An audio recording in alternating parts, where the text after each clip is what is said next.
Thirst for Vampire. Written by D.S. Murphy. Narrated by Kim Churchill. Chapter 1.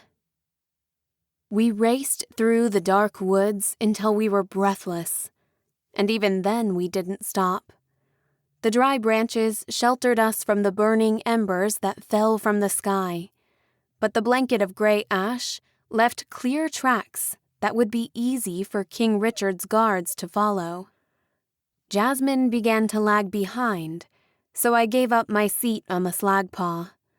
I frowned at Kamina's pale, sweaty skin and the bloody wounds from the slagpaw's razor-sharp claws. She was losing too much blood, but we couldn't afford to stop. I knew the king's guards would be right behind us. I helped Jasmine onto the shaggy beast and kept going on foot. I felt like I could run 100 miles. My blood was still buzzing with elixir, and the angry red digits on my diamond wedding bracelet practically screamed a warning. 12%. Already much higher than normal, but I knew it would drop quickly if we kept up this pace. I shuddered, remembering Jessica's crazed, bloodshot eyes as she tried to take a bite out of my neck and slurp elixir straight from the source. First, we were chosen, then trained to compete in the trials. But it wasn't supposed to be like this. One of the rebels, a woman with tight braids, saw me looking at my wrist and scowled. "We need to get rid of that thing," she said. "They'll be tracking us." A few dozen rebels had fled from the Citadel after the attack, but they must have split up into the woods. Only the woman and 2 men were still with us, dressed in rough leathers and merchant clothes. I realized with dread that I had no idea who they were or where we were going. "This way," the older man shouted. He had a dark beard and light blue eyes. His long hair was tied back with beads and leather straps. We cut sharply through the trees, emerging between a group of massive boulders next to a rushing waterfall. Ancient pipes and channels cut through the rock, along with the crumbled remains of a stone bridge, torn apart by ivy. "Take off your bracelets," he said, gesturing towards me. I turned my hands over in the light, my eyes widening at the dark, jagged markings on my palms and wrists. I'd always had the birthmarks, but the shapes seemed to have changed and morphed. When I realized it was because of the dried blood covering my skin, I stumbled down the rocks to the creek and began scrubbing my hands raw. I vaguely remembered attacking a few of the king's guard. How many had I cut down in our escape? Did I kill them? Had I ever killed someone before? I didn't think so. The dark blood formed clouds under the water, staining the waterfall red for a few moments. Jasmine took off her bracelet, then unfastened Kamina's as well. Kamina's eyes fluttered open, and she whispered something, but she was too weak to resist. Jasmine handed both bracelets to the man and nodded at me. I bit my lip and unclipped the diamond wedding band from my wrist. I knew I shouldn't be sentimental, but the practical value of it alone made me reluctant to part with it. "Isn't it valuable?" I asked. "Couldn't we trade it for supplies?" "Only if we live past today," the woman smirked. I glanced up at the thick gray ash, falling between the dark trees. My experience of the wild had been short hunting trips barely outside the walls of Algrave, and traveling to and from the Citadel. I had no idea how to survive for real, and the open space around me seemed suddenly paralyzing. I took a deep breath to steady my nerves, but then choked as I tasted ash on my tongue. My eyes widened as I realized I was out in the open, breathing the poisonous air without a scarf or mask. We were still wearing the gossamer pink skirts and white leather jackets the king had picked out for the trials, though now torn and stained with blood. I ripped off the sleeve of my shirt and tied it around my head as a makeshift filter. The leather jacket covered my neck and arms well enough, though my legs were bare. The rebels were more prepared, in dark layers of heavy clothing, their hoods pulled up and fabric masks that attached behind their ears. The bearded man took 3 large sticks and strapped the bracelets to them, then chucked them downriver, off the edge of the cliff. I watched them bob in the water before disappearing around the bend. It made me feel lost and adrift. "That should buy us a few hours," the man said, "but we've got to keep moving." "What a shit show," said the younger man. He was a few years older than me, in a faded green rain jacket that matched his dull eyes. Studded leather bracelets and bands ran up his forearms. It was the first time I'd heard him speak, and his voice grated on my nerves. "Some rescue? Where's Father Marcus? Where's Trevor? All we got was 3 chosen? Their elite are sure to come after them. This wasn't the plan. We should leave them here, or let them go back." "Go back," Kamina rasped. "You think you saved us?" I asked, crossing my arms. "You might have gotten us out of the maze, but you'd have been stuck at the gates if we hadn't opened the doors for you." So would I, for that matter, if Damien hadn't helped. It had all happened so fast. I could feel my brain trying to puzzle out what exactly took place in the Citadel, but there wasn't time. We had to keep moving. "Go back," Kamina repeated. "She's burning up," Jasmine said, with a hand against Kamina's forehead. She pulled back her thin blonde hair. Her silver eyes looked feverish against her pale skin. "I don't suppose anybody has more elixir? I mean, you guys did steal some, right?" The woman took out a small knife, and Jasmine's eyes flashed. In less than a second, her blade was drawn as well, the long scrap of metal she'd torn from a mechanical spider during the trials. "Hold up, I just want to check her wounds," the woman said, palms raised. Jasmine stepped aside, eyes wary, and the woman cut open Kamina's dress. A deep, ragged gash cut across her abdomen, and 3 more sliced through her arm, nearly to the bone. The blood was bright red against her pale skin and the white costumes we'd been forced to wear. My stomach twisted painfully. She would already be dead, if not for the elixir in her system. But she'd probably burned through it all trying to keep her together. "We should just leave her," the young man repeated again. Brown hair poked out around his ears, and stubble darkened his chin. His bushy eyebrows and an unfortunately crooked nose gave him a grumpy expression. "She'll just slow us down. She's not going to make it anyway." I grabbed him by the shirt and lifted him up over the edge of the cliff, letting his feet kick over the drop toward the churning rocks below. His eyes widened in panic. I could feel the elixir burning inside me, giving me superhuman strength. I knew it made me reckless, irrational, but right now, I didn't care. My loose hair whipped in the wind. I probably looked as crazed as I felt. "Let's get one thing straight," I growled. "I'm grateful for the little stunt you pulled in the arena, but I don't know you, I don't trust you, and I'm having a really, really bad day. So either you save my friend, or we can part ways right now." The man lifted a pistol and pointed it at my head. I turned and smirked at him. I was pretty sure I could disarm him before he pulled the trigger. "Easy now," the woman said. She pulled out a small glass vial from her bra and held it up. It was mostly empty, but there were at least a few more sparkly drops clinging to the bottom of the vial.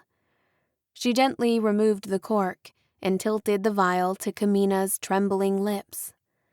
I watched as the bright blue drops of glittering elixir rolled down past her teeth.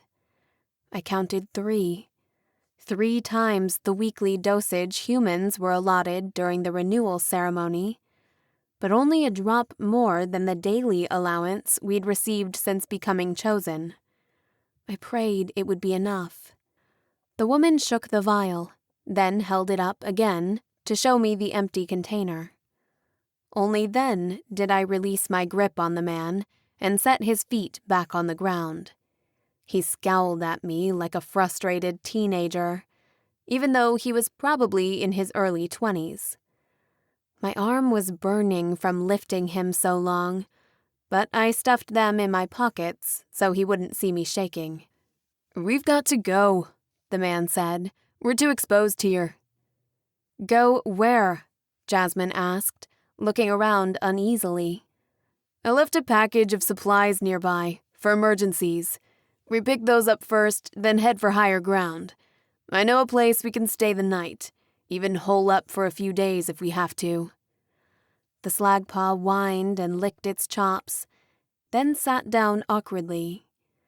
I realized, for the first time, the beast had several arrows buried deep in its hindquarters. I looked at him, trying not to be unnerved by the creature's glowing red eyes and jagged rows of teeth. Even sitting, it was as tall as me. I'd never been this close to one before, or had the opportunity to really study the creature. Slagpaw were the shadow demons of children's fairy tales. Few people saw them and lived to talk about it. But I knew this one meant me no harm. It was like a dog, but with the shoulders, muscles, and arms of a large man, with long claws that practically dragged on the ground. "This is going to hurt," I whispered in his large, furry ear. The creature nodded. Then I grabbed the first arrow and yanked it out. The beast yelped and shuddered, but didn't bite my arm off, at least. I removed 2 more arrows, then led him to the creek and washed the wounds, up to my ankles in shallow water. "How are you even controlling that thing?" the younger man asked. "I'm not," I said. "Then why hasn't it eaten us yet?" I didn't know how to explain. I wasn't sure I was ready. Jasmine looked curious as well, but if I thought about what I'd done, I'd come apart, and we didn't have time for that. "Let's get somewhere safe," I said. "Then I'll tell you everything. By the way, I'm Emily. This is Kamina and Jasmine." Kamina stirred at her name, and I looked to see her wounds were already starting to close themselves up as the elixir worked its magic. It truly was a miracle. "Frank," the older man said. "That's Luke and Beatrice." As we went deeper and deeper into the wild, further out than I'd ever been before, my pulse began to race, and I jumped at every sound. I was no stranger to the wilds, but I was usually better equipped, with my father's bow at least, and much more quiet. Up above, cawing drew my eyes to a handful of large, dark birds that followed our progress, probably waiting for us to submit to the ash or exhaustion. Most of the wild animals outside the compounds wouldn't turn down fresh meat if they could get it. I knew that some plants struggled in the shade and gray skies, but even if they survived long enough to bear fruit, it wouldn't be fit for consumption. That's why we had the compounds and the purification engines. the only place where humans could survive. We climbed higher up the side of a mountain, trying to stay on the wide granite stretches between the sparse pine trees. We were more exposed, but the wind-swept ground didn't leave tracks behind us. Finally, Frank pointed out a rectangular entrance cut into the side of the hill, framed by large chunks of rotting timber and sealed with a metal door and pile of boulders. Up above us, the exposed metal ribs of a large construction jutted out from the rock, with hanging, rusted metal stairs and doors that led to nowhere. "We're going in there?" Jasmine asked, frowning. I knew what she was thinking. I grew up warned against the structures of the before. They were unsound and full of danger.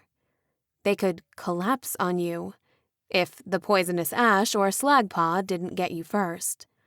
But I knew now, not everything I'd been told when I was younger was the truth, and we needed to get out of sight.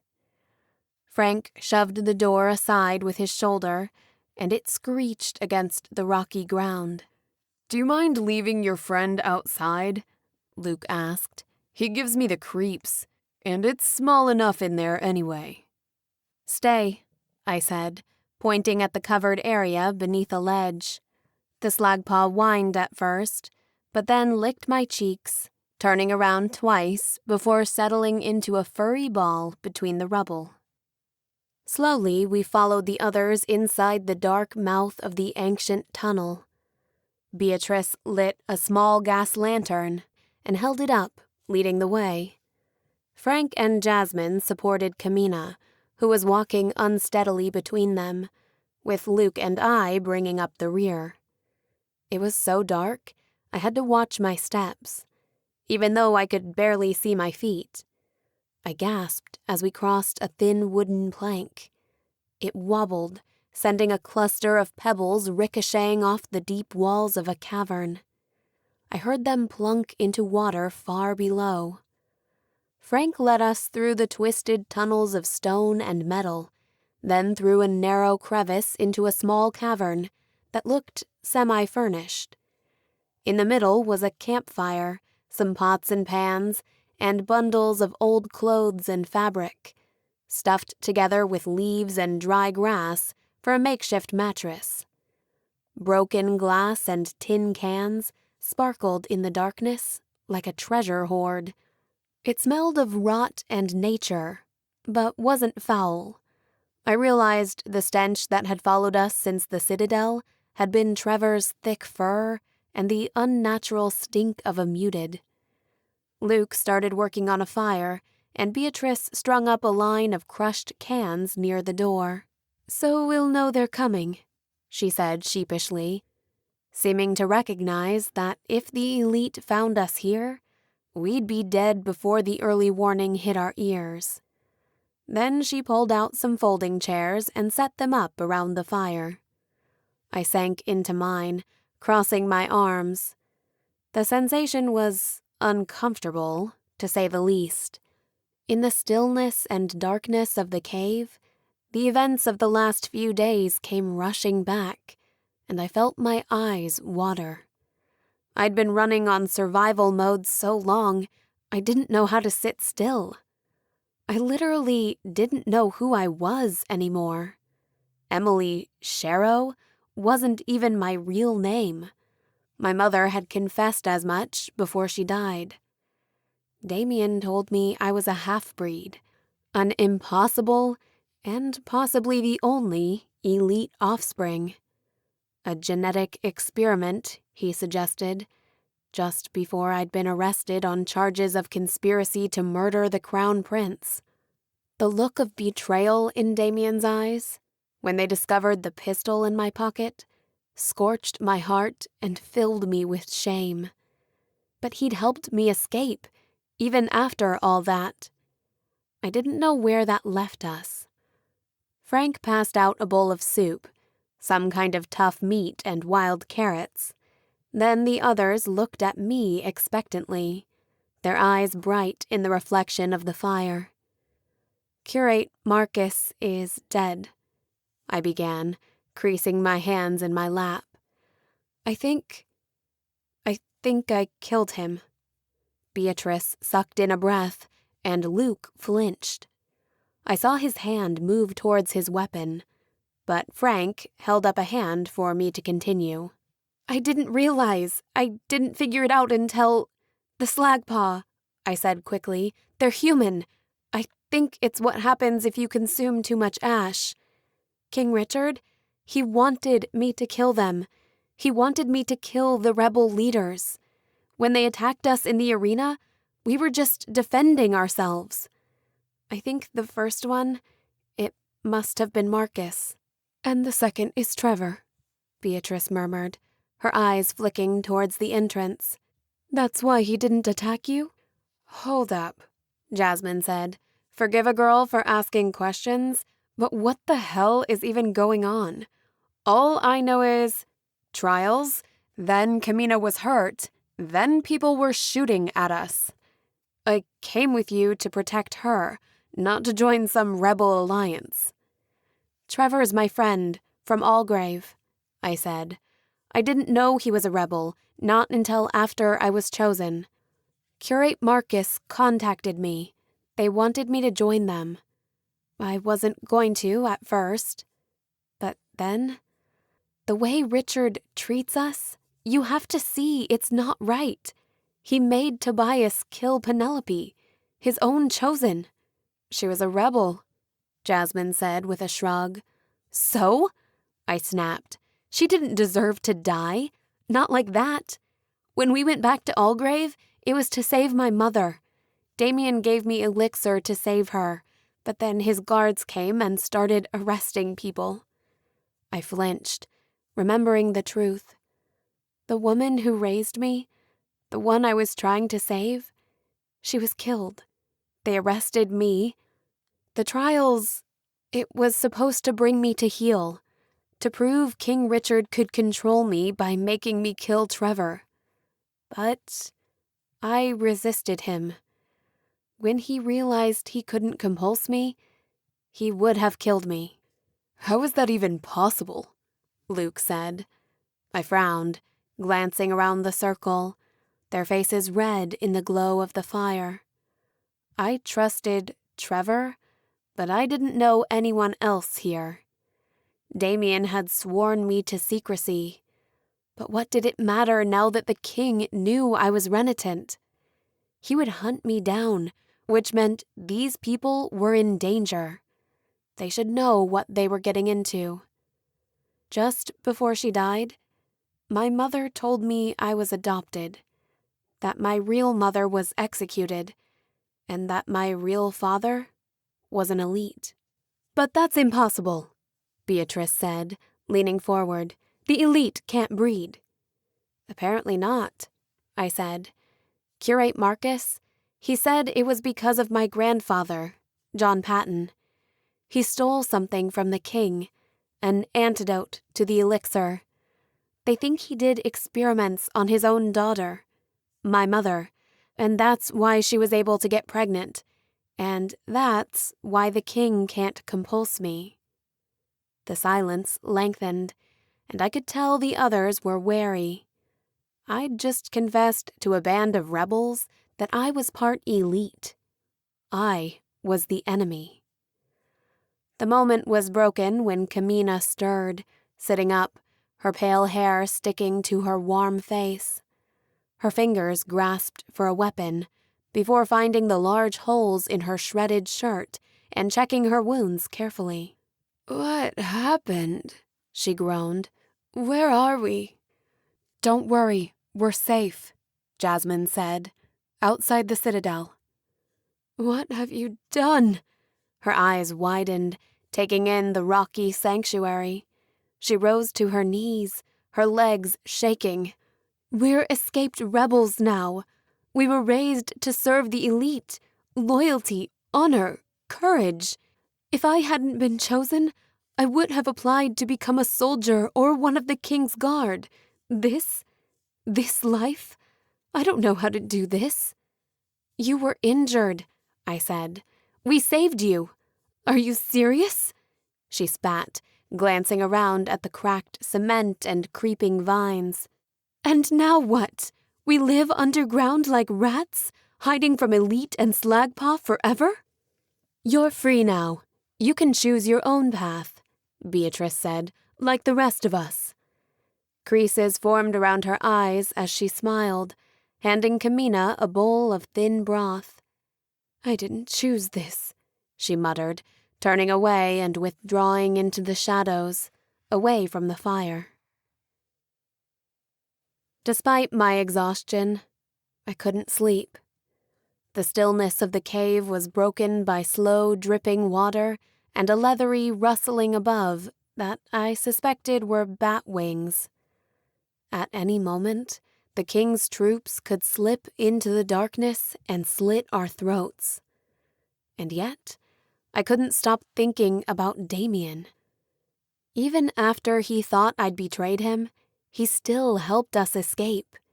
Did he think by letting me go, he'd be killing his own father? Probably not. At the trials, I almost tried, but I couldn't risk hitting Jamie or Lorelei. Damien couldn't read my mind. I never had time to explain myself after getting arrested in Algrave. And now I'd run off with rebels. He probably thought I'd manipulated him from the start. My wide eyes searched the darkness. By the glowing embers of the fire, I could make out faded graffiti on the cracked walls. "Vampires suck," wrote one in faded green paint. So old I could barely read it. I didn't know if it was a joke or a warning. "Death to elites," read another, in scratchy writing that took up most of the wall. This was probably a rebel holdout, used since the race wars a century ago, when humans and elite had nearly destroyed each other, until King Richard saved them from the brink of extinction. This was the history I knew, at least. The history I'd been told. The very idea of killing elites sent a shiver down my spine. It was more than a sacrilege. It was a death sentence. Undermine the kingdom and the royal order, and we'd devolve back into decades of war, starvation, sickness, and pain. Everyone knew this. And yet, the rebels risked everything, trying to change the system. What had I gotten us into? I hoped Damien would be okay, that King Richard wouldn't hurt his own son, but I wasn't sure of anything anymore. In a few decades, he'd probably forget about me, like he had my grandfather. In the meantime, I was all alone. I didn't know what I was doing, and I didn't know what came next. I wished Trevor was here, that I could talk with him. I sat up suddenly. Trevor was right outside. Would he stay a slagpaw forever? I remembered the scratchiness when I'd breathed too much poisonous ash, and coughing up dark phlegm. Without the elixir, I'd have died. Or perhaps have changed, like Trevor. The elixir countered the effects of toxic poisoning. My heart pounded in my throat, and I sat up suddenly. Was it possible Trevor was still in there? That the process could be reversed? I glanced at my wrist, and glared at the bare skin where the bracelet used to be. I had no idea how much elixir was still in my system, but there had to be some. I wasn't badly injured in the trials, which meant the unused elixir would stay in my blood longer, until I burned it up with activity.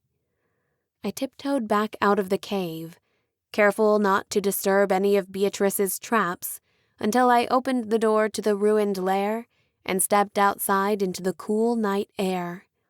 The flakes were light tonight, and I could see the patch of light behind the clouds that I knew to be the moon. I'd only seen it once, in a blood memory. It reminded me of something else, something I'd seen when I kissed Damien at the gates and tasted his blood. A buried trunk, an unmarked grave. My eyes widened as I realized it wasn't an accident. Damien had pushed that memory towards me. He must have bitten his own lip so he could pass me the information. It was a clue, a place to start looking. But first, I needed Trevor. He wasn't at the entrance where I'd left him. I felt exposed, looking out over the horizon. I could see the glowing towers of the royal palace, like jagged crystals against the dark mountains behind it. The Citadel of Lights. Coming from Algrave, it had always seemed like magic. But I knew now it was science and electricity. I heard a low rumble over my shoulder and whirled around. My pulse spiked as I saw the slag paw above me, a dark silhouette against the sky, on a boulder above the crumbling ruins. Its lip curled up in a snarl, displaying a long row of gleaming white teeth. "Trevor?" I asked cautiously. The beast jumped through the air and I ducked. It landed behind me and padded forward, its hair bristling. He sniffed the air, and his red eyes burned in the darkness, like twin coals. His claws clicked on the ground as he stalked forward, with a guttural growl that seemed to pierce through me. "Don't eat me," I said. I think I can still help you. If you drink enough elixir. I hope. Nod if you understand." What if it was too late? What if the Trevor I knew was already gone? Tears welled up in my eyes at the thought, but I had to try anyway. I took the jagged shard of broken glass I'd grabbed in the tunnels and pierced my wrist, feeling the warm blood spill down my fingertips. Then I held them up away from my body. The beast's eyes grew round with surprise, and he whimpered. "Do it," I said, leaning forward. A gust of wind brushed past my dress, freeing my dark hair. It rippled in the moonlight. My white leather jacket, now shredded and torn, and chiffon pink dress, stood out like a rose against the barren landscape. I shivered, suddenly cold, as I cupped my palms into a bowl to pool the blood. The dark shadow of the slag paw hovered over me at the edge of the cliff, hesitated a moment, then flicked out its rough tongue, licking my palms and wrists clean. Chapter 2. I woke up against something hard, and every part of me ached. I felt the ridges of the rock below me pressing awkwardly into my spine. I'd fallen asleep in the mouth of the ruins, just underneath the overhang of the jagged cliff face. I'd slept outside, without covering.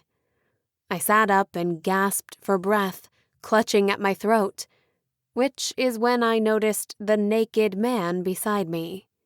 Trev. His muscles were pale and rigid, but his skin was warm to the touch.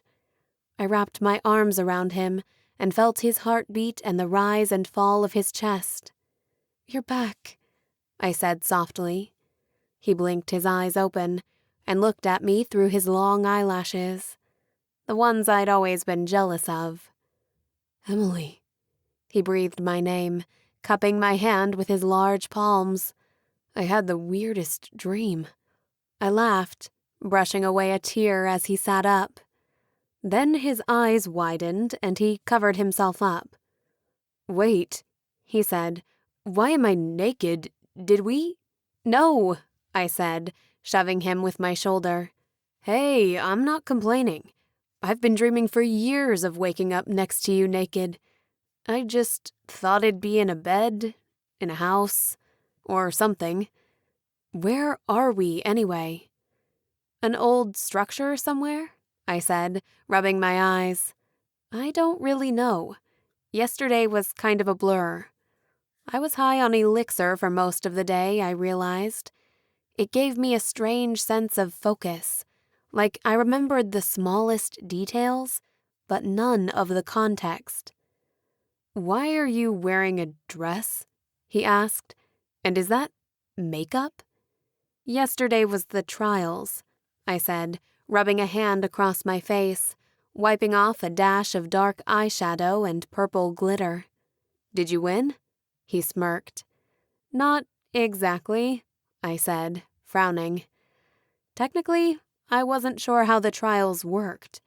They were always broadcast live to all the compounds, and they wanted the chosen to look fierce and prove themselves loyal and worthy of their elite lords. I had grabbed the golden trophy first, if only to use it as a weapon against Jessica, and with my foot, not my hand. Though that was before I'd refused to kill Trevor and revealed myself to the king. I wondered what kind of spin he was putting on my escape. "We should go meet the others," I said, looking across the valley at the lightening sky. In the daytime, I could barely see the Citadel, but I knew where to look and could just make out the shining tips of the highest towers, pointing into the clouds like knives. In other portions of the surrounding horizon, I made out what might have been black smoke, though it was hard to tell against the gray clouds and flurry of white ash that obscured the view. "Here," I said, taking off my jacket. "Maybe put this on?" "Somehow I don't think it's going to fit," he said, eyeing the garment. "Cover whatever you can," I said, gesturing vaguely. He held it in front of him and quirked his eyebrow. He tied the arms around his waist, which barely covered his crotch area, and left his butt exposed. "After you," he said, gesturing towards the crooked entrance. I smiled and went in first.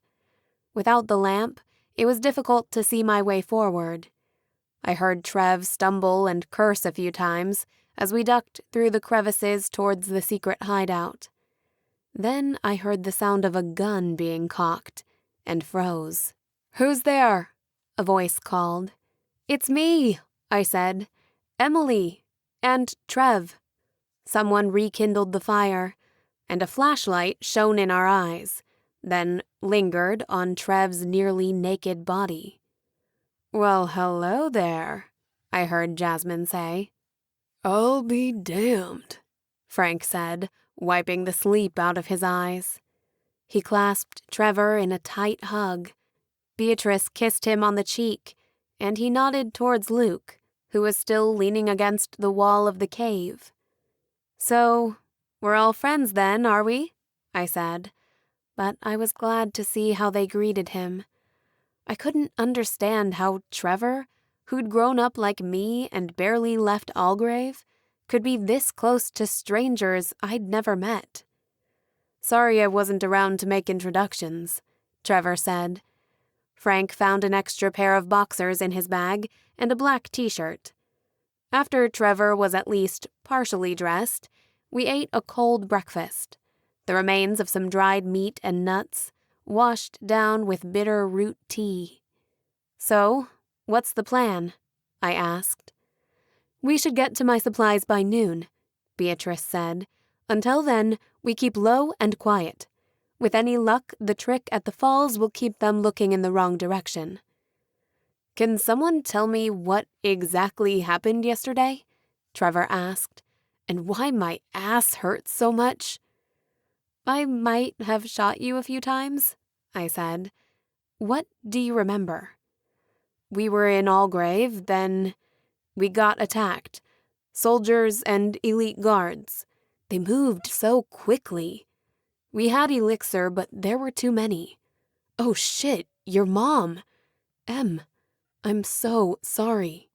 His face twisted into an expression of pain, and I squeezed his hand.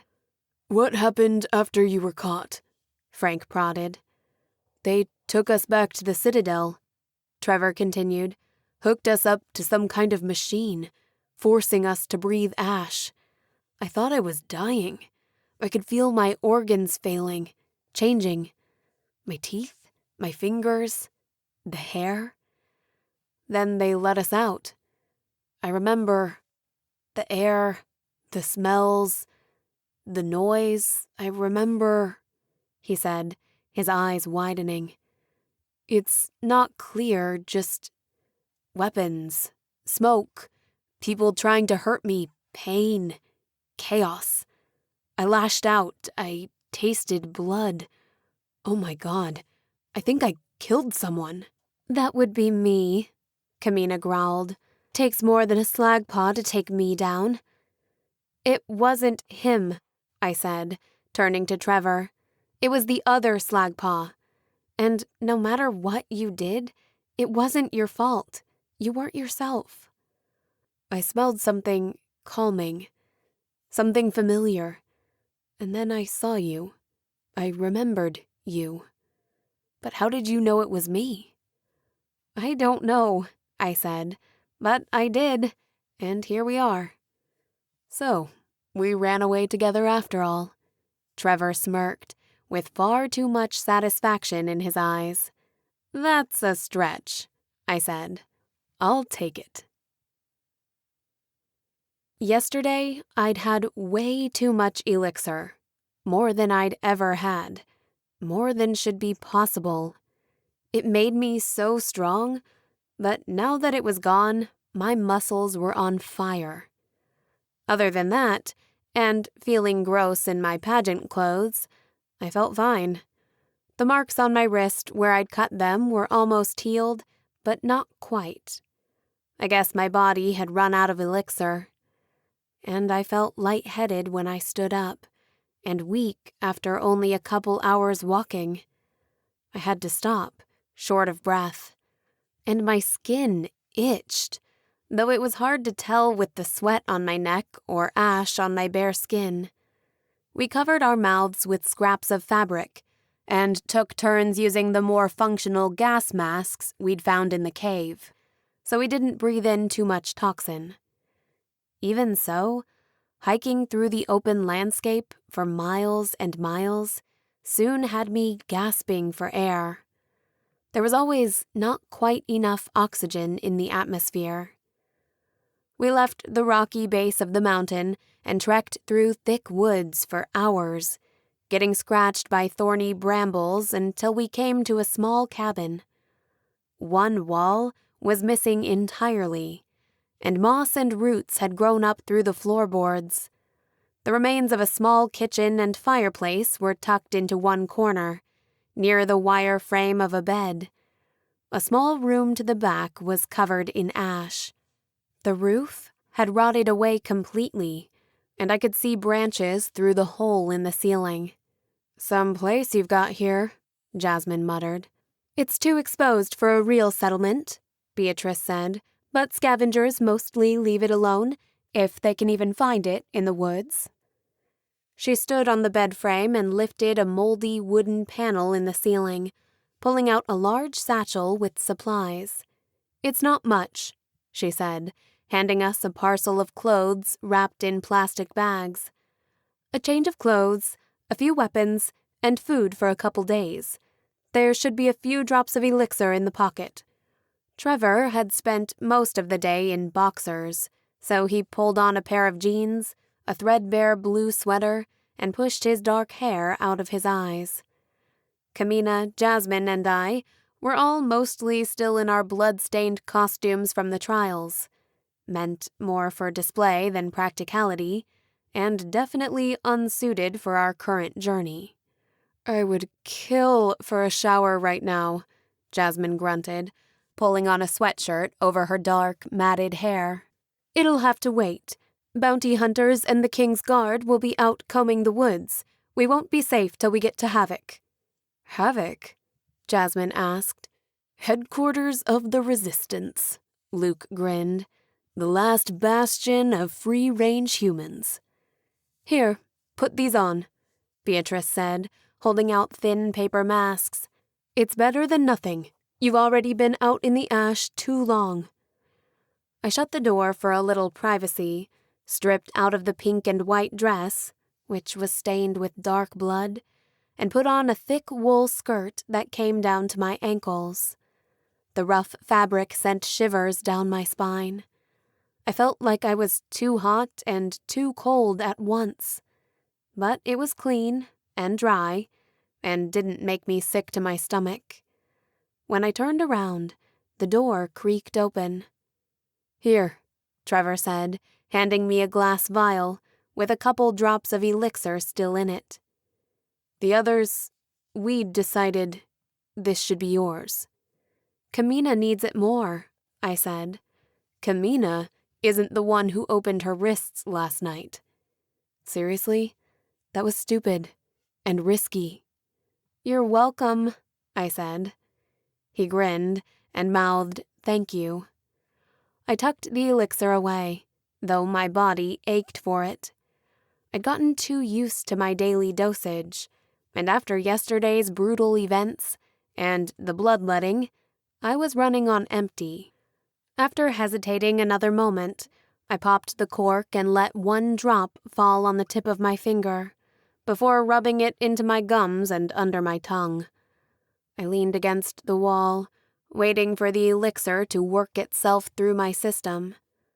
When I came out of the bedroom, the pain had faded to a dull headache, and I was almost myself again.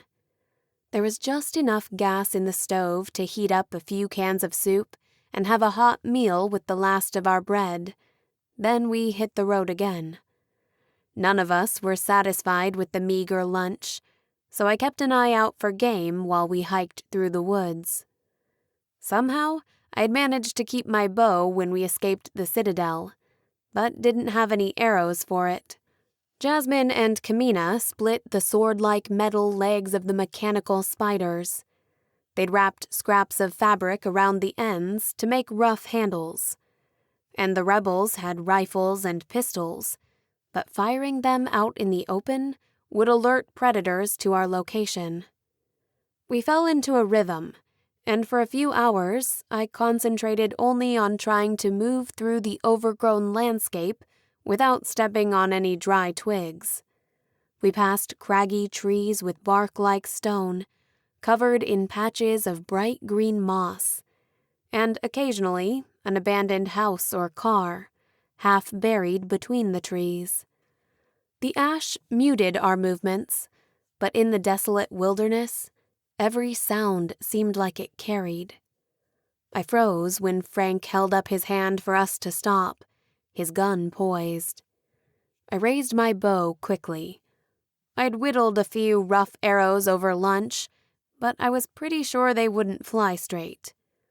Dark smoke drifted between the trees, revealing a ring of blackened soil. That fire was hot. Someone had been here, and recently. We crept into the campsite, but besides the still warm coals, there was nothing but a torn open backpack and some pieces of fabric. "Over here," Beatrice said stiffly. She was looking down at what looked like the carcass of some animal. Then I saw the shreds of clothing and realized it was human. "Damn," Kamina said, kicking at the scraps of a bloody boot. "Slagpaw, probably," Frank said, pointing at the large claw marks torn out of a tree nearby. "Must have been hungry. This guy's been picked clean." My stomach went queasy, and I turned away. But it was foolish to linger in the open. We moved silently, more on edge than before. If a slagpaw attacked us now, we wouldn't have been able to put up much of a fight. Jasmine and Kamina had the most training, and maybe with a few drops of elixir, we'd stand a chance. In the arena, Jessica and I had barely managed to kill one of them, and we were both pretty hyped up already. "If we see one in the wild," Trevor said quietly, leaning in close, "you run. I've seen men unload whole clips of bullets into them, and they just shrug it off. What happened with me in the arena? It was a fluke. Even if they all used to be humans, they aren't anymore. Hesitate, and they will kill you. I kept my eyes on the woods, my pulse beating with every flicker of movement as ash fell into my peripheral vision. I jumped each time a branch snapped behind me. With my eyes fixed on our surroundings, I didn't even see the abandoned city looming above us until we were at the edge of the trees. I'd never seen it this close. Climbing towers of steel and concrete, impossibly high, their broken, jagged tops disappearing into the swirling gray ashfall.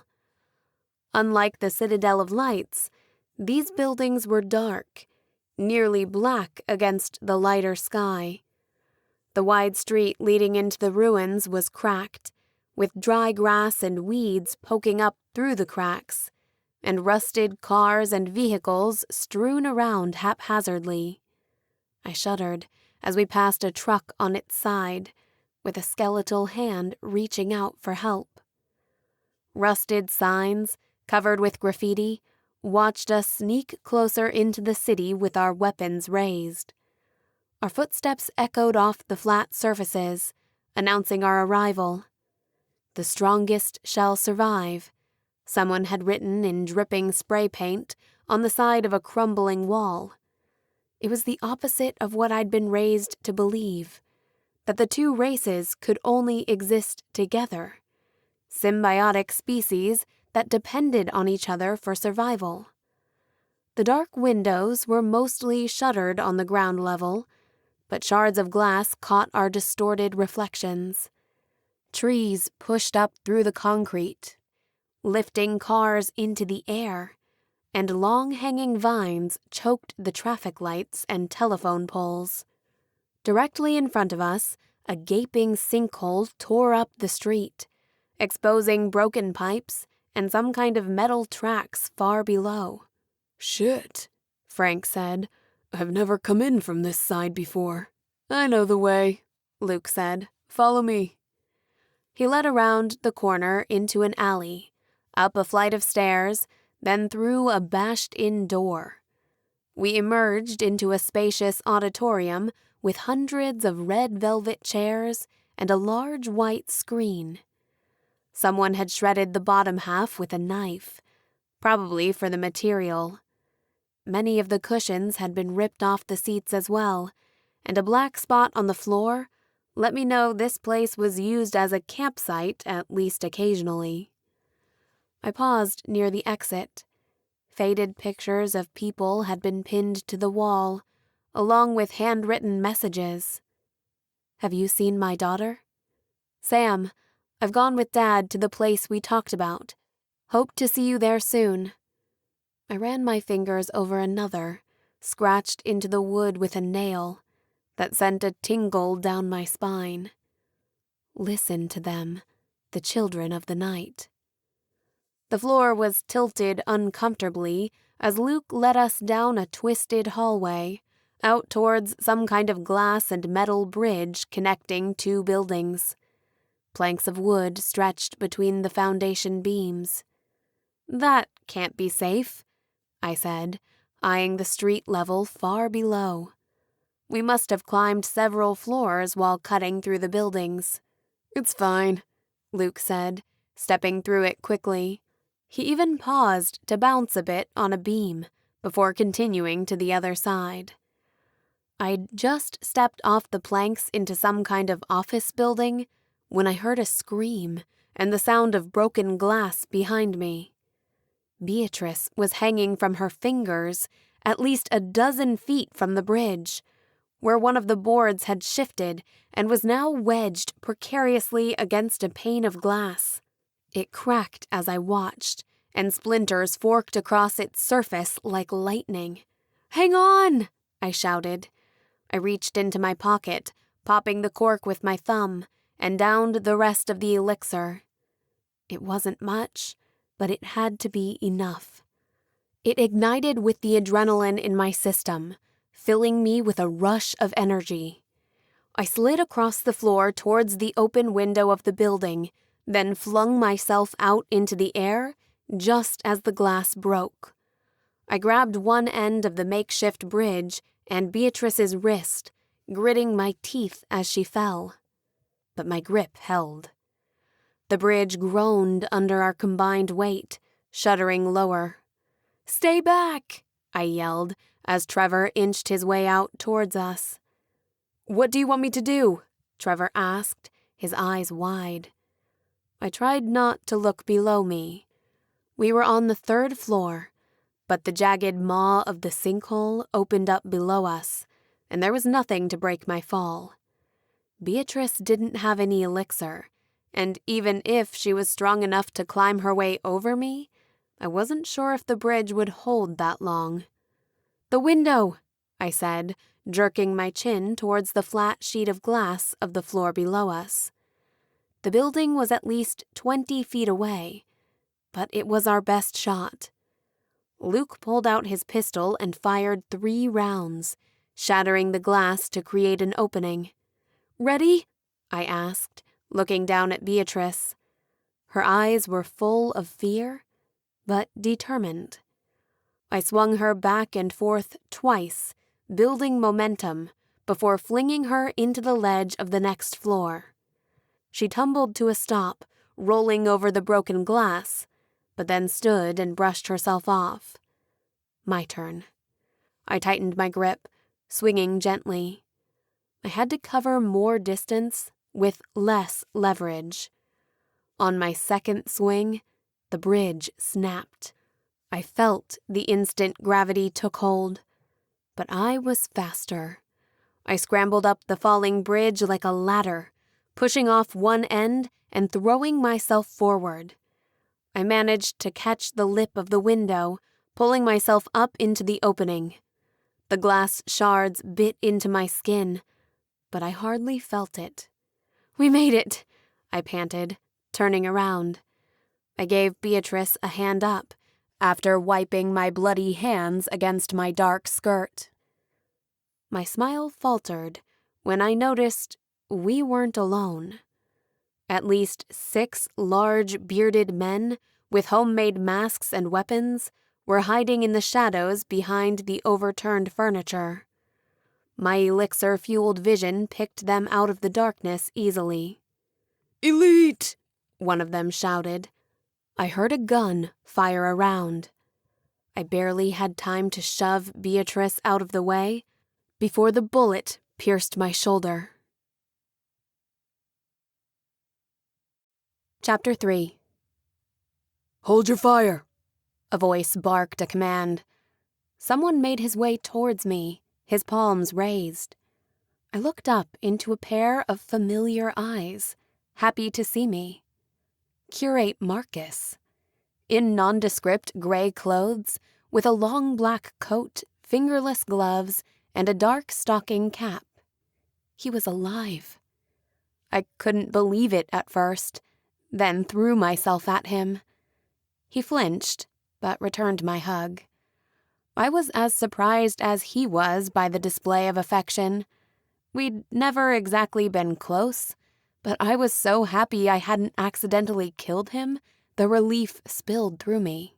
"Her eyes," said one of the men behind him with a shrug.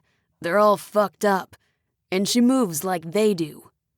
"Is that an apology?" I said, poking a finger at the hole in my shoulder and wincing in pain. "It's an explanation," he said. "Not that I owe you one." He was older, in his 40s, but muscled and nearly as big as Trevor. A scar cut through his bottom lip. There was a scuffle behind him as the others found their way into the room.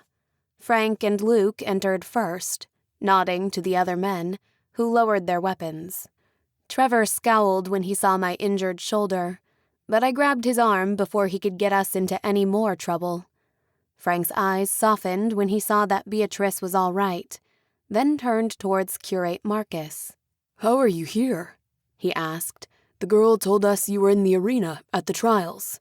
"Let's talk about that inside," Marcus said, looking up towards the dark gray skies. "The bullets will attract attention. We should get off the streets before it gets dark. That's when the prowlers are most active." He flashed a shard of mirror at the edge of the balcony, and I saw specks of light winking in response from hidden snipers. Little black spots thread around the city ruins, nearly invisible through the rubble. "This way," Curate Marcus said, leading down a crumbling staircase. A small crack in the stairs revealed a steep drop into steel slabs far below. Down a couple flights of stairs, and Marcus brought out a silver key card and waved it against a small panel near the door. A lock clicked open. "You have electricity here?" Jasmine asked. I was surprised, too. The compounds were allotted a basic amount of electricity for lights and small appliances, and to keep the purification engines running. I'd never heard of a community of humans living outside the compounds with power. "Not a ton, but enough. We stay indoors, so screens and fans near the exits keep ventilation bearable, though the underground gardens help regulate the oxygen levels." We followed along a steep tunnel, several times switching to a hall or staircase, as if we were jumping through several buildings that had been fused together. Thick weeds sprouted in the corners. "What happened here?" Jasmine asked. The damage was much worse than it looked from a distance. "Not entirely sure, but from historical records, we think an earthquake. I mean, they used nukes during the race wars and took out some of the biggest cities, but I don't think they got this one." We passed another steel door, where Curate Marcus used a key card, then passed into a bright white hall with mirrors on both sides, set between slabs of concrete. "Close your eyes," Marcus said. A brilliant, bright light flashed like a bulb, then faded to a dark purple color that seemed to warp our features in the mirror. "UV rays," Frank said. "Won't kill the bastards, but it'll sting, and reveal them. The mirrors are to remove a glamour. An elite could get in your head, change their appearance, even pretend to be an ally. The mirrors will show their true form. Some of the men wear helmets lined with lead to prevent being controlled." "Does that actually work?" Jasmine asked. "Who knows?" He smiled, adjusting his cap. "But it makes them feel better." "What happens if you find an elite?" I asked. "Watch this," Luke said, waving us through. Once the chamber was empty and the door firmly closed, Frank lifted up a glass case, revealing a big red switch. He flipped the switch, and the chamber we'd just been in erupted in flames. "Cool, huh?" Luke said. "Yeah." I frowned and crossed my arms. "Cool." Once inside, we found ourselves in some kind of large underground plaza, rimmed with stores and markets. A skylight had been patched together with duct tape and support beams, but it kept the ash out and let some natural light through. In the center of the structure was a deep, round hole, sinking down towards lower levels. "This place used to be a shopping mall," Marcus said, as we passed piles of toys, electronics, and useless junk, stacked like barricades. "Luckily, one thing we still have a lot of is clothes," Marcus said, looking over our outfits. "We've moved the merchandise to use the space, but there are still storage rooms full of crap. A lot of it is impractical, cheap fabrics that only last a couple months, but it'll be enough for now." He led us down twin sets of metal stairs with rubber railings, twisted by creeping vines. On the lower level, we found dozens of colorful tents set up, with lanterns and strings of soft lights. People were cooking spiced meat on small metal grills, and a group of children were playing kick the can. Somewhere, I heard the sound of a guitar. A few people turned to watch us pass, staring with large eyes and pale, thin limbs. I couldn't tell if they were diseased or just malnourished. I leaned over the railing into the depths of the building. Protected from the deadly ash outside, trees and bushes flourished in the covered space, and even the walls were half covered in bright green moss. The ceiling was half rotten, exposing wood panels and hanging wires. The bottom level was completely flooded and filled with white and orange fish. "Our own private cistern," Marcus said. "We boil the water, of course. The fish are edible. We also breed rabbits and chickens." "You live down here?" Jasmine asked, pursing her lips. "I know it's not as comfortable as the compounds or the City of Lights, but we make do." "Fuck the City of Lights," Luke said. "The whole thing is a scam. They get humans to do all the work, then snack on whoever they want. The compounds are worse, just a bunch of bloodsuckers and blood whores." "Tell us how you really feel," Jasmine said. "But they give us electricity," Kamina argued. "They understand the old machines. They keep the skies clear so we can walk around outside, feel the sun and the wind on our faces." "They have coffee," I added. "And that's enough for you?" Luke muttered. "To give them your blood, your bodies, your freedom?" "Drop it," Trevor warned, his brow darkening. It wasn't that different from what I'd heard him say before my choosing, and I wondered if this is where he'd learned it. "You've been here before?"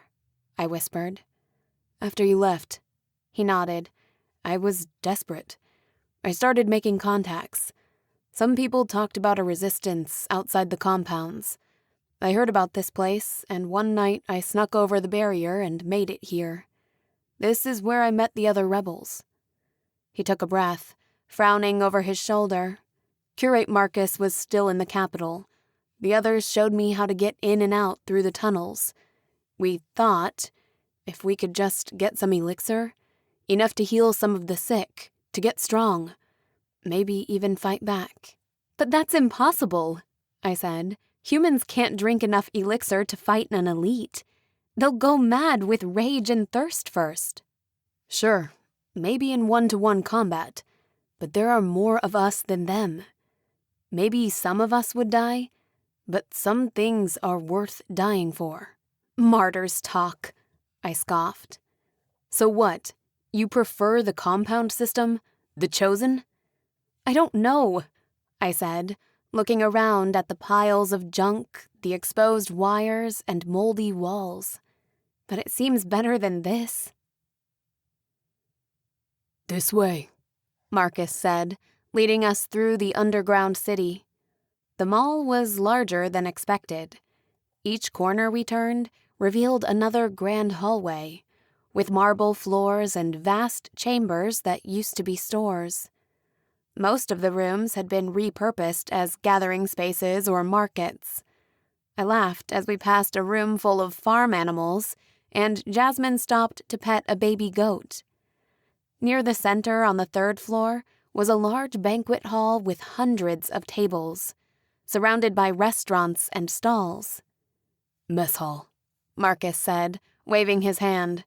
"We'll come back for food later. Then I'll show you where you can stay. But first, Jacob wants to see you."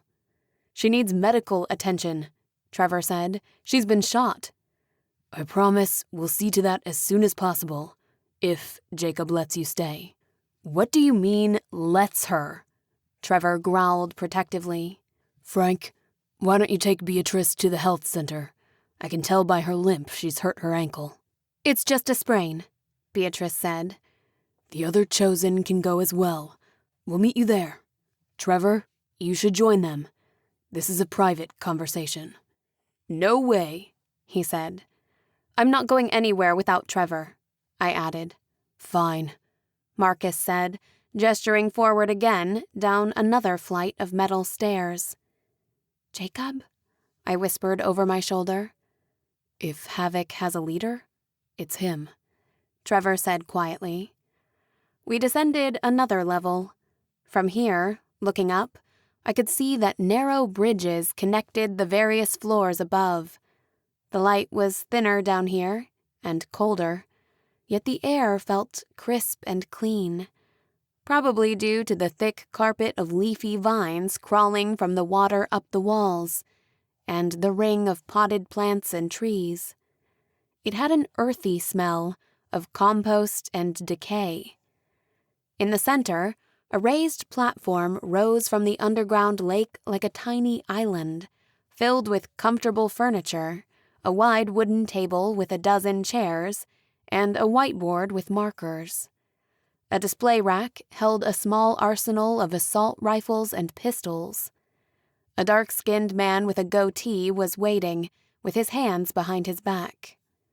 "Emily Sharrow," he said, stepping forward. "I've heard a lot about you." I tried not to stare at the deep red patch that surrounded his left eye.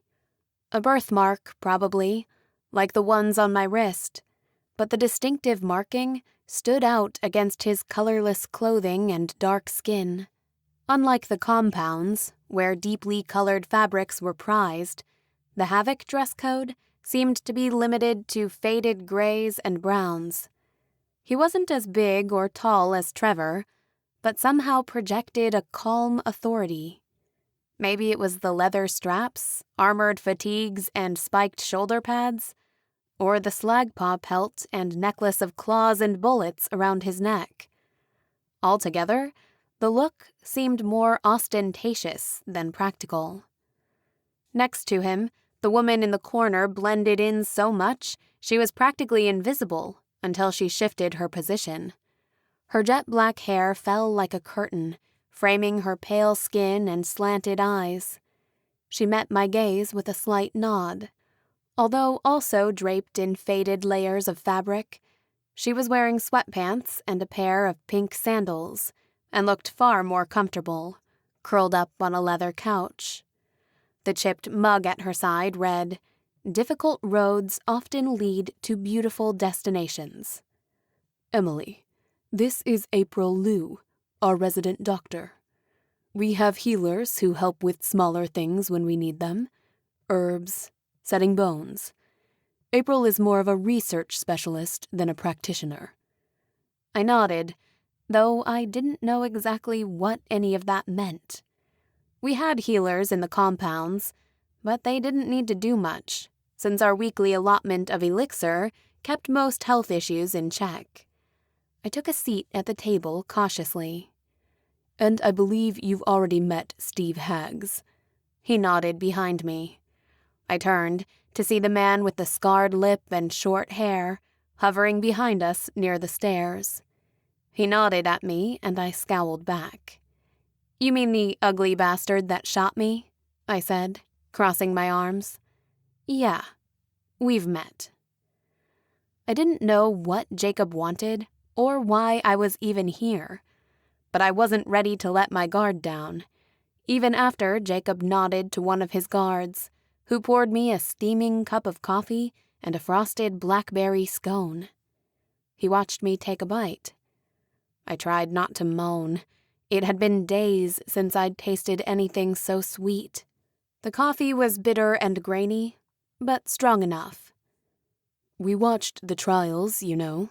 We don't usually play Citadel propaganda down here, but I find it's best to keep informed. That was some performance." "I wasn't acting," I shot back, "just trying to survive." "That isn't true," Jacob said, eyeing me thoughtfully. "You tried to help the other chosen, even though some of them turned on each other, turned on you. And when faced with a slagpaw, you lowered your weapons. Not much surprises me, but I'll be honest, that moment shook me, as it did many others. Somehow, you tamed a slagpaw. Then rather than winning the trials and claiming your prize, you escaped the Citadel with a handful of rebels and 2 other chosen. My question is, why?" "Why what?" I mumbled, stuffing the rest of the scone in my mouth. "I need to know what's motivating you. I need to know my people are safe." "You think I'm a danger to them?" I asked. "Aren't you? The chosen represent everything we fight against. Most commoners are so far beneath the elite's register we don't even matter. You, however, have the king's personal interest, chosen by his own son, Prince Damien, set to inherit a position of wealth and status, and yet you threw it all away. That would make you seem reckless. I'm not here to be insulted, I said, frowning. Why are you here? Jacob pressed again. I don't know, I sighed, pushing my dark hair out of my eyes. I was tired and frustrated and dirty. I didn't exactly plan things out. I just knew King Richard was going to kill me for defying him. He wanted me to kill the Slagpaw, to marry his son, to become his symbol for defeating the rebels. When I didn't comply, I left him no other choice. You're a danger to him. Jacob nodded. You aren't the first from the compounds to risk the journey to Havoc, seeking sanctuary. I don't need your protection, I said. Then what do you want? Jacob asked. The question put me on the spot, and I hesitated. It had been so long since anyone asked me that, and Jacob's intense gaze made it seem like he really cared about the answer. My brother and sister, I said finally. The king took them as hostages against me. Now that I've escaped, I'm afraid of what he'll do to them. Jacob held my eyes for another moment, then leaned back, folding his hands together and considering me in silence. Look, if you don't want me here, I'll leave, I said, hoping he wouldn't call my bluff. It depends what you brought us. The woman spoke up for the first time. Wait, what? My contacts in the Citadel told you there may be an antidote. They asked for your help. Did you find anything? Anything in Damian's house or study? The journals. The papers. No, I said. I'm sorry. I did find some things that might be relevant, but then we were going to Algrave to save my mother. I was arrested there and didn't have a chance to get them. The king kept me locked up until the trials. Then we've got nothing, the woman said. Except a huge target on our backs, Steve grumbled. But if the girl found some mention of the king's research, it confirms that the antidote exists, Marcus said eagerly. It's real. That's already more information than we had before. We can still try to reclaim the documents. Barely, Jacob said. And we're all fugitives. There's no way we wouldn't get caught. Plus, the girl had a reason to be inside the prince's apartments. If any of us tried that, we'd be torn apart. We should cut them loose, Steve said. The king will be searching everywhere for the missing chosen. They're a liability. Without the antidote, they've got nothing to offer us. We shouldn't even be talking with her here. I trust her, Trevor said. And who the fuck are you? Steve spat. You've spent most of your life in the compounds. You've only been with us a few months. No offense, but if not for her, you wouldn't even be allowed in this meeting. So do us a favor and keep your mouth shut. They've had training, Marcus said. They might be useful. We need warriors, not pretty girls that went to an elite finishing school, Steve said. Any idiot can fight if given enough elixir. Just look at the Kingsguard. Trevor squeezed my hand under the table as the discussion devolved into arguments. So what's our next move? I asked finally. You stole elixir.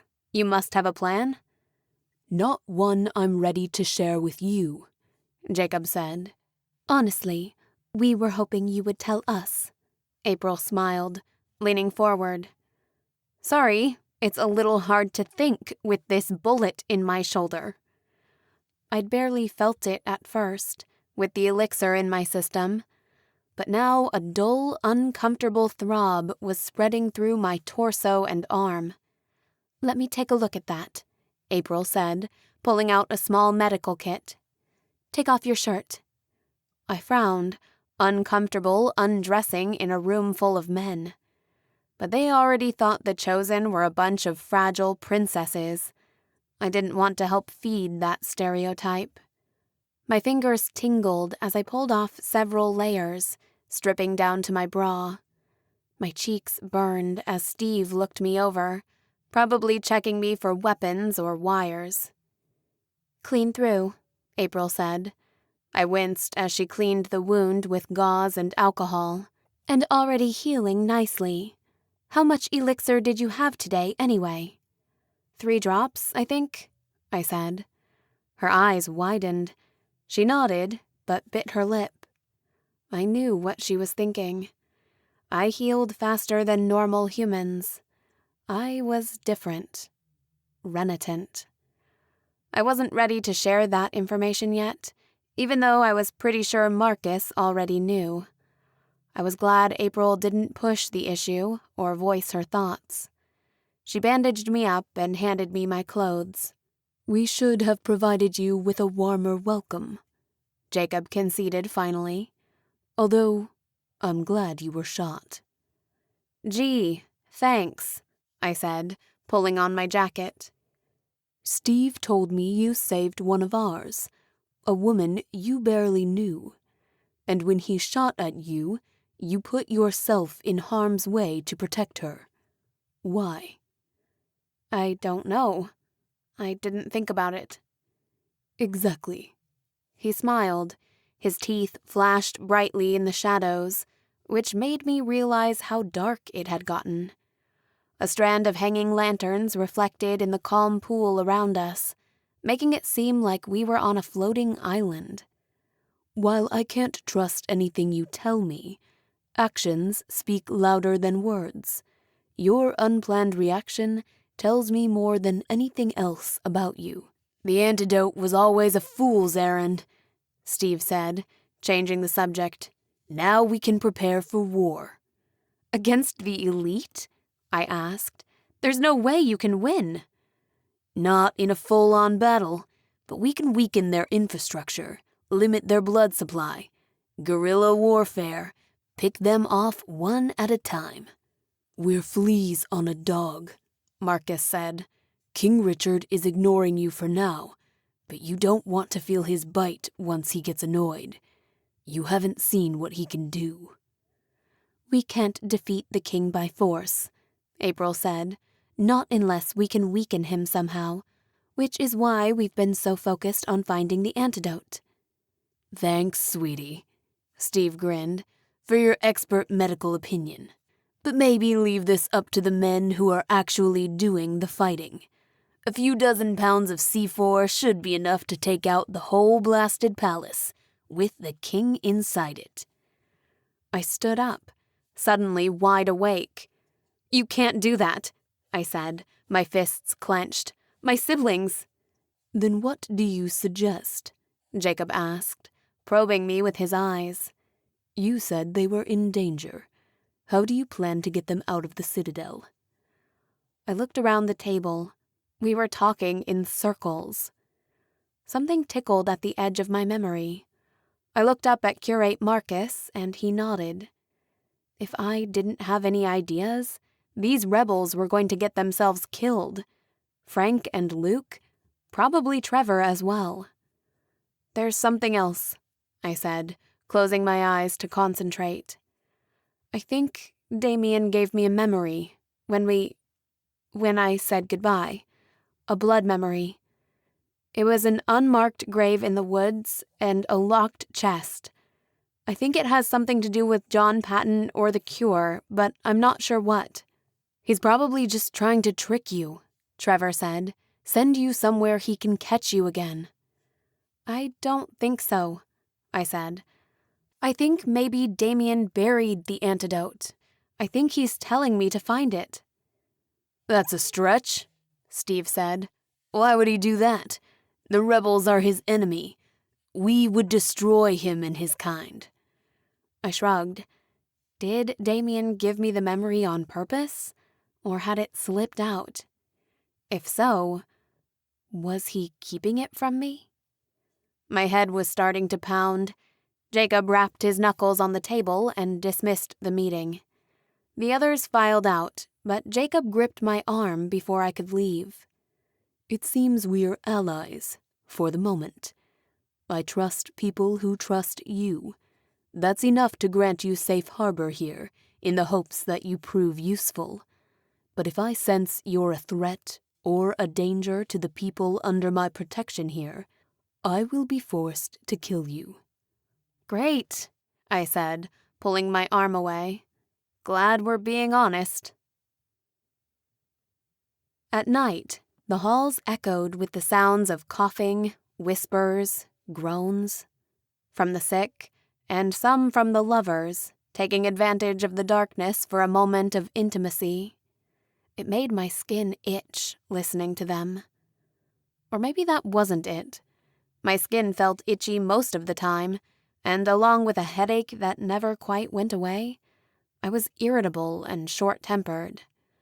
Marcus told me it was the thirst, and it was going to get worse now that I'd had so much elixir. By the third day, I was sweating and throwing up. Jasmine, Kamina, and I became bathroom buddies.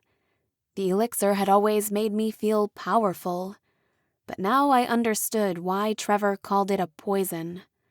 I felt like I was dying, like my insides were rotting and sliding out. The fourth day, I barely got out of bed. But by the fifth day, I was well enough to go searching for some food. The cafeteria seemed to operate on a barter system. People could haggle for a deal or use credits, which were earned by doing chores or favors. Unlike the minted coins from the compounds with King Richard's face on them, these were just small scraps of metal with an H stamped on them. My mouth watered at one stall that was cooking some kind of flatbread, with pork and a fried egg inside. "Allow me," Beatrice said, appearing at my side and pulling out her purse. She bought 2 of the rolls and sat with me at a table to eat them. "How's your ankle?" I asked. "A little stiff, but fine," she said. "It could have been a whole lot worse if you hadn't been there. Buying you lunch is the least I can do for saving me." "At least I did something right," I said. "Not that it's earned me any favors. Jacob doesn't seem to want me here." "What are you talking about? You just earned yourself one of Havoc's famous delicacies. Plus, I hope, a friend." She smiled, and I studied her face. Dark freckles spread across her cheeks. She reminded me of my mother, Barbara, the woman who raised me. "Well, when you put it that way," I smiled. "Do you have people here? Family?" "I had a daughter once, but she died. My husband was with the rebels who got captured after the attack on the Citadel," she said quietly. "I'm still hoping for him to return, but with each day I know the chances are lower." My mind flashed to the slag paw I'd strangled in the trials, or the one that attacked me in my chambers. I'd only been defending myself, but knowing that they'd been human once, that someone could be missing them, filled me with guilt. "That's terrible," I said. "I'm sorry." "We do what we must to survive," she said. I frowned, but didn't argue. I didn't know why they couldn't just stay hidden, rather than going out and looking for trouble. "Thanks for the meal," I said. "Have you seen Trevor?" I asked finally, when we'd finished eating. "Training, most likely. Upstairs and to the right. You can't miss it." I heard the clash of iron long before I found the makeshift arena, a flat oval space with walls, surrounded by seats. I stumbled over a discarded leather boot with a long blade attached to it. It reminded me of the roller skates we'd used in the park, but I couldn't see how it would be much use on the cement floor. Men were wrestling, fighting with swords, or using plastic mannequins as target practice. They'd been dressed in fancy suits and dresses, to represent the elite, apparently. Kamina and Marcus were sitting on the side watching the fighters. I joined them quietly, watching the lessons. Steve was teaching a class to a group of kids, some as young as Lorelei. "The best way to kill an elite is with a bullet to the brain," he said, brandishing his pistol. "We've got tons of guns and ammunition. They're old, but they fire straight enough if you keep them well oiled and maintained. But we only use them in an emergency. Can anyone tell me why?" A young girl with pigtails raised her hand, but answered before being called on. "They're too loud," she said. "That's right." Steve smiled.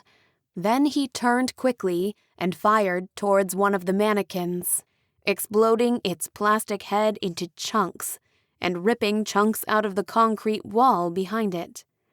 The children squealed and covered their ears, or laughed excitedly. "Down here, the noise is mostly muffled, though we still limit our shots to conserve bullets.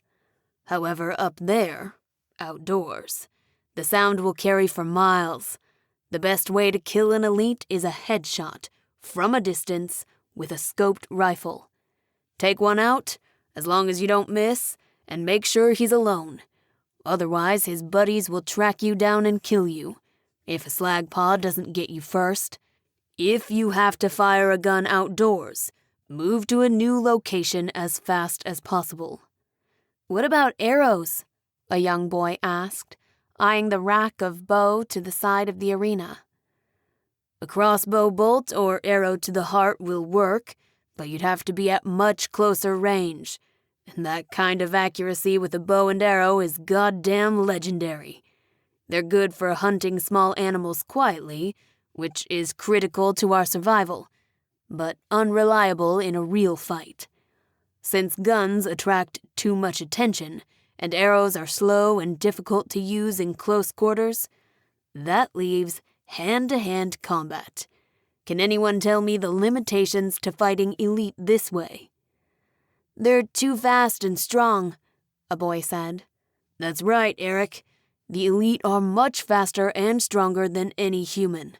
The best weapon in close-range combat is a stake through the heart while they're sleeping." "Why wood?" asked the first girl. "Metal is too clean. The wound will seal, and they could still kill you before you get away. A wooden spike leaves a big round hole, tears out micro-fragments of the cell walls. The wound is much slower to repair, and if they don't pull out the stake quickly, it'll be too late, and the whole system will fail." I scoffed, a little too loudly. So this was their plan for war? Wait until the elite are sleeping and pick them off one by one? It might be practical, but it also seemed cowardly. "You've got something to add, Chosen?" Steve glanced up quickly, using the title like an insult. In the compounds, it had always been an honor, an elite term of status and power, to be treated with respect and deference. Just that the elite will fight back, and they're almost never alone. To get near one, you'd have to take out a dozen guards first. "Exactly," Steve smiled, "which is what we train for. Even with elixir, which will make us stronger and faster, no human can consume enough to defeat an elite. Once one is alerted to your presence, all you can do is run. But in order to defeat their guards and troops, we need elixir to fight our way out. Since we have a special guest today, perhaps I could convince her to give a demonstration of the fighting styles taught at the Citadel." He waved a hand for me to come join the class, but I crossed my arms and leaned back against the bench. I wasn't in the mood to fight, and I hated the idea of giving this group of child assassins any extra knowledge. Master Svoboda's class had been a dojo to me, almost a temple. I'd spent weeks learning how to fight and defend myself, generally getting my ass kicked.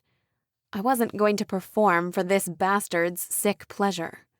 "Come on," he said. "We'll make it a fair fight. A drop of elixir each." Kamina stiffened next to me. "Make it 2 and you've got a deal," she said. standing up. Jacob isn't gonna like this, Marcus said. Then don't tell him, Steve sneered. You don't have to do this, I said, reaching for her arm.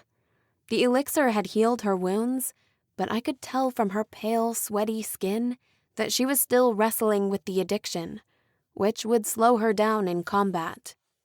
Kamina smirked at me. He shot you. The least I can do is punch him for you. Besides, I won't get better by sitting around. It's time to get back to training. Kamina tied her hair into a ponytail and stretched her arms and neck before climbing over the short wall into the enclosed rink. She was nearly as tall as Steve, but without all the muscle, which made her look frail next to him. He took out a small vial with an eyedropper and placed 2 drops on the back of his hand before lapping it up with his tongue, like a cat cleaning its paws. He did the same for Kamina. She frowned, keeping her eyes on Steve as she licked the blood off her skin, staining her lips red. Then they circled each other slowly. They both moved quickly, with precision, testing each other's defenses. Steve struck first, jabbing with strong blows, but Kamina swatted each strike away before ducking under the last and slapping Steve on the butt, making the kids laugh. He turned and charged, this time going for her center of mass. She boxed his ears as he tackled her to the ground, lifting her off her feet and slamming her down on the hard floor. Before he could pin her, she wrapped a leg around his neck and twisted until she was on top of him. She got in one good punch before he tossed her to the side. She rolled to her feet and, rather than waiting, attacked with a flurry of kicks aimed at his stomach and chin. He blocked most of them before grabbing her leg and lifting her up against the wall, forcing her to her knees with his arm around her neck. As you can see, children, he said, spitting blood from his split lip, when given equal doses of elixir, the strongest fighter will usually win. I stood up, about to charge into the rink, but Kamina winked at me before dropping all of her weight down and breaking the chokehold. She jabbed a pressure point in Steve's thigh, cramping his whole leg, then swept him off his feet with a scissor kick. He banged his knee hard and let out a groan of pain. Kamina kicked off the short wall and did a flying roundhouse that connected with Steve's chin and sent him sprawling across the floor. Unless, Kamina said, dusting her hands, you're smarter and better looking than your opponent. Then you can use his weight and overconfidence against him. The kids clapped their hands as Steve staggered to his feet, glaring at her with murderous rage. Good match, Kamina said, offering her hand. Let's call it a draw. Steve hesitated for a moment, glancing at the kids. Kamina was offering him a way to save face, and he knew it. Guess you got more training than I expected, he said, shaking her hand. You should see what I can do with a spear, she said. To be fair, you picked the wrong opponent. Some of the girls really are just a pretty face with a few months of combat training. But I'm from Icklebot. I've been fighting monsters my whole life. It's in our blood. I was relieved the fight was over. We'd been trained to protect the elite, not fight them. Using elixir for sport and practice, training kids how to kill elite, felt wrong somehow. But something else was bothering me. Where are you getting the blood from? I asked suddenly, eyeing the red stain on Kamina's hand. Trevor blanched, and Curate Marcus looked guilty. I could tell they were keeping something from me. Something big. I mean, it's not straight elixir, it's elite blood, right? How did you get so much of it? You couldn't have stolen it. Tell her, Marcus said finally, not meeting my eye. We caught one, Trevor said, rubbing the back of his neck. One of the elite. We keep it locked up. I didn't know what to say to that. The idea that there was an elite somewhere in this building made the hair on my arm stand up. What if it was someone I knew? Someone I recognized? "Show me," I said. Marcus sighed, and I trailed after him. We went deeper into the complex, past several checkpoints with guards, before emerging in some kind of underground parking lot. "She's in there," Marcus said, pointing at a large truck. He shrugged when I raised my eyebrows. "It was a freezer truck for transporting meat," he explained. "Thick walls, no handle on the inside." He hefted the handle, raising the wide door to the back of the truck. The cell wasn't what I expected. Large chains had been bolted into the walls, attached to a thin figure lying on a soiled mattress, covered in filth and grime, her face nearly black from dirt. Anxious thoughts rattled nervously in the back of my mind, and my skin crawled. Something about this was all wrong. The elite had long, dark hair and was smaller than I'd expected. A woman. There were a few in the Citadel, but I hadn't had much contact with them. She raised her head, catching my scent, then pulled weakly against the chains. She hissed, raising her lips to display her sharp teeth. Despite her red eyes, matted hair, and prominent fangs, I recognized her instantly. It was Penelope, back from the dead. Chapter 4. I didn't know whether to laugh or cry. Penelope was still alive. Somehow, she'd survived the king's forced execution. She was still wearing the yellow gown from her execution, though it was torn and stained a deep reddish brown, from blood, dirt, or worse. I stepped towards her, but Trevor grabbed my arm and held me back. "When we found her," Marcus said quietly, "she was barely alive, more animal than human. She tore through 3 armed men before we took her down." "But how is it even possible?" "We think Tobias must have slipped her elixir somehow, as he killed her, or before." I saw it, I realized, sucking in a quick breath. He stabbed her, but then he kissed her. There was blood on her mouth. "He must have passed it to her then, a lot of it. Stop the heart, then flood the body with elixir. That's the way to make an elite." "But she was part of the resistance," I said. "She was chosen, and helping you. How can you treat her like this?" "Whatever she was before, she isn't now. She's an elite. She needs blood to survive. Lots of it. Let's just say that nobody down here is volunteering for the job." "It kind of goes against everything we stand for," Trevor added. "If we ask for blood donors to keep alive an elite, there'd be a riot. Honestly, if the people even knew she was down here, it would be a major thing. They'd want her head."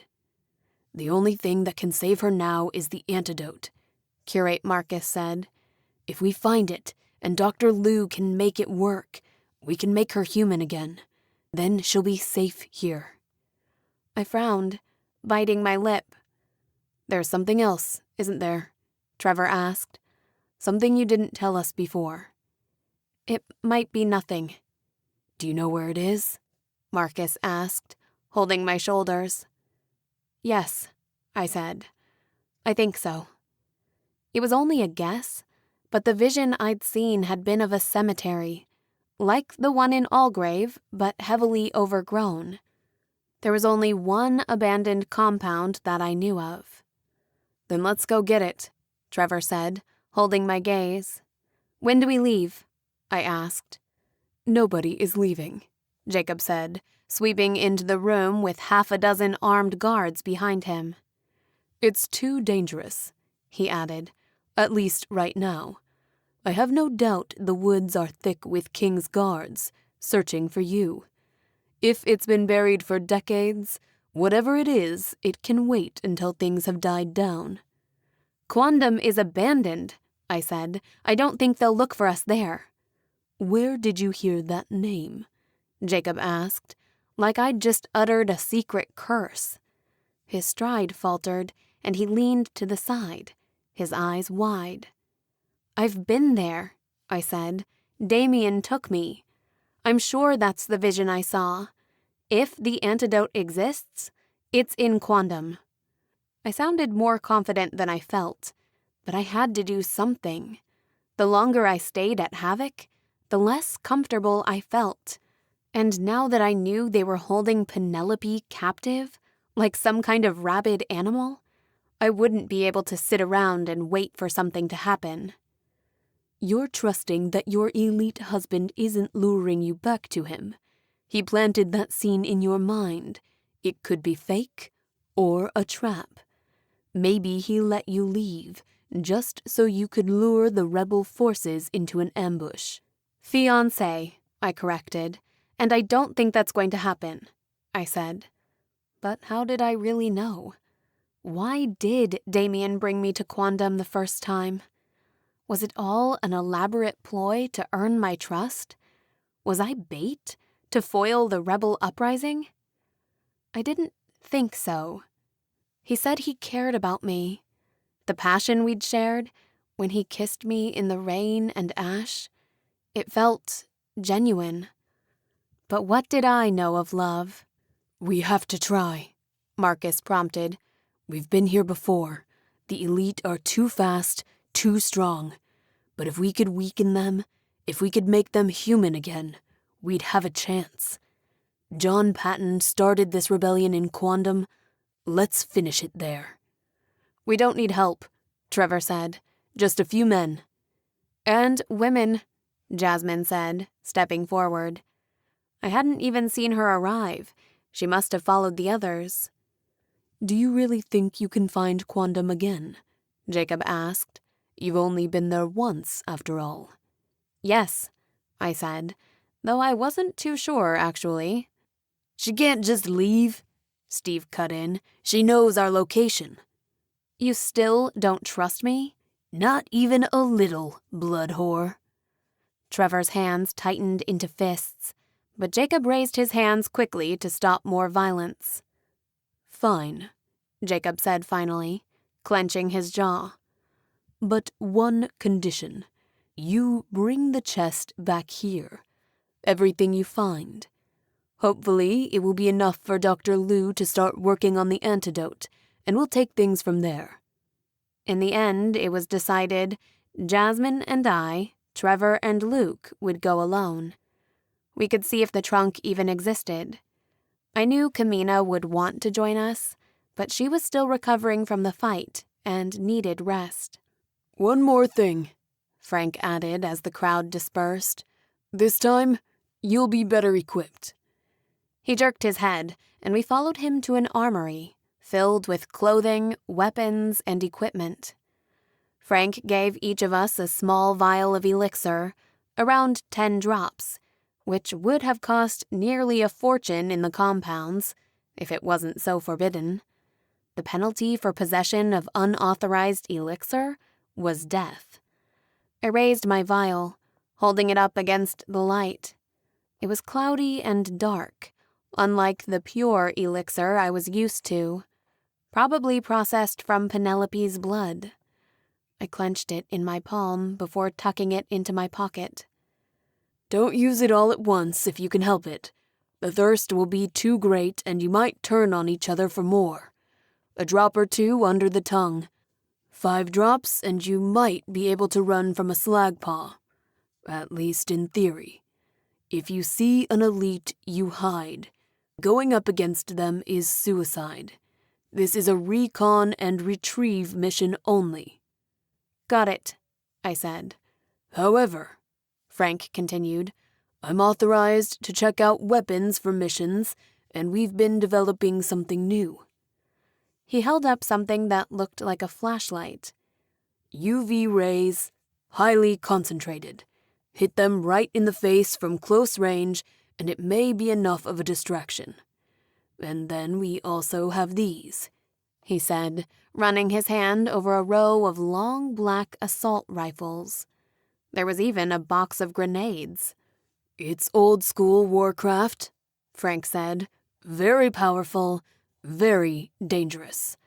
The problem is they only work if you get the drop on them. If the elite hear, see, or even smell you first, which they almost always do, they'll kill you before you even know they're there. And of course, the guns are loud and will give away your position immediately. Guns of any kind are forbidden outside the Citadel, so if you use them, they'll find you." "Last resort," Trevor nodded, shoving a pistol in the back of his pants. "For stealth, spears and swords are the best option. Or a good knife if you can throw one. But only if paired with significant elixir, otherwise you're unlikely to get out of a scuffle with a slagpaw alive." "Pretty," Jasmine said, pulling a pair of curved daggers with ornate handles from a wall mount. I hefted a compound bow and filled my quiver with wooden arrows. I also found a sword belt, which I strapped around my hips. Luke took a long spear with a dangerous-looking barbed end. Finally, we picked out matching survival gear. Dark gray and black canvas and leather, with hoods, hats, and masks for the ash that hid everything but our eyes. Luke stopped near the entrance to talk with Steve and Jacob about something, while Curate Marcus said a quick blessing under his breath, waving his fingers like a magic wand. Then it was time to go. The masks were different from the one I'd used in the Citadel. Less flattering, more mechanical and homemade. It looked like some kind of car engine mixed with a pacifier. I took a few experimental breaths as we came up through the tunnels towards the exit and met the first burning flakes. The city was deathly silent, apart from the slight rustle of leaves in the wind and the occasional metal groan from one of the derelict buildings. Even in the capital, the hum of the purification engines was constant, and the older engines in the compounds were easily twice as loud. I'd grown up with so much white noise, I'd learned to tune it out. Without it, the silence seemed menacing, a reminder that we were in the wild, where slagpaw stalked prey and the poisoned air could kill you. It was hard to believe there were thousands of humans hiding just under our feet. No wonder they never got discovered. I held my bow ready as we stuck to the shadows, moving between the abandoned cars and beneath a large bridge, before hopping across stones over a small stream. We took a different route this time. It was hard to keep track of directions in the metal maze without being able to see the mountains. We passed through a long, dark tunnel, emerging on the side of a hill, with the valley spread before us. "Which way?" Trevor asked, once we'd finally cleared the toppled structures. It was a relief to be back on solid ground again, instead of clambering over mounds of concrete. I breathed in deeply through the mask, trusting it to filter out the toxins, and was rewarded with the faint scent of pine needles and soil.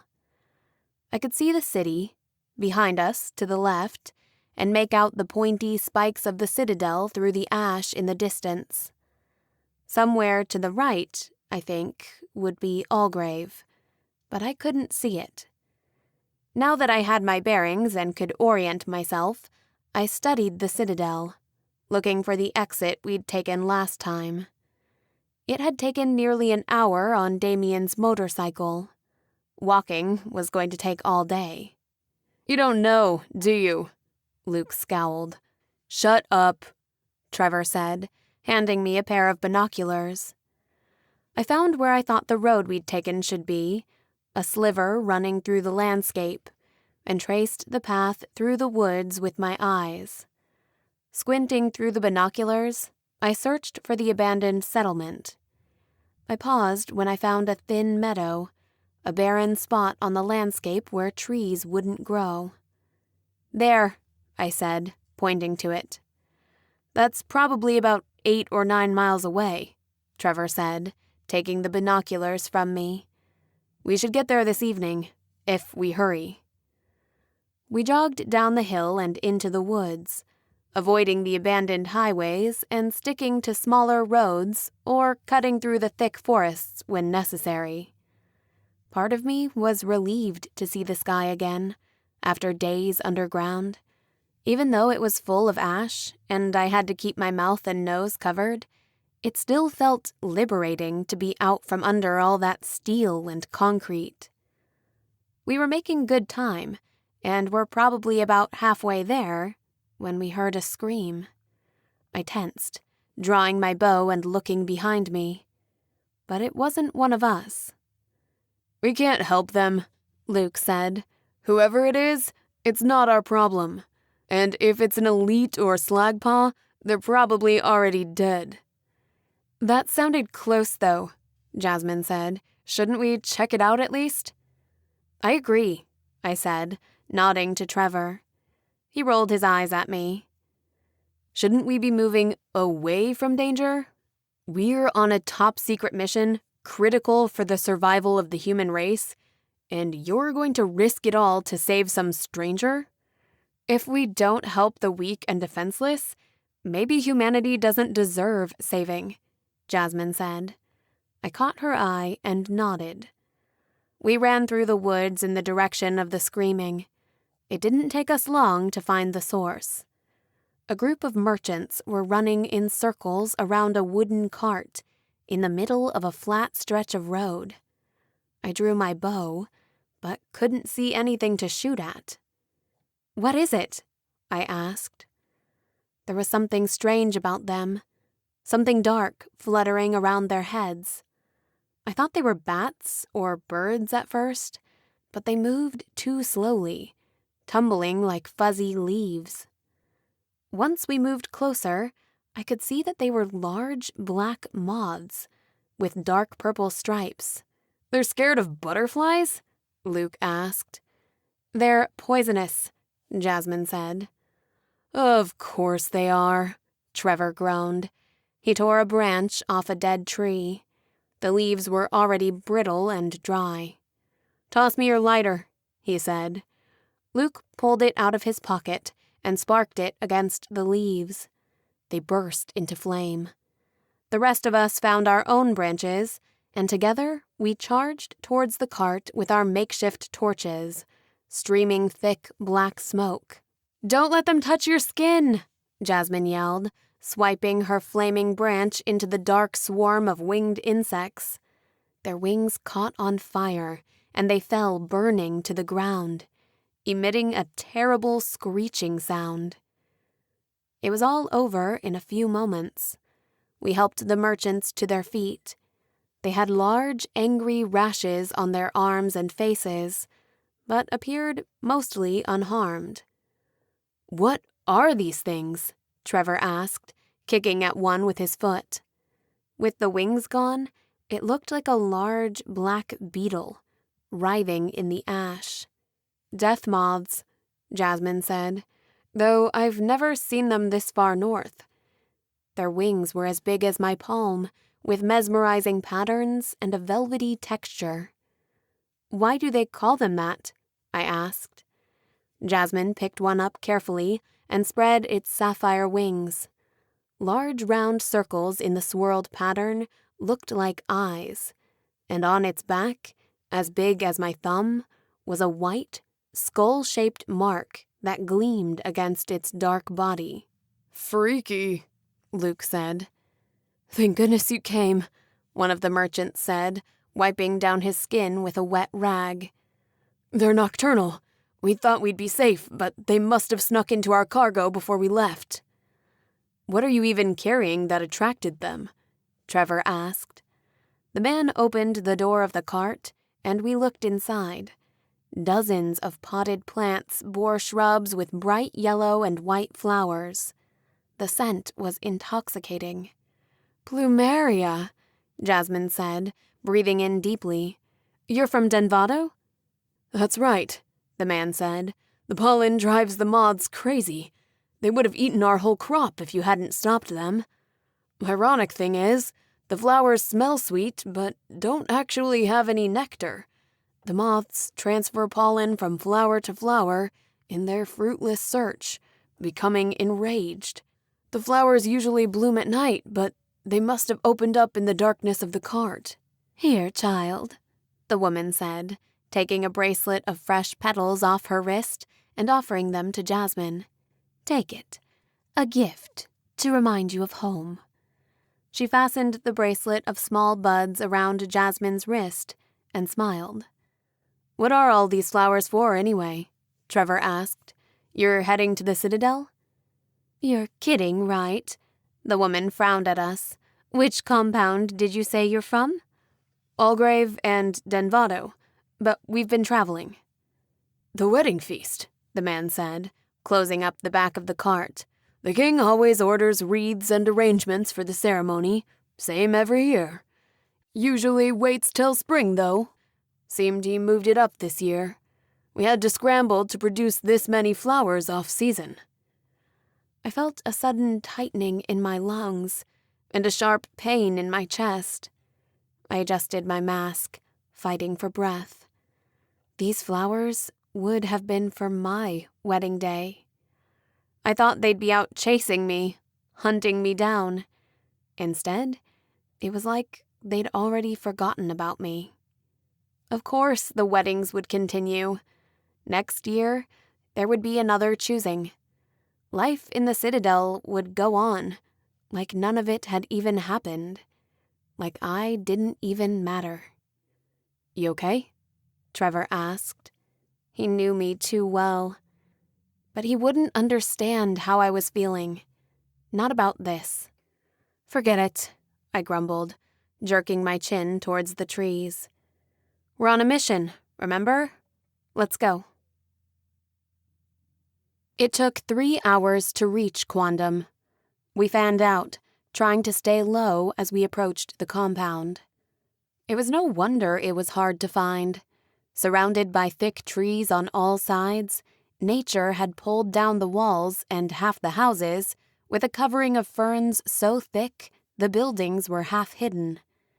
The plants that grew on the surface were gray and dull, starved of sun and burnt from ash. Only the more aggressive plants thrived, with large purple veins on their dark green leaves, studded with thorns as big as knives. Nothing grew big enough to grow fruit or blossom, but the struggle to grow was almost manic. The bones, however, stood out in stark contrast from the wasted landscape. They gleamed like polished marble, no doubt picked clean by predators. When I came with Damien, I was too horrified to study them closely. But this time, I was paying attention to everything. The citizens of Quondam had been tied up and left to starve and burn in the center of the village, like candles on a birthday cake. Hundreds of them. Their faces and arms were lifted in tortured screams, but in places, their skin had loosened and broken off in the elements, leaving only their skeletal remains. A chill ran down my spine. The last time I was here, I'd kissed Damien. And it wasn't just to help the rebels and get him to trust me so I could find the research. I'd wanted to kiss him. And he'd pulled away first. But how twisted was it that he'd killed my grandfather decades ago and then made out with me in the middle of the mass gravesite marking the site of his father's failed social experiment? We waited in the trees for 20 minutes, but despite the sound of falling ash, the silence was heavy, like a rolling fog. Finally, we entered the village of the dead, creeping past the grotesque statues of what used to be the townsfolk, immortalized in ash by King Richard as a warning against those who would defy him. We crossed through the field of corpses as quietly as possible, carefully avoiding their mangled limbs. "This place gives me the creeps," Luke said. "I think that's the point," Jasmine said. Our weapons glinted softly in the afternoon light. Shh! Frank hushed, waving us forward. We darted towards the center of the town and gathered under the crumbling awning of the church. Vines had overgrown the altar, half obscuring a large golden cross. A rusted bell hung in the remains of the tower, and I could almost feel a slight hum, like it was vibrating. Paintings were torn, and shards of colored glass from stained glass windows littered the floor like puzzle pieces. I glanced around the corner of the building and shivered as I saw the black iron gates leading to the cemetery. Every compound had one, inside the gates, so we could mourn our dead. Compared to the horror show out front, the somber, carved gravestones were practically a relief. But they hid the truth. Part of me understood the lesson King Richard had been trying to teach me when he showed me his cave of doom. The lesson he'd wanted his son to learn after the uprising in Quondam, with this vulgar display. It wasn't just that he was brutal and sadistic. It was more calculated than that. It was impossible to ignore this kind of carnage. It was a reminder that the pleasantries of the compounds, breathable air, fresh produce, a weekly dose of elixir, were the utopian side of our new reality. If the two races coincide peacefully, both survive. But if they didn't, live together or die apart. This was the dark underbelly of that same reality. The contract of our kingdom was forged with blood and death, and were it not for the compounds, it would be open war again. We walked up the path into the overgrown cemetery. Winged statues of angels and tall headstones stood crookedly, guarding their charges. "See anything familiar?" Trevor asked, startling me. "I don't know," I said. Some smaller trees and shrubs had pushed up through the graves, disturbing the remains, and I saw more than a few bones lying on top of the soil, wrapped in cages of gnarled roots. "Something's wrong," I said, frowning at the neat rows of graves. "What I saw, it was in the trees, not in the open like this." "This way?" Luke picked up a skeletal arm pointed forward towards the trees, then yanked a ruby ring from the bony finger. "Put that back," I said. "Make me," Luke taunted, breaking off two of the corpse's fingers to flip me off. Trevor stood over him with his arms crossed, and Luke finally scowled and made a big show out of restoring the artifact. "Not like he'll miss it," Luke grumbled. "And anyway, isn't this what we came for?" "We're not grave robbers," I said. "I don't think." "This way," Jasmine said, ducking under a large hole that had been torn through the perimeter gates. What I'd mistaken as boulders were actually worn tombstones leading up the hill, mostly buried in sediment. "There," I said, breathing a sigh of relief as I finally recognized something. I headed towards the gnarled trunk of a crooked tree, and then I saw it. It just looked like a misshapen boulder at first, but I dug the dirt and ash away from the stone with my fingers until I could see a small symbol etched into the surface. J.P. John Patton. "I thought he was executed," Trevor asked, leaning closer. "The whole town was. Damian must have come back and defied his father's order by burying his friend." "So now what?" Luke asked. "Now we dig," Jasmine said, slapping him in the stomach with a shovel. We took turns with the portable tools we'd brought with us. Soon, the light was fading. "Hurry up," Luke said uneasily, leaning against the tree during yet another water break. "We still have to get back in one piece." "Maybe you should be helping then," Trevor grumbled. I'd love to, but you just take up so much space," Plus, my palms are blistered up. Wimp, Jasmine said, taking the shovel from Trevor.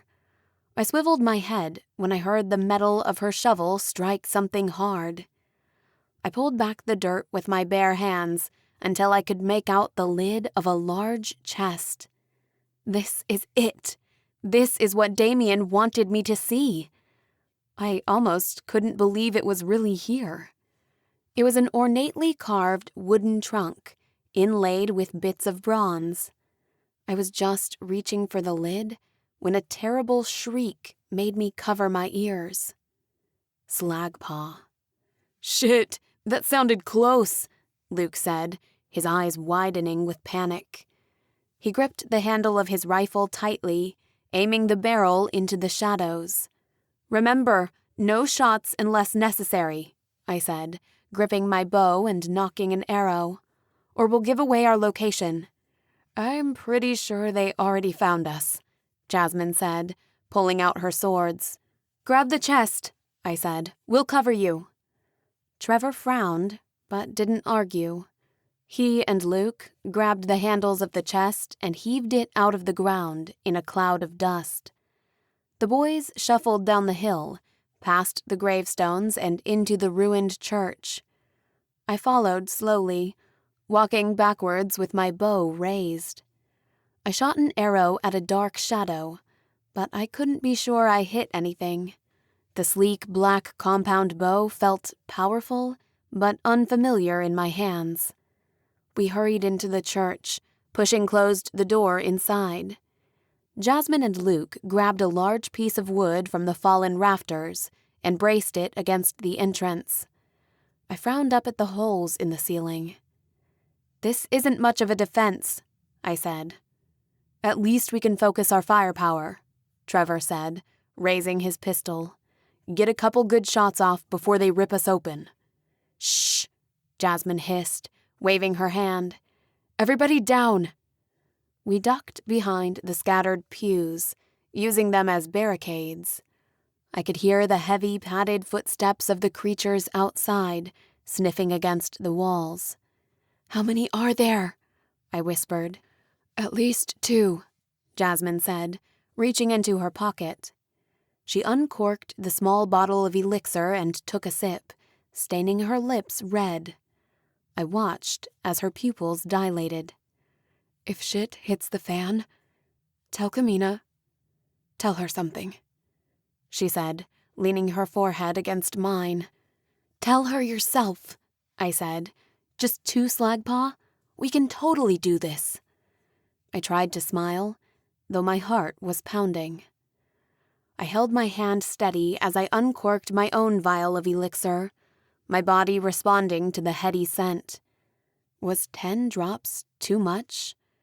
What if we had to fight our way out? What if we needed more later?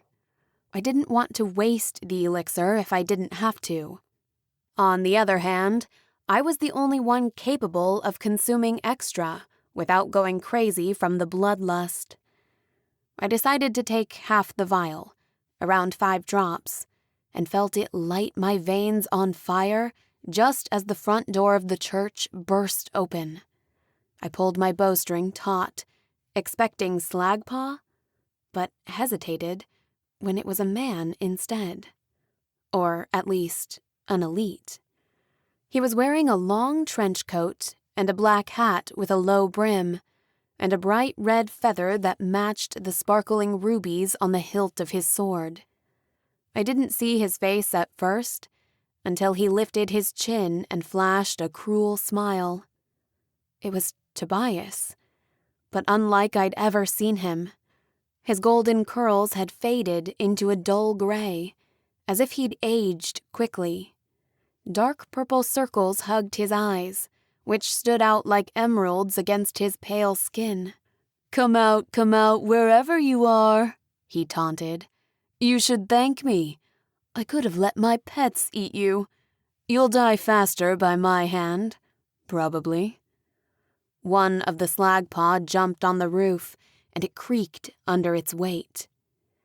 The beast slashed through the hole with its massive claws, and Luke rolled out of hiding. He fired 3 crossbow bolts in quick succession. Tobias dodged the first 2 and actually caught the third one. "Now that's more like it," he grinned. He flicked the bolt back towards Luke, and it sunk deep into his thigh. Trevor tried next, charging towards Tobias with his arm raised, ready to strike. He moved quickly. I wondered how much elixir he drank. Tobias blocked his attack, then tossed him into the wall. Jasmine screamed and launched herself at him, just as the second slagpaw crashed through the back wall, straight towards me. I shot 5 arrows. The beast swatted 2 away, and 3 stuck in his torso. But it didn't matter. 100 arrows wouldn't be enough to stop this thing. It reminded me of something I'd read in one of Damian's books about early mankind. They'd hunt in groups, but the arrows were mostly a distraction, so that hunters could get close and pierce the thick hide with spears. I dropped to the ground between the pews as the creature dove over me, shredding deep grooves into the wood with its claws. It smashed through a central column, bringing down another chunk of the roof. When it turned again, it was facing Trevor, who was still pinned in the corner, his weapon out of reach. It shook its head, opening its jaws with a high-pitched roar, then swiped out a massive paw. I grabbed for my sword, but I knew there was no way I'd reach him in time. "Stop!" I screamed, stretching my hand forward. The animal paused, blinking at me in confusion. I could feel a subtle connection of energy between us. Tobias snapped his eyes up in astonishment. He'd been easily blocking Jasmine's attacks, but he stopped when he saw me, and Jasmine managed to slice through his shoulder with her curved blade. He winced for a second before twisting her arm so hard I heard the bone snap.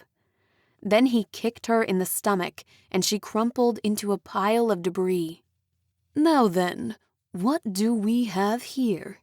Tobias said, pinning me with his eyes. The 2 slagpaws stalked towards me, growling from either side. "Could it be the famed rebel princess? You know, nobody can stop talking about you back at the Citadel. It's a bit darker than the story I would have written for you, but I get the appeal. I guess I'll have to be the one to bring Damien the sad news that you got eaten by Slagpaw." "Tobias, please, why are you doing this?" His eyes flashed with pain, and for a moment, I saw him for who he really was. Kind, sweet. But then his mask of rage fell again. He crossed the room in a flash, seizing me by the throat and slamming me against the wall. My feet kicked against his ankles uselessly. I clawed at his arms and neck as his fingers tightened around my neck. "I serve at the pleasure of my king," he growled, fire in his eyes. "And the rebels, they lured away the only thing I loved. They twisted her, made her betray me. She used me. Now she's dead." "That's not what happened," I said, fighting for breath. Had he forgotten everything? "She loved you. She loves you still." Tobias's eyes grew wide, and he stumbled backwards, dropping me on the ground. He had a question in his eyes, one I confirmed with a nod. "She's still alive," I whispered, daring a step closer. His face contorted, but just then a savage howl ripped through the church and a dark shape tackled Tobias, smashing through the altar and bringing the remains of the tower crashing down on them both. I covered my ears against the harsh brass clang of the bell as it cracked the marble floor. I thought it was one of the Slagpaw at first, but this one was still wearing pants. Only the top half had grown wolf, and it was still human enough for me to recognize Trev's dark features. He slashed at the elite, and in his shifted form, he was bigger and stronger. But too slow. Tobias dodged the razor-sharp claws and pummeled Trevor with lightning-quick jabs to the ribs. Trevor sank back, clutching his chest.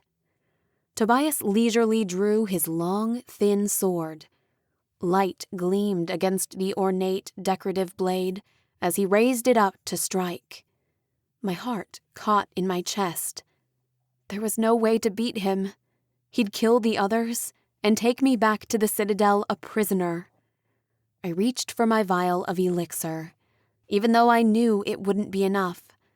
But before I could raise it to my lips, Luke ran past me with a battle cry, holding up the compact ultraviolet bulb. For a second, I was blinded by a flash of brilliant white light. I heard Tobias scream, clawing at his eyes as dark purple veins spread across his pale face. He swung wildly with the sword, but Luke helped Trevor stand, and we ran through the now open section of the wall. Outside, a third slagpaw was waiting, baring its teeth and growling at us, saliva dripping from its jowls. Elixir thrummed through my body as I sprinted towards it, ducking under its claws and sliding across the rough ground on my knees, stabbing upwards with my sword. It slipped between the creature's ribs, slicing it open, belly to tail, and showering me in a warm cascade of slagpaw viscera. "Grab the crate!" I shouted. Jasmine and Luke each grabbed a handle, and together we stumbled into the thick woods, leaving Quondam behind, until the ruined steeple was swallowed up by the swirling ash and grasping branches. Chapter 5. It was dark by the time we made it back to the dead city. I cringed, expecting to see another slagpaw around every corner. Or Tobias. I couldn't shake the anger and hatred in his eyes. I'd never seen it there before. I wasn't sure how many people in Havoc realized what slagpaw actually were, and I didn't want to risk getting shot again if I showed up with a muted. So I gave Trevor the rest of my elixir, and we waited at the edge of the city until he changed back. I found a trickle of water running out of some exposed pipes into a small sheltered pond between some buildings. It was only a few inches deep, but clean enough to rinse off the worst of the smelly gunk that clung to me like a second skin. I was pretty sure I was stained a few shades red, like the eggs we used to decorate for Easter. I remembered sitting on my father's lap and using wax to draw geometric patterns against the brown shells. "I can't believe we're alive," Luke said finally. He'd been quiet on the hike back, though we'd covered most of the distance at a near sprint. "Seriously, an elite and 3 slagpaw? It's a goddamn miracle." "We were lucky," Trevor said. He splashed some water on his bare torso, which was still a bit fuzzier than usual, and his voice was a deep growl, but at least he could talk again. "You know," Luke said, sitting on the chest we'd retrieved from Quondam, "Steve thought this whole thing was a scam. He made me promise to shoot you if you tried to tell anyone the location of Havoc. I said I would, but, well, let's just say I wasn't looking forward to it." "That should be on a greeting card," Jasmine joked. "Killing you would give me feels." "Brevity is the source of wit," I said. "Seriously, though?" Luke said, pushing back his hair. "Thanks, I guess." He was acting weird, but I knew it was mostly the elixir in his system. He probably wasn't used to consuming so much. "We should be thanking you," I said, pulling my wet hair into a loose knot behind my neck. "And now, we know that flashy thing really works." "I think it's fair to say we all helped," Jasmine said, leaning against the rusty remains of a van. "But can I remind you, we're in the city after dark, And didn't Marcus say something about night prowlers? I took a shaky breath and nodded. We weren't safe yet. The guards let us in after screening us again with the UV light, raising their eyebrows at Trev's naked torso and torn pants. Every time they turned on the bright lights, and I felt the heat on my skin, I expected to burst into flames. My skin prickled, and I thought I felt a burning sensation. But then I was done, and they ushered me through. Still human after all. After the near pitch black of the forest, the underground lights were blinding. I removed my mask and wiped the sweat and blood off my forehead. Curate Marcus greeted us first, along with a small crowd of onlookers, who stared with interest at the antique chest we'd taken turns carrying back. I noticed Luke was favoring one side, and winced with each step. Blood ran down his leg from the arrow bolt in his thigh. I hadn't seen it outside in the darkness. And Jasmine was cradling her broken arm. Things didn't go exactly as planned, I said, after we'd entered the private office upstairs Jacob was using as his headquarters. Jasmine sank into an easy chair in the corner, and Trevor and Luke heaved the chest onto the table. "I'm just glad you all made it back alive," Marcus said. "And with the chest," Jacob said eagerly, running his hands over the cracked leather and ornate bronze hinges. "Have you opened it?" "It's locked," Jasmine said. "Plus, we were kind of busy, running for our lives." "What do you think is inside?" Trevor asked. "It could be a trap," Luke said. "Or a bomb," Jacob agreed. "It isn't," I breathed. I'm not sure how I knew. "Forgive us if we don't take your word for it," Jacob said, "but given the source of your information, it's fair to be skeptical. I mean, the elite are known for compulsing people. It would have been easy to fool you. This could all be an elaborate ploy. Maybe he let you escape, just so you'd dig this thing up and bring it here. Maybe it's a biological weapon of some kind, an infection." "Pandora's box," Marcus said ruefully. "We just risked our lives for this thing," Trevor said, "and now you're telling us you're afraid to open it?" "Not afraid, just cautious. Unlike you, I need to consider the humans under my care." "So what happens now?" I asked. "Sleep," Jacob said. "It's after midnight. We'll get our demolitions expert to check the box tomorrow. Make sure there are no hidden wires or triggers. Then we'll see about opening it up." I wanted to protest, but I felt my knees shaking and realized I was exhausted. I bit my lip and nodded, even though I hated letting the box out of my sight. I was sure it was meant for me and me alone. What secrets did it hold? What was Damian trying to tell me? Outside, Kamina grabbed Jasmine in a tight hug, then pulled away when Jasmine squealed. "Shit, you're injured," she said. "Sorry, I wish I'd been there. By the way, thanks for leaving me behind, idiots. You needed rest. Bet you look much better now.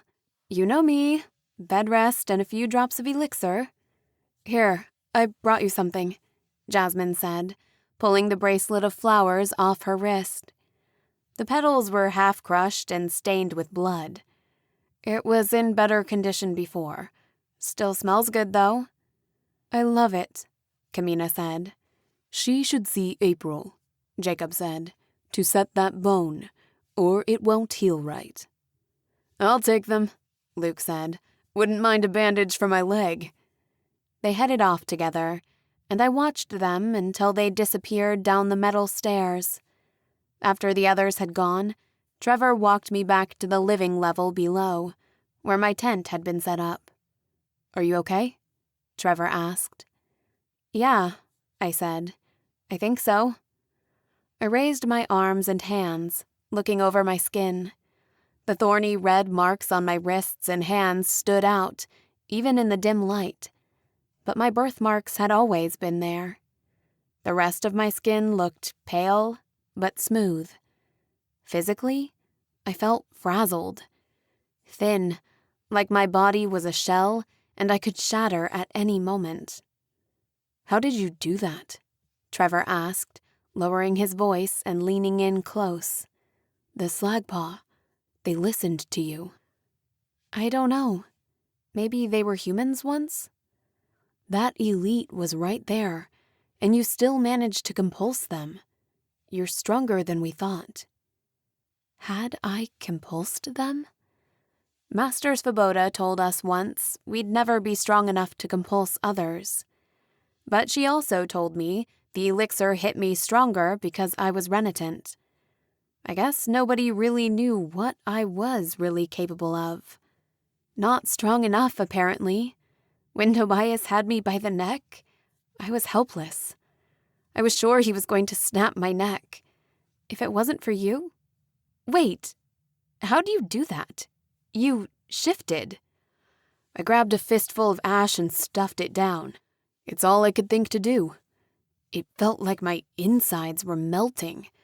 I wasn't sure I'd be able to come back this time. Do the others know what you're capable of? Not all of them. If word got out that there was a Slagpaw wandering around, people would freak. "What a pair we are," I murmured. He brushed a strand of hair out of my eyes and leaned forward until I could feel his breath on my cheek. The colorful tents glowed like giant lanterns around us. "I always knew we'd end up together." He smiled. "I never realized we'd become the monsters." The elixir heightened my senses in the dim light. I was hyper-aware of his musky scent, the soft pulse of his heartbeat, and the tension in his body, just before he kissed me. I pulled away almost immediately, more out of reflex than anything. Doubt flashed in his eyes, followed by anger. My cheeks burned, but I wasn't sure why. I had nothing to apologize for. "Tell me it's not because of him," he said, his voice rough like gravel. "Can we not do this right now?" I asked, crossing my arms. "I thought you were done with all that," he said. "I thought you were on our side now." "Why do there have to be sides?" I asked. "I'm just tired, and I feel disgusting." "Fine, whatever," he said, pushing his dark hair back in frustration. He took a deep breath before squeezing my shoulder. "Get some sleep," he said, "and a shower. We've got time. Why don't we stay in and try not putting ourselves in imminent danger for a few days?" "That sounds amazing," I said. He smiled, though it was tense. I waited for him to leave, then went into my tent alone and zipped it shut. The camping pad was firm, nothing near as comfortable as Damian's massive mattress, but it was still welcome after the day's misadventure. I rolled up some clothes for a pillow and let my mind wander. My forehead was sweating and my skin itched. I scratched my arms. It felt like insects were crawling on my skin, and in the dark, I could barely see enough to check. I wouldn't be surprised if this place was full of cockroaches. I was almost asleep when I heard the whispers at the edge of my consciousness, disturbing the fragments of a dream. I lay awake in the darkness for a while, trying to fall asleep again, but it was no use. Finally, I got up for a drink of water, walking barefoot on the cold cement to the shared bathroom and splashing some water on my face. I definitely needed a shower. But before I could take off my clothes, I heard the whispers again. I thought I'd just imagined them before, but now I was wide awake. Maybe I was losing my mind. I followed the noises down the hall. It almost sounded like there were scratches coming from inside the walls, and I pictured hives of rats squirming behind the concrete. It made my skin crawl. I didn't recognize where I was until I was standing in the garage, right in front of Penelope's cell. The single guard outside was sleeping. It was easy to walk past him. I opened the door to the truck as gently as I could. When I stepped inside, the sweet scent of elixir mixed with the smell of rotting flesh and death. Penelope's flesh was so pale, it looked blue in the dim light, but her eyes shone with fever, lit with internal furnaces as her body struggled to keep her alive. Her new elite form needed fuel, and she was starving to death. She lunged at me suddenly, rattling her heavy chains, but only made it halfway before being snapped back by the metal collar around her neck. If she recognized me at all, I couldn't tell. She snarled at me, as if I were the predator, then retreated to a dark corner sullenly. She clawed at her skin absently with a soft whine, and I noticed the thin lines cut into her wrists, smeared with dark red blood.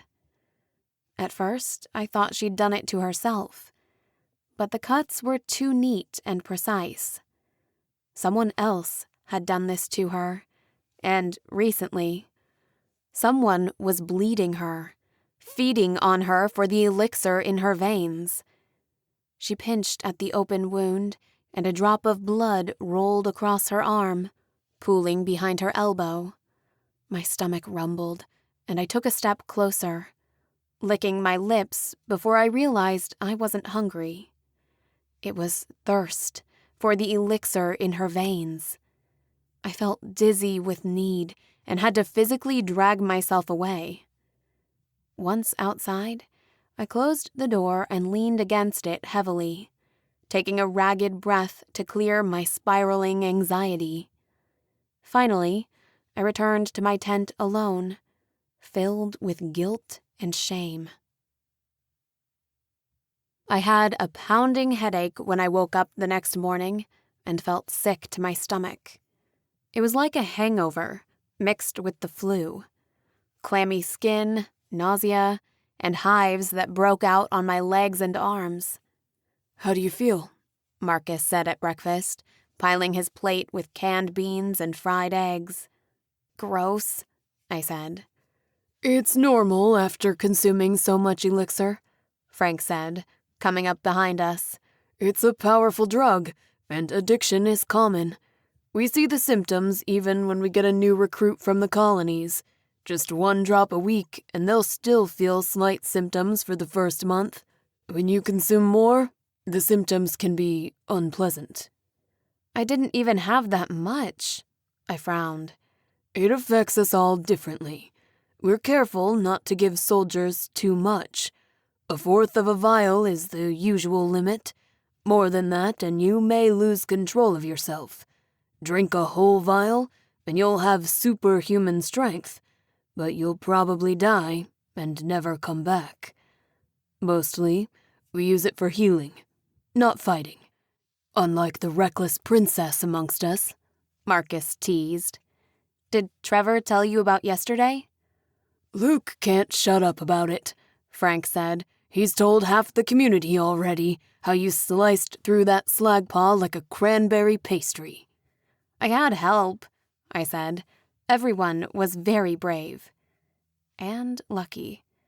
1 elite and 3 slagpaw. I had a feeling if it were just the slagpaw, it wouldn't have gone down so well. Being tied to Tobias made them a bit slower. When he hesitated, so did they. 1 slagpaw is a miracle, but it could just be a fluke. By my count, you've killed 3. How much elixir did you take, anyway?" "Half a vial?" I shrugged, sipping my dark root tea. I frowned at the cup, annoyed it wasn't coffee, but apparently that was a luxury good in Havoc and only for special occasions. "So 5 drops," Frank said. "No wonder you feel like shit. Luke and Trevor are still in bed. Both have fevers, but they should be fine after a few days. Your friend fared much better. Honestly, I've never seen anything like it. You must have built up a tolerance in the Citadel." He nodded towards Jasmine and Kamina, who were pushing their food around a few tables away. Jasmine had a big pair of dark sunglasses on. I didn't know where she found them. Maybe in one of the shops downstairs. "What about the chest?" I asked. "Did you get it open?" "Let's talk about it this afternoon," Marcus said, "after everyone has had time to freshen up." By everyone, I assumed he meant me. I didn't need to smell my armpits to know I was rank. But first, breakfast. I grabbed some more tea and smeared butter and strawberry jam between 2 pieces of toast before joining the girls at their table.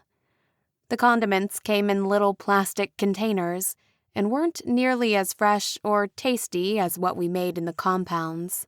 "This food tastes like it's been on a shelf for 100 years, Kamina complained. "It probably has been," I said.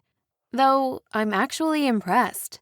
Who would have thought the rebels even had access to food like this? I thought they'd be living off of bats and spiders." "Only on Thursdays," Beatrice joked from the table behind us. We waved good morning.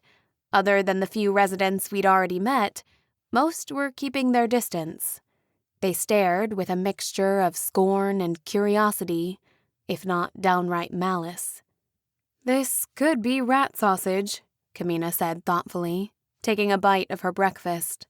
"But it's still delicious." "My head feels like it got slammed through a wall," I grumbled. "It very nearly did though, right?" Kamina said. "So don't complain. Maybe next time you won't leave me behind to fight Elite." She leaned back in her chair, and I caught a glimpse of the dark purple scars across her abdomen beneath her tank top. "We weren't planning on fighting anything," I said. "Honestly, we thought it would be a quick trip." "Here." Jasmine pushed a round white pill towards me across the table.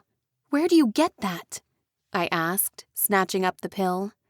I'd seen aspirin before, but it was usually only used for emergencies between renewal ceremonies.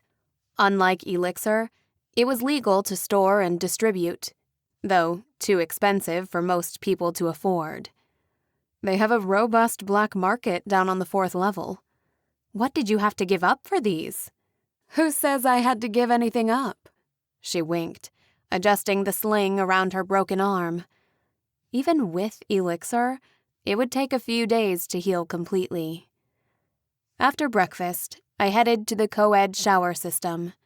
Trevor had pointed them out earlier, but I'd only had time for a quick shower. There was a long line.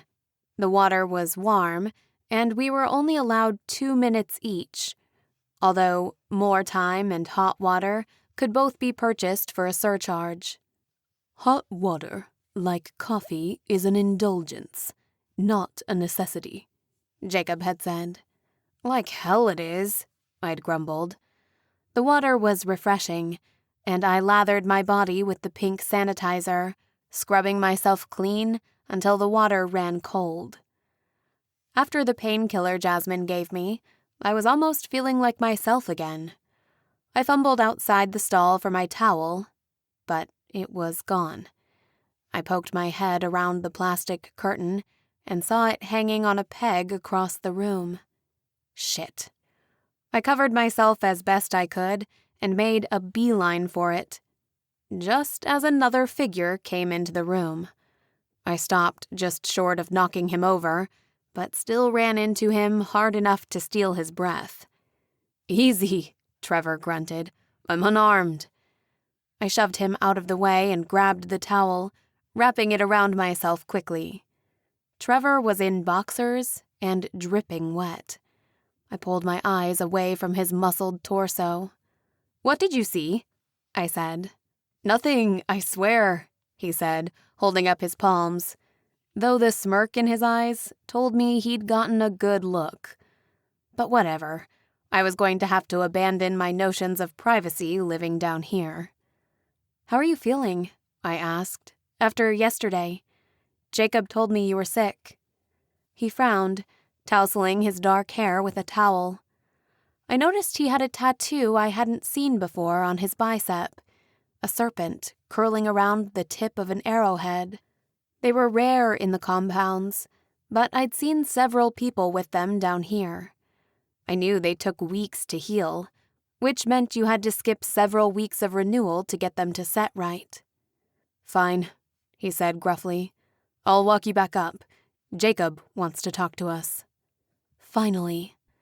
I pulled on my jeans and a tank top, then followed Trevor to a new area, in what looked like a laboratory. I remembered the one the king had set up, near his underground lake of the dead. This one was darker, with pipes coming out of the ceiling and cement walls, but it had decent lighting and an array of tools. Chairs facing mirrors were lined up against the wall, but they'd been pushed aside to make room for medical equipment. It looked like a cross between a workshop and an emergency room, which it probably was. The antique chest was on the table, resting on a white sheet, like a sick patient waiting for treatment. "I've tried everything I could think of," April said. She was still in sweats, but with a heavy apron and glasses and thick rubber gloves. "We even tried an old-school X-ray. Check it out." The picture showed the complex inner workings of the lock, with gears and springs and coiled tubes. "Basically, if we pry or cut it open, it'll ignite a combustible gas. Not too dangerous, but everything inside will be vaporized. Whoever built this didn't want to take any chances." "So there's no way to open it?" Jacob asked. "Not without the key," she said, "and who knows where that could be." I frowned at the narrow keyhole, framed by swirling patterns engraved in brass. They reminded me of something I'd seen before. "I know where it is," I said suddenly. All eyes swiveled towards me. "When I was in the capital, I went through Damian's books. One of them was hollowed out with a key inside. I think the patterns were similar. It has to be the same one." "And what if it's not?" Jacob asked. "There's no way to sneak back into the Citadel right now. The guards are on high alert since the trials and your escape." "What about the royal wedding?" Trevor asked. "Lots of guests and traders, entertainers. More activity than usual. We met some on the road. The Citadel will be crammed full of people. Maybe we can sneak in wearing disguises." Jacob looked towards Marcus, who shrugged. "Everyone will be at the ceremony," he said. "It's their best chance to get in. They barely survived retrieving the chest from a supposedly abandoned compound." "There won't be Slagpaw in the Citadel," I said. "Probably." "Just a few hundred elite." Jacob crossed his arms. "And we don't even know what's in there." "They won't even notice us. And if we had the antidote, we'd finally have a real weapon to use against them. Isn't that worth the risk? We had one skirmish with one elite, and the 5 of us nearly used up all the elixir you gave us, just to get away." "Your war is doomed to fail without this," Marcus added quietly. "There's no way forward, and you know it." "Fine," Jacob conceded. "But I can't give you more of our stolen elixir. You can take some from the elite before you leave." "Her name is Penelope," I said, "and she's no good to you dead. Someone is going to have to feed her, and soon." "The girl has a point," Steve said. He'd been silent until now, leaning back in a reclining chair, picking his teeth with a pair of scissors. "She's basically our own personal elixir factory. The more blood we feed her, the more powerful the elixir." "That's not what I meant," I frowned, pulling my wet hair back over my bare shoulder. And just where is this blood going to come from? Jacob asked. I don't care. Ask for volunteers. When do we leave? Jasmine said, pushing into the room. You're still hurt, Trevor said, nodding to her arm. I'm fine, and we're not going to fight, right? You need people who know the city, and you might need a distraction. I can be very distracting. She fluttered her eyelashes. You aren't going for the party, I said. It'll be dangerous. Luke, are you in? Will there be cake? He asked. There's always cake. Then let's go crash a wedding. Chapter 6. We left at dawn. The ashfall was thick, so we kept our masks on and wrapped thick shawls around our necks and noses. Marcus couldn't risk getting caught with us, so he went ahead alone. Apparently, he'd been named under torture, but convinced the king he had nothing to do with the attacks or the rebels. He was on probation and temporarily stripped of his title, but his curate pass and outfit still gave him wide access. I wasn't sure if I could trust Kamina right now, plus her extremely light hair and skin would draw too much attention in the Citadel. That left Jasmine, Trevor, and I, which was fine by me. I could move faster on my own anyway. It was a risk, since any of us could be recognized, but we knew the Citadel. We didn't speak and moved quickly through the dark woods, keeping off the path until we were closer to the Citadel and could see the dull shine of the metal domes and crystal spires, like a crown of authority dominating the skyline. The walls loomed above us as we circled the Citadel.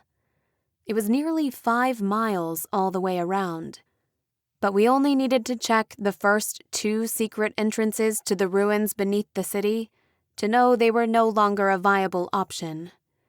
The doorways looked like they'd imploded and were stuffed with rubble and blocked with huge boulders. Trevor moved closer to get a better look, but I grabbed his arm and pointed at the blinking red lights in the tree line. Security cameras. They're probably all over the Citadel, Luke said. So, what's our move? I asked, scanning the tall walls. My skin prickled at the memory of my feat at the trials, using the giant guillotine to slingshot over the spiked ramparts. I must have been out of my mind. Besides, the trials were over, and instead of games and challenges, the walls were now lined with archers. I counted a dozen just in this section. We were deep enough in the woods for cover, but I pulled up my hood anyway. There are 6 entrances, Trevor said. Maybe one of the smaller ones will be less guarded. 2 open, Jasmine said. We'll disappear faster in a crowd. I say we walk through the front gates. They'll be less likely to spot us, and they won't be expecting us. We hiked into position, a rocky summit 1/2 mile from the massive arched doorways. Jasmine was right. A long line of carts and merchants were being processed. It was slow, but efficient. The guards were scanning everyone with metal detectors, seizing weapons and peering under carriages with handheld mirrors. We'll have to leave our weapons here, Trevor said. I'm not going in there unarmed, I said. You'd be dead in a fight anyway, Trevor said. If any of us gets caught, we'd never be able to fight our way out. Jacob predicted this, Luke said. So he made us these. He unwrapped a leather parcel, displaying a row of sharpened wooden stakes. Aim for the heart, or the eye. I took 2 and tucked them into my coat. It made me feel marginally better until we got close enough to see the guards were also checking people's hands. Shit. I was wearing a pair of dark gloves that covered the red marks on my skin, but I knew what they were searching for. They were searching for me. I looked back at Trevor in a panic. We'd fanned out, sticking close to different carts and making small talk with the merchants, trying to assimilate. A man's cart got stuck in a rut, and Trevor and Luke helped him lift it out, then offered to carry some of his gear. Jasmine sidled up to a pair of jugglers and pretended to try and steal their balls, like they were playing a game of keep-away with her. She even took the belled jester hat off one of their heads. I was the only one who noticed the checkpoint.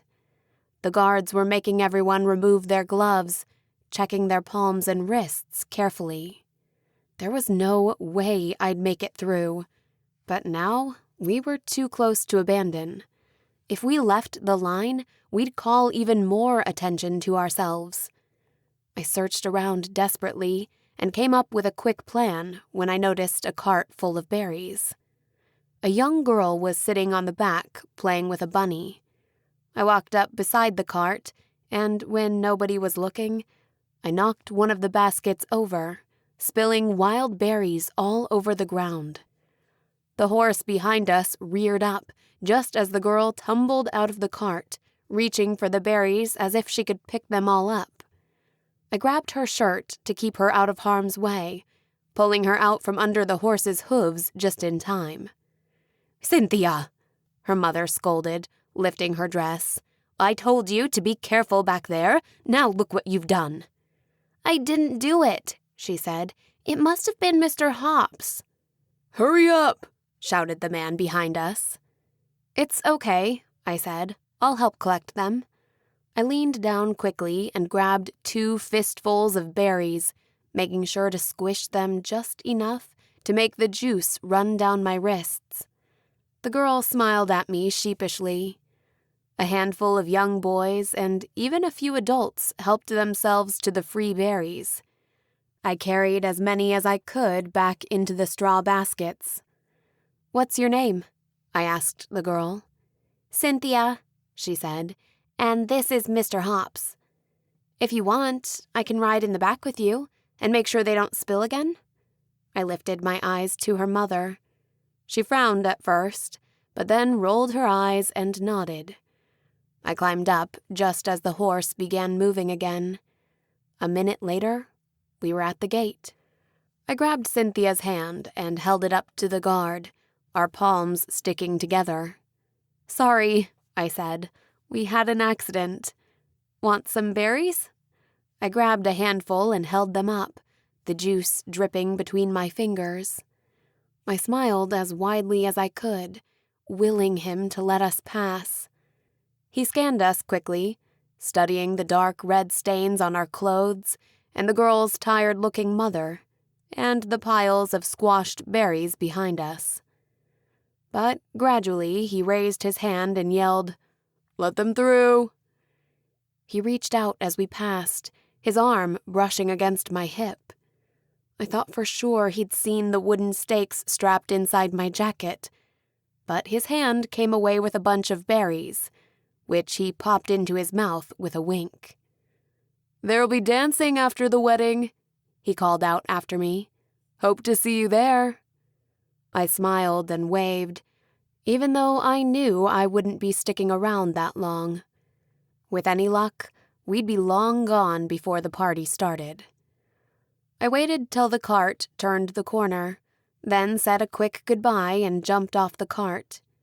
I brushed the juice off my skin and stuffed my fingers back into the leather gloves, then tied my hair up into a tight ponytail. "Why didn't he recognize me?" I asked, once the others had made it safely through the front gate as well. "When you left the capital, you were chosen, almost a princess. Now you look like you've spent a week in the wilds, living off squirrels and roots. That was a neat trick, by the way," Luke said. Jasmine was the last to join us. She'd had one of the jesters paint her face, with big red lips and white circles on her cheeks against her dark skin. "Shut up," she said, before wiping the makeup off with her sleeve. "We're just lucky none of the guards recognized us. We'll have to stay as far away from the ceremony as possible." "I don't think that'll be a problem," Trevor said. "The elite and nobles will be dressed in their expensive finery. The guards are looking for weapons, not faces. And they'd never expected you to show up back here. Not willingly." "So now what?" Luke asked. "We should wait until the ceremony starts to make sure everyone is distracted. I have an idea. Follow me." We followed the crowd, who were surging into the central plaza of the Citadel beneath the palace. Performers on stilts wearing colorful costumes towered above fire dancers and merchants. It was like King Richard was distracting everyone with spectacle. The green mazes used during the trials had been cleared away. In their place was a raised stand with an altar made of pink and white roses in a large heart shape. Even from a distance, I could smell the sweet floral scent. Hundreds of chairs were set up facing the altar, divided by a central aisle with a long red carpet. The chairs were still half empty, as the esteemed guests and nobles were slow to take their seats. Most of them were socializing at the round tables near the back, with large carafes of sparkling wine and kegs of beer. Around this display, divided by a red velvet banister and wooden slats, the public was already crowding for a good view of the ceremonies. We avoided the worst of the crowds, instead opting for the upper garden areas on the walls around the city. Even these were crowded, but we managed to find a place to stand with a good view of the area below us. It was also near Damian's apartments, so I could sneak off and grab the key during the ceremony, if all went well. Horns sounded as a cue for the guests to take their seats. The nobility and elite strolled leisurely to their spots, as the crowds outside the fenced area roared with approval. I noticed from this angle the king's guards surrounded the ceremony, lined along the perimeter like toy soldiers. Unlike the grunts at the gate, these were special troops, their visors down, their mouths grim. Red masks covered the lower half of their face, hiding everything but their eyes. They stood rigidly, clutching wicked-looking spears and axes.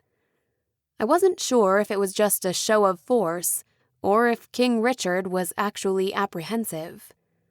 The wedding was a big deal every year, and often televised, but I'd never seen it like this before. I realized suddenly it might have all been for me. I still remembered the welcome speech the king gave when I first came to the Citadel of Light. During the presentation ceremony, he toasted Damien, who had never chosen before, who refused to choose. I learned later it was because he disagreed with his father's politics, and that he'd only chosen me to spare me from a worse fate with Nigel. The king had made a big deal out of his son finally settling down. Maybe that's why so much extra effort had gone into this ceremony. It almost made me sad. I'd basically left Damien alone at the altar. But not because I wanted to. Because the king tried to use me as a puppet. He compulsed me to kill Trevor, a symbolic end to the brewing rebellion, and I refused. My breath hitched as I saw Damien, sitting behind his father on a large red velvet chair with dark wood. Like the other suitors, he was wearing an all-white suit. But when the betrothed elite stood up together, 10 of them, Damien remained seated, crossing his arms sullenly. Even from this distance he was handsome. All the elite were beautiful in their own way, but Damien was almost painfully beautiful. The audience oohed as the bridal march began.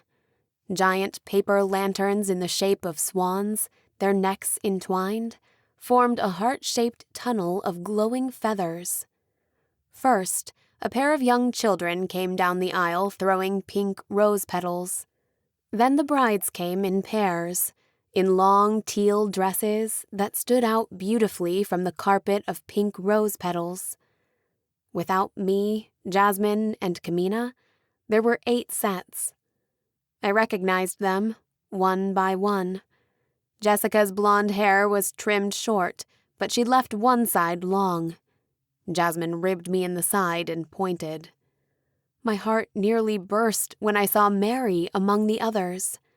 That means she must have survived the fall during the trials. I blinked back a tear, and Jasmine squeezed my hand. I'd hated leaving her behind. "You should go," Trevor said, squeezing my arm. "We'll keep watch from here." "Will you be able to get in?" Luke asked. "Yeah, I got this," I said. "Back in a minute." I pulled my hood up and cut through the crowd towards Damian's apartment. I was almost reluctant to turn my back on the proceedings. It was breathtaking. A wedding to kill for. I couldn't believe it was all happening without me. This was supposed to be my wedding day. Instead, I was a wanted fugitive, using the ceremony to plot a heist. How had things gone so wrong? Finally, I pushed through the back of the crowd, who were straining their necks and standing on boxes to see the stage, and darted down the nearly empty streets. It was eerily silent. Penelope had told me the purification engines in the Citadel were built with different technology. It was a barely perceptible hum, as opposed to the loud buzz you couldn't escape in the compounds.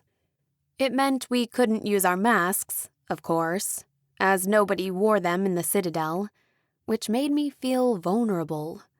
I kept my hood up and hair down, and moved quickly past the crowds whose eyes were glued to the stage.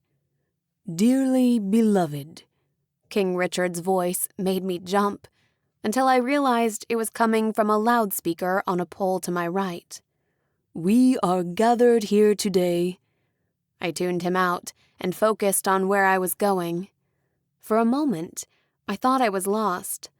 But then I found the small alley that led to the narrow courtyard beneath my bedroom window, where I'd seen Penelope get captured and found the vial of blood she'd left me.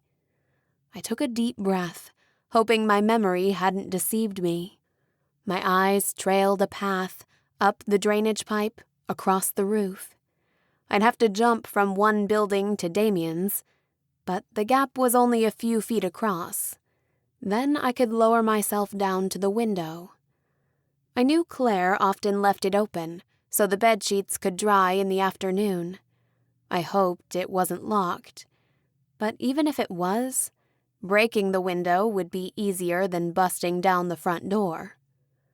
My heart was pounding just thinking about the climb, but I took a deep breath to steady myself, then reached into my cloak for the vial of elixir. It was only for emergencies, but I could use a sip to settle my resolve. I uncorked the bottle and took a swig, feeling the elixir tingle on my tongue and the back of my throat. Liquid courage flooded through my veins, and before I could talk myself out of it, I gripped the drain and started climbing. I winced as the metal creaked against my weight. It shifted as I neared the top, but thankfully held long enough for me to grab the ledge of the roof and pull myself up. I kept my center of gravity low and crept across the tiled rooftop. Movement and a flash of red made me duck. I flattened myself behind a chimney as I realized the king had stationed guards up here as well. One wrong turn and somebody would see me and send up a warning. I held my breath, waiting for the guard to turn around again. I crept along the edge of the roof, then lowered myself and swung forward until my toes reached the ledge of my window. I slowly reached under the overhang for purchase against the stones of the building, trying not to look down. My bedroom was in one of the towers, and while a fall probably wouldn't kill me, the height was dizzying. The elixir kept the panic away, but there was still a kind of mental dissonance. Like I knew I should be more scared, and it was weird that I wasn't. Unfortunately, the window wasn't unlocked like I'd hoped. I slowly reached into my coat for the wooden stake and used it to shatter the window pane. Then I reached in past the jagged broken glass and unclipped the latch to open the window. I lowered myself inside and closed the window quietly behind me, just in time to see another guard come into view over the rooftop. He scanned the view carefully, but didn't seem to notice the broken pane of glass. After a moment, with his hand on the grip of his sword, he turned back towards the wedding proceedings. I listened for a minute longer, making sure the ceremony was still on track, then took a deep breath to slow my pounding heart. My room was basically as I'd left it. My eyes lingered on the thick mattress and comfortable white sheets and quilt, but I didn't have time for a nap. The closet was still full of my clothes, or at least the clothes Damien had procured for me after my choosing. I wrestled with whether or not to take anything, but finally decided nobody would miss a few pairs of underwear and 3 dark t-shirts. The stores in the Rebels underground mall had been picked clean, so whatever was left was several sizes too big and not nearly as comfortable as these. I tucked them in my bag before continuing deeper into the house. It was hard to believe I'd only been gone a little over a week. It felt like much longer. I finally made it to Damien's study and pushed open the door. What I saw took my breath away.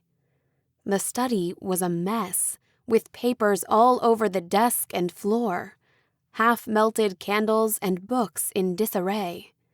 In the corner was an easel, with a portrait drawn in rough charcoal that hooked my gaze. A portrait of me.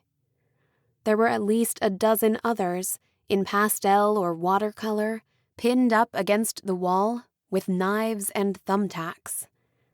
There was also a pile of empty whiskey bottles and a strong-smelling water pipe made of tin and blue glass.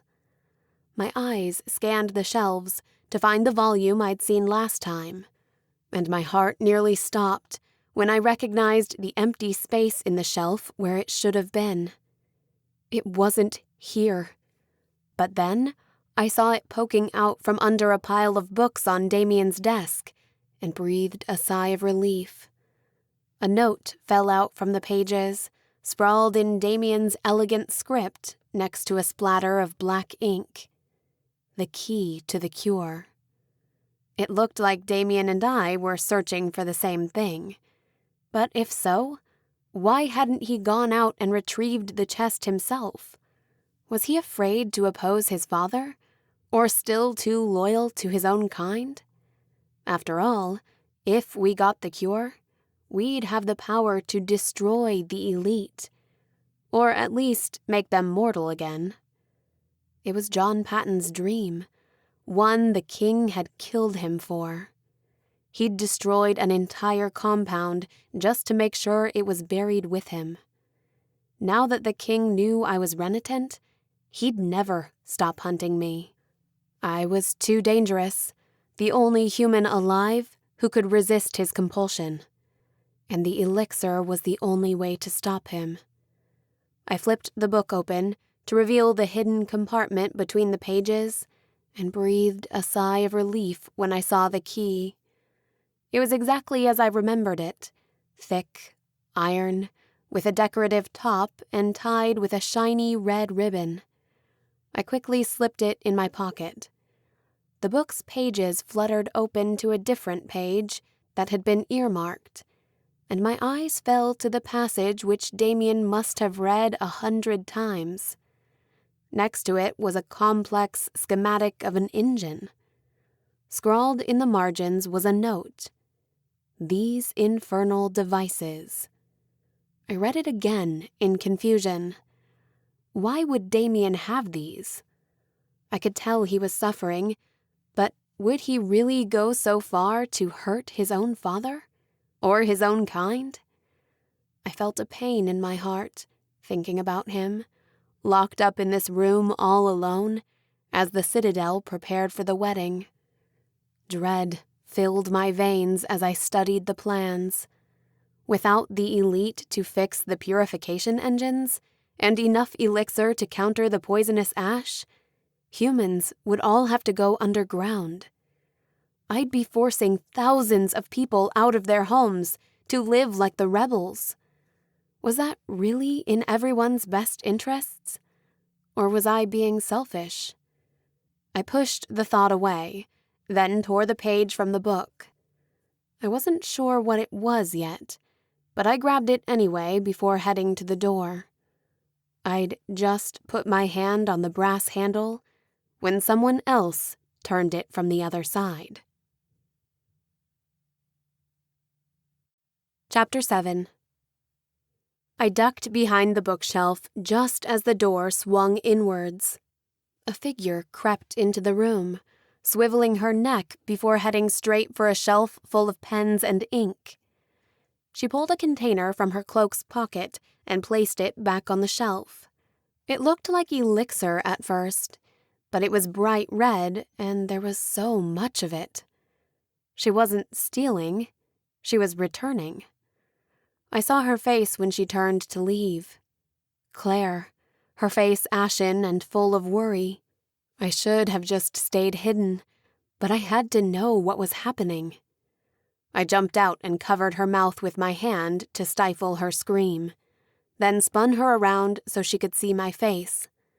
Her eyes widened, and she stopped struggling. "Don't yell, it's just me." She nodded, and I slowly removed my hand. "What are you doing here?" she asked. "I could ask you the same thing," I said, nodding towards the container of red ink. "What did you need that for? And why now? During the wedding?" "It's the only time I could be sure he wouldn't be home." Realization dawned on her face. "Is that why you're here too? Whatever it is, it's not worth the risk. You need to leave, immediately. It's gotten worse since you've been gone. People are disappearing. He doesn't even go through the farce of public trials anymore. Justice is swift and decisive. And yet you risk everything. For what?" Her expression steeled. I'd always considered her a timid girl, but for the first time, I saw a glimpse of the ferocious woman developing inside. "Freedom comes at a cost. Someone has to pay it." I wondered if she was reciting something from the rebels, or if they were her own words. Either way, it seemed there were still dissenters inside the walls. A tear slipped down her cheek, and she trembled. I glanced down at her hands and saw they were stained red, like mine, with patches of jagged marks creeping up her wrists. "Claire, what exactly did you do?" "I'm so sorry," she said. "You were already gone. We needed a distraction. Madame Breezing thought it would be a good idea," she said, holding up her hands and turning them so I could see the thorny patterns. "You need to leave. I can wash these off, but you can't. If they find you, it'll be worse than with Penelope. Just stay away from the stage." I sucked in a sharp breath. I knew she was right. This was exactly what Damien had been afraid of. If I was caught here, his father would force him to kill me. I remembered Tobias's tortured face in the woods. I couldn't let that happen to Damien. From the state of his private study, he was already suffering from my absence. This could break him. The stage. My eyes widened as I realized Damien was still up there, along with the remaining chosen. I hadn't seen Jamie or Lorelei, but for all I knew, they could be up in front, where the king could keep an eye on them. Whatever was going to happen in the Citadel, it hadn't happened yet. Maybe there was still time to stop it. "What did you do?" I asked, shaking her shoulders. "What about the ceremony?" There are always sacrifices in war. She spoke this with a cruel detachment, almost hatred. I briefly remembered the bite marks I'd seen on her neck once, at breakfast. At the time, I'd assumed it was Damien, but now I questioned it. Unlike me, she'd grown up in the Citadel. I couldn't imagine the horrors she'd seen over the years. What if it were me up there? I asked, more softly this time, as it was supposed to have been. Then your honeymoon would have been a short affair, she said coldly. I shoved Claire out of the way and raced down the stairs. I didn't have time to go back over the rooftops. I had my gloves on and my hood up, but everyone was so fixated on the ceremony, they wouldn't see me even if I were standing right in front of them. All the chosen were on stage now, next to their elite matches. I paused to scan the crowd and couldn't help taking in some of the spectacle. The girls were wearing long teal dresses and bridal veils, and the elite in handsome white suits. They were reciting vows, following after the head curate, who had a staff and a round cap pinned to his nest of coiled hair. His gold eyelashes fluttered as he recited the liturgy, in flowing purple robes. Then King Richard raised his hands, his gold crown sparkling, and announced, "You may now feed the bride, blood of our race, given freely to our beloved choice." The girls responded, "Blood of our race, given freely to feed your strength." Then, as one, the elite, using a silver barbed thimble like I'd seen Damian use, punctured their wrists and held their arm up for their chosen to drink. I watched with morbid fascination. This wasn't the distant theoretical practice of the renewal centers of my youth, where the curate would place a drop of elixir on my tongue and tell us stories about the before and how King Richard had saved everyone. This was visceral and raw. A few of the chosen hesitated, Mary among them, but most latched on immediately, taking a few greedy sips before assistants gently pulled them away, holding up their hair and handing the elite a small cloth to wipe the wound. Some of the brides had blood around their mouths, which dripped onto their pale dresses, blossoming through the thin material and forming large, intricate rose petals of dark crimson. It looked like an engineered effect, rather than an accident, and the crowd clapped in response. Everyone was smiling, and even Jessica looked happy, triumphant. I wondered if she'd also been named champion in my absence. It seemed so long ago now that I'd wanted to win, to save my mother. Part of me was jealous to be missing out. And there was another part of me, hidden deeper, that was envious of the elixir. I could smell it, even at this distance. I could see it in the bright sheen of their skin and the light in their eyes. I licked my lips. I could almost taste it. But then I glanced through the crowd. There was a heightened anticipation, an eagerness as they leaned forward hungrily, waiting for whatever came next. I saw movement and caught a glimpse of a stained wrist or palm, jagged crimson on white fingertips, followed by the flash of steel. The rebels were here, and whatever was about to happen, it was now. I had to get everyone off the stage. A pair of large oil lanterns were hanging on either side of the stage.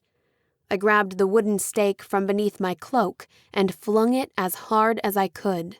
It pierced the center of the lantern, spilling oil and fire onto the stage. It swept across the platform and even lit a couple of the bride's dresses on fire. The decorations exploded in flame, leaping to the large paper swans and creating a burning tunnel of feathers and dark black smoke. Screams came from the audience as they charged away from the flames, covering their mouths with their sleeves.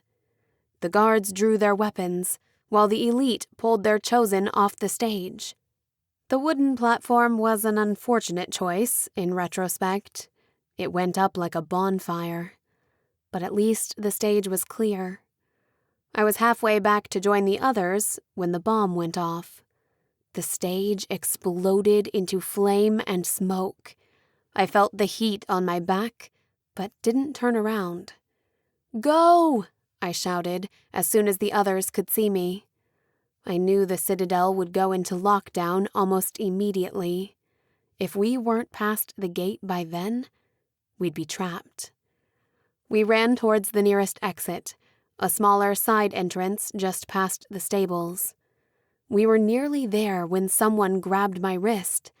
I spun around with my stake, prepared to strike, but faltered when I saw it was just Mary, in her pale, bloody wedding dress. Her eyes were wide, manic, and she twisted my arms painfully. "You!" she accused, her eyes narrowing. "The others, they told me what happened, that you let me fall so you could win the trials. They saw it. Everybody saw it. You let me go." "It wasn't like that," I said, pulling my arm away. "Someone was compulsing you, using you to try and kill me." "It's always about you. Even now, on my wedding day, you have to spoil everything. But not this time. This time, I'm going to stop you." She lashed out, surprisingly fast, and her first punch cuffed my ear and left it ringing. I blocked the next 3, but had to step backwards with the force of each punch. She'd been practicing. Hard, from the look of it, and the extra elixir in her blood, fresh from the source, made her wild and unpredictable. I heard clanking noises as the gate began closing, but breathed a sigh of relief when I saw the others were already outside. I didn't want to hurt Mary, but she was too agitated to listen or let me explain, and we were drawing a crowd fast. Already, I could see the king's armored guard running in our direction. I didn't have time for this. I punched Mary so hard, blood streamed from her nose, then jabbed the stake into her abdomen. She gasped in surprise as blood poured past her fingers. Then her eyes rolled back in her head. I caught her and lay her down gently, praying there was enough elixir in her system to heal the wound before it did real damage. "I'm sorry," I whispered, stroking her hair. Guards were pouring in from either side, dozens of them clogging up the stairs, forming a wall of jagged spears around me. I looked out across the blazing remains of the stage and saw Damien in the distance, his face red from the smoldering embers and glowing hot sparks. Suddenly he sniffed, his eyes wide. He stood quickly, searching the ramparts. He looked up in confusion, and our eyes met briefly. I knew he could close the gap in seconds and leap up the ramparts in a single bound. I wished I could ask him about my siblings, but there was no time. The key hung heavy in my pocket. We only had one shot at this, and time had run out. I was too slow to outrun the elites, and there was no way I could make it through all the guards to the city gates. I glanced over my shoulder at the drop-off past the wall behind me. It was probably 100 feet straight down, then a rocky cliff and boulders to the edge of the forest. When I'd jumped over the walls during the trials, I'd had nearly 10 drops of elixir in my system, and I'd been going the other way. Marcus said I was different. Too much elixir was fatal to most mortals, but if I was a rare half-breed, I could handle more of it without going crazy. It was harder to measure the dose without my bracelet, but I had to risk it. I tore the vial of elixir out of my pocket and tapped a few drops into Mary's mouth, just to be safe, then downed the rest. I grabbed the edge of a hanging banner and flung myself over the ramparts. Halfway down, the banner snagged, and I plunged into the air. I stabbed at the rocky surface of the Citadel wall with my wooden stake, but it did little to slow my descent. I felt a searing pain in my leg, then my head as I tumbled down the boulders and rolled to a stop at the base of the wall. I crawled forward on my hands and knees until I could suck in a breath, with arrows sinking into the earth around me, then pulled myself to my feet and stumbled into the woods. Chapter 8. I journeyed back alone for most of the trip, stopping frequently to hide and make sure I wasn't being followed. I must have run 10 miles in under an hour, through the woods like a deer, but the burning in my lungs told me the elixir was mostly gone, and I was running on empty.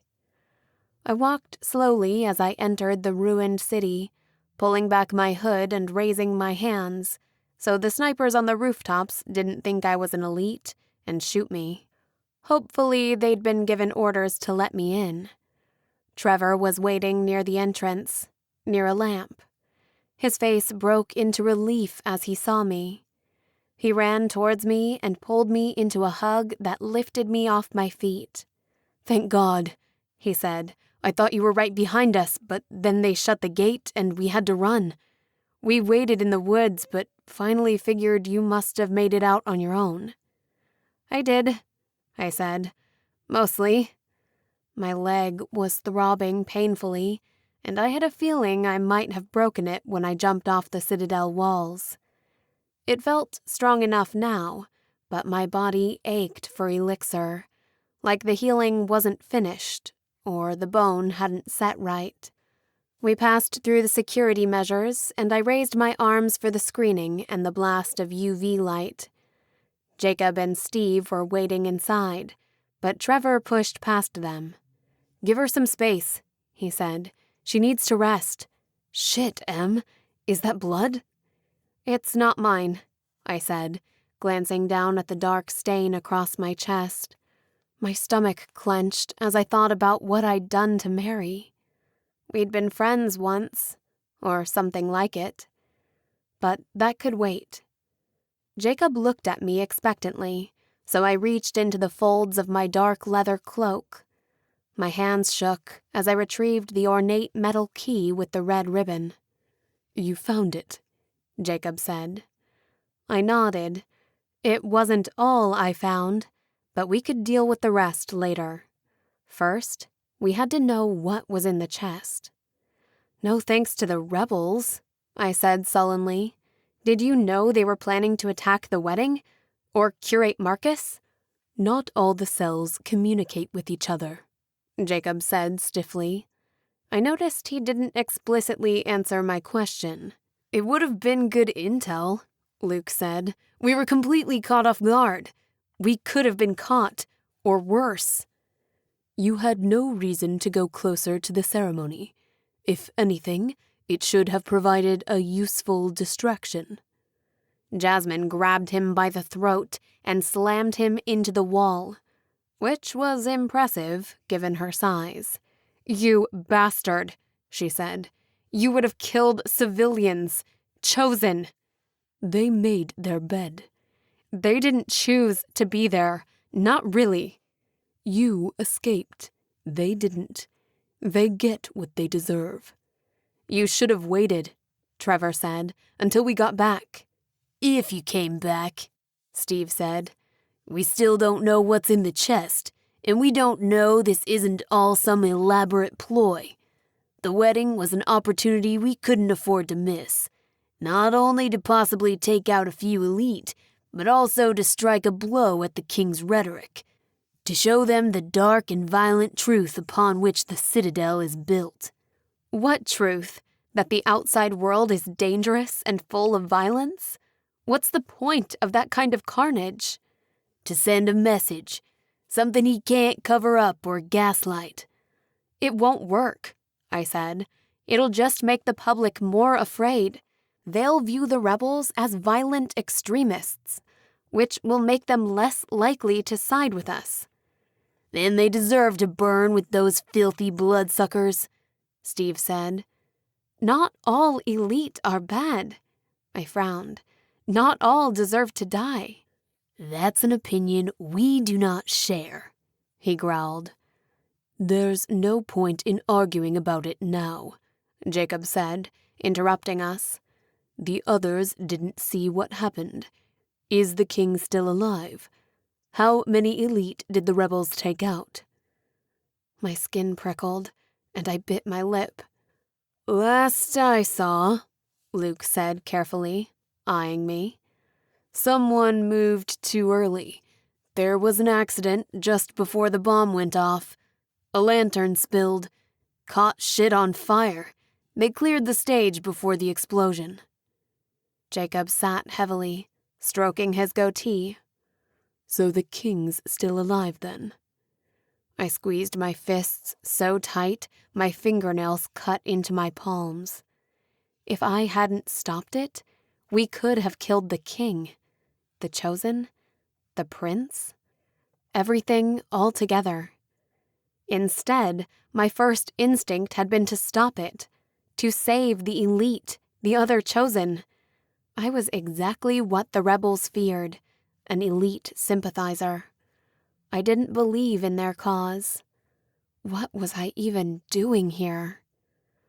For now, I said finally, holding up the key. But once we have the antidote, we can turn the king back into a human, maybe turn the other elite as well. And we can be strategic. We won't need to resort to violence or terrorism. At least, it's a start. It still didn't explain everything I found in Damien's study, or the notes about the purification engines. Even if we got rid of the elites, we'd still need someone to maintain the engines, or all the compounds would end up like Quondam. Killing all of the elites wasn't an option. You're still blinded by loyalty to your elite prince, Steve said. It's to be expected. After all, you were groomed for the role your whole life. I guess we shouldn't expect anything else from you. And what's your plan? Make all the compounds move underground? Live like this, instead of the Citadel or the compounds? You think they'll thank you for that? For bringing down their society? Freedom is better than slavery. Not for everyone, I said, and not without a choice. Enough, Jacob said, pounding the table with his fist. This conversation is pointless until we open the chest and see if the antidote even exists. We hovered around the wooden trunk. Years in the ground had given it a greenish hue. Jacob hesitated, and I noticed the others take a step back. Then he inserted the key carefully. I heard the tumblers rotate as the lock clicked open. Then there was a sudden pop, and the lid opened a crack. Jacob lifted the lid and let it fall behind the chest. I leaned forward over his shoulder, then froze in confusion. "What is this?" I asked.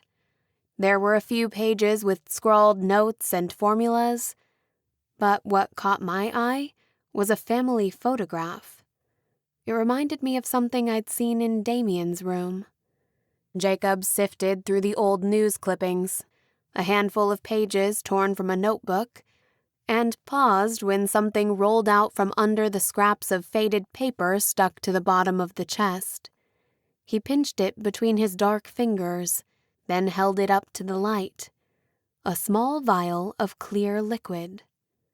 Otherwise, the chest was empty.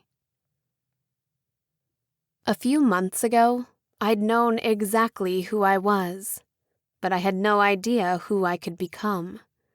I never truly imagined myself getting chosen and moving to the Citadel of Lights, like other girls.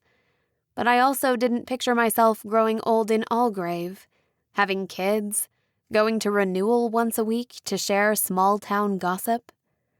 The fences around the compound were meant for our protection, but they'd always felt like a cage.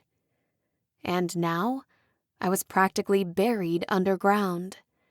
After revisiting the Citadel, the differences were jarring. From marble streets and ostentatious wealth to this crumbling ruin of the before. At least with the purified settlements, people could walk outdoors and lounge in comfort. There were corners to explore, tunnels that led to cave-ins or deserted storefronts, with broken signs and empty display racks.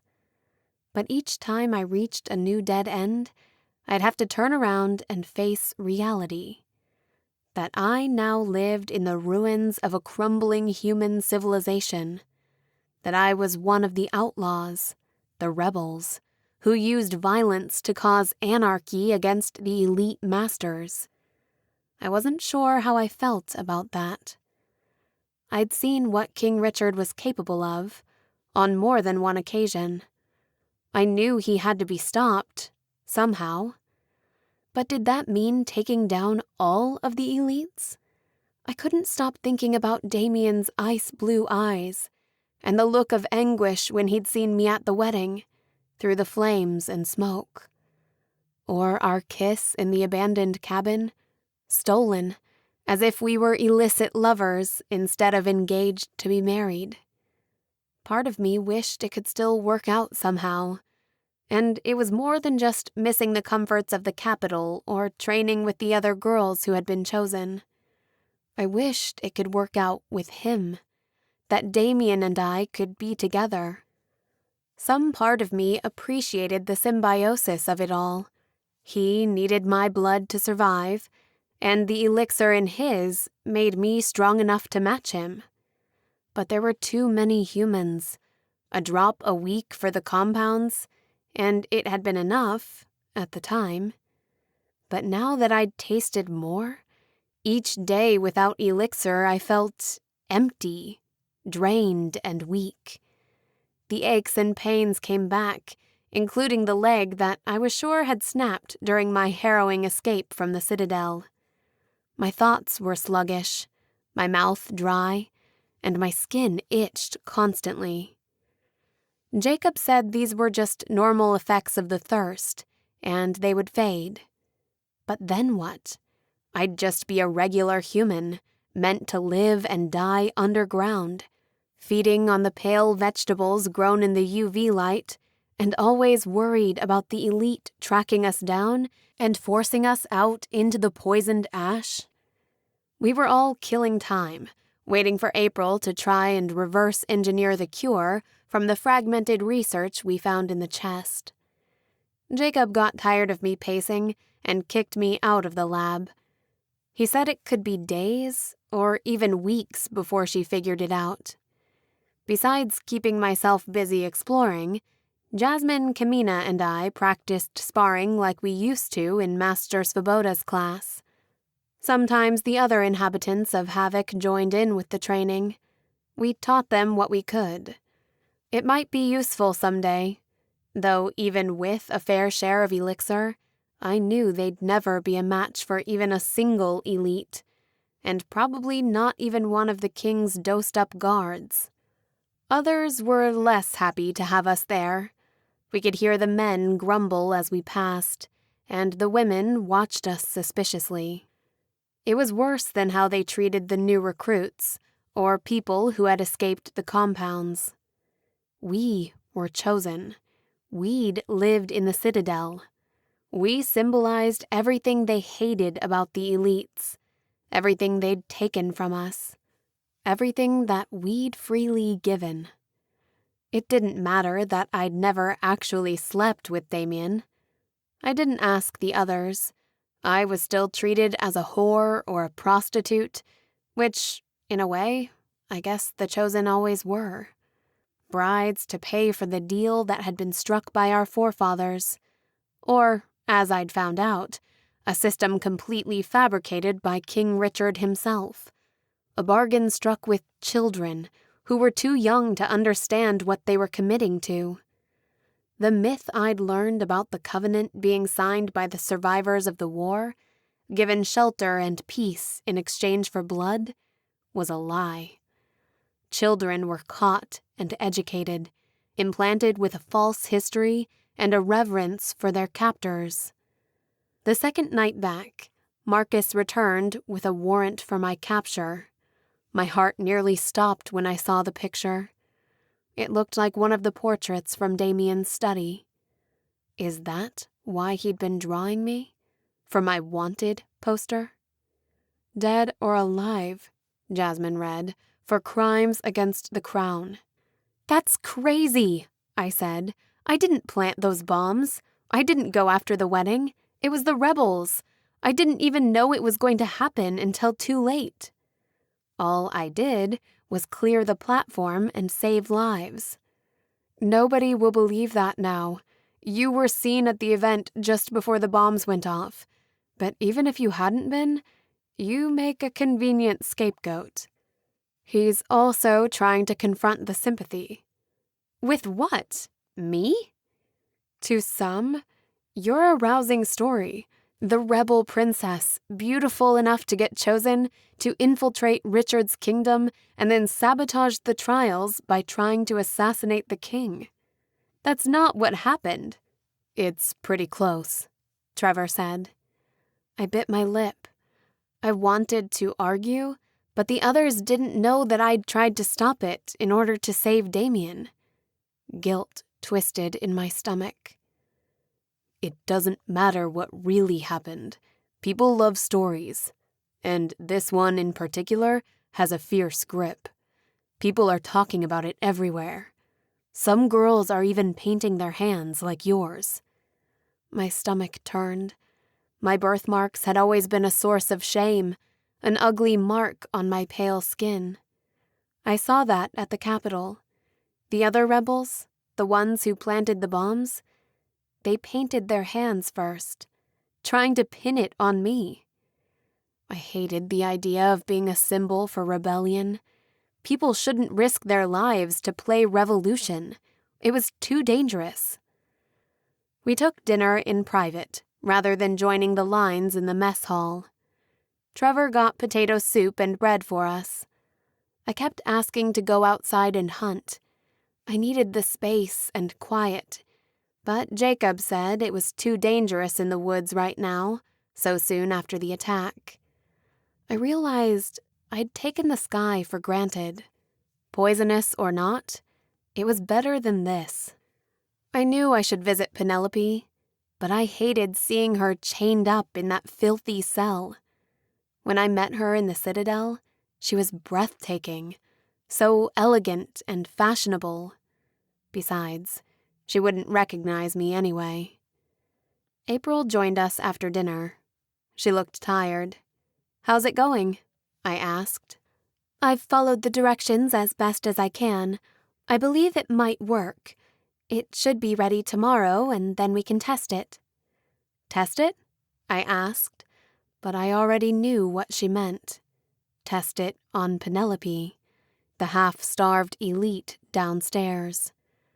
I wished I could talk to her first and ask her what she wanted. It felt wrong to make the decision for her. But it didn't much matter. As an elite, she couldn't stay here without being locked up, and she couldn't go back to the Citadel, now that the king had executed her for being a traitor. At least as a human, she'd have a place here. Plus, she hadn't chosen to become elite. It was just the only way Tobias could save her. I hoped she wouldn't mind becoming mortal again. Trevor hadn't tried to kiss me again since the last time I'd pushed him away. Part of me was grateful. I had enough to deal with without his hesitant glances, the looks of intolerable impatience, like he was frustrated with me for not being with him. I could tell he wanted to hold my hand, but was trying to give me space. And I hated that when I was alone in my bed, I wanted to creep into his tent and sleep in his arms, like we used to when I was little, and we fell asleep after a day of building forts or slaying imaginary slagpaw. I still couldn't get over what he was, what King Richard had turned him into. It seemed like both a terrible curse, but also a powerful gift. Slagpaw were the only things that could fight an elite. The only problem was, they were no use against a strong compulsor like King Richard or Tobias. In fact, they could be a liability.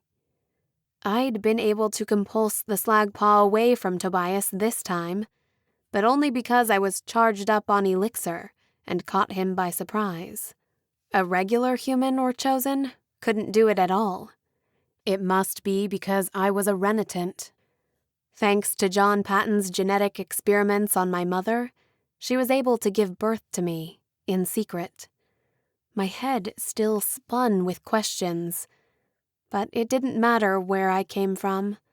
I knew who my real family was. I couldn't save the woman who raised me, but I wasn't going to let the king raise my siblings.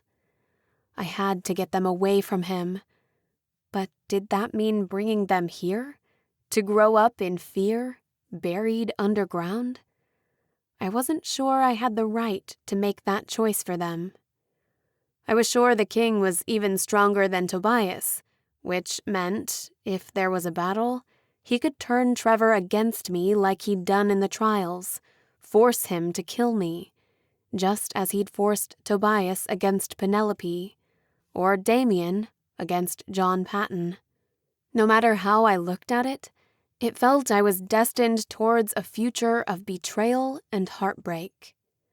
I finally slept for a few hours, rolling over on the sleeping bag and thin mat. The coolness of the concrete in the winter felt good against the muggy, humid heat that seemed to permeate the closed-off structure. Small vents let in filtered air from outside, but it couldn't combat the hundreds of heavy mouth breathers, and I always felt out of breath down here, like I was choking on carbon monoxide. My dreams were scattered. Blood, ash, a face that I knew was my mother's, even though it was blurred out. Then I was being chased by a dark shadow with long teeth and bloody claws. Just when I thought he'd catch me, he paused and turned, sniffing the air. Lorelei and Jamie were standing in a meadow, holding hands, looking at me with sad, wide eyes. "You left me," Jamie whispered. "You left us." A tear rolled down Lorelei's face. Then she screamed as the shadow lunged. I jerked awake, panting for air and shaking. I got up for a glass of water, my bare feet against the cold cement in the darkness. The kitchen and cafeteria was next to the dining area, what used to be called the food court, according to the faded signs. We didn't have enough electricity to power all of the appliances, but the knives were mostly still sharp, and there were all kinds of plastic dishes and utensils. Past the mess hall, the main hall of the shopping area was like an underground street, lined with shops. The rebels had filled the middle section with a garden, fruit trees, and flower beds. The effect was calming, even in the dark, and the air was rich and soothing. Kids had drawn pictures on the smooth tiles in colored chalk. I picked up a piece and added a row of stars.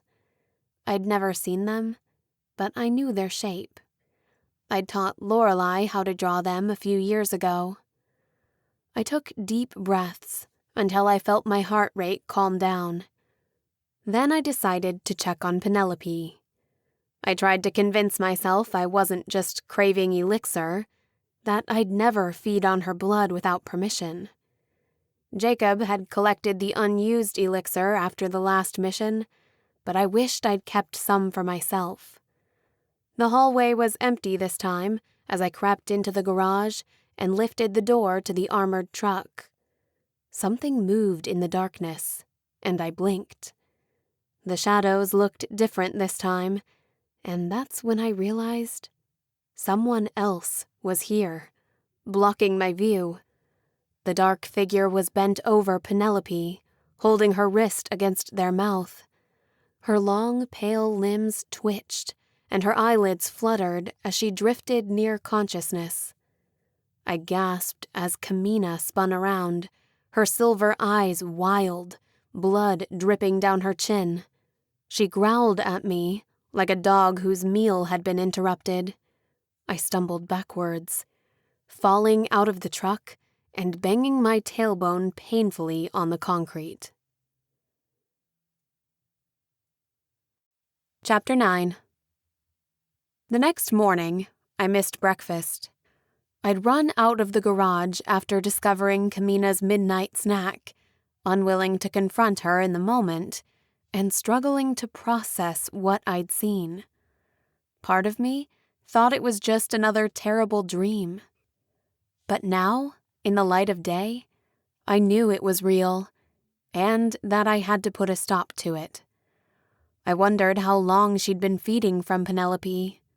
No wonder she always seemed so calm and put together, so energetic in the mornings. Unlike me, I was tired and sore, even after getting a full night's rest. Today I felt especially drained, because I didn't know what to do about Kamina. I knew I should tell someone, but we were already on thin ice as guests here.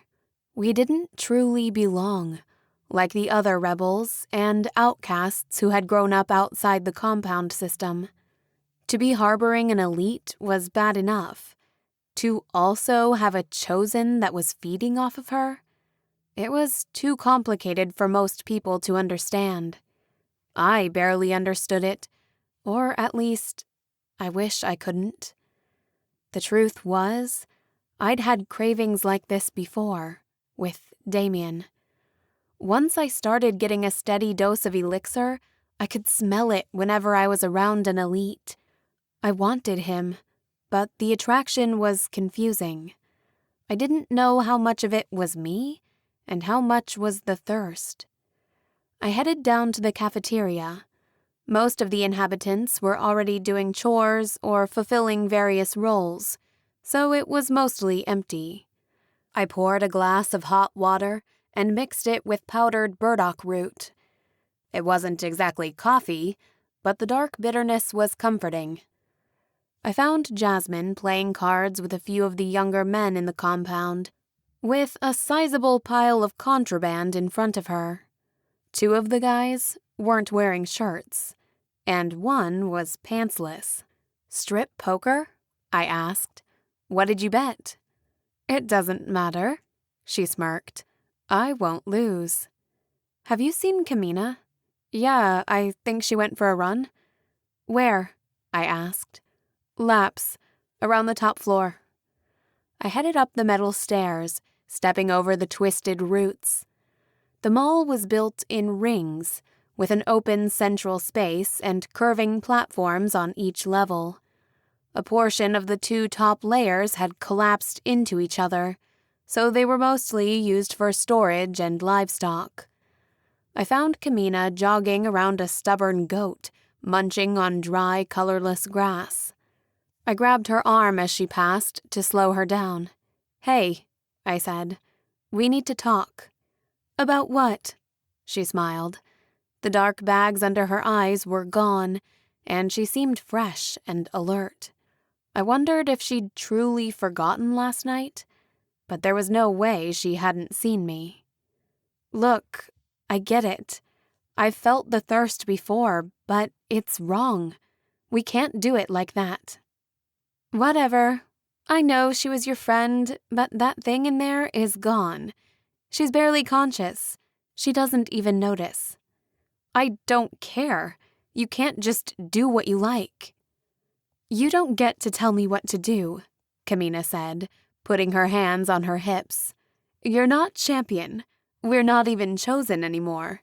You don't have some elevated status over me. And let me remind you, I didn't ask to be here. You could have left me in the capital. You were dying. They would have saved me. They have more elixir in the capital than they know what to do with. If I was still there, I'd get 2 drops a day like the other chosen, not to mention hot showers, cold beer, and real food. I'm just taking what's mine. I tried to tell myself it was just the elixir talking. I knew it made you reckless and removed your filter. But I'd always considered Kamina the steady, reliable counterpart to Jasmine's fiery personality. I knew she was strong, but her newfound aggression startled me. I won't let you keep feeding from her, I said, squeezing my fists. You think you can stop me? She said, leaning closer. Where I grew up, life was cold, hard, tough. We survived by any means necessary. I've been training most of my life. You're soft. She tore her arm away and flicked back her short blonde hair. See you at dinner, she said, shoving past me. I stormed back towards the cafeteria, frustrated. Kamina was a warrior, trained for duty and honor. There had to be a way to make her see reason. Maybe Jasmine could get through to her. I didn't like violating her trust like that, but she needed help. And it wasn't just about Penelope. The thirst made people violent and unpredictable. I barely recognized her anymore, and we didn't need more drama with the rebels. I was so distracted, I didn't see Trevor and Luke until they were right in front of me. What is it? I asked, seeing the tension on their faces. It's time, Trevor said. April thinks it's ready. What's ready? I asked. The cure to immortality.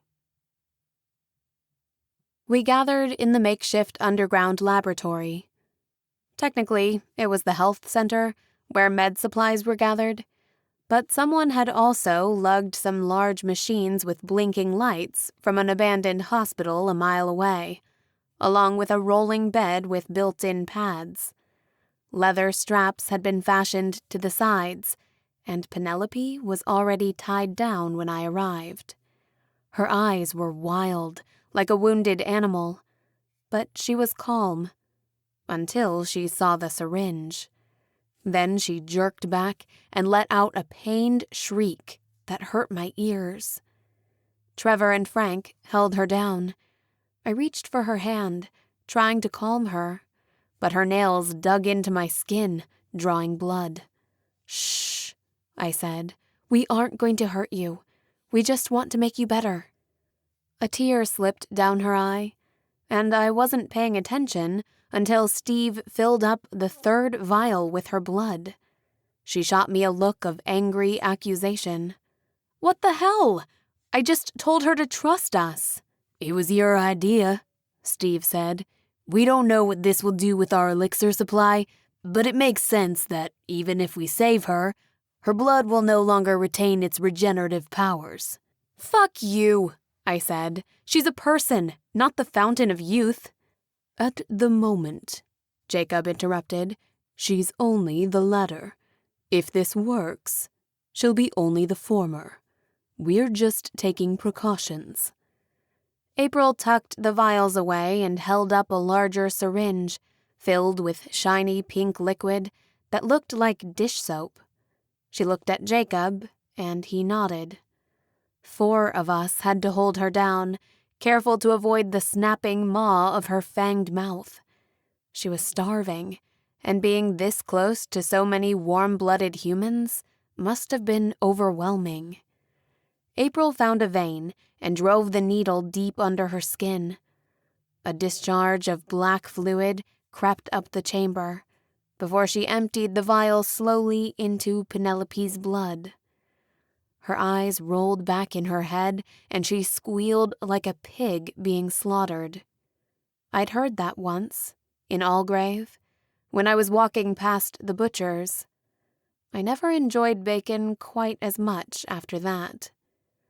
She spasmed, arching her back so much I was afraid she'd snap her own spine. The machines were buzzing in the background, and even the lights flickered. "It's okay," I said. "It'll be over soon." One way or another. "What's happening?" Luke yelled above the noise. "I don't know," April said. "Is it working?" I held my breath as April stared at the monitor. It had a single level line on it that seemed to be moving forward. Then, suddenly, there was a clear beep and the line spiked. After a moment, it beeped again. Penelope took a long, gasping breath, then collapsed on the table, still as death. We stood there for a minute, waiting for anything to happen. 10 more minutes passed before we gave up hope. "Take her back to the cell," Jacob said finally, with a long sigh. "Is she alive?" I asked. "There's no heartbeat, but she's still alive. Or undead, or whatever. I don't understand," April said quietly. "It should have worked. I followed all the directions. I did everything right." After they took Penelope away, I stayed in the lab, watching April pore over her notes. I couldn't understand most of it, but I wanted to help somehow. I flipped through John Patton's journal. I hadn't been able to look at it before, because Jacob had it locked in here with the other stuff in case April needed it. "Knock yourself out," she said. "I read through it earlier. There's nothing specific about the formula or the cure in there. You've got to remember, the king synthesized the original elixir 100 years ago at least. Way before John Patton's time. He was a basement chemist at best. We don't even know how he got the formula, or if he was able to make it work himself. I thought he stole it from Damian. The same way I did. Like grandfather, like granddaughter. I brushed off the guilt and licked my finger to turn the page, as I'd seen Damien do in the library when he was furrowing his brow at some philosophical passage. A wave of homesickness and longing rushed through me. Allgrave was my home, and then the Citadel. I wondered if I'd ever feel this way about this underground prison and the bitter burdock root tea. I picked up the family photograph I'd seen earlier. The man must have been John Patton, posing with his family. A young woman stood at his side, with dark, familiar eyes. She was holding a toddler, with dark, curly hair. My mother, I realized with a start. My real mother. I didn't even know her name. I turned the photograph over, hoping someone would have written in the names. Photographs were relatively rare in the compounds, taken during special occasions, the details of which were often preserved on the back. But instead, I only found a short inscription. "Family makes life complete." April had powered on some kind of portable tablet with a glowing screen and was jotting down notes on the surface with a white pen. It reminded me of something I'd seen Zane use in the Citadel, or the digital panels on the Chosen's bracelets. I rubbed my wrist with my fingers.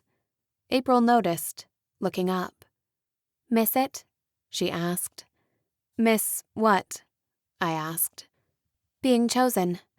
I couldn't tell whether there was disdain in her voice or sympathy. She seemed generally curious. I was just thinking the bracelet was useful. Too much elixir and humans die or get sick or go mad with thirst. Down here, without it, there's no control. "That makes sense." She nodded. She looked like she wanted to ask something else, but bit her tongue. Something about me, probably. I wondered if Jacob had told her who I really was, or how many people knew I was more than just an ordinary chosen, that I was a half-breed, the only one of my kind. "How do you learn this stuff anyway?" I asked, turning the conversation back on her. "I mean, They have tech in the Citadel, but not like this. You weren't even raised in the compounds." "I wasn't raised at all," she smirked. "I grew up nearly feral, a street rat, fighting for food. My parents were killed by scavengers from another district. At the time, there were bands of roving bandits in the wilderness, moving between the fallen cities, digging for scraps." "That's awful," I said. She shrugged. "One day, I found a wide glass roof. I broke the window with a brick and used scraps of a torn blanket to lower myself down. It was a library. Shelves and shelves of books. They were worn and frayed and moth-eaten, but each page was like a new treasure for me to discover. My parents had taught me how to read before they were gone.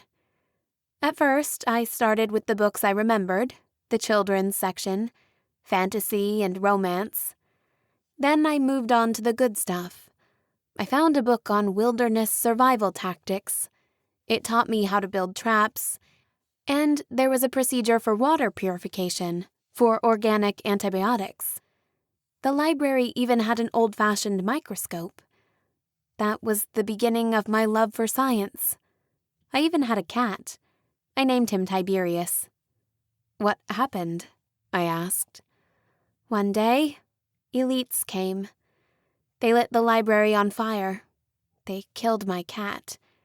I hid in a drawer until they left, then crawled my way through the flames, into the ash." My eyes widened. She was much stronger than she looked. I guess everyone here was. They were survivors, while I was raised in comfort. I never went hungry. I was never in real danger, except when I went outside the compound. My eyes turned back to the journal, and a section caught my attention. I leaned back in the couch and reread the paragraph. August 5th. Damien took me on a walk outside the Citadel today and told me the truth. I thought I was like a pet to him, a distraction. But now I'm not so sure.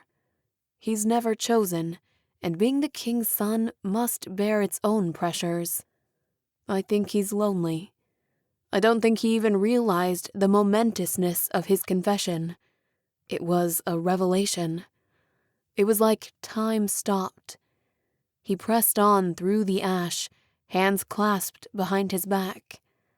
I stayed silent, hoping he'd say more. And he did.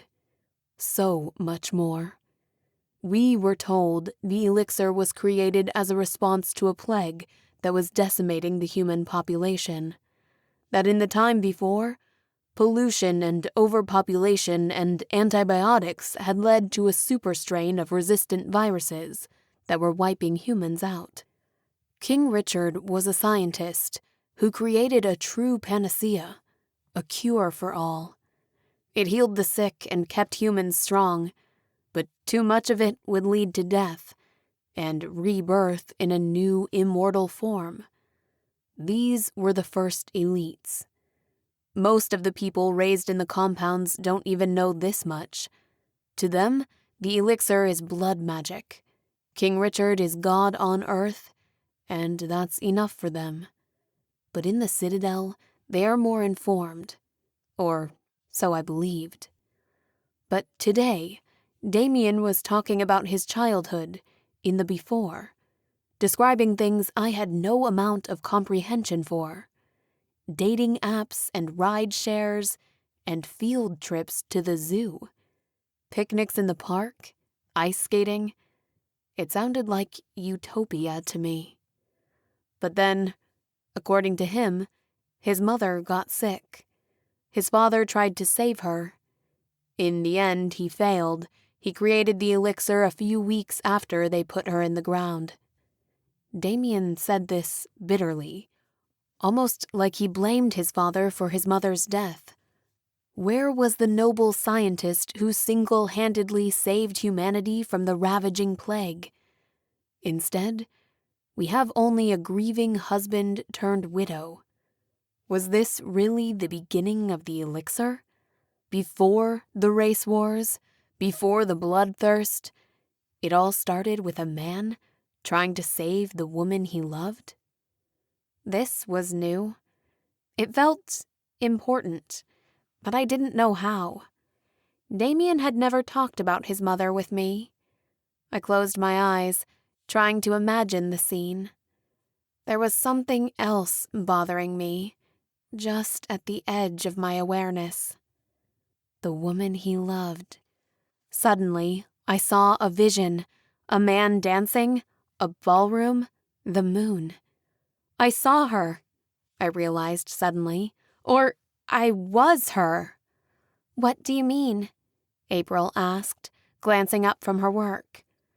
John's talking about Damien's mother. In the Citadel, in training, they told us about the blood memories. Elites can share information, memories, through their blood. It's how Damien told me about the location of the chest. In class, we were given a memory. We were told it was from the king. But that doesn't make sense, because it was from her perspective. I was a woman in love with the man who became King Richard. We were dancing, the sky was clear. I remember the music, the champagne. It was so real. So what? April said. So, it wasn't his memory. It was hers. That means he took some of her blood, but also that he'd already turned her. That she was elite before she died. It means he lied to Damien about her funeral. He must have. What difference does it make now? That was all nearly a century ago. I gripped the edge of the table. I wasn't sure, really. My mind was spinning in circles, trying to connect the dots. If he'd already made the elixir, maybe he'd also started on an antidote. Imagine if he turned his wife and she became like Penelope, bloodthirsty. He would have wanted to save her. King Richard has a lab in the Citadel, but we'd never get in there. He showed me the security. It's all glass doors and keypads and fingerprint scanners. But what if he had another lab, a long time ago, where Damien grew up? What if his original research or work was there? That's a long shot, April frowned. And how would you even begin to find it? Ask Damien where he grew up? I won't have to, I said. There's someone here who might already know. Chapter 10. The guards were awake this time, and there were 2 of them. I think I'd seen them before, but I hadn't paid them much attention. I went during dinner, when everybody else would be distracted. They were sitting at a table nearby, eating, but stood up when I strode into view. One put his hand on the hilt of his dagger nervously. Interesting. I need to see her, I said. Nobody's allowed down here, one of them said. He was younger, with a trace stubble on his chin. What's your name? I asked. Jeffrey, he said, and this is Davis. The larger one nodded. A noodle was stuck in his dark beard. Well, Jeffrey, Jacob sent me down to check on the prisoner. She ain't a prisoner, Davis said. She's an abomination and a monster.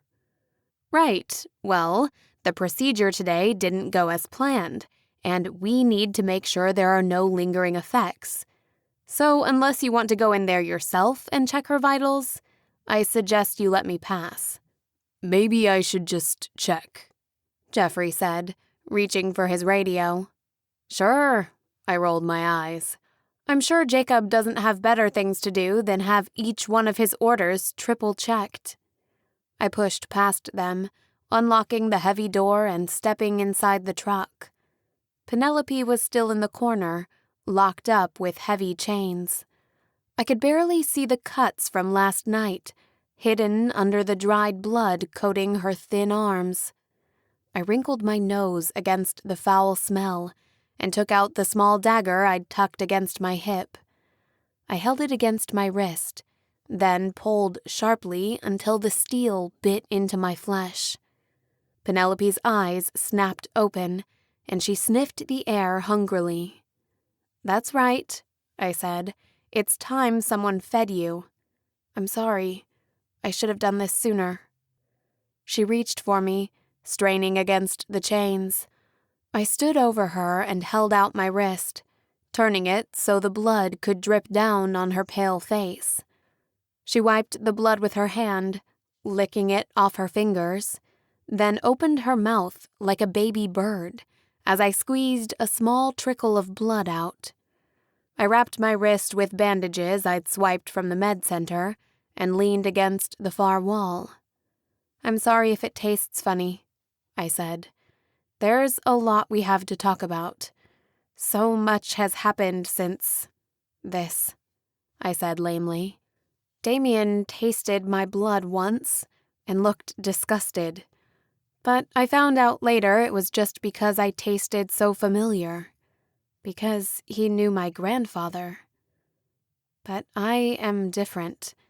Half elite, impossibly. I don't know if that makes my blood taste strange. But then, this is probably the first human blood you've ever had, so maybe you have nothing else to compare it to." I was rambling, waiting for any change in Penelope's appearance. I'd never seen an elite this far gone before. I didn't even know if my blood would revive her, but I had to try something. Gradually, her eyes cleared, shining brightly in the dark cell like sapphires. Her irises focused after a while, and she tilted her head, like she was considering me. Then she tugged at her restraints, testing them, studying them critically. For a moment, I felt afraid. I'd locked myself in here with a starving vampire and given her a taste of my blood. If she escaped, the guards wouldn't be able to pull her off me. Her eyes fluttered, and she moaned, leaning back against the wall again. I thought she'd gone to sleep, and I wondered if my blood was poisonous. But then I heard her speak in a thin voice. "Tobias?" she rasped. "Fine," I said. "Alive. I saw him recently." I didn't need to tell her that he'd tried to kill me. "Where are we?" she asked. "Underground, in the rebel headquarters, beneath the old human city." She turned her palms up, looking over the dark red stains on her fingers. "I'm elite. And you fed me." "I know it's a lot to process. I think Tobias changed you during the execution, hoping you'd survive. When the rebels found you, you were wild, hunting rabbits." "Why am I locked up? I was helping the rebels. I'm not a threat." "Unfortunately, now that you're elite, they aren't going to just let you walk around. You need blood to stay conscious, or at least aware, and nobody else is keen to feed you." "So why you? Why now?" I took a deep breath. This was it. "I discovered something. I thought maybe you'd know the answer. Tobias and Damien, did they ever talk about where they were from? Before?" There was a long, drawn-out silence, and at first I was afraid she wouldn't answer. "Fano Creek," she said finally. "It's a suburb, a few days away, near one of the compounds." "Which one?" I asked, holding my breath. She murmured something, but I couldn't make it out. I leaned down closer until I could feel her breath against my cheek as she whispered the answer. Then she grabbed me and sank her teeth deep into my neck. I struggled, but her arms were like a vice around my body, crushing me against her as she stole my life force. I felt myself growing weaker, and my eyes fluttered. Then I heard shouts. Penelope's head snapped back, tearing out a chunk of flesh between her fanged teeth. Blood dripped from the corners of her mouth. She screamed with rage, and her screech seemed to shake the walls as she tugged at the restraints. I heard the creak of the metal walls, bending inwards under her ferocious will. Strong arms carried me out of the room, and I could hear Trevor calling my name before I lost consciousness. When I came to, I heard birds chirping and felt light on the back of my eyelids. For a minute, I thought I was outside. I felt the wind brush my face, the dappled lighting of weak sun filtered through the ash and leaves. But then I saw the glass and realized I was still contained. "Where are we?" I asked weakly, trying to sit up. "Stay down," Trevor said. "You lost a lot of blood. What were you thinking, going in alone like that? She could have killed you." "Easy," Jasmine said, pulling him away. "How do you feel?"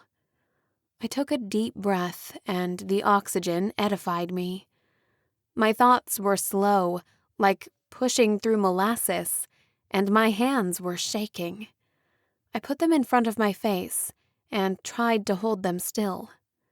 "I'm fine," I said, "just tired." "We could only give you a drop of elixir," Marcus said. "You'd already lost too much blood. If we filled you with elixir at this point, you'd be in danger of turning." "Would that be such a bad thing?" I asked. "She's delirious," Trevor frowned. "She doesn't know what she's saying." I bit my tongue. If I were elite, maybe I wouldn't be so afraid all the time, so weak. Maybe I could stand up, fight back, be with Damien. But then I remembered the bloodlust in Penelope's eyes right before she'd attacked me. She was conscious, she was my friend, and she'd still attacked deliberately. I didn't want to become like that. "What were you even doing in there?" Jasmine asked. What was I doing? It felt important, but I couldn't remember. Then the pieces came back to me slowly, and a name. "I need a map," I said, sitting up quickly. Cobwebs fell away, and I felt clearer. Jasmine handed me a glass of water, and I sipped it eagerly. We were in some kind of terrarium. Plants and trees grew wildly, creeping over stone paths and signs. The glass was cracked, and in places, whole sections had been covered up with wood planks and thick tape. But the air was fresh, and the light made me feel alive again. Peacocks with shiny feathers strutted over the mossy rocks, digging for grubs. "It was a bird sanctuary," Marcus said, looking around.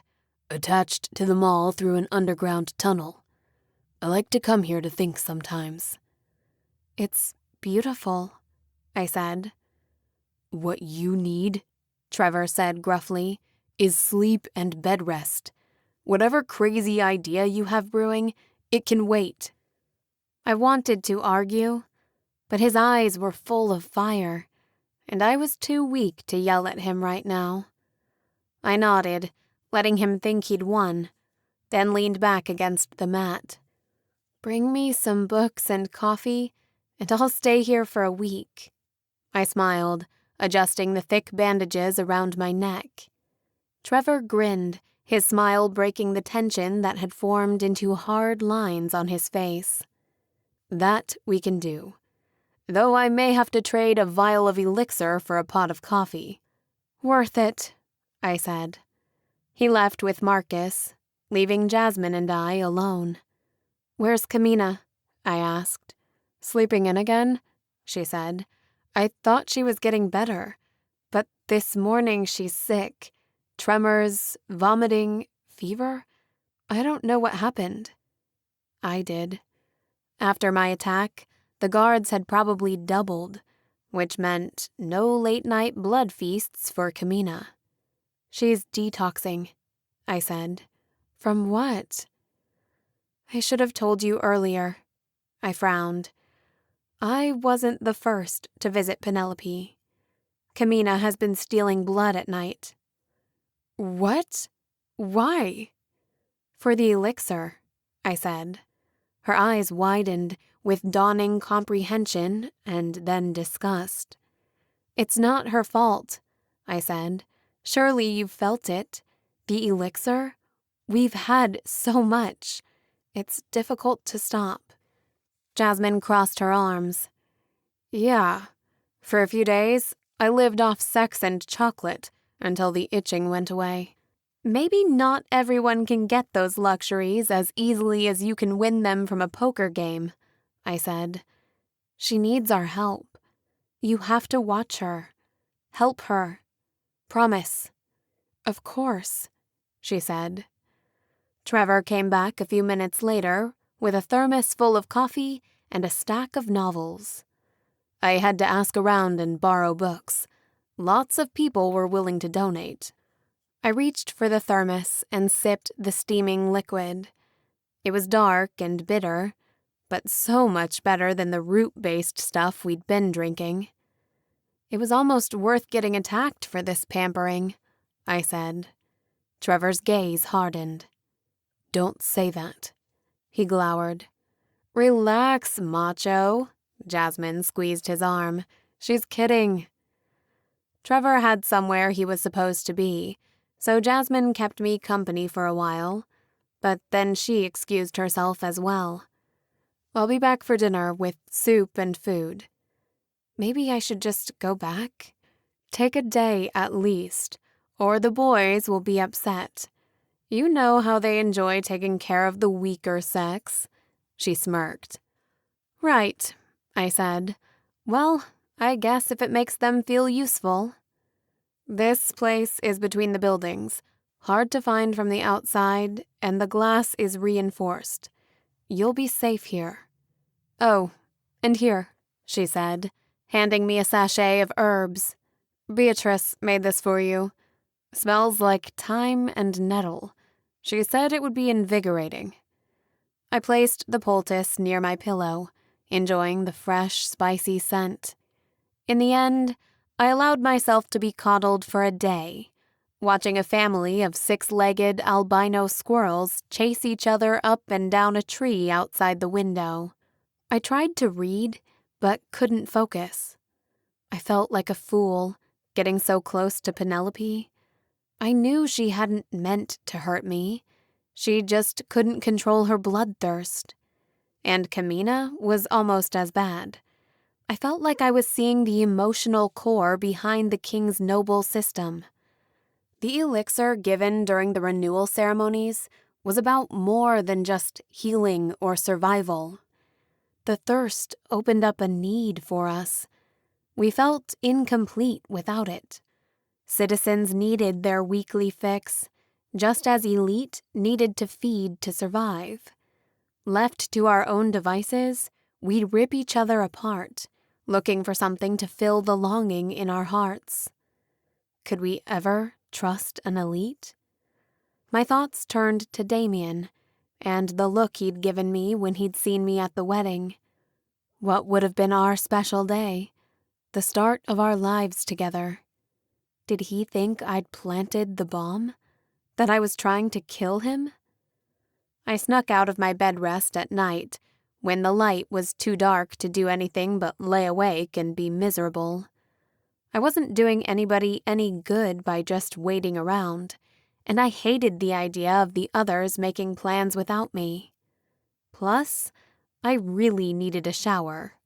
My hair and neck were still caked with blood, and even though there was a hose and a cold water sink nearby, I'd die for just 5 minutes of steam and shampoo. And I was tired of wearing the unicorn pajamas Jasmine had brought me. Plus, I couldn't stop thinking about what I'd learned from Penelope. The main hallway was quiet tonight. Someone had set up a large projector that was playing an old movie against a large white screen. Kids were eating popcorn and honeyed sweet potatoes on sticks. I stopped near the back and found Beatrice, braiding a young girl's hair. "Have you seen Jacob? Or the others?" "In the conference room, I think." I headed upstairs near the entrance, but the wide windows of the office room were dark. So instead, I retraced my steps down to the lower levels, until I heard voices. Soft lights from above and a pair of standing lamps illuminated the small island sanctuary I'd been taken to when I arrived, reflecting off the bright orange fish below the surface of the dark water. I was about to step over the stone path across the water, but something about their hushed voices made me pause. Jacob and some of the elder leaders, Trevor, even Curate Marcus gathered around the center table. All men, at least a dozen, their faces solemn and hidden in shadow. I could catch fragments of their conversation. "We should start with Gostras first. Maybe Algrave. Those are the closest. Without access to the blood, the elite will have to leave the city where they'll be more exposed. We don't know enough about the mechanics. You don't need to know how something works to turn it off. A well-planned explosive should knock it out. Engineers will be sent to fix the problem, so we'll have to take them out too. Hold the whole compound for ransom if we have to." Steve nodded. "It's too dangerous. They'll send an army. So we don't stay. We just destroy the purification engines and leave. It'll take weeks to repair or rebuild. By that time, the compound will be buried in ash." I couldn't believe what I was hearing. I crossed the rocky bridge, my legs trembling in anger as I stepped into the light. They looked up at me sharply. "This is a private meeting," Jacob said, rising to his feet. "It doesn't concern you. Besides, you should be resting." "The hell it doesn't," I said. "Is this why you wanted me out of the way? For this madness? If you destroy the purification engines, you'll turn the compounds against us." "Something has to change. This is war."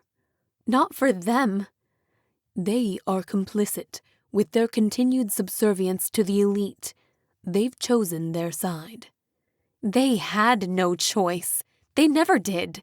They didn't know resistance was even an option." "So we'll show them." I glared at Trevor, my eyes stinging. That's when I noticed the sketch of the purification engines I'd found in Damian's study, flattened on the table in front of him. "You went through my stuff?" I asked, clenching my jaw as rage and betrayal flooded through me. "I was just going to help with your laundry," he said, rubbing the back of his neck. "I thought it would be nice for you to have some clean clothes." "Good thing you checked the pockets thoroughly," I said, crossing my arms. Then my eyes softened, and I took a step closer.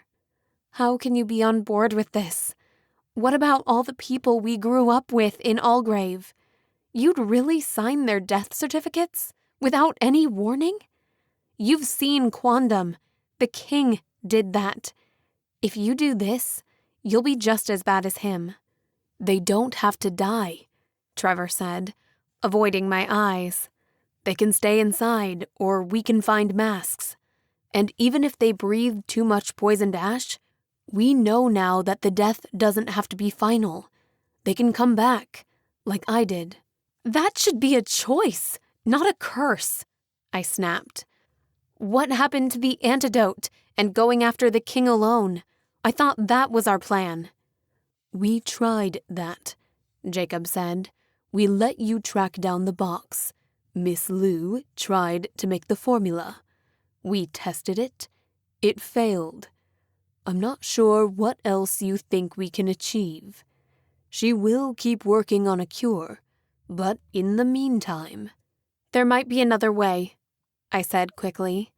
I had to make them see reason. Penelope told me where Damien grew up. I just need a map of the compounds. It's called Fano Creek.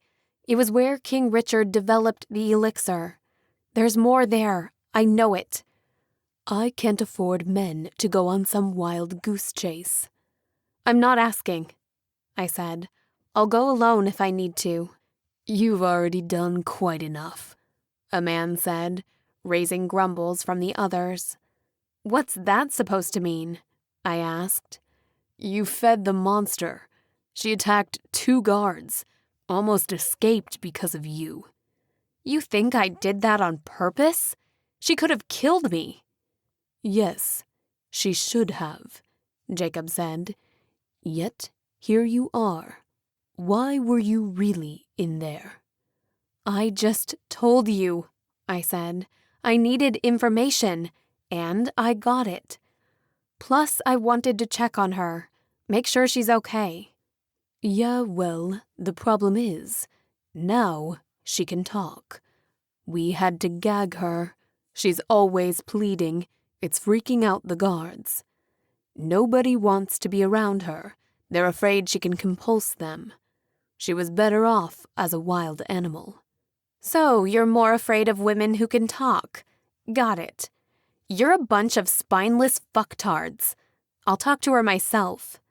I'm afraid more visits to the prisoner are off limits, Steve said, grabbing my wrist. We're interrogating her. A happy side effect. She's been able to give us significant information about the other compounds she's visited. A chill ran down my spine.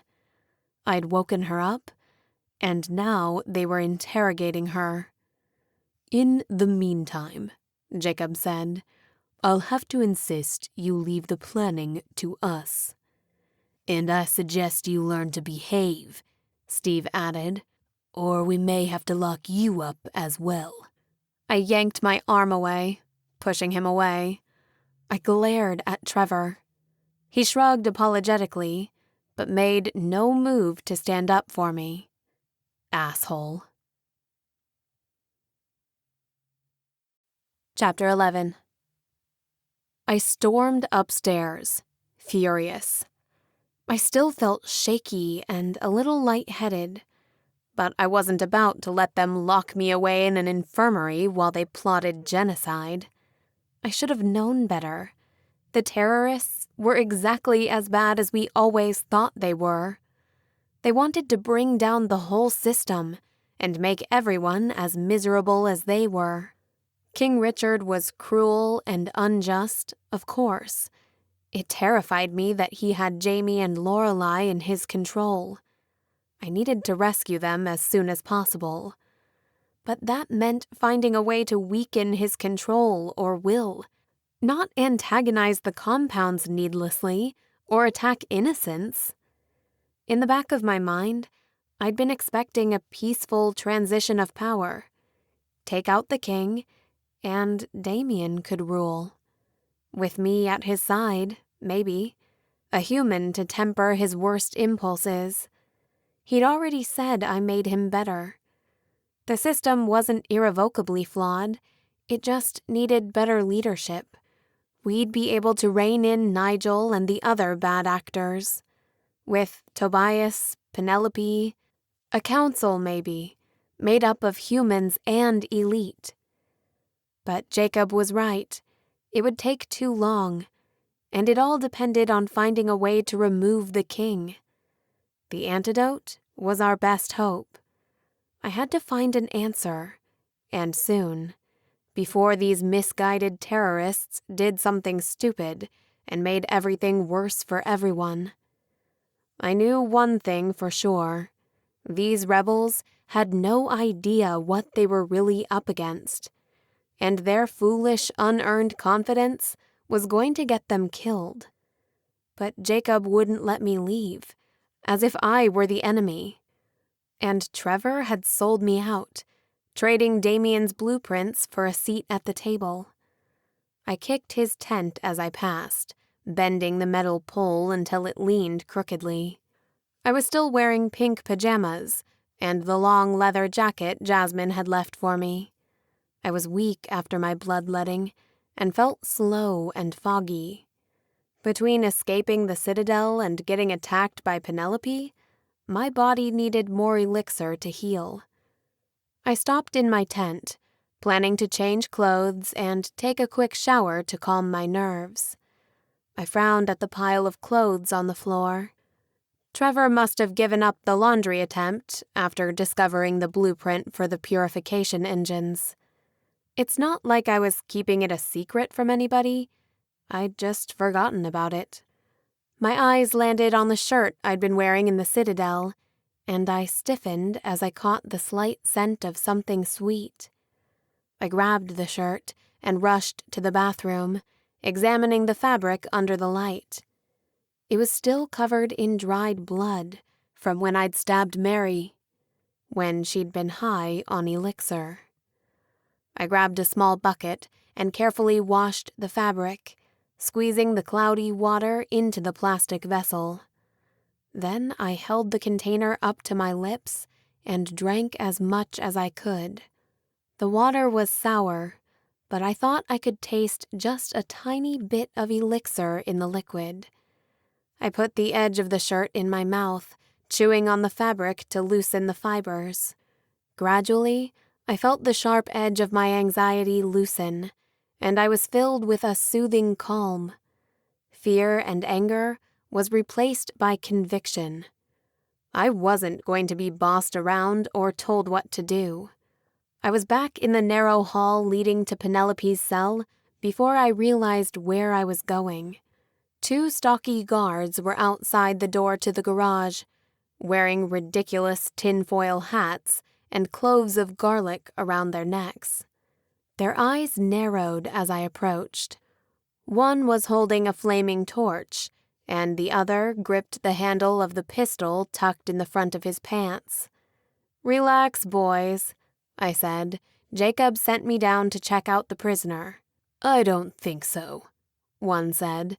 "We are under clear instructions not to let anyone in, especially not you." Part of me wanted to attack them, but it would lead to a battle I wasn't ready to fight. I might have been able to take them both if I surprised them, but I had their full attention now, and they looked like they were itching for a reason to pull out their firearms.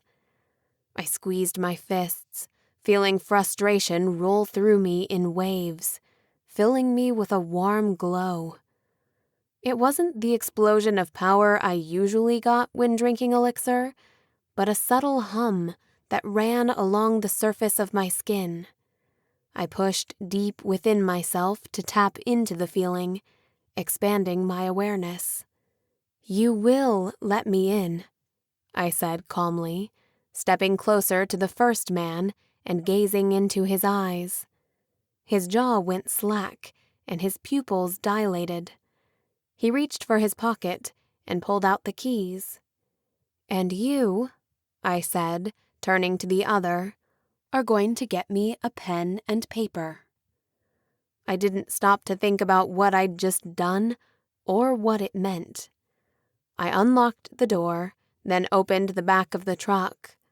A minute later, I was inside. Penelope's eyes widened when I walked in, and I saw something that looked a lot like shame as she scanned my body and the white bandage taped to my neck. "Back for more?" she joked feebly. "Not exactly." "I'm sorry," she said after a long pause. "I know. How are you? They said they were interrogating you."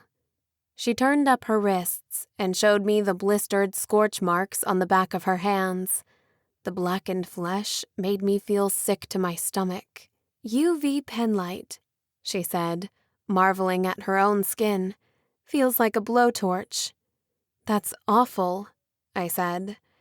I held out the pen and paper. "Last time I was here, you told me where Damien grew up. Do you remember?" She nodded. "I need to find it." "I've never been there," Penelope said. "It was over 100 years ago. Maps from the before are mostly destroyed." "But you said it was near a compound. Do you know where the compounds are? Can you draw a map?" Penelope frowned, but held a hand out for the pen. I tossed it to her and slid the paper across the floor, being careful to stay out of her reach this time. Her lip twisted up, but she didn't say anything.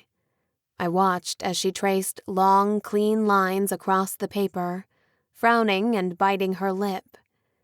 In the center was the Citadel, marked with the tall towers. She drew trees and mountains, and then circles for the compounds, labeling them. 9 compounds in all, radiating out away from the Citadel like spokes of a wheel. I held my breath when she marked one Sezamp and tapped thoughtfully with her fingers. "Near here, I think. I'm not sure about the distances," she said. "But Allgrave to the Citadel is at least a day's walk. It should take you about a week to reach." My heart sank as I stared at the paper. It was one of the furthest compounds away. I'd never get there in time. I jumped back as I felt Penelope reach towards me, gripping my foot and lowering her head. "Take me with you," she begged, squeezing my leg tightly. "You know I don't belong down here, like this." I held my breath, looking at the chains and the metal collar around her neck. Of course she didn't belong here, but I couldn't let her loose in Havoc. How could I trust her after she'd attacked me? What if she killed others? "I'm sorry," I said, pulling away. "I can't, but I promise I won't leave you, no matter what." Now that I had the map, I needed a plan. My hands shook as I studied Penelope's rough sketch. A week away, on my own. I had to gather supplies without drawing suspicion, and I still needed a map from the before. Even if I could reach Sezamp, there's no guarantee I'd be able to find Fano Creek. Most of the signs from before had been torn down and reused, or rusted over to be unreadable. "Are you crazy?" Trevor asked when I came down for breakfast the next day. I'd slept in, better than I had in days.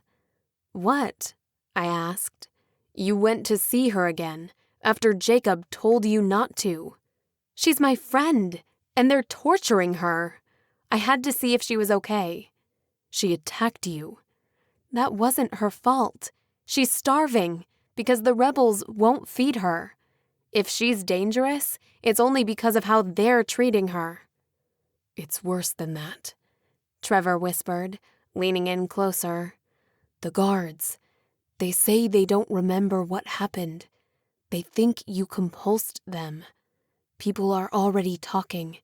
They don't trust you. And now they don't trust the other chosen as well."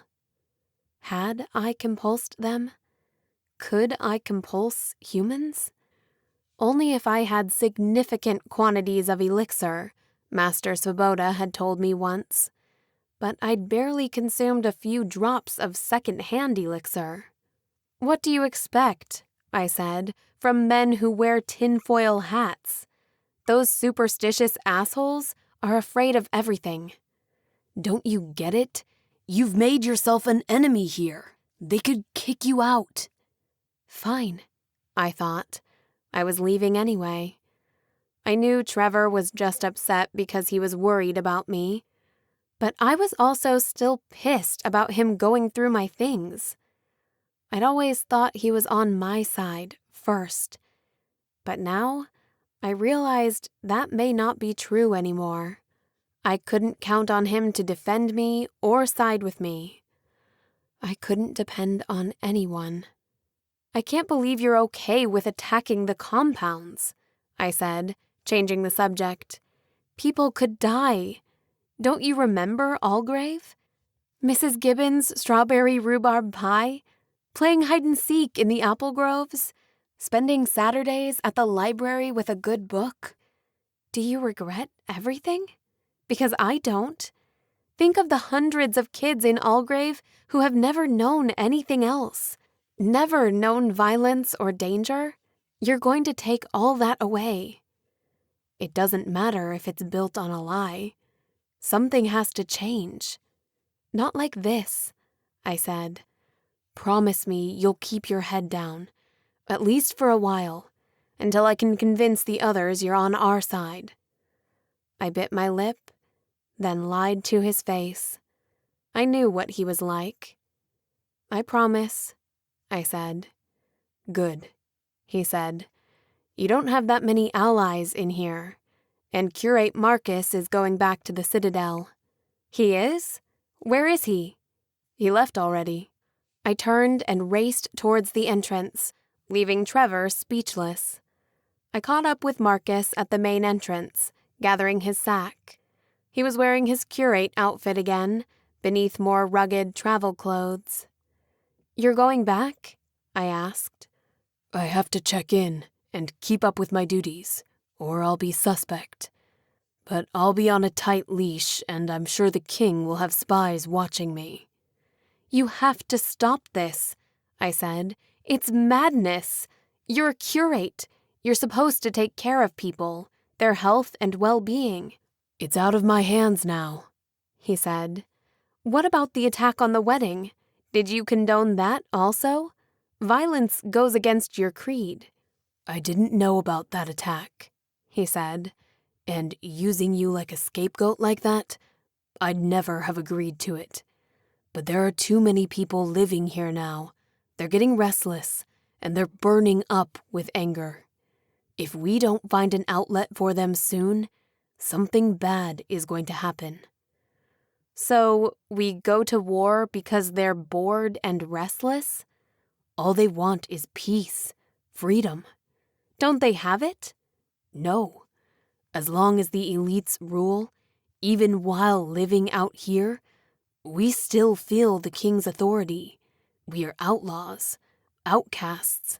In the wilderness, there are no laws, we are not protected, we don't get the weekly elixir. Life is harsh and brutal. We can't go outside because of the ash, or the elite, or the slagpaw. They live in fear every day. So how is turning off the machines going to help? It'll just create more chaos and violence. I agree. I'm not in favor. I've told them as much. Unfortunately, I can't stop it. You overestimate my powers of influence. I trade in information only, and it's risky enough for me to return to the Citadel.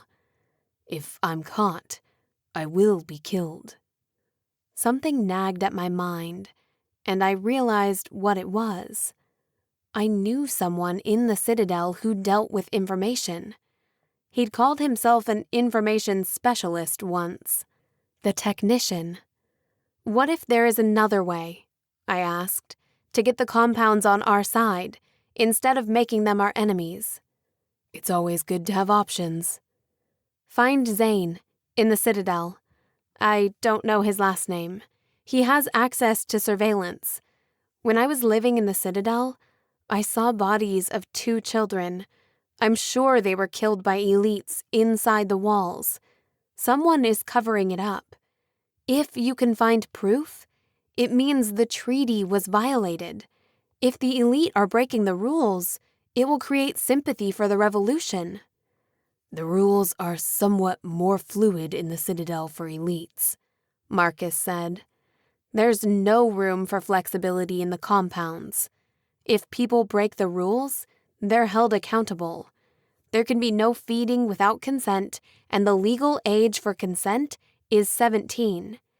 Everybody in the compound knows the rules. The elite have to be held to the same standards, or the whole thing falls apart. Also, there's one more thing. I need a map of the before.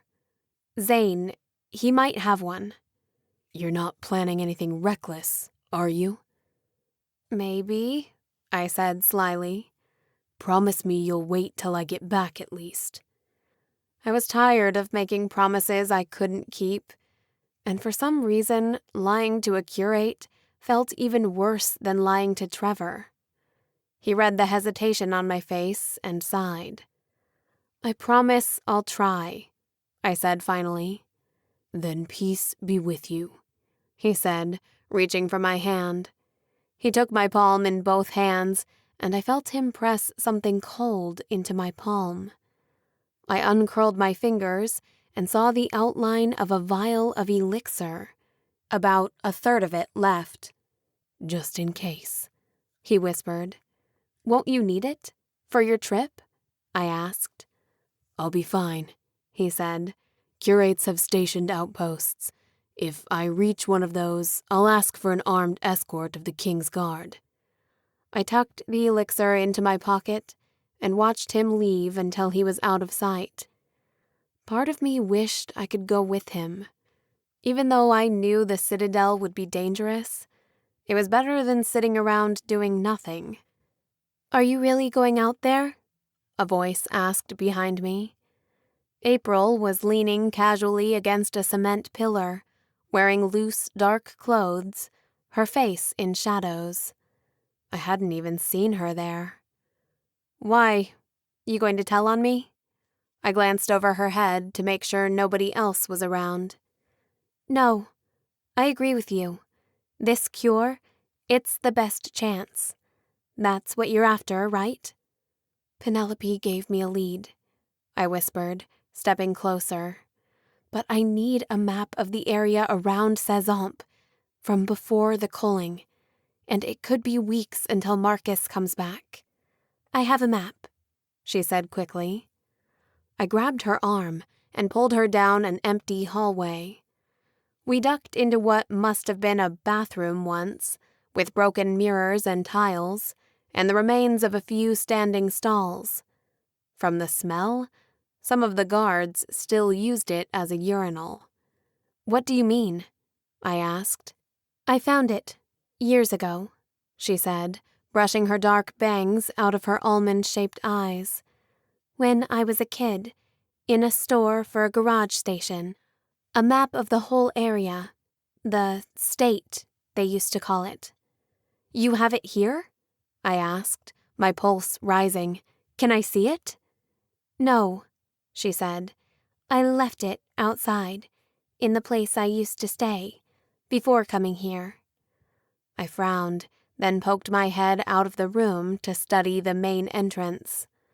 4 armed soldiers were on duty. One of them scowled at me when he caught me watching him. Jacob will never let me out of here, I said. There's other ways out, if you don't mind climbing. I love climbing, I smirked. Lead the way. Chapter 12. After stopping to change clothes, I followed April down into the depths of the structure, turning corners and narrow passages I'd never seen before. I felt like the underground mall was bigger than the whole of Allgrave, and marveled at how many people had once roamed the halls. There was room for thousands, and nobody even lived here. It was all just shops and restaurants at one time. I couldn't get into the armory without arousing suspicion, so I'd stolen Trevor's gun on the way out.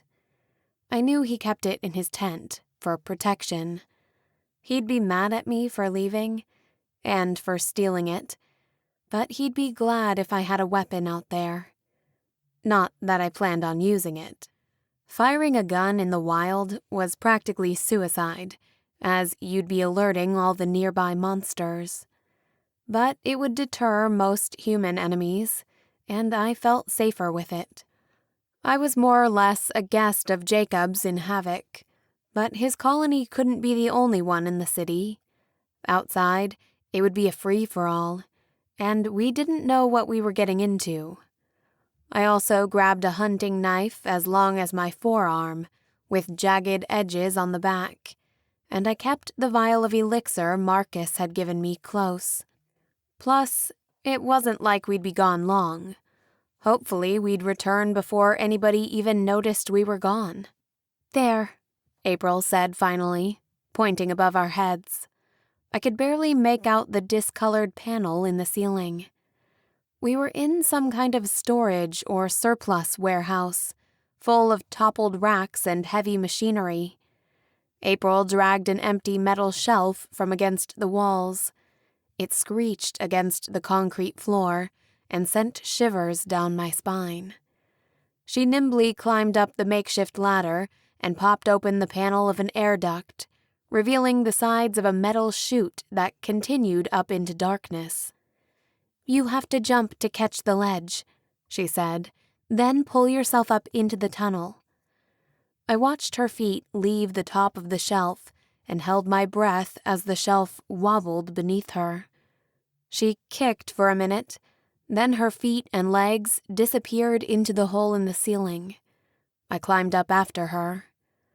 Reaching into the chamber, I could only feel the smooth, cold metal sides of the chute. I took a deep breath, then jumped up, facing the way she had. Even though I was taller, my fingers barely caught the flat handhold. Using my knee and butt as leverage in the narrow tube, I managed to get an elbow around the level surface and pull myself up into almost perfect darkness. "This way," April's voice hissed in front of me. I followed the sounds of creaking metal, feeling my way forward. We came to a 90-degree turn, and then another. I felt the air growing cooler and fresh. Then I saw light ahead, illuminating April's crouched silhouette. A pile of gray ash covered the ground in front of a panel with slots of metal. April took out a screwdriver and removed the screws, then nodded and pulled out her mask, and handed me one as well. The rubber pressed against my chin and forehead, covering my face and trapping my warm breath against my mouth and nose. Gently, she pushed out the panel, holding onto it so it wouldn't fall, then turned to hang from the rim of the opening and drop down below.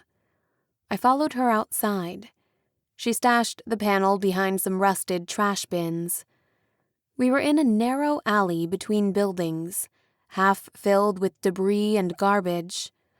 The loose ash fell into the gap, still sizzling in the air. "Shouldn't we cover up the entrance?"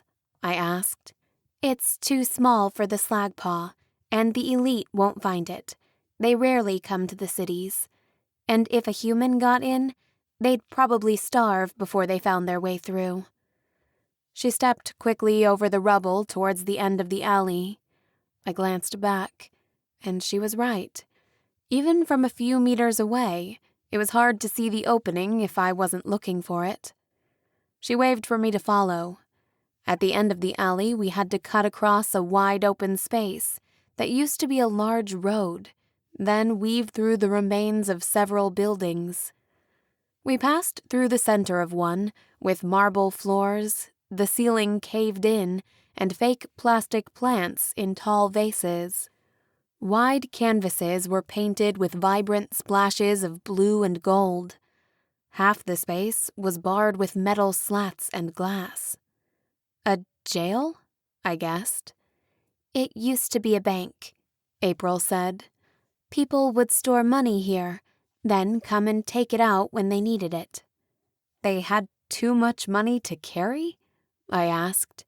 My mother, the woman who raised me, kept ours in a sock in her closet. "Here," she said, heading through the missing back wall and across the next street towards another building. It was massive from the outside, larger than anything I'd seen outside the Citadel. Tall pillars and large, carved statues decorated the stone facade, and something was chiseled into the rock in a language I didn't recognize. Latin, maybe? The door was broken and burnt, with chunks of wood scattered down the large stone steps, and the other panel barely clinging to its hinges.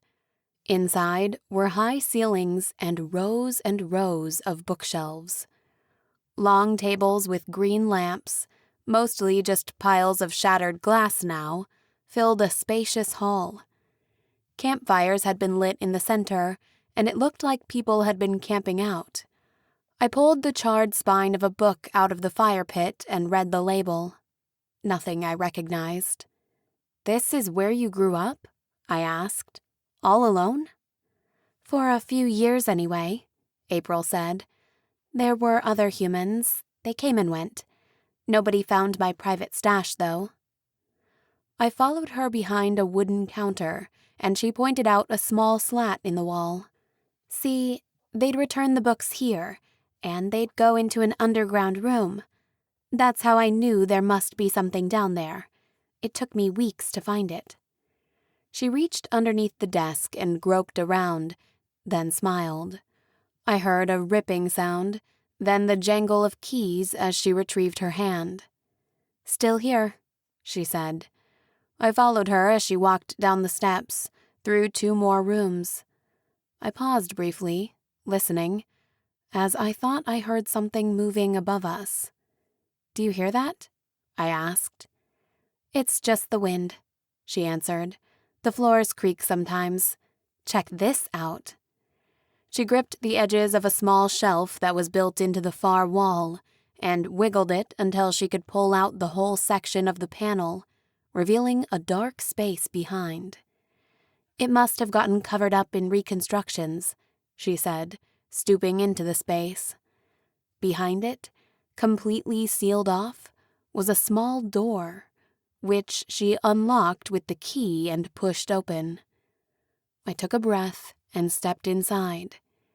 It was narrow, about the size of my bedroom in Algrave, without a window, and built like a silo with a high ceiling. I glanced up and saw the thin line of the book deposit up above. In the room was a miniature study desk, a mattress, piles of books against the wall, a flashlight, and a stash of batteries. A pink stuffed elephant was tucked into the blankets, half hidden under the pillow. One corner was filled up with tins, cans, and plastic-wrapped food. The wall was covered with posters, charts, and drawings, and illustrations that looked like they'd been torn out of children's books, with dragons and castles. My eyes immediately went to the large map on the wall, covered with blue circles and red X's. It was useful, she shrugged, like a treasure map. All these little towns, hidden in the forests. Most of them had at least a pharmacy and a grocery store, and if those were looted, some of the houses had cellars or garages with food and supplies. What did you say the town was called again? She asked. Fano Creek, I said. She pulled the map off the wall and set it on the floor, then switched on a flashlight hanging from a string and held it still until it stopped wobbling. The map was dense and crowded with thousands of names. It was nothing like the one Penelope had drawn. I was starting to give up hope when April's finger shot out and jabbed at a spot on the map. In tiny print, so faded I could barely make it out. Fano Creek. It's real, I breathed. You doubted? I was trusting Penelope, what she told me right before she attacked me. Was it really where Damian grew up? If so, there could be a lab there, where his father had created the elixir, and maybe an antidote. I pulled April into a hug, wiping a tear out of my eyes. I didn't realize I'd been putting so much hope into this. But it was our only option. It might be wild and irrational, but the choice was outright violence, and I knew how that would end. The elite would crush the rebellion. They'd murder all the humans. They'd destroy any compounds that stood up to them. And then they'd just start over and rewrite history again. We had to break the cycle. Where are we now? I asked. April pointed at a spot on the other side of the map. A large black circle marked the city. April had scribbled in a red star for the Citadel of Lights. I pulled out Penelope's map and turned it until the hard line of the sea lined up on the left. There were 9 compounds, connected by lines, like some kind of constellation. A few were familiar. The others tasted strange in my mouth as I tried to pronounce them. One by one, we marked their approximate locations on April's map. Algrave, Denvado, Icklebot, Ghostress, Scoremead, Tagald, Crawlust, Sezamp. The last one was Quondam. I crossed it off with a big X. Penelope is from Crawlust, I said, near the coast, and she said Fano Creek was near Sezamp. We should go there first, April said. The traders will know the area better. They might be able to tell us something. I nodded, frowning. My finger traced the line drawn around Algrave, which was so close to the Citadel. When I was growing up, the Citadel of Lights was on the horizon. It was the farthest place away I'd ever known. But all this? I swept my hand over the map. There's so much of it. It's so far. Even the city we were in was just a smaller town, from the looks of it, practically in the middle of nowhere, a few days from the Citadel. There were bigger cities out there, bigger than I could imagine. Let's head back, April said, folding up the map. We can figure it out later. Now we have this, right? We can leave whenever we're ready. Wait, I said. What do you mean, we? She rolled her eyes. Even if you found the lab, you couldn't know what was useful or what wasn't.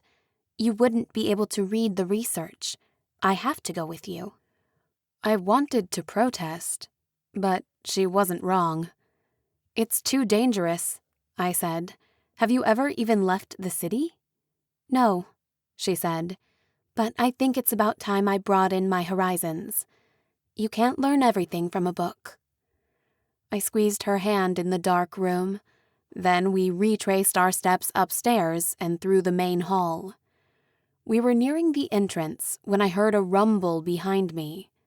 I spun, pulling out my knife in time to see a large shadow rising out of the shadows between the bookshelves. I thought it was a man at first, but it was too large, nearly all black. Some kind of bear, but clearly a muted. Half of its face had melted like wax, exposing polished skull, and large spokes of its spine poked through festering wounds on its back. Raised on its hind legs, it was nearly 12 feet tall. "Run!" I shouted. We sprinted out the front door and down the front steps as the bear charged, knocking over shelves of books that crashed behind us.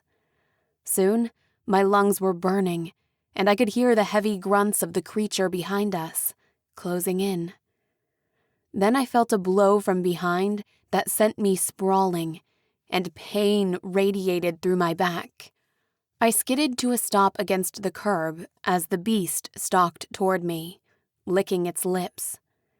I reached for my waist, trying to find the gun, but it was missing.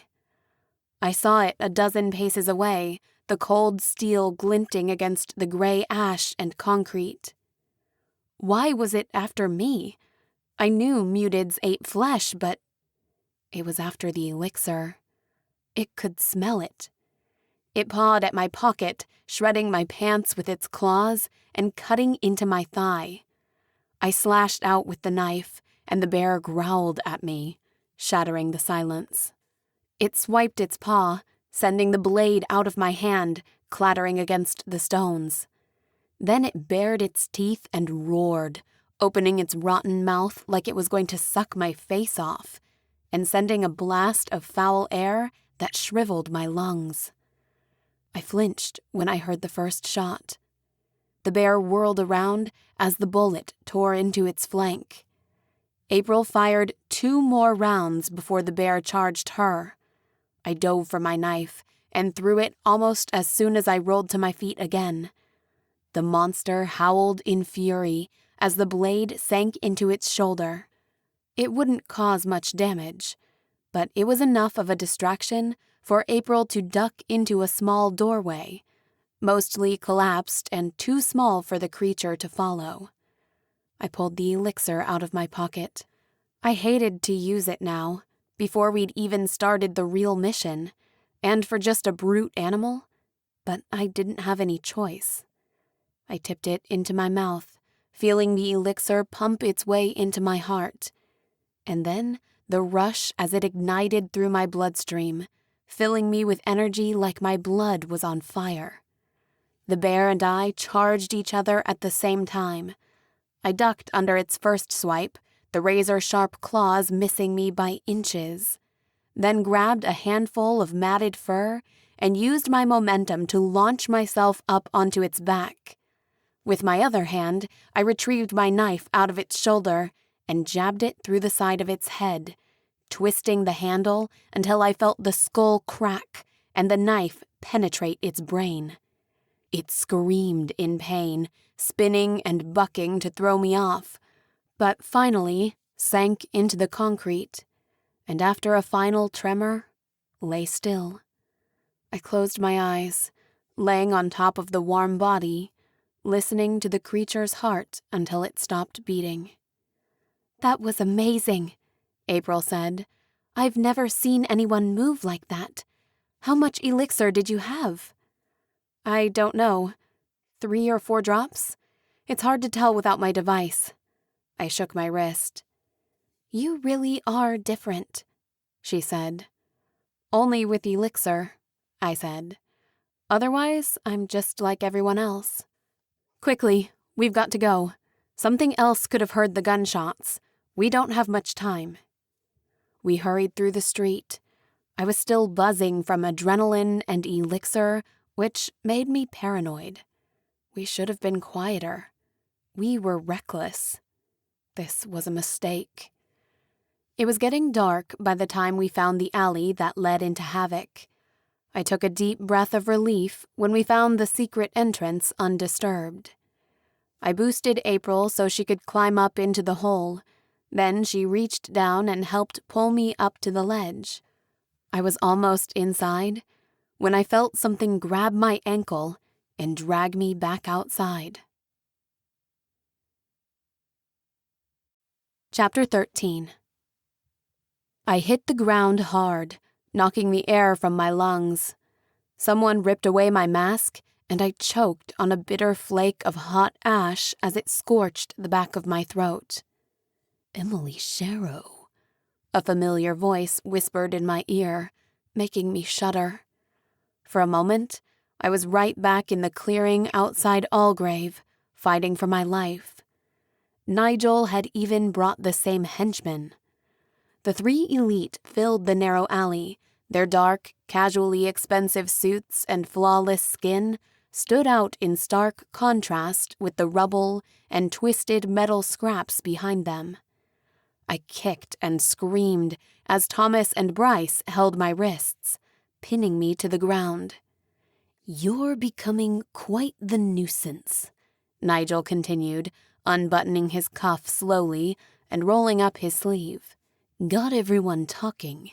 After that stunt you pulled in the Capitol, the king was positively livid. I haven't seen him that angry in decades." "That wasn't me," I snarled. "Whatever you say," he smiled.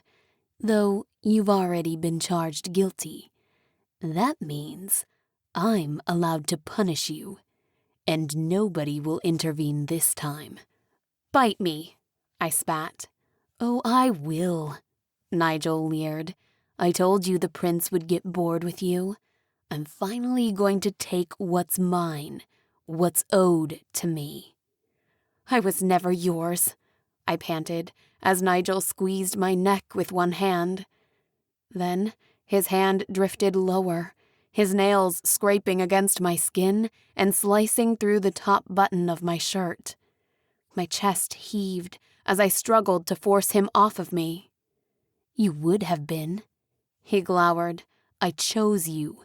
I would have tasted every inch of you, every drop, if not for some stupid royal loophole. I've been waiting for this for a long time." He licked his lips and my blood ran cold. My heart was beating, too fast, too strong, but I didn't feel afraid. I wasn't the same helpless girl I'd been when he met me, and I was angry for putting myself at risk, at the poisonous sky that forced the rebels to hide underground, but mostly at entitled assholes who thought they deserved to decide my future for me. Nobody is going to own me ever again. I still had the knife I'd used on the bear, and elixir was coursing through my system. I kicked Bryce away and lashed out quickly. Nigel dodged, but not before I'd torn a hole in his fine jacket. I followed up with 3 more strikes, grazing the side of his neck before he slapped me so hard my head spun and I saw stars. "That's twice you've drawn blood," he said, dabbing at his neck with a handkerchief. "And worse, you've ruined a perfectly good suit. Not bad for a human. I'm glad Master Svoboda's lessons weren't completely wasted." I adjusted my stance, wiping blood from my nose with the back of my hand. "Of course, we don't die so easily. Unfortunately, you're not fast or strong enough to actually kill an elite, and you never will be. I think it's about time you learned your place. The king will reward me handsomely when I return with your head on a stake. I wonder if I should skewer your skull through the mouth or the windpipe. It's all about presentation, really. I can't wait to see the look on Damien's face when I show up with a sharrow kebab." The others chuckled at his wit, but turned serious when his smile fell and his eyes filled with hate. "Hold her down," he said coldly. They moved faster than I could see them, twisting my arms behind me and forcing me to my knees. I strained against them, my muscles burning. But even with elixir, I couldn't fight off 2 elites. I screamed, but I knew nobody was going to help me this time. I hoped April had the sense to get away at least. Maybe she and Trevor could hunt down the cure someday. They shoved me roughly to the ground, forcing my face into the concrete, then flipped me over until rocks pushed painfully into my back. I heard the snap of leather as Nigel removed his belt. He was taking his time, drawing out my punishment. I recoiled in horror as he leaned close to me and sniffed my hair. My throat was raw from screaming. I choked back a sob, feeling a tear drip down my cheek as the ash fell silently in the quiet streets around us. I heard the ominous croak of a raven nearby. Another answered from elsewhere in the city. The sound echoed through the empty, decrepit buildings. It was like some kind of absurd demonstration of human futility, a theater of the obscene, with a curtain of burning embers and 0 spectators. I reached out with my influence, feeling their feathered forms. I couldn't move my arms, but that didn't mean I was helpless. I poured my rage, my anger, my helplessness into the ash-filled sky, until it swelled into a rush of black wings and shrill cries. I felt the grip on my wrists loosen as one of the elite lifted a hand to swipe at the dark shape flapping around his head. Nigel's expression soured, and he looked up just in time to see a crow drive its sharp beak straight into his eye and shred his cheek with sharp talons. He cried out and staggered backwards, but 3 more crows joined the fray, circling around his head like a tight black crown of claws and beaks. He dropped to his knees, covering his bloody face with his arms. I punched Thomas in the throat and tore out of his grasp, rolling away and popping to my feet in a dead sprint. I dove headfirst into the open tunnel and slid forward to the first turn without looking back. "This way!" April yelled. I could hear her voice through the labyrinthine air ducts, leading me forward. One of the elite had followed me. I could hear him scrambling just behind me in the metal chute, but he was having trouble squeezing his bulk through the narrow vents. I dropped into the warehouse, climbing quickly down the wobbly shelves. April was waiting by the entrance, waving at me frantically. As soon as I hit the ground, she flicked on a display of standing UV lights, then pulled down a thick metal security screen and locked it with a padlock. We held our breath, listening to the metal creak as the elite crawled closer. A dark shape dropped down into the room and was halfway to us before his skin started to smoke and burn. He shrieked, hiding his face behind his sleeve, then disappeared into the dark hole in the ceiling, kicking over the shelf with a heavy crash. I sunk back against the wall, choking down a sob and gasping for air. April reached out her hand and I grabbed it, even though my heart was still pounding and I was short of breath. We raced back to the common area to warn the others. Heads turned as we passed the farm, the marketplace, pushing through the crowds. All these people were in danger. A hand grabbed my arm and I flailed, shoving the figure away before I realized it was Trevor. His eyes narrowed as he took in my appearance. "Where have you been?" he asked. "I've been looking everywhere. And what happened? Is that blood?" He reached for my face, and I jerked back. I could already feel purple bruises forming under one eye, and a swollen lip where Nigel had struck me. "I'm fine," I snapped, pushing his hand away. "But the elite are here, outside. They found us. They know where we are." His jaw hardened, and thankfully, he didn't drill me for more information. At least, not here. He grabbed my arm and dragged me through the crowd, his thick form opening a path for us, leaving a wake of surprised faces. He shouted to some of the guards to get Jacob and the others, and kept heading up, 2 levels, until we were near the front entrance. A side office was filled with security screens and cameras, rotating on all the different exits. There were only 3 main access points to Havoc, but probably a few dozen secret passageways like the one April had shown me. I wondered if they were all protected by UV arrays. Trevor got me a glass of water and a blanket, then sat me in a chair until the others arrived. "What happened?" Jacob said, approaching with 4 of his guards. 3 elite, outside. I fought them off and we blockaded the entrance, but they know we're here. His eyes widened slightly, but otherwise his face kept an almost icy composure. He looked over my torn clothes, the red marks around my neck, then leaned in close, piercing me with his gaze like he was trying to see through me. "You fought off 3 elites?" he asked slowly. A couple of his guards chuckled. With their fur and leather trimmings, and the collection of guns and blades strapped to their hips, they looked like a gang of rogue pirates. "More like distracted them," I said, but it was enough to get away. "Your pupils are dilated. Where did you get more elixir? And why were you outside the gates?" I bit my lip. I didn't want to betray Marcus, and I wasn't ready to tell him about the map we'd found. At least, not in front of Trevor. I knew he'd never let me leave, and I wasn't planning on asking for permission. "What difference does that make now?" I said, standing up suddenly. "They know where we are. They'll find a way into Havoc. We have to leave." "And go where?" Jacob asked, leaning back and crossing his arms. "I don't know.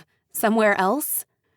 "You want us to evacuate nearly 1,000 people, some who have lived here for over a decade, exposing them to the elements, giving up comfort and safety, everything we've built here. We're going to need more proof." You think I'm lying? I asked, gaping at him. For what? To get us outside, Steve cut in, where we can be picked off easily. I looked up at them in shock. I'd nearly been killed, and they didn't even believe me.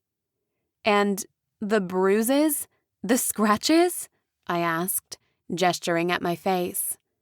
Maybe one of your chosen buddies did it for you. We already know they can fight. Sir. One of the security guards pointed at the glowing screens against the far wall of the darkened office. The elite had found one of the external cameras.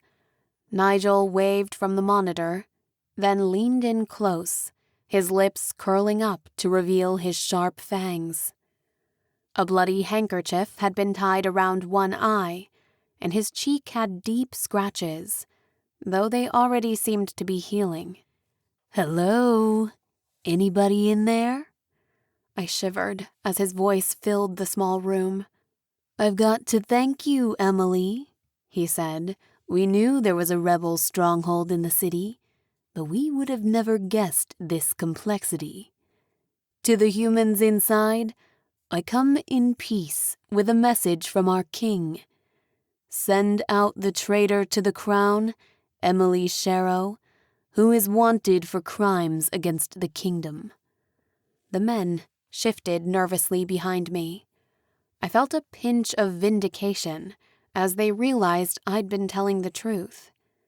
But it was overshadowed by the deep dread that followed as Nigel continued speaking. The rest of you, if you are innocent, are free to remain. We don't force anyone to join our compounds, contrary to popular belief. Outside our gates, you are unprotected. You think we are your enemy, but we are not. The humans who have willingly agreed to the contract keep us fed. If it were not for the compounds, if blood wasn't so easily available, the elite in the Citadel would roam the wastelands, feeding on every human they encounter. But a direct attack on our kingdom, that cannot stand. We will wait here, for weeks, months if we need to. But the longer you make us wait, the hungrier we will become. And if you do not send out the traitor, rest assured we will dig through solid stone. We will drench your fortress in your own blood. We will slaughter every last one of you. The choice is yours. I'll give you a minute to think it over. He's bluffing, Jacob said. They can't get inside past our security measures. They'll get bored and leave. They won't, I said. He won't leave without me. Why? Trevor asked. Why you? Let's just say we have some history. Plus, I nearly took his eye out today. It's personal. But you can't trust him. He'll kill me and take my head back to the Citadel, and then return with an army anyway. We won't let that happen, Jacob said. You have to evacuate, I said. There are other entrances they don't know about, right? Sneak out while there's time. They can't police all the exits. Why don't we fight? There are only 3 of them, Luke said. We managed one and some slagpaw before. Barely, and only because Trevor shifted. Still, the handheld UV flares worked pretty well. We just need a distraction. External floodlights at night. They can't get all of us. Even with Elixir, we'd lose dozens of fighters at least. Worth it, Steve said, if we stop them from reporting our location to the Citadel. What if we lure them inside, April said, at the entrance, then flash them with the lights and burn them? They won't all come at once, Jacob said. They'll keep someone outside to report back. There's another option, Steve said. They only want the girl. No way, said Trevor, moving in front of me protectively. Come on, we'd be fools not to at least consider it. 1 life in exchange for 1,000. He's right, I said quietly, stepping out from Trevor's shadow. They're here for me. At least it'll give you enough time to escape. Now who's a martyr? Trevor said, narrowing his eyes and squeezing my shoulder. I think I need a minute with Miss Sharrow, Jacob said. Alone. The others looked like they wanted to disagree, but filed out after Jacob gave them a stern glance. Steve was the last to leave, kicking a chair and grumbling on his way out. I sat at one end of the long table, with Jacob at the other. After a moment, he pulled out a silver flask and took a long sip, before sliding it down the table towards me. I unscrewed the lid and wet my tongue, feeling the alcohol burn down my throat. Did you get what you were looking for? He asked, when I'd returned his flask. I think so, I said. And do you still think you can find a cure to the elixir? Yes, I nodded. I do. He sighed and took another drink. The dark fur cloak and goatee gave him a rugged look, and the gold medals on his leather armor gleamed in the light. Then you're too important to risk, he said finally, even if it's a long shot. We always knew this day would come. A conflict with the elites was inevitable. We may lose this battle, but the war is only lost when we give up all hope. I didn't think you believed in hope, I said. It doesn't matter if I believe it, only that it's there, to give comfort to those it can. What about Havoc? I asked. We will evacuate.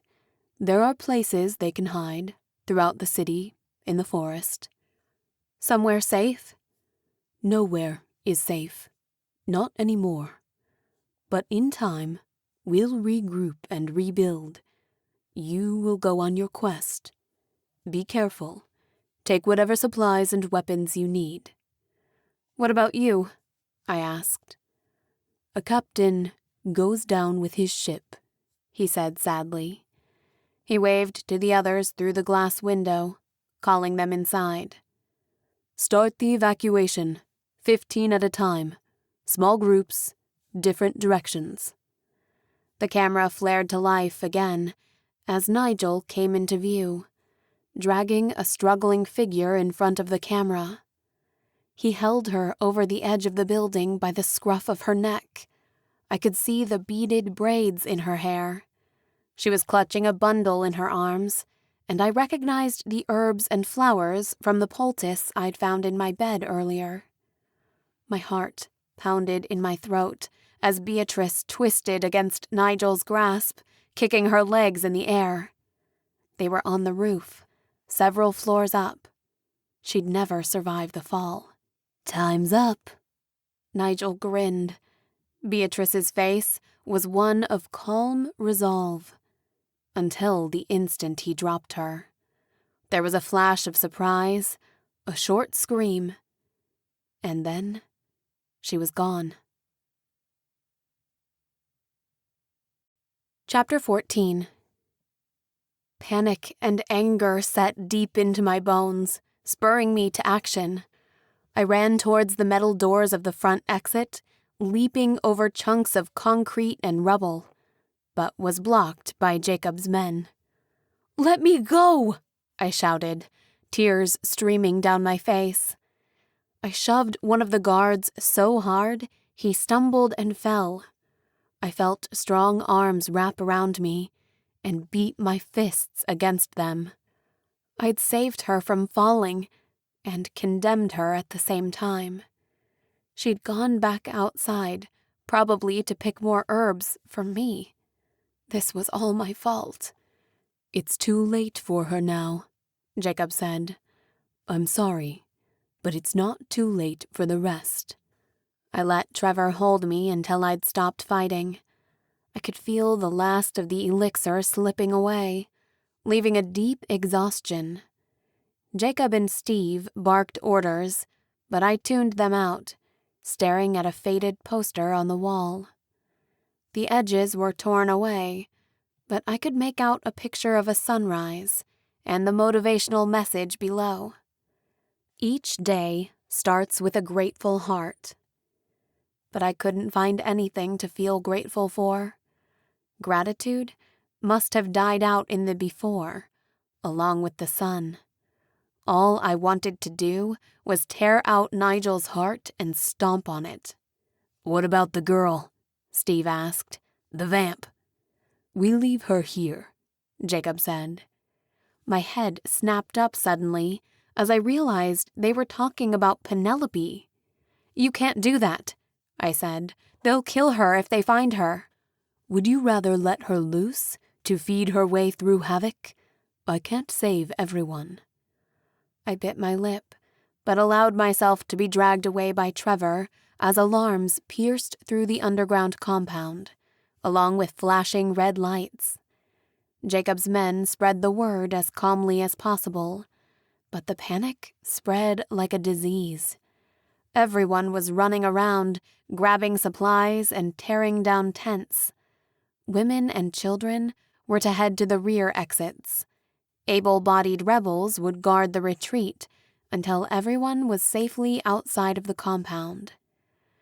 Trevor grabbed my hand and pulled us down the hallways, which were already crammed full of people moving towards the various unmarked entrances, carrying boxes and loaded up with gear. I ducked as a pair of chickens flapped near my head. A young girl squeezed past us, clutching a piglet. "I've got to go back," I said, pulling away from Trevor. "For Penelope, we can't just leave her here." "It's too dangerous with all these people. Jacob's right. It would only cause more panic. Most of them don't even know she's here. The sudden appearance of an elite would cause chaos." "But we can't just leave her here. She'll starve. She'll die. I made her a promise." Trevor scowled and wiped a hand over his face. He nodded towards Luke, who was not far away with a backpack and a suitcase. Jasmine shoved her way through the crowd, with Kamina right behind her. Their eyes widened when they saw the bruises on my face. "What's going on?" she shouted over the sirens. "The elite," I said. "They're here. They know where we are." "How many?" "3. But they'll go back and tell the others. It isn't safe here." "Just 3?" Jasmine asked. "We can take them." "We barely got away from Tobias, and that was only because he was distracted." "So what? We just run? Where? For how long?" "As long as we have to," Trevor said. His hand was on my arm again, and I pulled against his grip, searching back over the crowd behind us. Trevor pinched the bridge of his nose, holding a deep breath before nodding to the others. "Follow the crowd. Get her outside." I grabbed his wrist as he stepped away. "Wait! Where are you going?" "To see about Penelope," he said. It was the first time he'd used her name, instead of calling her the elite or the prisoner. I squeezed his palm, reluctant to let him go, and his eyes softened. "We'll be okay," he said. He had a leather satchel strapped loosely around his chest. He opened it so I could peek inside and see it was full of dark ash. "You have your elixir. I have mine." His lips curled up in a sad smile.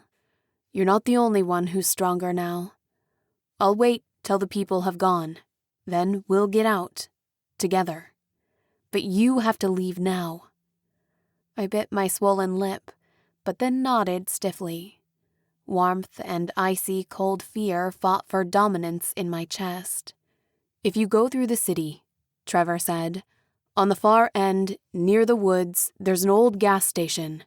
A big red sign in the shape of a star. Meet me there in an hour." "Promise me you'll be there," I said. He brushed my dark hair behind my ears and leaned forward. His voice was raw and husky. "I promise," he said. Then he kissed me, long and sweet. He tasted like home. Far away, we heard pounding noises against the concrete, and I felt the walls tremble. People screamed, and the crowd surged forward, pressing me up against the sea of bodies in the tight hall. The line was moving too slowly. A man got knocked down and nearly trampled before I grabbed his arm and helped him up. Jasmine lifted a young girl and held her up against her waist. My heart clenched when I realized it was the one I'd seen with Beatrice the other night. Suddenly, I realized how much danger we were in. Not everyone in this place were rebels. Many of them were free-range humans, just trying to exist in a dangerous world. And I was forcing them out into the wilderness to contend with the poisonous ash and deadly predators. For most of them, it would be a death sentence. But the alternative was even worse. If the elite get in here, it'll be a bloodbath, Jasmine finished under her breath. Like a fox in a chicken coop. More like a blood buffet, Luke added grimly. This is all my fault, I said. If I'd listened to Jacob, if I had only stayed in Havoc instead of going outside the defenses. I shot the gun, April said, appearing at my side suddenly. Not you. I smiled at her, relieved that she'd found us. She must have gone to grab her stuff. Tucked under her arm was a yellow folder full of research notes and a leather satchel stuffed with lab equipment. If you hadn't, I'd be bear poop right now. That reminds me, she said, pulling something from the pocket of her oversized coat. I reverse engineered the bracelet. It should show the level of elixir in your blood, but no trackers. It was a simple device, just metal and leather.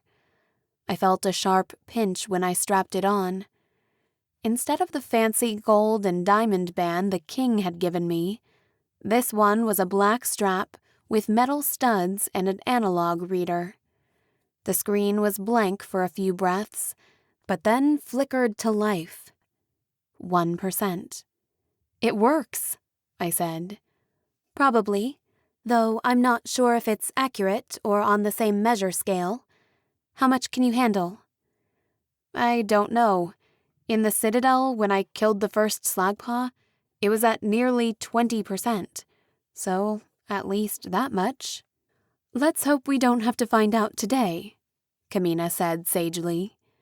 Finally, we entered the final room, a long arched hallway at the end of the mall, with twin sets of metal stairs leading up to the exit. Hurry! I shouted. The men were prying open the large security door from the inside with crowbars, and the metal screeched against my eardrums. Finally, it was off, and light poked through. I strapped on my mask and tightened my dark scarf around my neck, making sure to cover up any exposed skin, and helped a few others do the same. As soon as we were outside, we broke away from the crowd and headed north towards the checkpoint. I glanced back at the mall, and while most people disappeared quickly down side streets, at least 100 were still standing around the exit. They're too exposed, I frowned. They're probably just waiting for loved ones to make sure everyone's out, Jasmine said. We need to worry about ourselves now. Quickly, this way, Luke said, gesturing with the end of a shotgun he must have grabbed from the armory. The weapon made me feel queasy.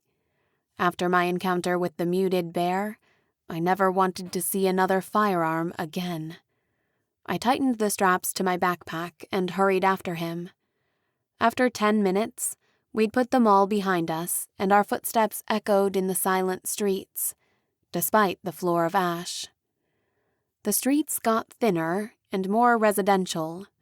In this area, the tall apartment complexes had balconies, with rusted chairs and tables outside. I couldn't even imagine a time when people could live outdoors, relaxing on their patios, taking in the sun. The city was a death trap, full of infected animals and raiders. It reminded me of the stories my mother had told me in Algrave, about the dead cities, filled with skeletons and monsters. She'd have had a heart attack to learn I'd been living in it. "There it is," Luke said finally, pointing out a short, rectangular building. Out in front was some kind of tattered red and white awning, over metal boxes with pumps attached. Long rubber hoses coiled like snakes beneath the dry weeds. Luke pushed through the jagged, broken glass doors and stepped inside. It had been a store once, but the floor and counters were full of debris and plastic wrappings, old machines and a cash register.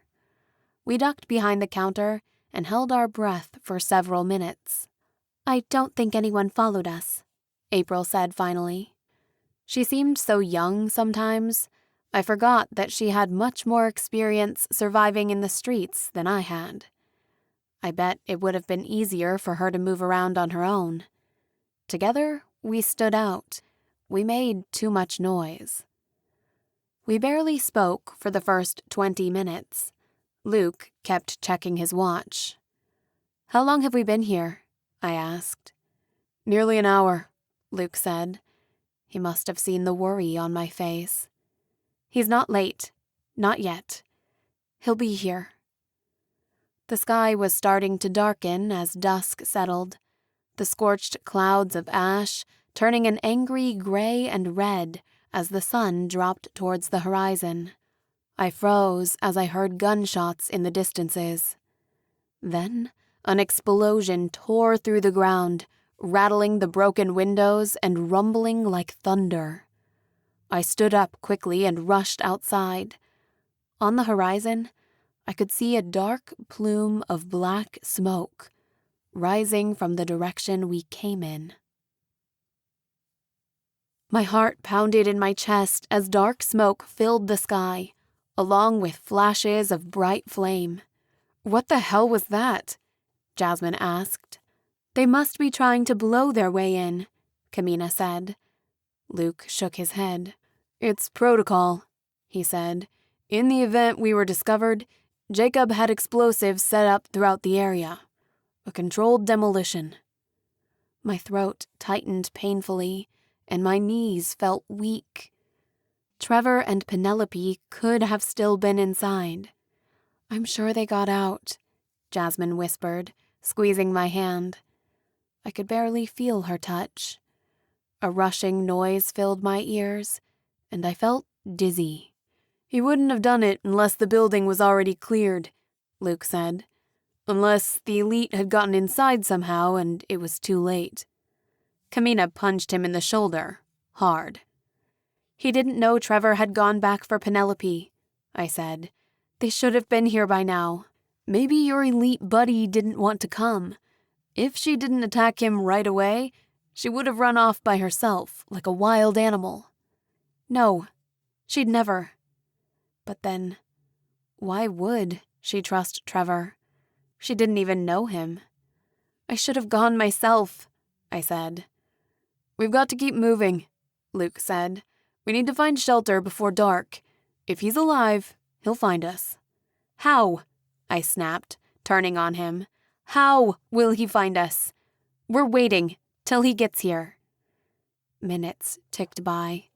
Another 30 at least. I had to remind myself to keep breathing, trying to keep my thoughts from spiraling. I didn't know what I would do if I lost Trevor. He was my rock. Even if he was a pain in the ass sometimes, he always kept me safe. Even though I left him to be with Damian, even though I knew how much that choice had cost him, I'd sent him back into danger to save an elite, his sworn enemy. And he'd done it for me. Movement caught my eye, and I lifted my head. Dark figures moved through the ash, coming towards us quickly. Relief washed over my face, and I ran towards them, but then froze when I saw there were 3 figures, not 2, and they all moved like men. They were running. No, walking fast, impossibly fast, down the deserted street, past the abandoned cars, their rusted frames warped by gnarled roots. A second later, and I could see them clearly, despite the bright, swirling embers and heavy black flakes of ash. My throat hitched in my chest when I saw the sneer on Nigel's face. He was on me before I could react. My sword was halfway drawn, but he knocked it to the side. April ducked around the corner of the building. Luke pulled up a shotgun and fired off one round. The shot caught Bryce in the stomach, and blood pooled into a jagged stain. He frowned, and a second later grabbed the gun and smacked Luke ferociously on the head. "I liked this shirt," he said. Luke's eyes rolled back, and he crumbled to the ground. Kamina was faster. She landed 3 blows and a kick to the chin before Bryce caught her arm and spun her around. Jasmine tossed one of the short knives strapped to her thigh, but Nigel caught it in midair. "Some friends you've made, chosen one," he said with a grin.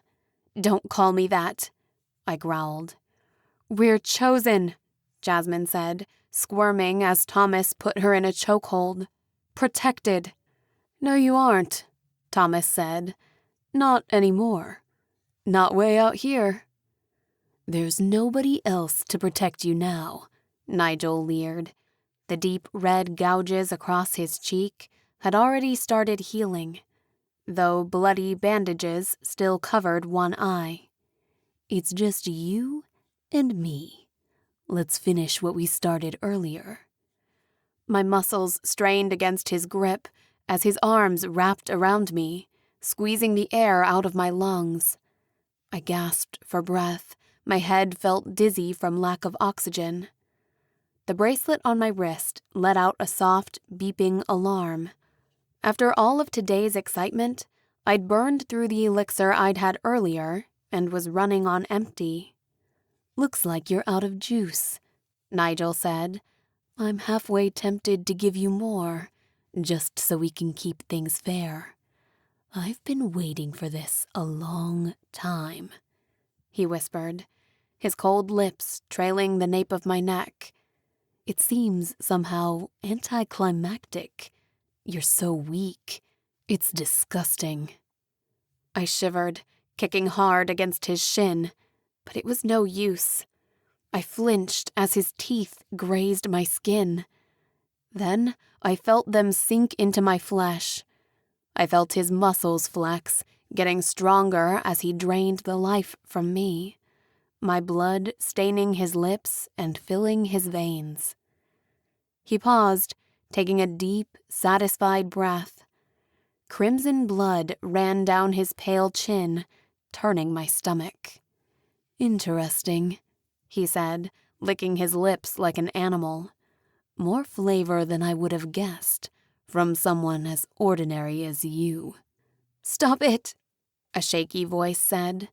April stood in front of us, looking small and weak, holding a vial and a syringe.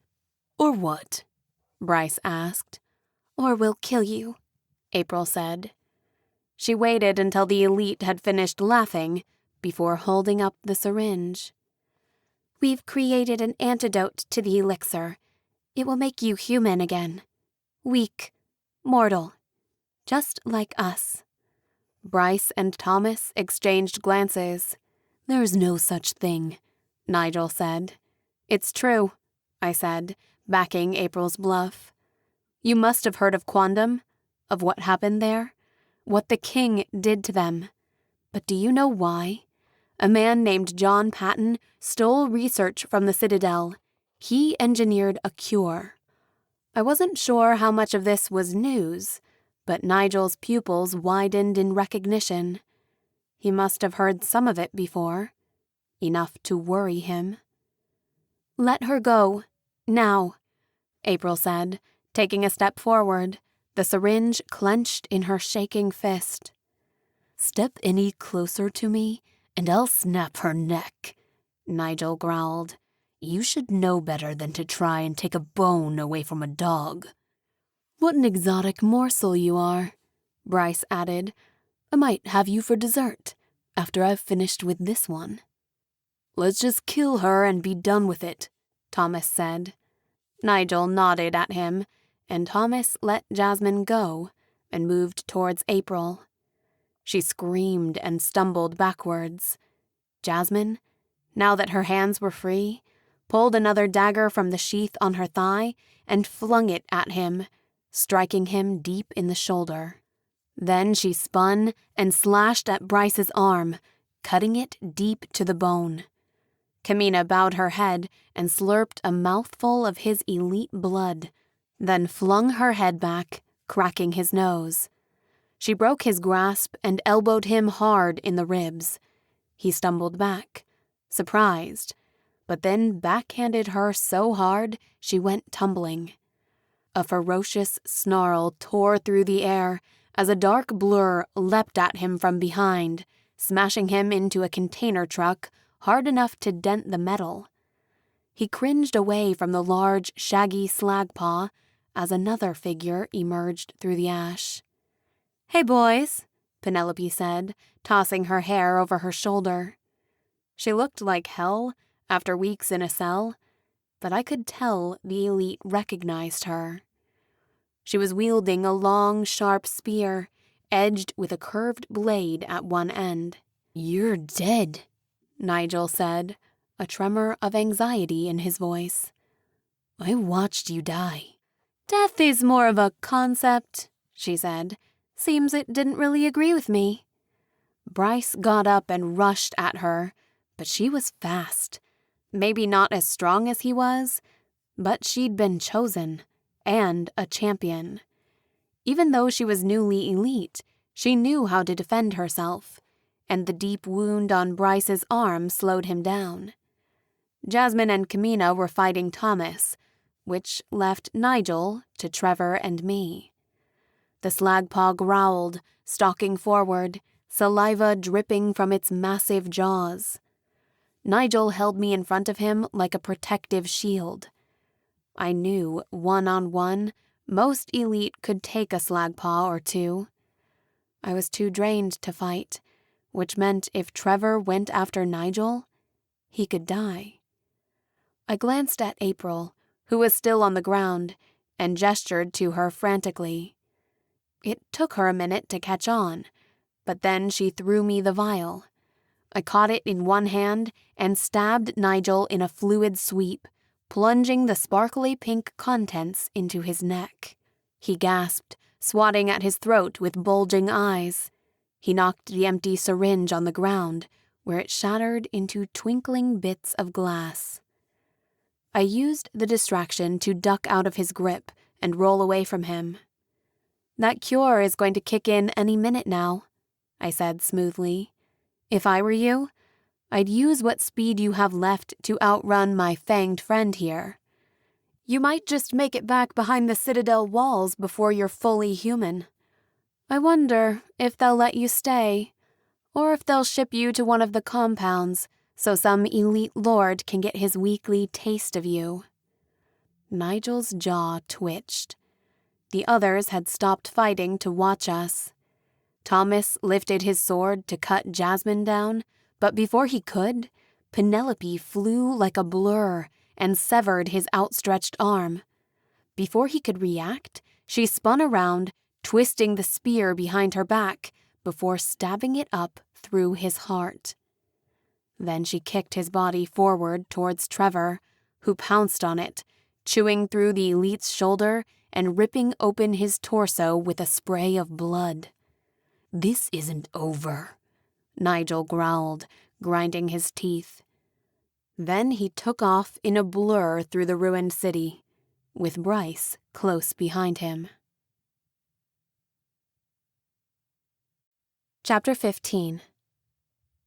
I took a hard breath, sinking down to the concrete, my limbs shaking.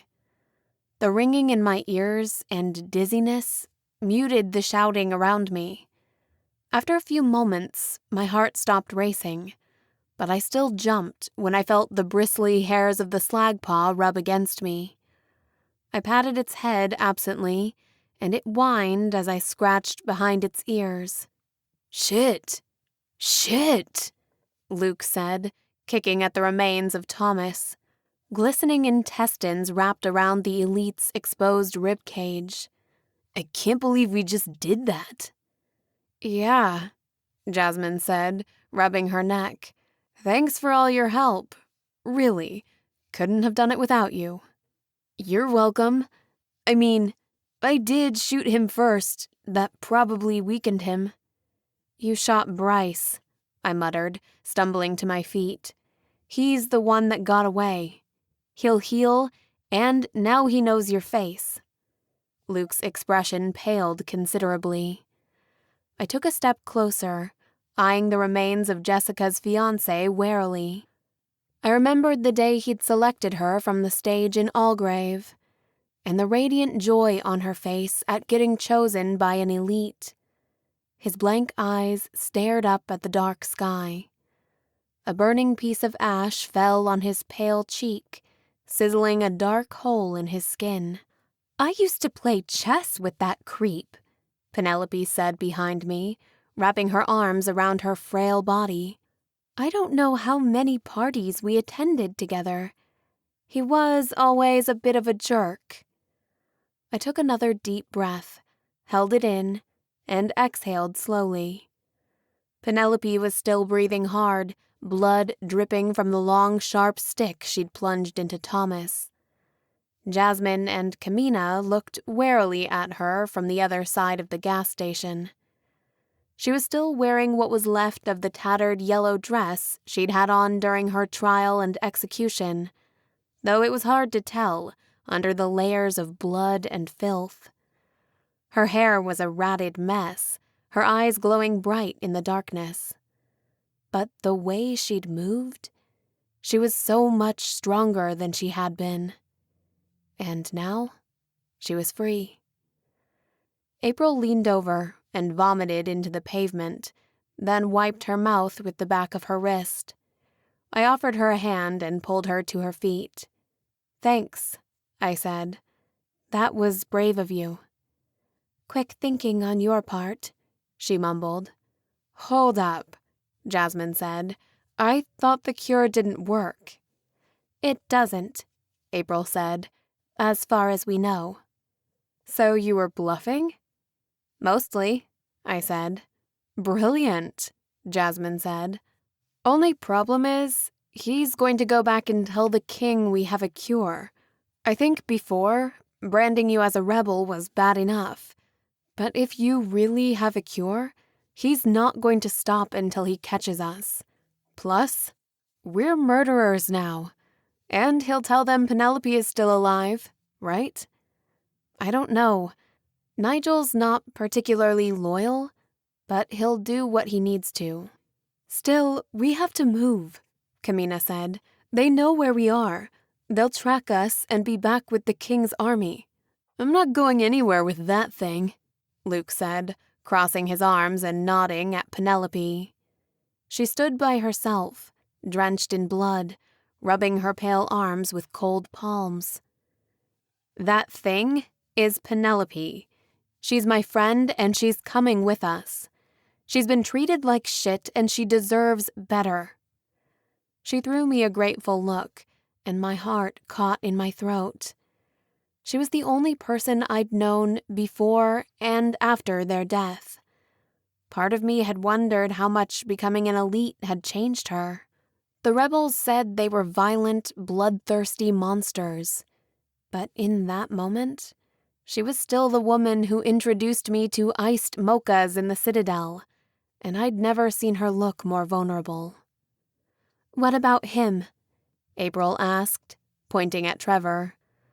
I realized she was the only one of us not accustomed to being this close to a slagpaw in the wild. I was surprised she wasn't screaming and running in the other direction. He needs elixir to change back, otherwise he'll get stuck like that. Anybody have any left? They shook their heads. Shit. My breath caught in my throat.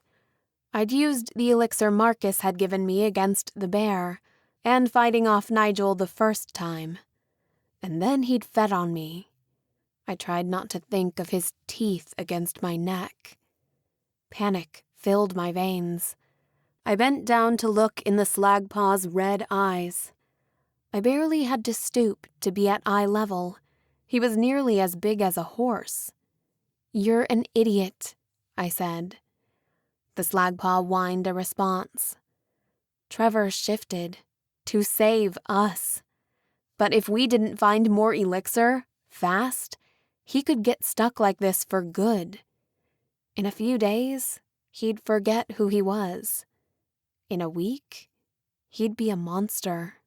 "Well," Kamina said, looking at Penelope pointedly, "I know of one place where we can get some."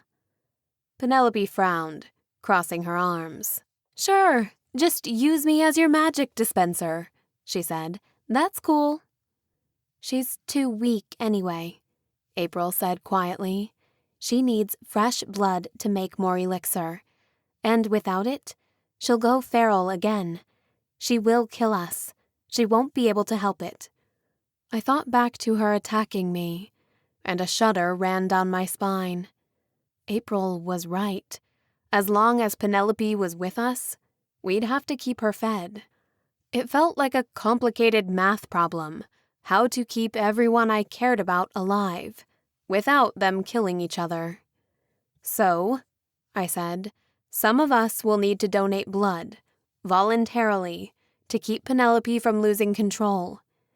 In return, Penelope allows us to take a bit of her blood, to heal Trevor and stay strong enough to survive the next fight. Sound fair?" Luke looked sick to his stomach. April bit her lip, but Kamina's eyes lit up at the promise of more elixir. "It's basically the same as the contract. The treaty," Jasmine smiled. "Not quite as sanitary," Penelope said. "Feels a little awkward, but fine with me." I looked around our small circle, getting nods of agreement from everyone. "Wonderful," Penelope said, putting away her weapons. "I appreciate the gesture. I'm actually not that hungry. When Trevor let me out, we made a stop first. There was a woman freshly killed outside of Havoc. Trevor said it was someone you knew, and that I should eat to get my strength back." Beatrice. A chill ran down my spine. She'd fed on Beatrice. Luke seemed to reach the same conclusion, because his eyes widened and his fingers curled into fists. "She had to eat," I said quietly, stepping between them. "She was already dead."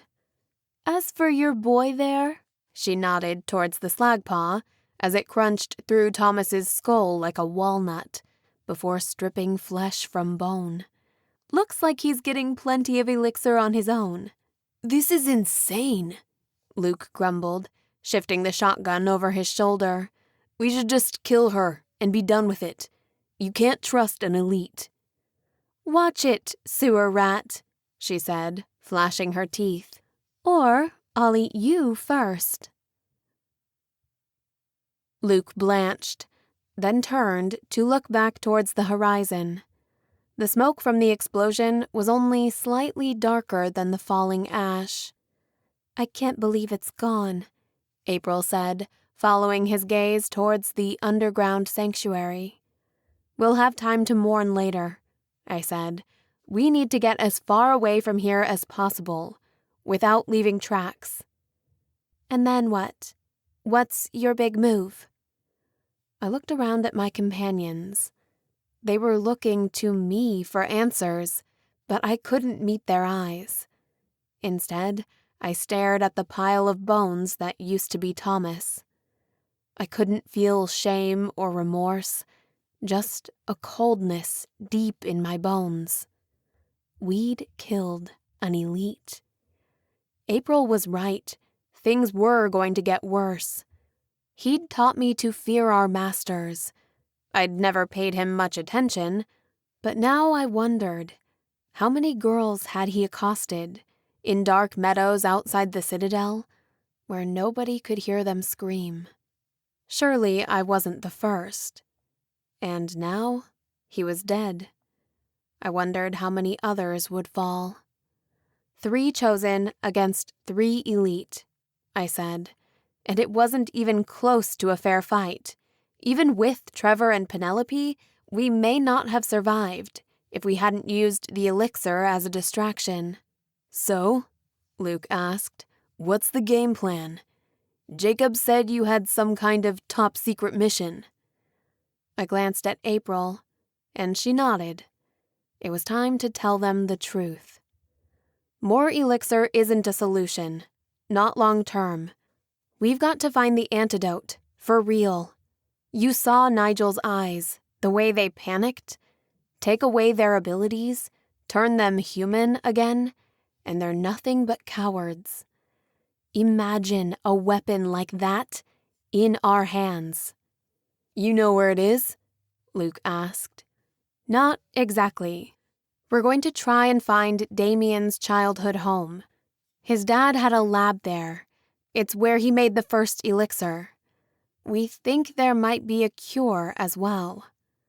We have a map, but it's far. I don't know what we'll be facing. We'll need to work together, to trust each other. It's the only way we make it there alive. Chapter 16. We pushed forward until long after dark. My legs were burning, and the tickling in my lungs meant I'd inhaled some ash, despite the heavy mask and thick scarf wrapped around half my face. I stopped periodically to check behind us. At least the falling ash covered our tracks. Luke made us walk along the widened roads. He said it would be harder to track if we didn't leave broken branches behind or sink into the dry soil. I felt exposed, with the veiled moonlight shining over the white streets. We were going too slowly. I thought wistfully of my trips with Damien. I wished we had a bike, or even a horse and carriage. Before leaving Allgrave, I'd never ventured more than a mile outside the compound. Now, the landscape seemed to unfold before us, taunting us with its sheer scale. Small clusters of abandoned buildings emerged like oases between long stretches of tree-lined road. A few times, Luke made us fan out, crisscrossing through a settlement or taking different forks in the road and then circling back to meet up again later. It seemed like overkill, but nobody complained. Maybe we were just too scared to speak our worries into the near-pitch blackness.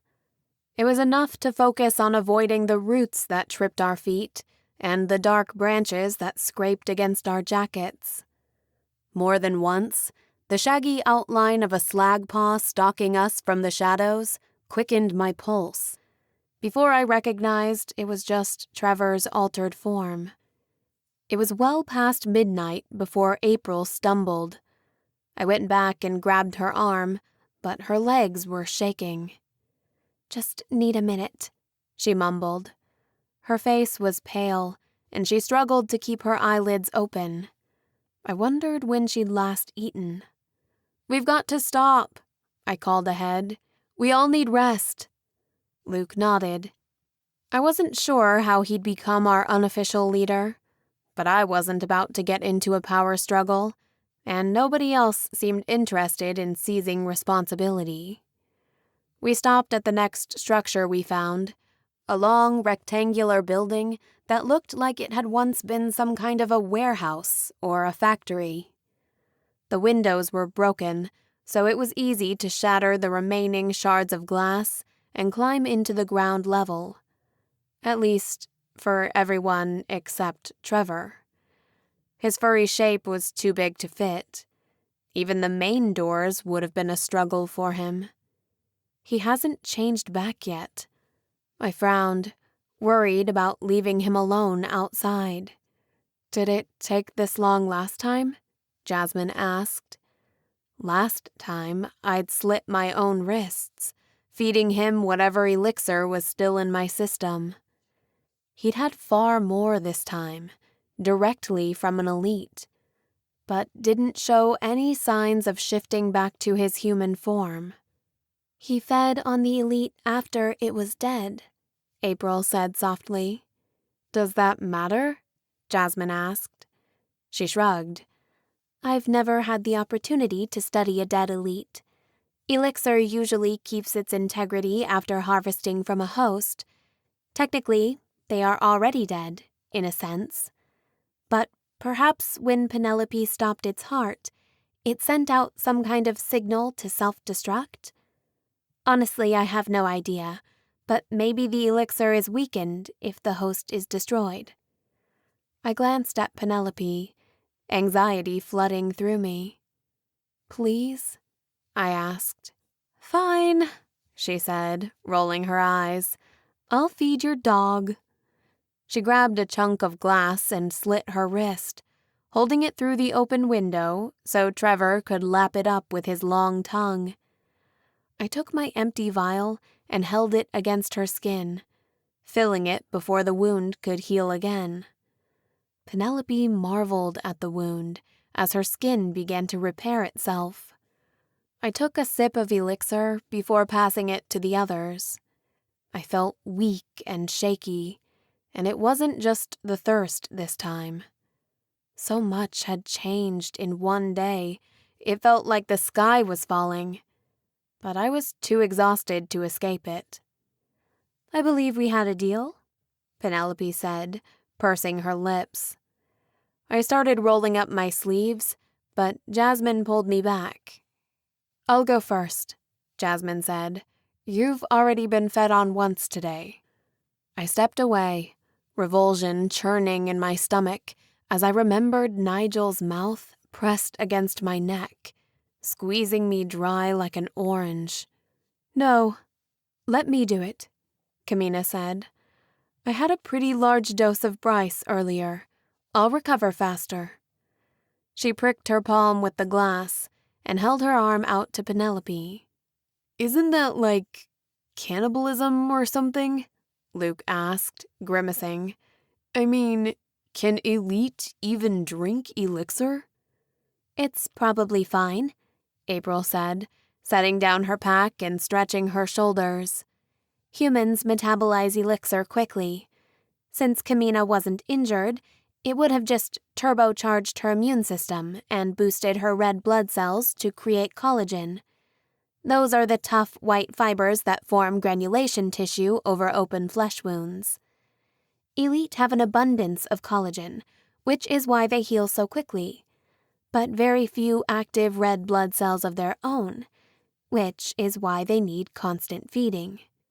Just to be clear, Penelope said, you're saying this won't kill me? You're already dead, April said, and you need fresh blood to continue your perpetual unlife. Bon appetit. Penelope hesitated for another moment before latching on to Kamina's arm. Her nose turned up distastefully, but she fed. That's enough, Jasmine said after a few moments, pulling Penelope away. So, are we cool now? Kamina asked quietly. No hard feelings about before? What happened in Havoc stays in Havoc, Penelope said, smiling through her bloodied teeth.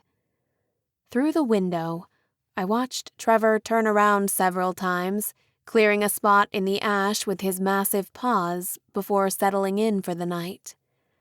The rest of us gathered on the second floor of the large warehouse, between stacks of paper and moldy furniture. The hall was packed with tables, chairs, leather couches, and display shelves. There was even a section full of porcelain toilets on wooden crates, next to an elaborate fake kitchen.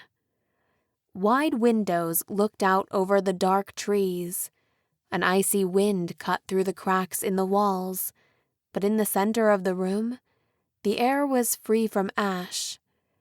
Someone had made a barricade of rusty shopping carts stacking the tall metal shelves into a twisted corridor leading to a central nook. But it looked like it hadn't been used in decades. Jasmine took off her jacket, and Kamina frowned at the purple bruises on her neck and arms. Kamina was relatively unscathed, but then she had gotten a large dose of elixir during the fight. April was more shaken than anything, but she bore her fear bravely. We started a small fire for warmth and light, keeping the flames low. Luke created a flaming torch from old fabric and went to explore the building for supplies. "Oh, hello there," Luke said, his silhouette dark in the doorframe across the room. "What did you find?" I asked, climbing over the furniture to join him. He forced the door open with his shoulder until the wood splintered. Inside was a body, leaning against the wall, mostly bones with only straps of clothes. Luke reached for something round and metal, stuck in the man's rib cage. "What is it?" I asked. "Check it out," he said, showing it to me. A metal pin, the writing faded, but still legible. Vampire killer. Some kind of medal or award? I guessed. "Must be left over from the race wars. Some kind of honor, I guess." "What is this? A burial?" I asked, looking around the room. The wall had been painted with symbols, and melted wax had formed patterns on the floor. Luke pried a few of the mounds off the cement with his knife. "Candles," he said. "Either they killed him when he was in the middle of some kind of satanic ritual, summoning a demon, Or it's a shrine, a mark of honor. They were thanking him. Fat lot of good it did him. He died alone, and in pain, probably." But someone was left behind, someone who cared about him. Luke pinned the button on his jacket. "You really think you deserve that?" I asked. "Man's gotta have goals," he smirked. Then his eyes flicked to Penelope, and his expression darkened. "Don't even think about it," I warned. He held his hands up. "Hey now, I get it. She's an ally. It's just, I swore all my life I'd kill every elite I could find, as soon as I got the chance. Here I am, traveling with one." Inside or outside the Citadel, maybe life isn't as simple as the stories we're told. "Maybe," Luke said. "It just makes things confusing is all. I mean, death to elites is a lot easier than get to know them and figure out if they're one of the good ones. Ask them to tea first. That hesitation, that'll get us killed if there's another race war. I guarantee they won't take the time to get to know us before tearing us apart." "Let's try to avoid a war then, shall we? No killing unless absolutely necessary." "I always thought, when it happened, I'd at least take one down with me. But I shot one today, and it didn't even faze him. My first real encounter with an elite, and he hit me with my own gun." He reached up and touched the angry wound on his forehead. The jagged cut was already beginning to heal, but it left a nasty bump. "There was nothing you could have done," I said. "I know," he sighed. "That's the problem. They're so fast, so strong. We never stood a chance, did we?" "I've been trying to tell you," I said quietly. Laughter pulled us back towards the main room. Kamina was helping Jasmine drag large mattresses into a pile. Once there was a stack of half a dozen, she climbed on top and jumped up and down on it like a trampoline, before tumbling onto her back and sinking so deeply she disappeared under the surface with a contented moan. Some of the mattresses were still half wrapped in plastic and relatively clean. I had to admit, It was a nice change from the thin pads of Havoc. We spread them into a circle around our gear and slept. I closed my eyes, resisting the urge to lean out the window every 5 minutes, peering into the darkness to see if Trevor was okay down below. I hated leaving him outside. I got up early, as soon as it was light enough to see, and crept outside in my bare feet. Birds were chirping from the dark branches, and I heard the rustle of wings that signified an owl hunting for prey.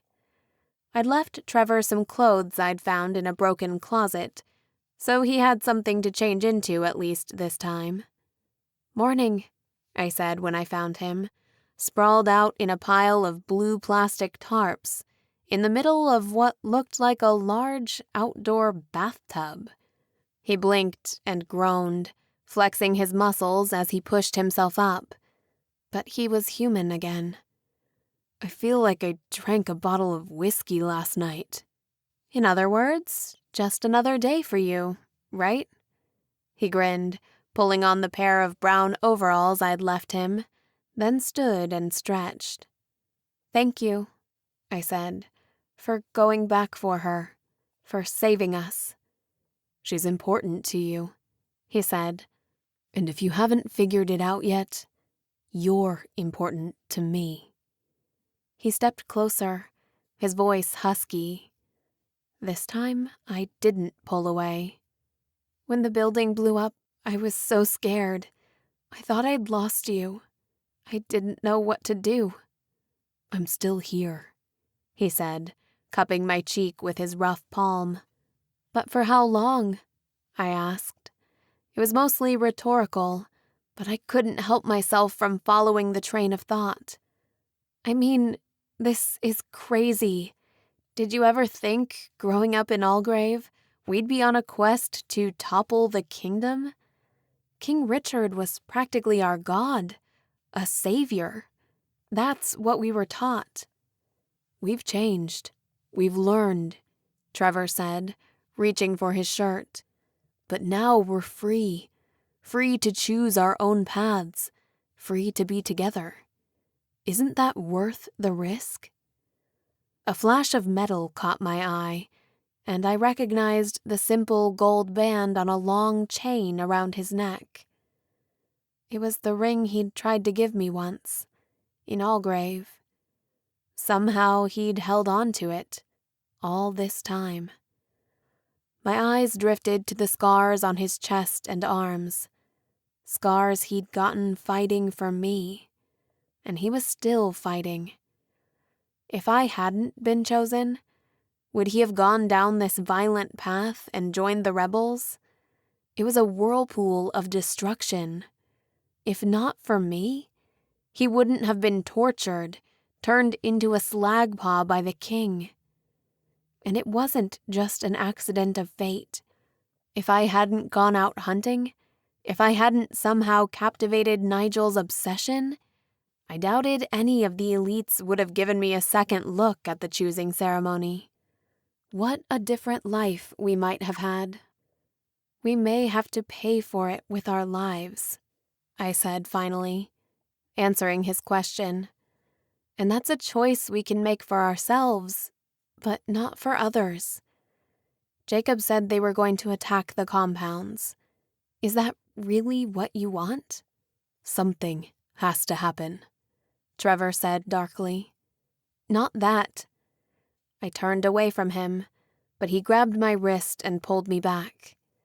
Then he blocked my path, pushing his hand against the wall. This time, he kissed me hard, hungry. His lips were salty, and a heavy musk tickled my nose. But it wasn't unpleasant. His body pressed up against mine, and for a moment, I forgot everything. Damian, the capital, being chosen. That all seemed so far away now, like a dream, and the illusion had been shattered. Even if I could go back, pretending to be Damian's companion, I wasn't sure if I wanted to, knowing what I knew now. No matter how I felt about Damien, I'd never be welcome in the Citadel again. And even if we somehow managed to kill King Richard, Damian might never forgive me. I'd never really had a choice before, but maybe, for the first time in my life, I could be the one to do the choosing. I still wasn't sure how I felt about Trevor, but there was something seductive about having responsibility over my own body. "Get a room," a voice called down from above. "Besides, aren't you married?" "Engaged," I said. "Kind of." I glanced up to see Jasmine and Kamina leaning out the window on the floor above us. I grinned as Trevor bit and pulled softly at my lower lip. "To be continued," he murmured, brushing a hand over my tangled dark hair. "Maybe after I've had a shower," I said. "I feel disgusting." "Good idea," he said. "You stink." "Watch it, furball," I teased. At dawn, we started moving again. We traveled during the day, and at night took shifts sleeping. We lit fires to cook in the afternoon, before the night fell. It was too dangerous to have a fire in the dark and give away our position. During the day, the ash would hide our smoke, and the warm glowing coals gave us a sliver of warmth against the cool night air. The meager rations we'd grabbed before fleeing Havoc ran out the third day. I felt naked in the woods without my father's bow. We couldn't use the guns, except in an emergency, because the retort would circle for miles. Once we stopped, I took the hunting knife and carved a few simple traps, with string and fresh green wood, which I'd leave around our camp overnight. "You're pretty handy for livestock," Luke said, when I returned with a furry blue rabbit. It was only partially muted, with large veiny ears. "Are you sure you were raised in the compounds? I thought you weren't allowed outside the fence." "She wasn't so good at following the rules," Trevor smirked. "You'd think a 12-foot electric fence would have been a deterrent." "I did what I had to feed my family," I shrugged. Luke frowned at this. "But I thought they fed you. I thought that was the whole point." "Nobody starved," I said. "If we couldn't support ourselves, we'd be given rations or handouts. But it's a small community. In Allgrave, we were raised to be self-reliant and resourceful, productive members of society. We were supposed to earn our keep. When my dad died, we received less rations, and my mom was already working too hard. My siblings were too young to earn. We were in a unique situation." "They were lucky to have you," April said, turning the wild yams we'd been roasting over the fire. "Plus," I said, "I guess part of me liked it. Being outside, alone, free, even if it was dangerous." Luke nodded. Finally, something we could agree on. "Where'd you grow up?" Jasmine asked, turning towards April. "I've never left the city," she said quietly, sipping from a metal thermos. "In the city, there are fewer animals and a lot of places to hide in a pinch. Out here," she gestured, "all this open space on every side, it's terrifying." "What about you?" Kamina asked, flicking a twig at Luke. "I'm not really sure, actually," he said. "We were nomadic until I was about 10, and my parents heard about Havoc. At the time, it was harder to find. Jacob was paranoid, but he made space for us. I scavenged, traded at the markets. When my mom died, my dad took off out east, said he needed to find a guy for a big score. Never saw him again. That was when I was 13. After that, I spent a lot of time with Beatrice and Frank." Beatrice. My throat tightened as I remembered her last moments, just before Nigel killed her. We'd left her body to be ravaged by scavengers. She deserved better. I felt like I should say something, but I didn't know what. In a way, we'd both lost the woman who raised us. "I'm sorry," I said finally. "It's my fault. If I hadn't have gone out—" "Don't," Luke said, clenching his jaw. "I just mean I should have been more careful. I got her killed. I got Havoc destroyed.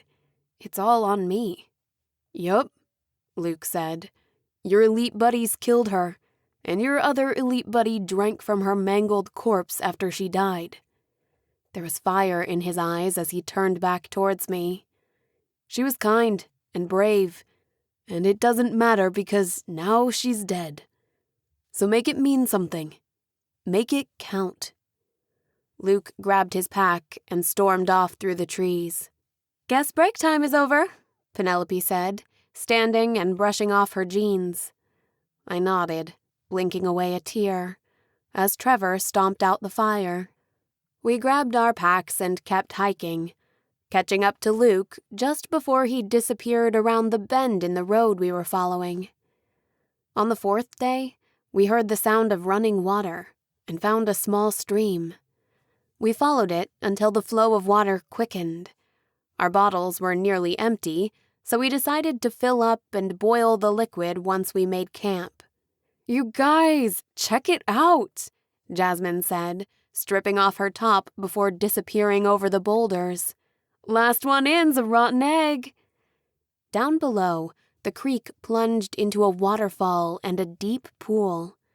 A thick canopy of limbs kept most of the ash at bay, and the calm teal water looked like opaque jade, reflecting the dark branches above.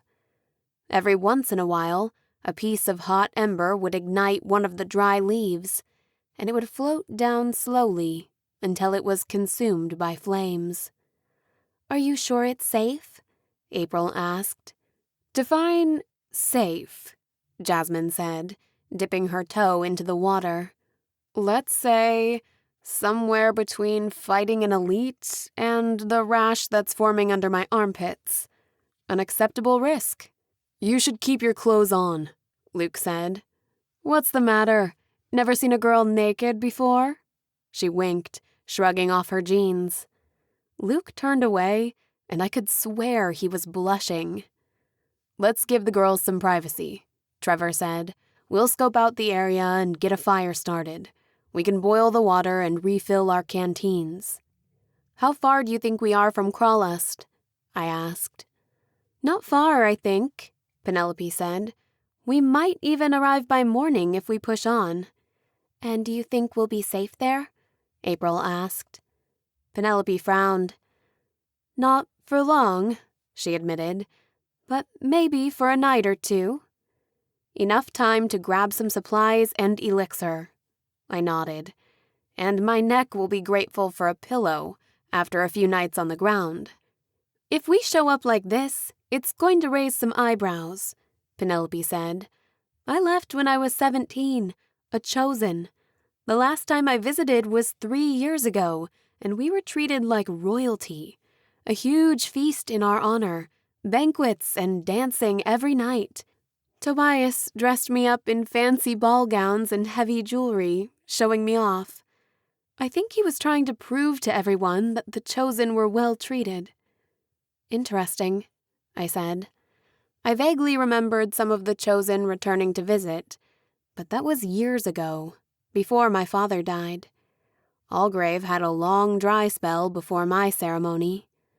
"So," Penelope continued, "this time I'll be arriving in rags, escorted by a bunch of traders. I'll need some kind of cover story, and I wish I had a change of clothes." "At least you'll be semi-clean," Jasmine said, splashing into the water. She pulled out a small towel and a bar of soap from her bag and lathered up her dark skin. Kamina stood on shore, her arms crossed warily, sneaking long glances at Jasmine. Penelope and I stripped to our underwear and joined her. The water was cool, but not freezing. Penelope moaned, ducking her head under the trickle of water and washing the blood out of her hair. Jasmine smiled at me once her face was clean and splashed me with water. I splashed back, and she laughed, ducking under the water. Then her eyes widened in shock, her mouth rounded in a silent scream, just before she disappeared under the surface in a cloud of blood.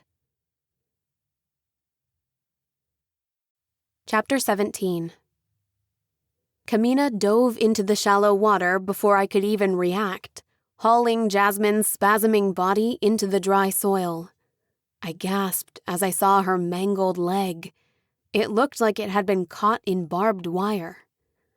Penelope's arm shot into the water, grabbing something pale and transparent from beneath the murky surface and tossing it up onto the rocks.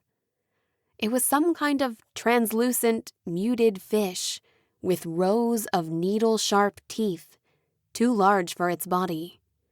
Foul green liquid dripped from the puncture wounds in Jasmine's leg. Penelope stomped on the fish, just as Trevor and Luke came running back into the clearing. "Phantom fish," Luke said, his eyes widening. "They're toxoids, poisonous. Help me bind her leg. Quickly, we can't let the venom reach her heart." He tied a cloth around her thigh, turning it with a stick until it cut off the blood flow. Then he held her leg carefully, as April felt below the knee. "The bone isn't broken," she said, "but we need to clear the toxin before it spreads." "How?" Trevor asked. "Suck it out," Luke said. "Can I?" He looked at Kamina for permission. Jasmine's dark eyes were fluttering in and out of consciousness. We held her still as Luke lowered his head, forming a vacuum around the bloodied wounds and spitting the poison to the side until the blood ran clear. Then he crawled on his hands and knees and vomited into the bushes. "I'm all right," he slurred as Trevor tried to help him up. "Undo the bandages," April said, "so she doesn't lose the leg. I'll stop the bleeding." "She'll be all right?" Kamina asked. Luke said. "I don't know." Penelope flashed her fangs, biting into her wrist and dripping a few drops of blood into Jasmine's mouth. "Luke, too," I said. He frowned, but tilted his head without taking his eyes off Penelope, so she could squeeze a drop of blood past his pale green lips. Immediately, some of the color was restored to his gaunt cheeks. But Jasmine wasn't as lucky. It was several hesitant moments before she gasped, sucking in a deep breath and coughing as her lungs started working again. Her ashen forehead shone with sweat. Her leg was swollen and blood soaked through the bandages. "Can you walk?" Kamina asked, helping her up. She winced when she put weight on her leg. "We can't stay out here," Trevor said. "The blood will attract predators." "Then let's hurry," Penelope said. "We'll be safe if we make it to Crawlust." Kamina and Trevor wrapped an arm around Jasmine, and together they limped along into the woods. I kept my knives ready, though I knew Penelope would respond to any threats long before I could. With Jasmine injured and the rest of us exhausted, we were dangerously vulnerable. We moved quickly, leaving a trail of blood behind us until the trees thinned and the ground turned white and soft. I'd never seen dirt like this before. Millions of tiny white crystals. The air smelled like salt. We climbed up a sandy bank, covered in thin, dry reeds and dark, gnarled trees. I gasped as the horizon leveled out in front of us. It took a moment to process what I was seeing. The smooth, featureless landscape was a great expanse of water, spreading to the ends of the earth. Far, far away, the sky touched the ocean, creating colors brighter than I'd ever seen. A twinge of pink and purple against the deep blue of the churning water. "It's incredible," I breathed. Trevor stood beside me, and the back of his hand touched mine. A thrill ran down my spine as he leaned closer. "I'm glad you're here with me," I whispered. "I'm glad we could share this." "Why were we wasting time in that pond when we could have gone swimming here?" Jasmine asked, joking feebly. I held a palm against her forehead, which was still running hot. Her dark eyes seemed too large against her pale skin. "The ash," Penelope said. "It poisons the water as well. Some of the sea creatures here are larger than you can imagine. Let's just say you'd make a tasty treat for them. Besides, there's no time for swimming. We're already here." She nodded down the coast, and through the hot ash and rolling fog, I could just discern the outline of a massive concrete wall. "It's so much bigger than Algrave," I said. "We're farther from the Citadel," Penelope shrugged. "They can't leave us defenseless." We continued forward, crossing the sandy beach cautiously. Outside the main walls of the gates was a small settlement of wooden houses and shacks, and the remains of a morning market that smelled strongly of fish. The walls surrounded the main town in a U-shape, going nearly to the water's edge, and then turning into long piers that stretched into the rolling water. A great gate cut into the outer edge, with a portcullis and a narrow bridge over a moat of salt water. "Halt!" guards shouted as we approached. "State your business." "I'm Penelope Hudson," Penelope said calmly, stepping forward and lifting her hood. "I was on my way to visit my father when I was robbed. These traders rescued me and are here to claim their reward," she said, giving the lie we'd agreed upon. I kept my mask up and my arms crossed, holding my fingers beneath my arms, as if they could see my markings through my leather gloves. We were depending on the fact that Penelope would be recognized and take the scrutiny off the rest of us. Shouts carried inside, and the portcullis creaked open. An older gentleman strode out in sandals and some kind of blue and white robe. Luke nearly laughed, but I elbowed him in the ribs. Apparently, fashion was different in Crawlust. "Hello, Father," Penelope said. "I'm home." Penelope's father was a slight man, in expensive clothes that seemed to contradict his weathered state. A necklace of black pearls winked from the deep folds of fabric around his neck. Even the younger guards had tanned skin like old leather. He studied Penelope for a long moment, with doubt and fear in his eyes. But then his lip trembled and his expression broke.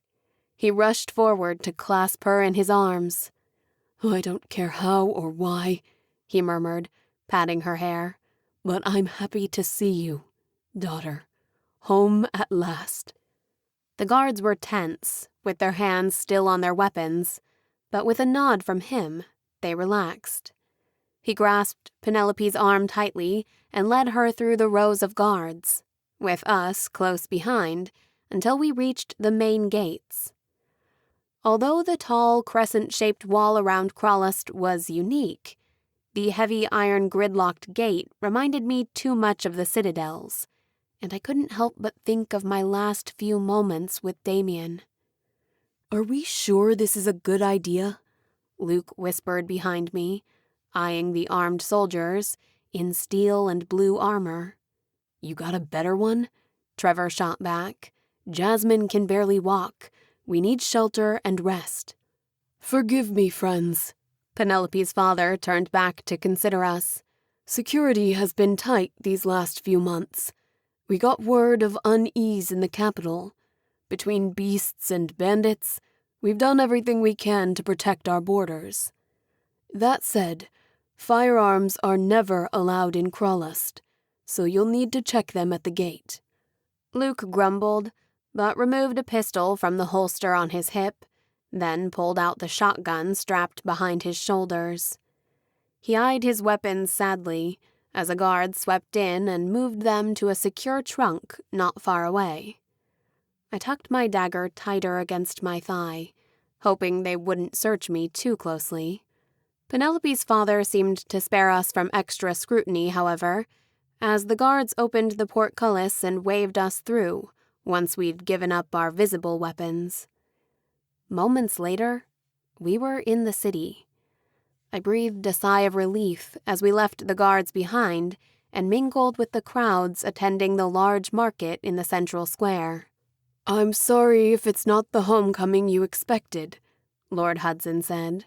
"If I'd had word—" "It was a sudden trip," Penelope said quickly. "There has been trouble in the capital. Tobias thought it might be a good time to make a visit." "Are things that bad, then? There have been rumors." He eyed Penelope over again, then his eyes flicked towards me. I wondered how much he'd heard. Penelope's execution was weeks ago, and the trials were broadcast to every compound. Penelope's face, though a chosen, would fade, but mine had to be nearly infamous. I tucked my hood up closer around my face. Penelope's father noticed the gesture and frowned. I was thankful for the jeans and sweater, the loose hood, the shawl that covered my chin and lips. "You won't need those here," he said, gesturing at our masks. Luke and Trevor unstrapped their breathing devices, letting them hang loose around their necks. I left mine in place. "I promised my companions a hot meal," Penelope interrupted, distracting him and linking her arm in his like a little girl. "We don't need anything fancy, though I would kill for some paella or pineapple shrimp." "I'm sure your mother will be thrilled to see you," he said slowly. "But she'll have a heart attack if she sees you dressed this way. Was the journey from the Citadel so arduous that it dropped you on our doorstep looking like a drowned rat?" "Slagpaw," Penelope said quickly. "We were forced to run and spend a few days hiding. We jumped in a river to hide our trail." "Ah, that explains it then. Still, a shower and a change of clothes, then we'll talk tonight, once you've had time to rest from your journey." "There's one more thing," I said, gesturing towards Jasmine. "One of us is badly injured. We didn't have enough elixir. We were hoping—" Lord Hudson frowned, his fingers reaching for his pearls, which he rolled between his fingers. "I'm afraid you'll have to wait until our renewal ceremony. The next one is in 3 days. I know you've had special treatment in the Citadel as chosen, but you must remember how things are done here. 1 drop, 1 person, once a week. No exceptions." Penelope's family lived in apartments near the top of the wall, with a view of the sea. He was a merchant, apparently, but obviously of the upper class, or even nobility. "It almost doesn't smell like fish up here," Kamina said, cracking open a window to let in a fresh ocean breeze. Lord Hudson had apologized for not having more space available, but the room was clean and the bed easily big enough for a small family. Vases filled with pink roses settled in the corner, and large paintings of fishing boats and storms in gold frames gave the room a quaint charm. Jasmine had immediately disappeared into the bathroom and emerged 20 minutes later, draped in a pristine white towel. "Can we stay here forever?" she sighed, flopping down on the large bed. Luke and April had gone to the market and came back with fresh bandages and a poultice like the one Beatrice had made for me, but with herbs to clot the blood and stop the bleeding.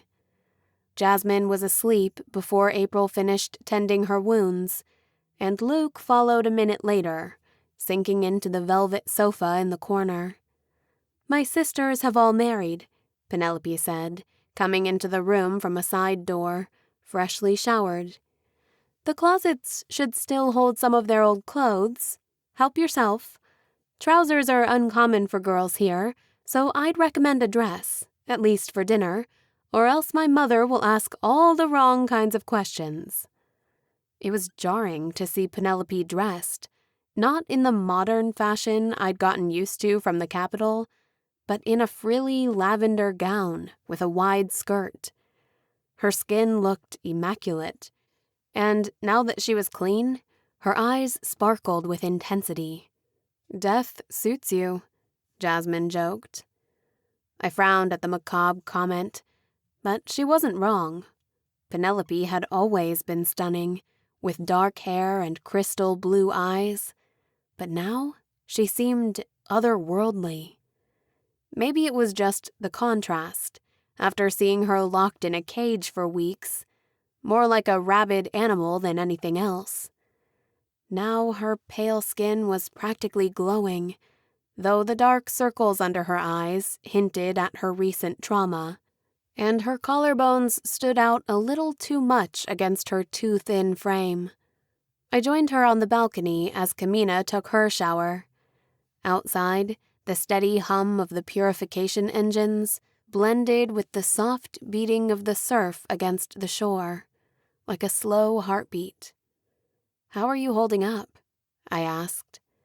"I'm thirsty," she whispered back, huskily. "You know what it's like, if you miss a dose of elixir. As chosen, we were allowed 2 drops a day. I never really needed it when I was with Tobias, but I suppose I drank at least that much. But those effects were negligible. A slight headache, sometimes the shakes or nausea. This is new. I feel like I'm holding on to my sanity with both hands. It's like there's a wolf inside me chewing through his leash. He will bite through his own leg to be free. But you'll be fine, right?" I whispered, squeezing her hand. She flinched and pulled away, her hand shaking. "I don't know. In the woods, you all smelled so badly it took my appetite away," she smirked. "But now, here, surrounded by all these people, it's like being at a buffet line. I don't want to feed, but I also don't want to attack anyone when I'm too crazed to stop myself. And I feel so powerful, so fast, like an elephant in an antique shop. When I feel myself slowing down, I don't want it to stop. Part of me wonders, maybe the compounds aren't to keep the slagpaw out. Maybe they're to protect against the elite, like locking up the sweets on a higher shelf so the kids don't get into it." "You can control it," I said. "For now. Mostly because the idea of disgracing my family, of what my mother would say if she knew. But it's exhausting, and I don't know. Control isn't something you have, it's something you work towards. Resisting what you want every second, the temptation growing and growing until your willpower is gone completely. When that happens, I don't want to be around people I care about. Also, I feel so embarrassed, whining about being hungry, asking the others to feed me, like a babe sucking at the breast." I nodded, though I couldn't imagine what she was going through. "We'll stay strong together. Better not risk it. Figure out how much you need to stay in control, and we'll make sure you have that much. Every day, no questions asked." "You're a true friend, Emily Sharrow." I smiled, even though I feared a few sips of blood might still not be enough. And if she was hungry, like April said, she would turn on us to feed. After all, she'd only been elite for a few weeks. Damian was nearly a century old and still had trouble controlling his urges. We didn't see the others until dinner, when Penelope led us down the stairs to the dining room. The boys looked like different creatures altogether, and uncomfortable in their stiff evening suits. Trevor's broad shoulders barely fit into the dark coat he was wearing, and he hadn't shaved. Even so, he looked surprisingly good. "You clean up well," I smirked. "You look," he started, his eyes rounding as I gave him a little twirl.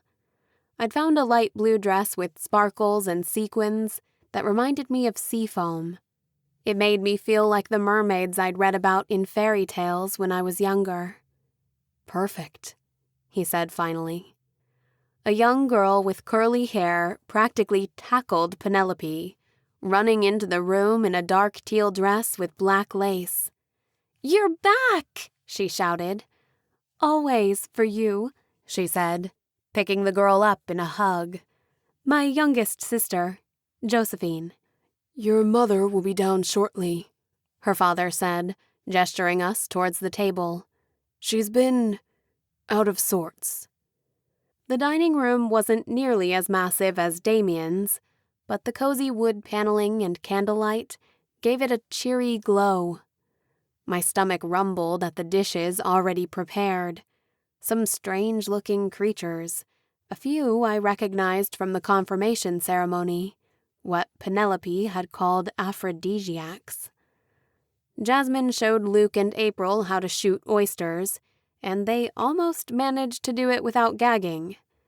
Kamina poked at the alien-looking fried squid. But there were also more familiar items: bread and butter, clam chowder, sliced ham. Penelope was talking animatedly with her sister, near the head of the table, telling her all about the Citadel. "Is this seriously how you live most of the time?" Luke whispered to me. It took me a moment to realize he and April had never actually been inside a compound. "It's not like this for everyone," I whispered back. "Most families get basic staples. I had to hunt for meat. No one goes hungry, but this kind of display is for rare occasions." "How about you?" April asked Kamina. "I'd forgotten what it was like," she said, "to not worry about a sudden attack, to feel the sanctity of one's own home and family." "In Havoc," Luke said, "we're trained never to go near the compounds, where the elite keep their brainwashed human blood slaves." I was taught to believe the ruined cities were death traps, full of disease and predators, I said. I guess we all fear what we don't understand. "Sorry for the interruption," a voice called from the end of the hall. My eyes snapped up to take in a woman with a brittle smile in swirling navy skirts that seemed austere. They weren't as threadbare as the ones I'd been used to growing up, but they'd certainly seen better days, as had the woman. Despite her elegance and the white pearls gleaming from her collar, there was a frantic look about her, and she seemed too thin. I recognized the symptoms of the thirst almost as quickly as I noticed the tall figure behind her. His dark, tailored suit was more suited for practicality than display, and I could see from the scuffs on his leather boots that he'd spent a good amount of time on the road. I would have taken him for a traveler, except for the brilliancy of his violet eyes, brought out by the purple hue of the cravat around his neck. I tensed, squeezing Trevor's hand under the table. Elite. Chapter 18. It was like all the air had been sucked out of the room. What was an elite doing here? Apart from the rare engineer or annual choosing ceremony, elite were a rare sight in the compounds. Like idiots, we'd gotten dressed up and left our remaining weapons upstairs. I saw Jasmine's hand snake under the table, and hoped she'd kept a few of her knives. Not that it would matter. Penelope flinched, and I saw a flicker of fear before she schooled her expression. "Mother!" She smiled, standing up quickly, giving her mother a kiss on both cheeks. "Father didn't say you had a guest." "Please allow me to introduce myself," the stranger said with a formal bow. The lilt of his accent threw me. You may call me Augustine. Please. He gestured for us to take our seats again. Penelope's father glanced at him nervously, picking at his food. Josephine, why don't you play something? He asked after a few moments of tense silence. Penelope's sister sprang up to the piano in the corner of the room. The melody soothed my nerves only slightly. I wasn't wearing gloves, which meant my marks were easy to see against my skin. They felt like hot brands of guilt. I'd allowed myself to get comfortable, being back in a compound again, but I didn't belong here. I wasn't a loyal citizen of the kingdom. I was a rebel, a terrorist, and now, an elite killer. After the wedding fiasco, I was on the king's most wanted list.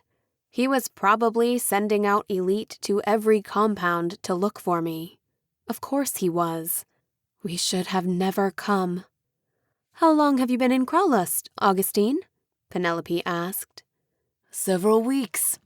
I must say, I find the town charming, and the view unbeatable. Something about the sea has a way of calming the beleaguered soul. Don't you agree? I sighed in relief. If he'd been here for weeks, there was a chance he hadn't heard about the recent commotion in the capital. "You travel often, then?" Trevor asked. Augustine steepled his fingers, studying Trevor like a bug in a microscope, before finally responding. I have a restless spirit, he said simply. "What are you doing here?" Kamina asked bluntly, finally finding her tongue. Jasmine kicked her under the table. Hunting, he grinned. And, may I ask, without causing offense, the same of you? You seem to have assembled somewhat of a motley crew for an elite. Penelope's father stiffened, and her mother's head swiveled up to stare at her aghast. Augustine sniffed the air, wafting the scents towards him like a perfume. If I'm not mistaken, I detect the iron forges of Icklebot, as well as the subtle spice of the sands of Denvado. And yet, there is something else on my palate that intrigues me even more. Something so common, it's on the tip of my tongue, and yet so rare, I must confess myself stumped. Trevor stiffened beside me. He was smelling us. "That's some nose," Jasmine said, taking a deep sip of wine. I'm somewhat of a gastronomist, he said. Sip deeply, or do not sip at all. Funny. My mom always told me not to play with my food. I took a sip of wine to calm my parched throat, trying to keep my hand from shaking. Something about this situation was all wrong. "We're traders," I said, "under special license and protection by King Richard," I added quickly. "We help procure certain exclusive items for elite clients who aren't as daring as yourself. However, we came across Penelope when she was being chased by Slagpaw. Her coach and traveling escorts had all been killed. We helped each other." "Ah, so, adventurers like myself," he said with a light laugh. "How fortunate that you found each other. Though I'm a little surprised to hear an elite needed or accepted the help of some human traders. Against the Slagpaw, no less. You must be fearsome warriors." "I was injured," Penelope said, "and without sustenance." "Quite right. I understand perfectly. Lost in the wasteland after using so much energy defending yourself. You'd have been weak and defenseless when along comes this veritable gift basket, a bouquet of exotic flavors. They offered you blood, and in return you brought them to dinner to meet your family. It makes perfect sense. He grinned, and I could tell he didn't believe our story for a moment. The question was, what was he going to do about it? I crossed my legs to put my dagger in closer reach, before realizing I'd left it in my room to put on this stupid dress. I studied the table, deciding that the long boning knife near the ham would make the most suitable weapon. "How is Tobias?" Penelope's mother interrupted, changing the subject.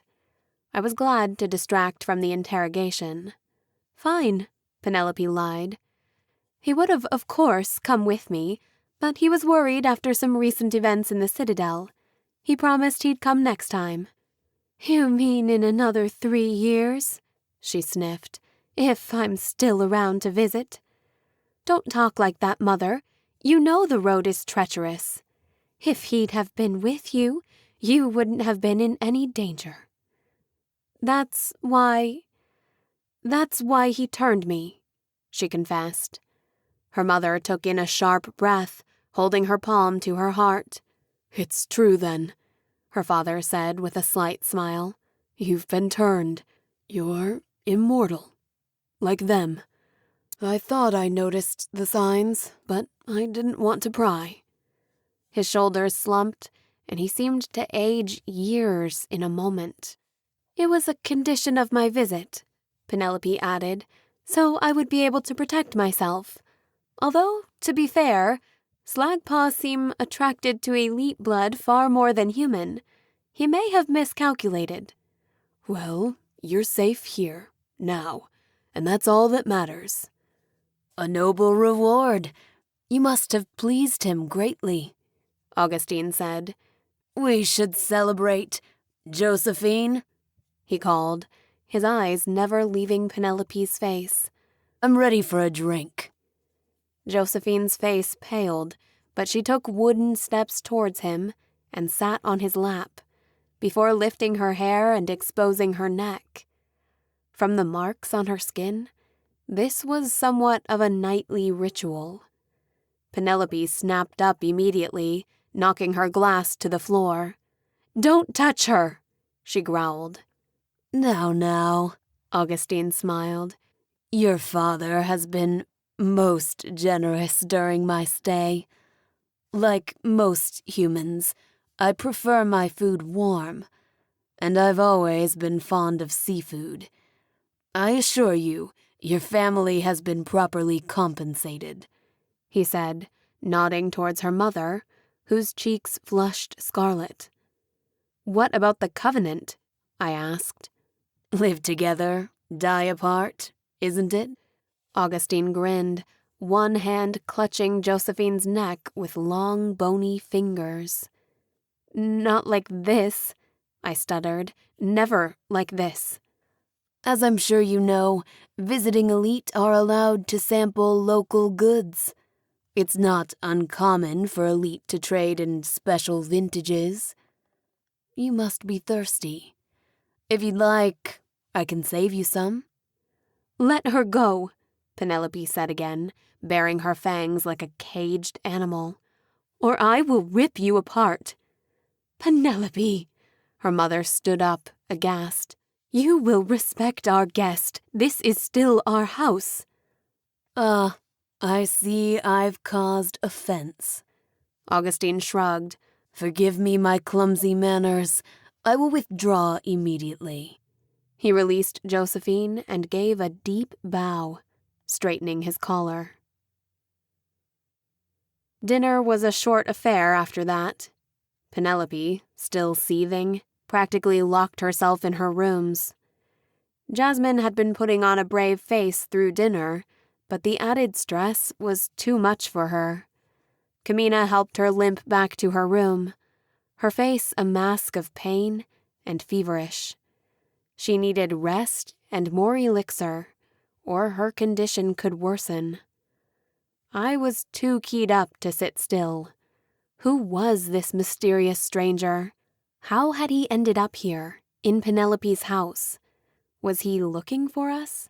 Did he know we were coming? For all we knew, He could already be headed back to the Citadel to tell the king he'd found us. "I'm going for a walk," I declared. "I'll go with you," Trevor said quickly. I nodded, and we left the house together. A series of steps and stairways cut up the moon-shaped outer walls of the city. It was much smaller than the Citadel, maybe a fourth of the size, but the walls were nearly as tall.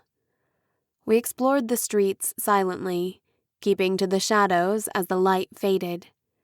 Round, glowing lamps shone over the cobblestones. More than once I caught my own twisted reflection, scowling from the dark windows. In Havoc, I'd had the luxury of being anonymous. The free-range humans didn't watch the broadcasts from the capital. Here, it was only a matter of time before I was recognized. I was still wearing the foamy blue dress, but had grabbed a cloak on my way out. I kept my hands deep in the pockets and my hood pulled up, as Trevor and I explored the dark streets. Despite our tense dinner and the adrenaline that was flooding my system, I couldn't help but be charmed by the novelty around me. Apart from Algrave, this was the first compound I'd visited, and the differences were startling. While Algrave was larger and more spread out, Crawlist was built like a fortress. Houses had been built into the walls, and tight apartment complexes were spread evenly through the center area like a regiment of soldiers. The markets were crowded with fish and game, but also had a broader selection of goods, which hinted at a more diverse range of visitors. After being so long without them, the hum of the purification engines almost felt comforting, a blanket of white noise that I'd grown up with.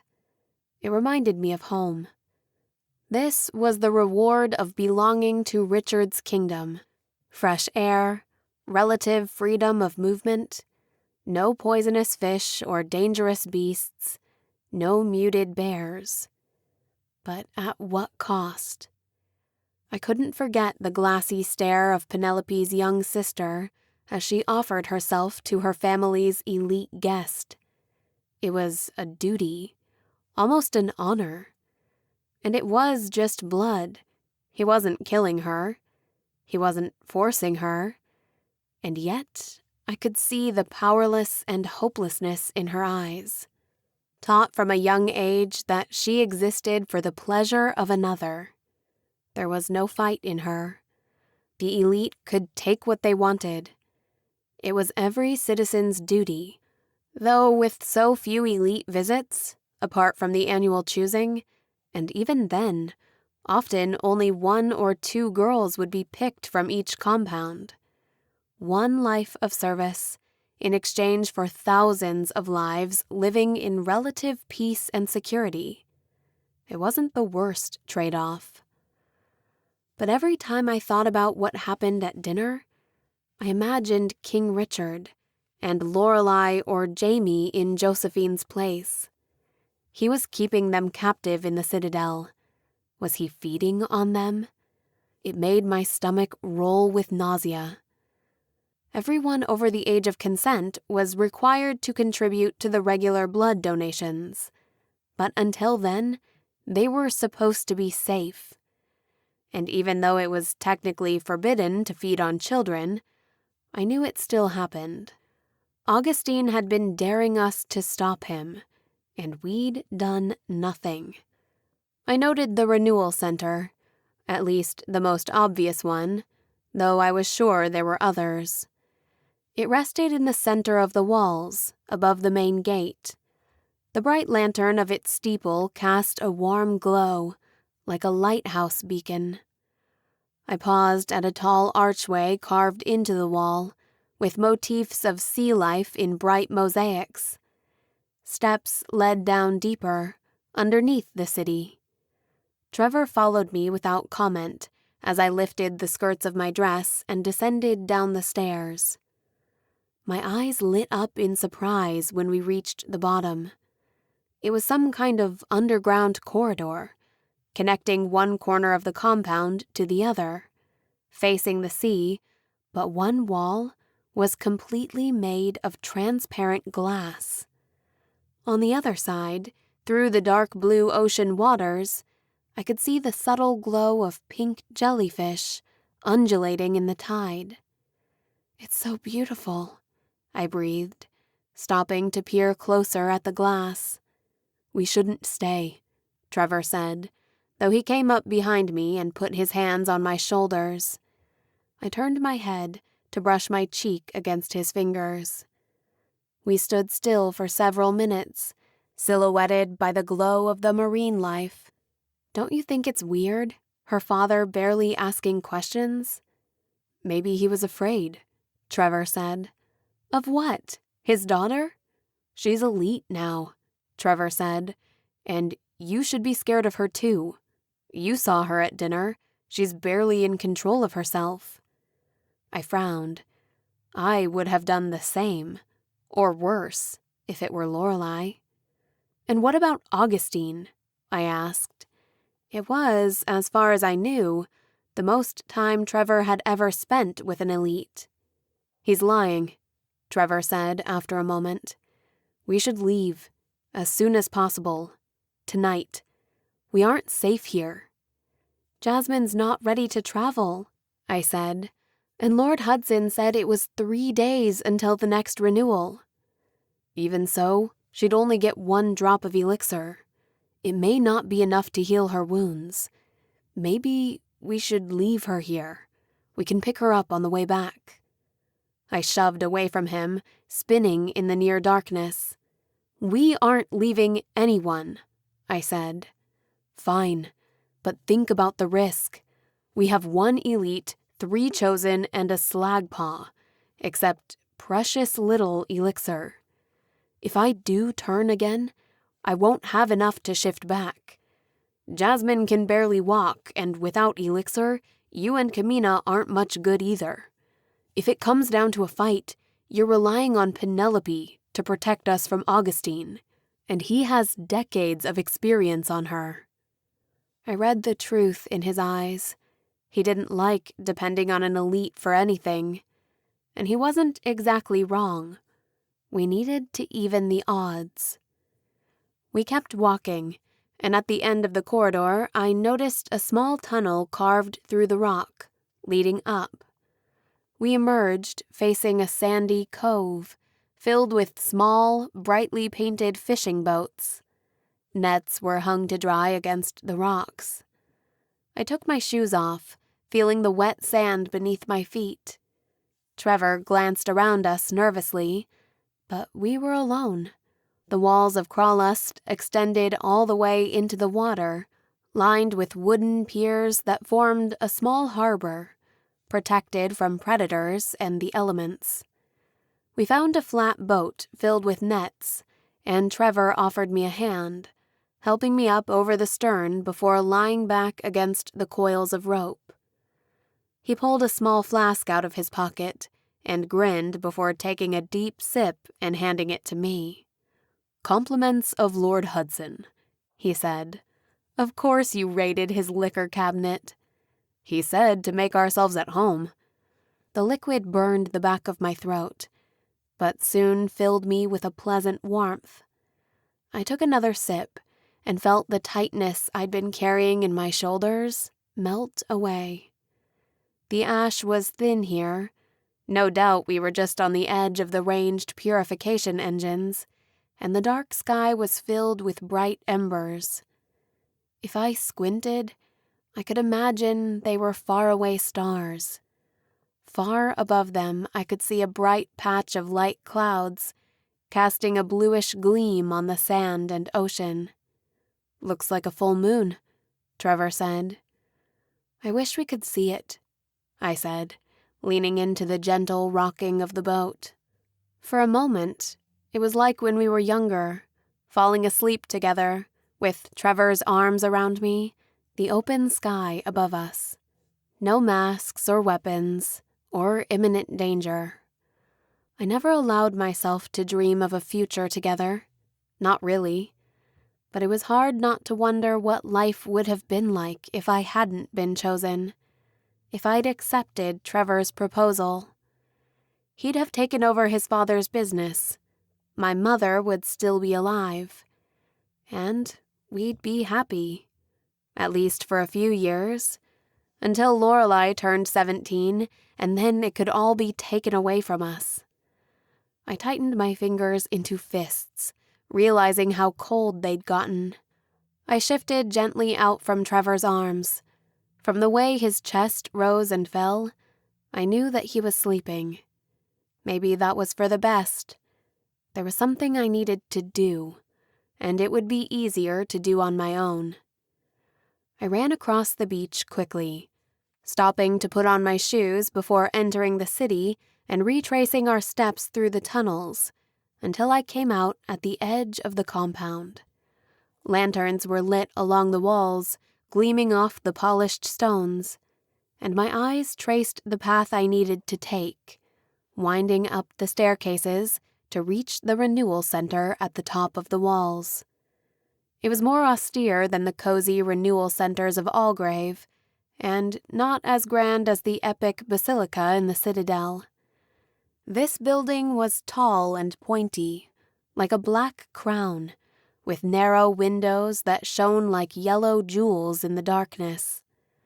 The front doors were carved into elaborate scenes of the Calling and the founding of the Covenant, scenes I used to take on faith, but which I'd now begun to question. There was so much we didn't really know about that time. I wondered how much of the king's history was really true.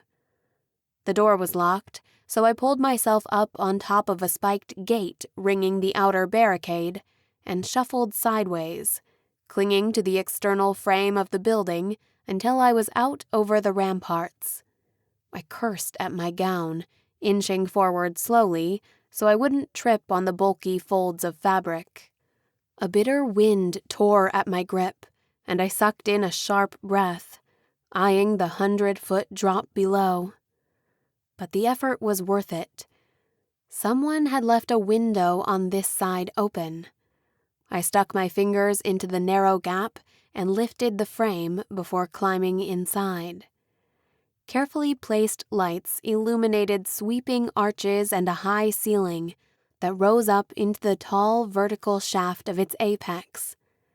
At the top, a bright electrical light rotated slowly, making the shadows dance like smoke around me.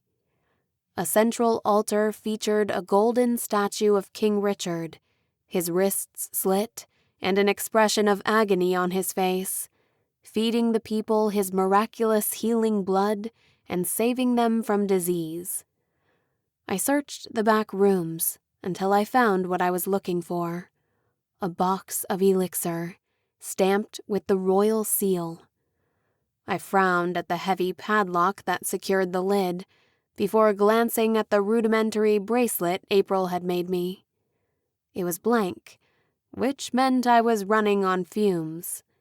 I hadn't had more than a few drops of Penelope's blood on the journey, and I knew she'd probably never fed properly, not like most elite, so it was already weakened at best.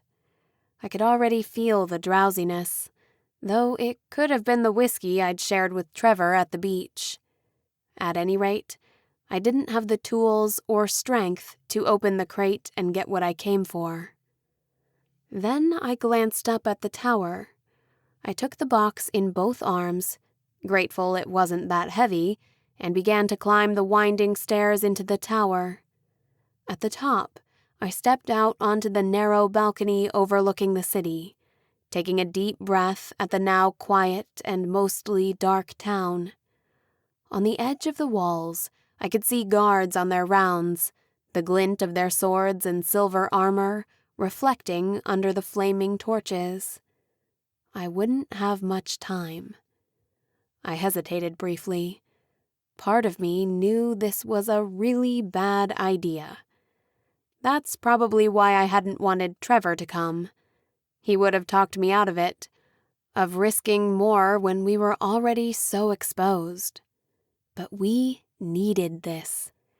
I felt a pang of guilt as I lifted the wooden crate up over the low railing, but consoled myself that there were other boxes, enough for a week or two of renewals, surely, and by that time, the Citadel would be forced to send replacements. I watched until the guards had passed, then I took a deep breath and let go. The box plummeted from the tower, whistling through the air before smashing on the cobblestones far below. My heart leapt at the sound of splintering wood and breaking glass. I raced downstairs, opening a side window to avoid the treacherous journey I'd risked the first time, and continued down the winding stairs of Crawlust's walls until I reached the bottom. I heard shouts and ducked into the shadows as guards ran past me. 2 of them discovered the box first, kicking over the splintered remains. Elixir shone from the broken glass, and I had to stop myself from rushing out into the open. I would have licked it up from the stones if I could, glass shards and all. But then I spotted something nearby the guards had missed. A few vials had been thrown on impact and rolled away from the broken crate. More guards were approaching, but so were villagers, drawn by the commotion, and a tall, stern-looking curate in navy robes and fierce gold eyebrows. I didn't have much time, but I could try and blend in with the crowd. I darted from my hiding place, spinning around bystanders and a tall statue, keeping my eyes fixed on the elixir until I was close enough to scoop it out of the gutter with one hand. The other intact vial was less easy, resting almost directly beneath someone's boot. In a moment, it would get stepped on by a careless guard. I stepped briskly from cover, pretending to tie my shoelace, before snatching the vial and tucking it into my boot. I smiled at my victory, until a hand grabbed my wrist and flung me up against a wall with inhuman strength. A pair of penetrating violet eyes peered at me in the darkness, turning my blood to ice. Augustine pulled me quickly away into a dark alley. "Care to explain yourself?" he asked, a touch of humor in his voice. I reached for the dagger under my cloak, but he knocked it away, stabbing it into the wall just behind my ear. I tried to reach for my boot, but he pinned both my hands with one of his, holding me immobile as he searched my pockets, then ran his cold hand slowly down my leg before slipping it into my boot. "This doesn't belong to you," he said, withdrawing the stolen vial of elixir. "So what?" I spat. "You're going to arrest me?" He studied me for a long moment, leaning in closer to sniff my neck. "Perhaps we could make some kind of deal, if you want these badly enough." "I'd rather starve." "The thirst causes violence, mania. King Richard is wise to limit it, not only to keep his cattle content, but also powerless. If you're suffering from the thirst enough to try something so reckless, that means you've had more than a small taste of it, yes? Someone has been feeding you more than you're allowed. Chosen?" "None of your business," I said. My heart pounded an erratic rhythm against my rib cage, but at least he didn't seem to know who I really was. "Too much of it is dangerous for humans," Augustine continued. "I wouldn't be doing you any favors." "It's not for me," I said. His eyes widened at this, studying me with cool detachment. "For some reason, thief, I believe you." "So what now? You're going to turn me in? I'll be executed, you know." "I don't bow to your king," he smirked. Now it was my turn to be surprised. He let go of my wrists, but I made no move to run. I knew he could catch me in an instant. My chest heaved against the confines of my lung-squeezing dress. I rubbed my arms, feeling cold and exposed. What did he mean he didn't bow to Richard? I knew there were elite that didn't live in the Citadel, and I'd even heard that some of the elite might conspire to dethrone him. But were there elite out there who didn't even recognize his rule? Other kingdoms? I had a feeling he meant something else. If not Richard, who did he bow to? He grabbed my hand quickly, turning it over and studying the red markings, tracing his long fingers over the jagged patterns. Then he placed both vials of elixir in my palm and folded my hand closed gently. "Take your prize," he said. "Be careful getting back. Thank you for an unexpectedly exciting evening. It's so rare, and the decades do get a bit predictable after a while." "Wait, what do you want?"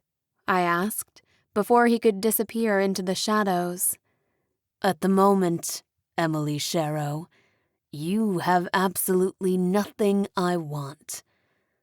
But I have a feeling that may change in the future. Call it curiosity at this point. But remember me. Perhaps we'll meet again in the future." I was halfway back to Penelope's apartment when I saw the lanterns. White paper orbs in the shape of pufferfish, lifted by the heat of flickering candles, filled the air, drifting in the wind like dandelion seeds. Trevor met me outside the door, his relief morphing into anger the moment he saw I was okay. "The guards are swarming the city," he said. "What did you do?" "What I had to," I said, holding out the vials of elixir. I pushed past him into the apartment, heading down the hall to our shared room. Camina was sitting near Jasmine on the bed, wiping her brow with a wet cloth. The wound on her leg was swollen and red, and still oozing green pus. Penelope's blood hadn't been enough to burn off the poison completely. Her eyes lit up when she saw the vials.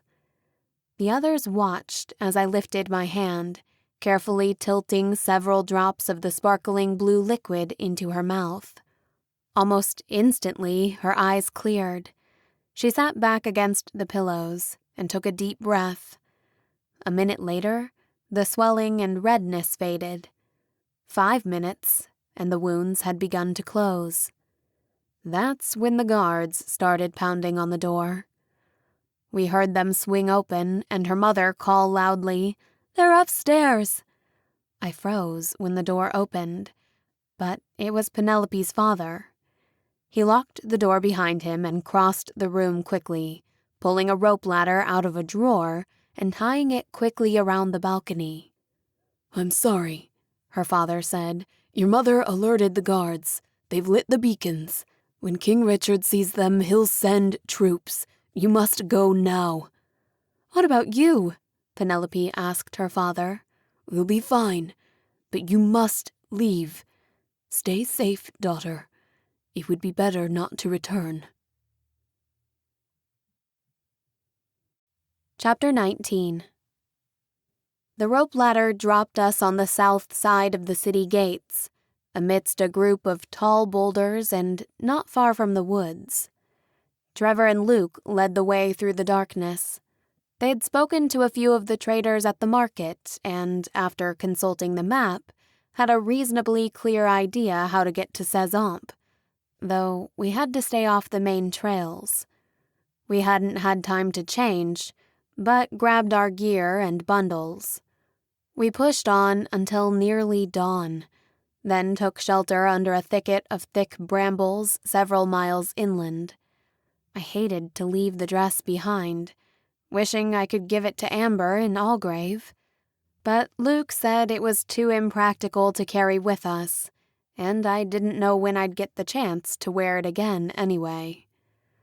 We bundled the extra change of clothes behind a large rock, in case we ever passed this way again, and changed back into our dark travel clothes, before helping fix each other's masks, sealing them tight to block out the ash.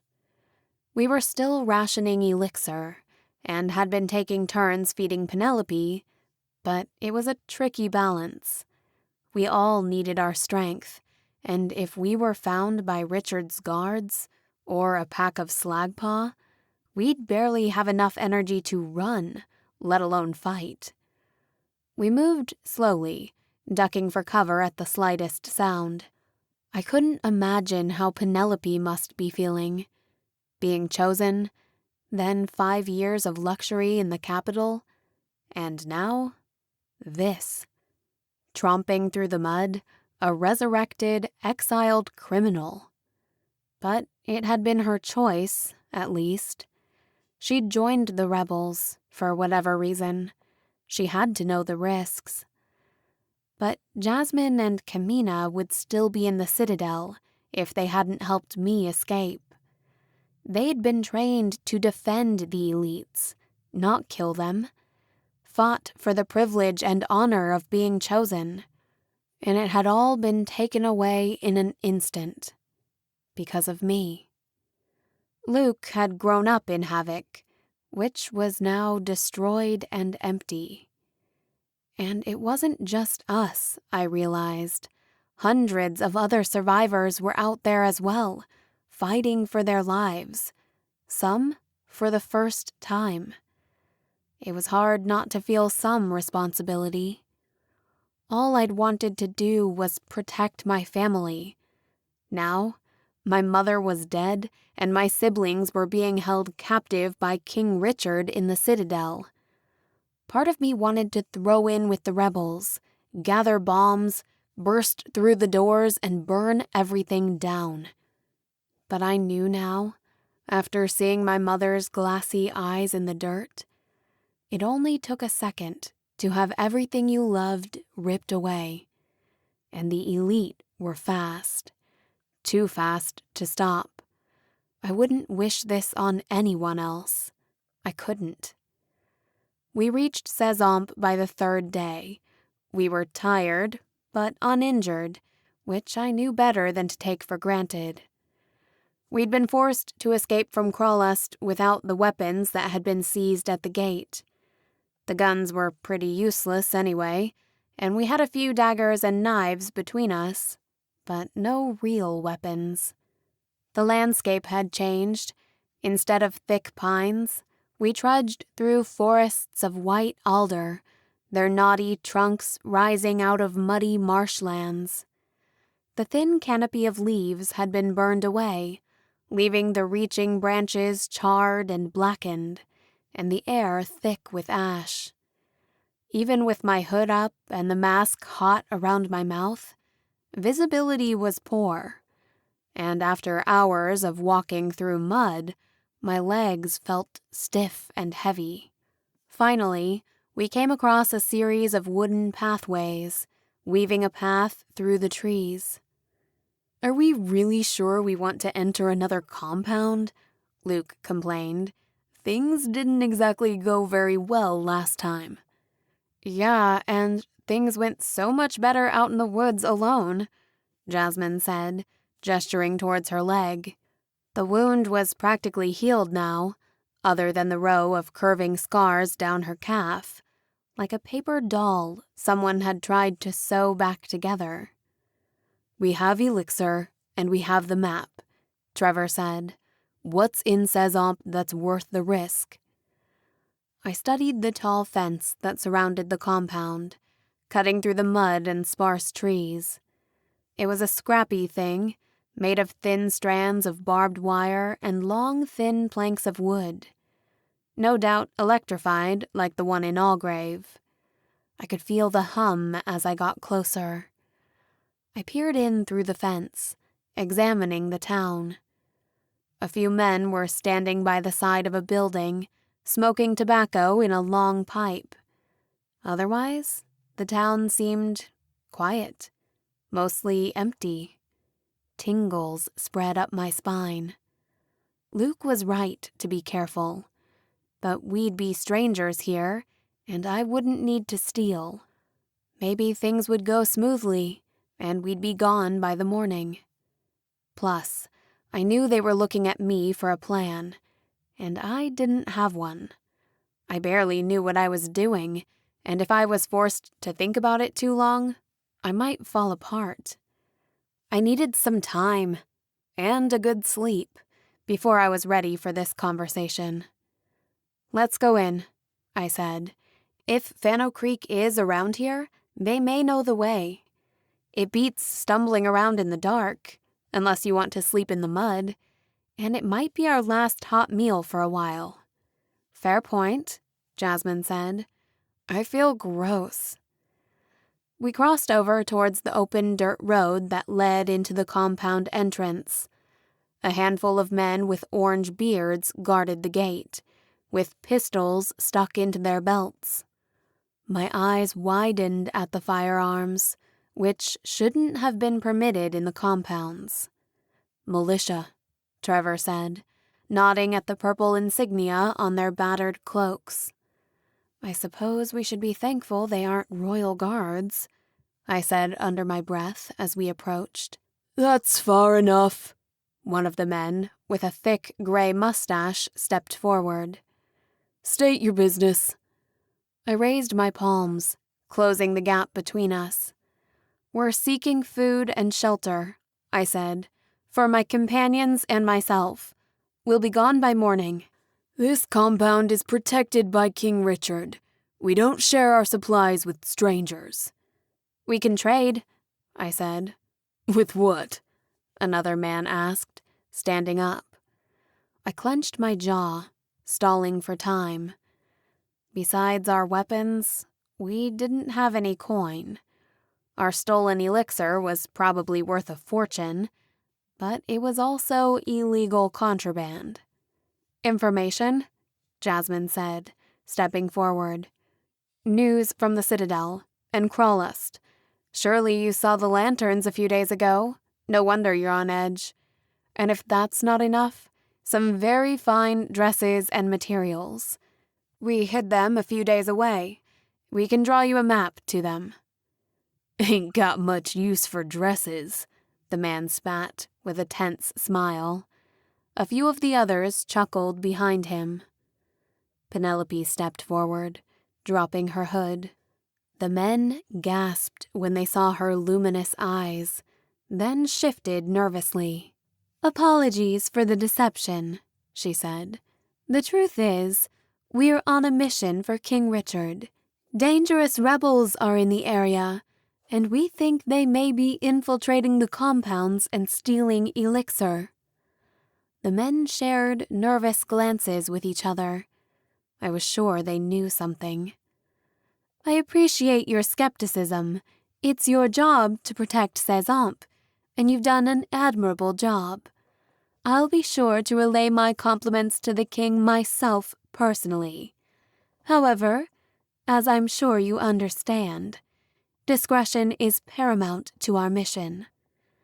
The men fell back to discuss amongst themselves, shooting us dark glances. "I have a feeling they're more sympathetic to the rebels than the elites," Trevor said under his breath. "Maybe we should have told them the truth." After another moment, the men broke their huddle and unlatched the gate, swinging it open. Their eyes trailed us as we entered the compound. "Word is sure to get back to Richard about this," Kamina said. "Yeah, but we'll be gone by then." Cézanne was larger than I thought. Once we passed through the trees, a long dirt path led to a wide clearing, filled with small log cabins on raised stilts. On the outskirts of the town, flooded fields grew wild rice and sweet potatoes. But the mood was tense. Doors and windows closed at our approach. In the town center, a wide square held the customary statue of King Richard. I noted how each compound featured a different portrayal of the royal savior. I wondered if he told us different lies as well. In this one, He posed triumphantly, sword raised, one foot standing on a slain slag paw. The statue was all stone, except for a gold-plated crown. Trevor frowned at it as we passed. The buildings around the central square, at one time, had been painted in bright colors, with elevated facades that made them appear much larger than they really were. But the paint had long since faded, and a few of the buildings seemed to tilt dangerously as their front-facing walls sank into the mud. Of the residents who did pass us, most were older, with hard creases and slumped shoulders, their hair graying at the ends. Near a small herb and flower garden, some kind of shrine had been set up, filled with wooden toys and childlike drawings. "This place gives me the creeps," April said. We passed a few barns full of oxen and pigs. Geese strode purposely through the streets, digging for wriggling larvae in the soft mud. Shirtless men worked in open-air factories, forming clay into bricks and stacking them near outdoor kilns. A row of women sat at wheels, spinning low tables and shaping the mud into bowls and urns. In another hall, the pots and dishes were glazed and decorated in earthen colors. "Their chief export," Penelope said. The only spots of color in the dismal landscape were bright patches of yellow daffodils, growing like weeds around the buildings. After visiting Crawlust, Cezomp seemed sad, almost tragic. Though it was a few steps down from Algrave, it was a world apart from the opulent seaside city. Still, it wasn't that bad. It had a kind of rural charm. At least, it should have. But an oppressive silence seemed to hang in the air. The work was done without talking or laughter. It was like everyone was under some awful spell. We found our way to the central tavern, which was starting to fill for the dinner hours, and were served a spicy bean stew with thick brown bread and ale. We'd almost finished eating when the doors swung open. I saw Kamina stiffen, her hand on the hilt of the dagger on her belt. I clenched the vials of elixir in my pocket protectively, hoping we wouldn't need them. The men settled into a nearby table, watching us, their swords gleaming in the candles and late afternoon light through the windows. I recognized at least one of the men from the main gate, along with a clean-shaven man with gray curls and an angular hat. Unlike most of the inhabitants, he was wearing a clean blue suit that looked out of place and fit poorly. "I'm Mayor Beecham," he said, pulling a chair up to our table, across from Trevor and Luke. "I was notified of your arrival and wanted to make sure there's nothing you need." He leaned closer and lowered his voice. "I understand you're on a secretive mission, and of course can rely on Cezomp's full compliance. We serve at the leisure of the king. Live together, die apart," he said, placing his hand over his heart like he was swearing fealty. The rest of the inn, while it had already been quiet, was now deathly silent. It seemed like the dozen people at the surrounding tables had stopped moving and leaned closer, no doubt hoping to overhear our conversation. The mayor noticed the unease. "More beer for my esteemed guests," he called out. "On my tab, of course. As a matter of fact, free drinks for everyone." This was met by a chorus of approval. Several of the men downed their metal mugs, tapping them on the side of the table. At least it helped lighten the tense mood. "There is one thing," Trevor said, slowly pulling out our maps. "Later," the mayor said quietly, pushing them off the table again. "First, Let's show the town you're no threat to us. Truth be told, we don't get many traitors, and even fewer elite." He nodded toward the empty plate in front of Penelope. She frowned at him, crossing her arms. "After you eat, I hope you'll visit my home for a more private conversation." Trevor nodded, folding away the map and stuffing it carefully in his leather satchel. Conversation began to flow around us, the novelty of our arrival wearing off, as the townsfolk got deeper into their cups. A few tables away, I noticed a woman quietly sobbing, squeezing a frazzled teddy bear. "Something is not right here," I whispered to Trevor. "We need to be on our guard." After another half hour, the mayor motioned us towards the doors, and we followed him outside. Dusk had set in, and bright sparks hovered over the fields. I felt a moment of dysphoria, thinking that toxic embers were falling inside the compound, and the fields were going to catch on fire, before I recognized the haphazard movement of fireflies. We also passed another shrine, this one with handwritten notes. Several women were lighting candles. Men sat on porches with their long, curved pipes, surrounded in plumes of curling smoke. Several streets away was a tall, 2-story house with a wide balcony. The mayor led us down the hall into a surprisingly cozy living room with a marble fireplace mantel, thick leather couches, and a bookshelf filled with yellowing volumes. A small piano was placed against the wall. "Do you play?" Kamina asked. "My daughter did," the man said, masking a brief look of pain. "Now, you wanted to ask me about your map?" He cleared the wide dining table, which looked like it hadn't been used in a while, disturbing a thin film of dust.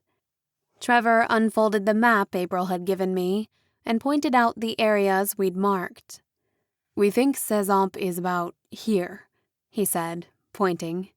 "Though we don't know for sure," he said, placing Penelope's rough, hand-drawn sketch of the compounds on the table. "We are trying to get here, in an area that was once known as Fano Creek." The mayor looked over Trevor's maps with interest, before pulling out an official map of the compounds and the new territories. This one was much more detailed, showing each compound in its proper relation to the Citadel, as well as marking major geographical features and the remains of fallen cities from before the culling. Luke and Kamina gathered closer around Trevor and the mayor to study it. Jasmine was more interested in the piano. She sat down and began playing a simple tune on the keys. I was drawn to the bookshelf and was just reaching for a volume when the mayor's startled gasp made me jerk my hand away.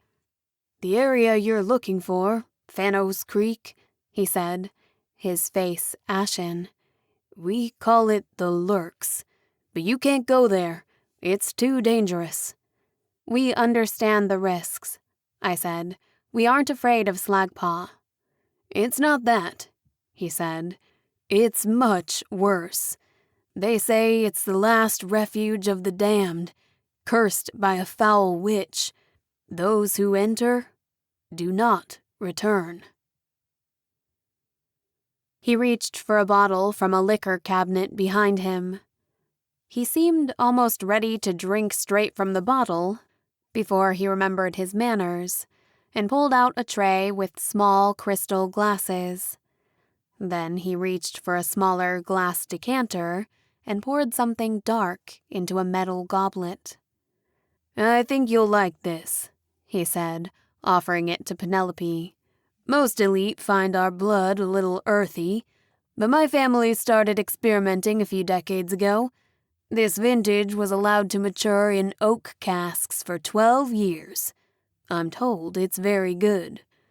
Penelope frowned at first, but her eyes widened as she sniffed the viscous red liquid.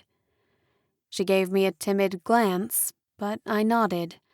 She was malnourished as it was, and she should consume as much extra blood as she could. She hesitated for another second before downing it like a shot. She closed her eyes for a moment and let out a tiny moan before sitting up straighter and pushing out her glass for a refill. The wet red stain on her lips made her skin look even more pale. Beecham filled her cup and took a sip of his brandy for fortitude before continuing his story. "About a year ago," he said, "my daughter was taken. A week later, my wife went after her. Neither have returned." A chill ran down my spine. "What do you mean, taken?" Trevor asked. "She'd been having dreams, hearing voices. Twice I found her sleepwalking near the edge of town. Then, one morning, she was gone." "The wilds are dangerous," Kamina said, "especially for children or women traveling alone. It's not uncommon for children to get lost in the ash. That's why the compounds were built, to keep them safe." Luke scoffed, and I ribbed him with my elbow. "That's exactly what the Citadel said," Beecham grumbled.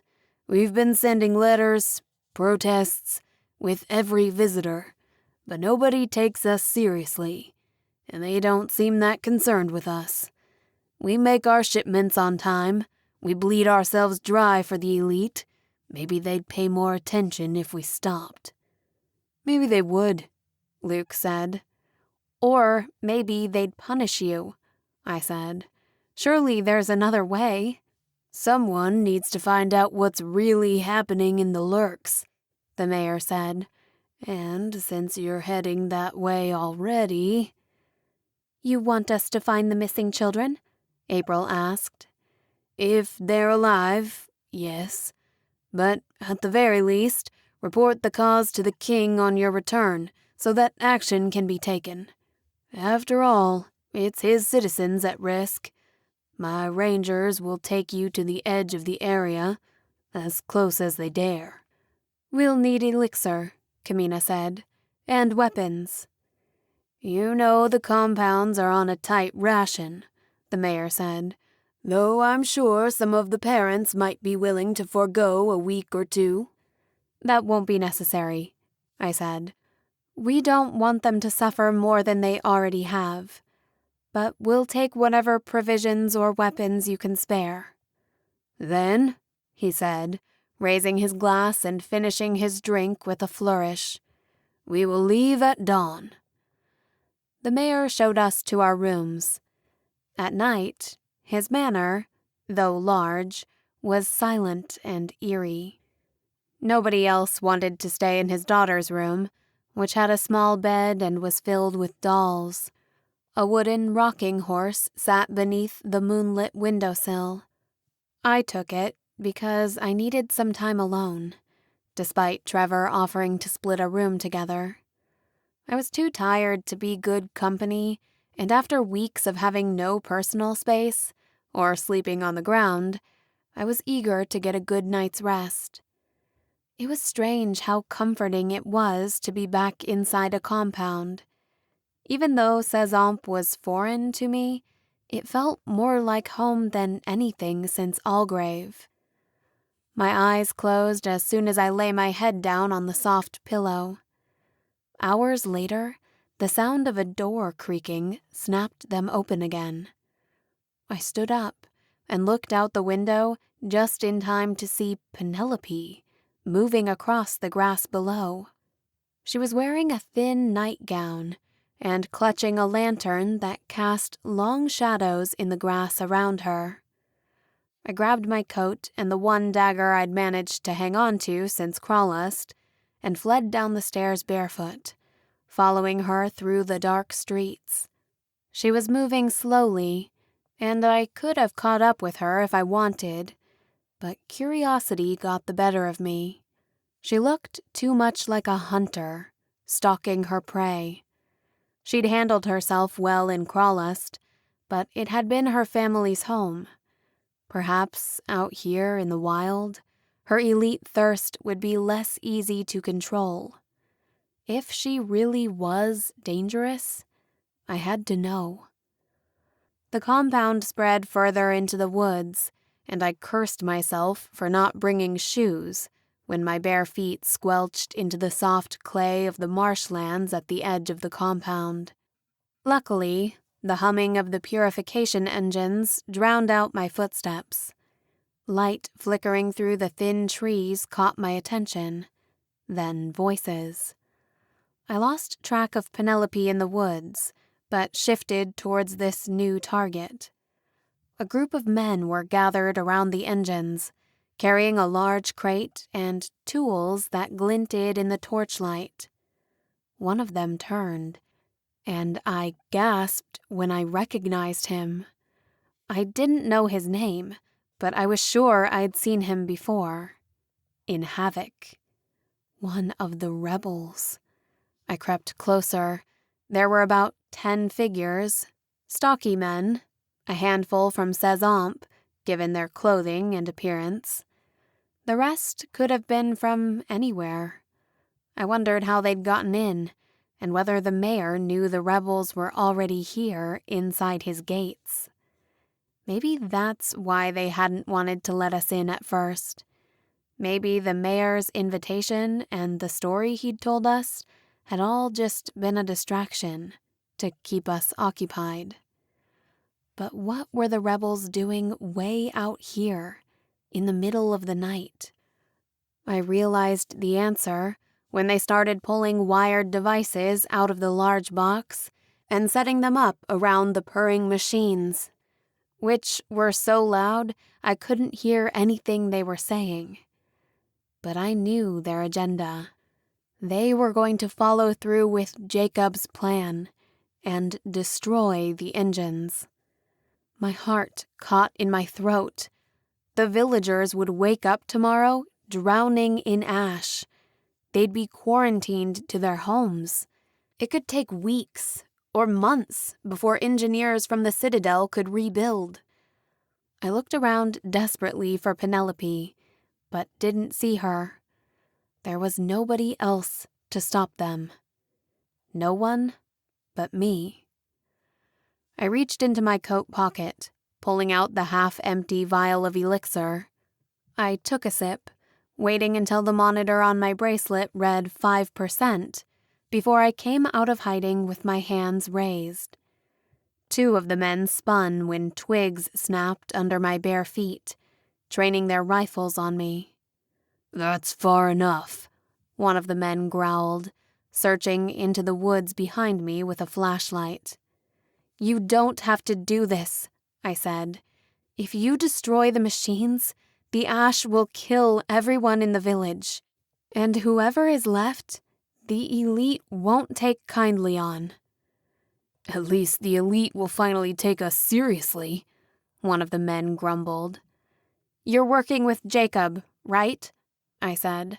"I just spoke to him before leaving Havoc. We're on the same side. We have a plan. Just give us a few more days to find what we're looking for. Then you'll have a real weapon. If there's going to be a war, wouldn't you rather be prepared with something that can put the elite on equal footing? All this will cause is more violence. Worst of all for the human compounds." The man I recognized from Havoc spat on the ground. His eyes seemed too far apart, and his thin lips pursed together in a scowl. "She's lying," he said. "She's working for the elite. I saw her free the one we had taken captive. Now they're traveling together. You should just finish her off, or she'll tell everyone, now that she's seen our faces." "I've got a better idea, boys," another said. "Don't you recognize this one? Look at the marks on her hands. Prince Hartman's own chosen. But she ran after the trials. She's the one who destroyed the wedding. There's a huge reward for her head." "What do you suggest?" "Blow the engines and blame it on her. The reward didn't specify alive or dead. We could make it look like she died in the accident. Clear our names at least. Just make it quiet. Shut her up. For good." The first man grinned, sending chills down my spine. He raised his gun to fire, but I was too fast. I slid beneath it and grabbed the weapon, smashing it into his jaw. Someone grabbed me from behind, and I struggled against his grip as another came towards me with a knife. The elixir flared in my blood as he approached, mixing with the adrenaline in my veins. I snapped my head back, breaking someone's nose, then spun out of reach. I planted a kick into one man's stomach, sending him soaring back against the machine. He hit hard and sank to the ground, blood streaming from his nose. A knife flashed to my left, skimming my neck. I punched my attacker's wrist, knocking the knife out of his grip, then followed up with a jab to the chin that sent him reeling. I caught the knife in midair, then tossed it into a tree, inches from the leader's head. "I don't want to fight you," I said, "but I will if I have to." But then a hand seized my wrist, far too strong to be human. One of the rebels had been drinking elixir. A punch hit me like a sledgehammer, and I felt my ribs crack. I doubled over in pain, gasping for breath. Another seized me, binding me tightly in rope. But then he was flung backwards by a ghostly spectral who darted out of the trees. Penelope, with wild hair and bright eyes, wearing a semi-translucent nightgown that revealed her thin figure. "Elite!" one of the men screamed. He raised his rifle and fired on her, twice. Penelope frowned at him, looking down at the bloody hole in her breast. Then she backhanded him so hard his neck twisted unnaturally. Before I could say anything, she'd pounced, latching onto his neck with her jaws and dragging the carcass into the bushes like a cat with prey. And then came the blinding lights. Spotlights on all sides, and more coming every second. It was like the whole town had awakened. I blinked against the light, blocking it with one hand as the dark silhouettes moved closer through the tall grass. I was unarmed and unprepared for a real fight. The mayor, along with dozens of others from the town, trained their weapons on me. Tobias stood by his side, along with a small contingent of royal guards in black and gold uniforms, their swords drawn. I edged backwards, wondering if I could dodge enough bullets to make it over the fence of the compound. "That's enough, Emily," Tobias said. "This is low, even for you. Sabotaging the engines." "I was trying to stop them," I said, disentangling myself from the rope. "Does it look like we're friendly?" "Whatever. Save your explanations for the king. I've already sent word of your capture." "Isn't that a bit presumptuous?" I smirked, with more confidence than I felt. "We got away last time." "How's this for an ultimatum?" he asked, waving his hand. One by one, the townsfolk turned their weapons on themselves, pushing the tips of their blades into each other's throats. The mayor's frightened eyes found mine, pleading with me in the darkness, even as his limbs betrayed him. Tobias had them all under his sway. I had no idea he was this powerful. His long blonde hair glinted in the lamps against his dark coat. Unlike the guards, his hands were empty. He hadn't even drawn his sword. "Come with me peacefully," Tobias said, curling his fingers in the air, "or they'll all die." "Tobias, this isn't you," I said, stepping forward. "It is now," he said coldly. "Tobias?" a timid voice called from the trees. Tobias spun like he'd been stung, as Penelope stepped out of the shadows into the light. Her hair was wild, and blood dripped down her chin, soaking through her white nightgown, but her eyes were clear and focused. Tobias's jaw went slack, and he stared at her in disbelief. Then he unclenched his fist, swiping through the air with his bare palm. All the villagers under his control, all the elite guards, toppled into the mud like they'd been blasted by an invisible shockwave. Then he swept Penelope in a bone-crushing hug. Chapter 20. The two elite fell into each other's arms, surrounded by a sea of bodies.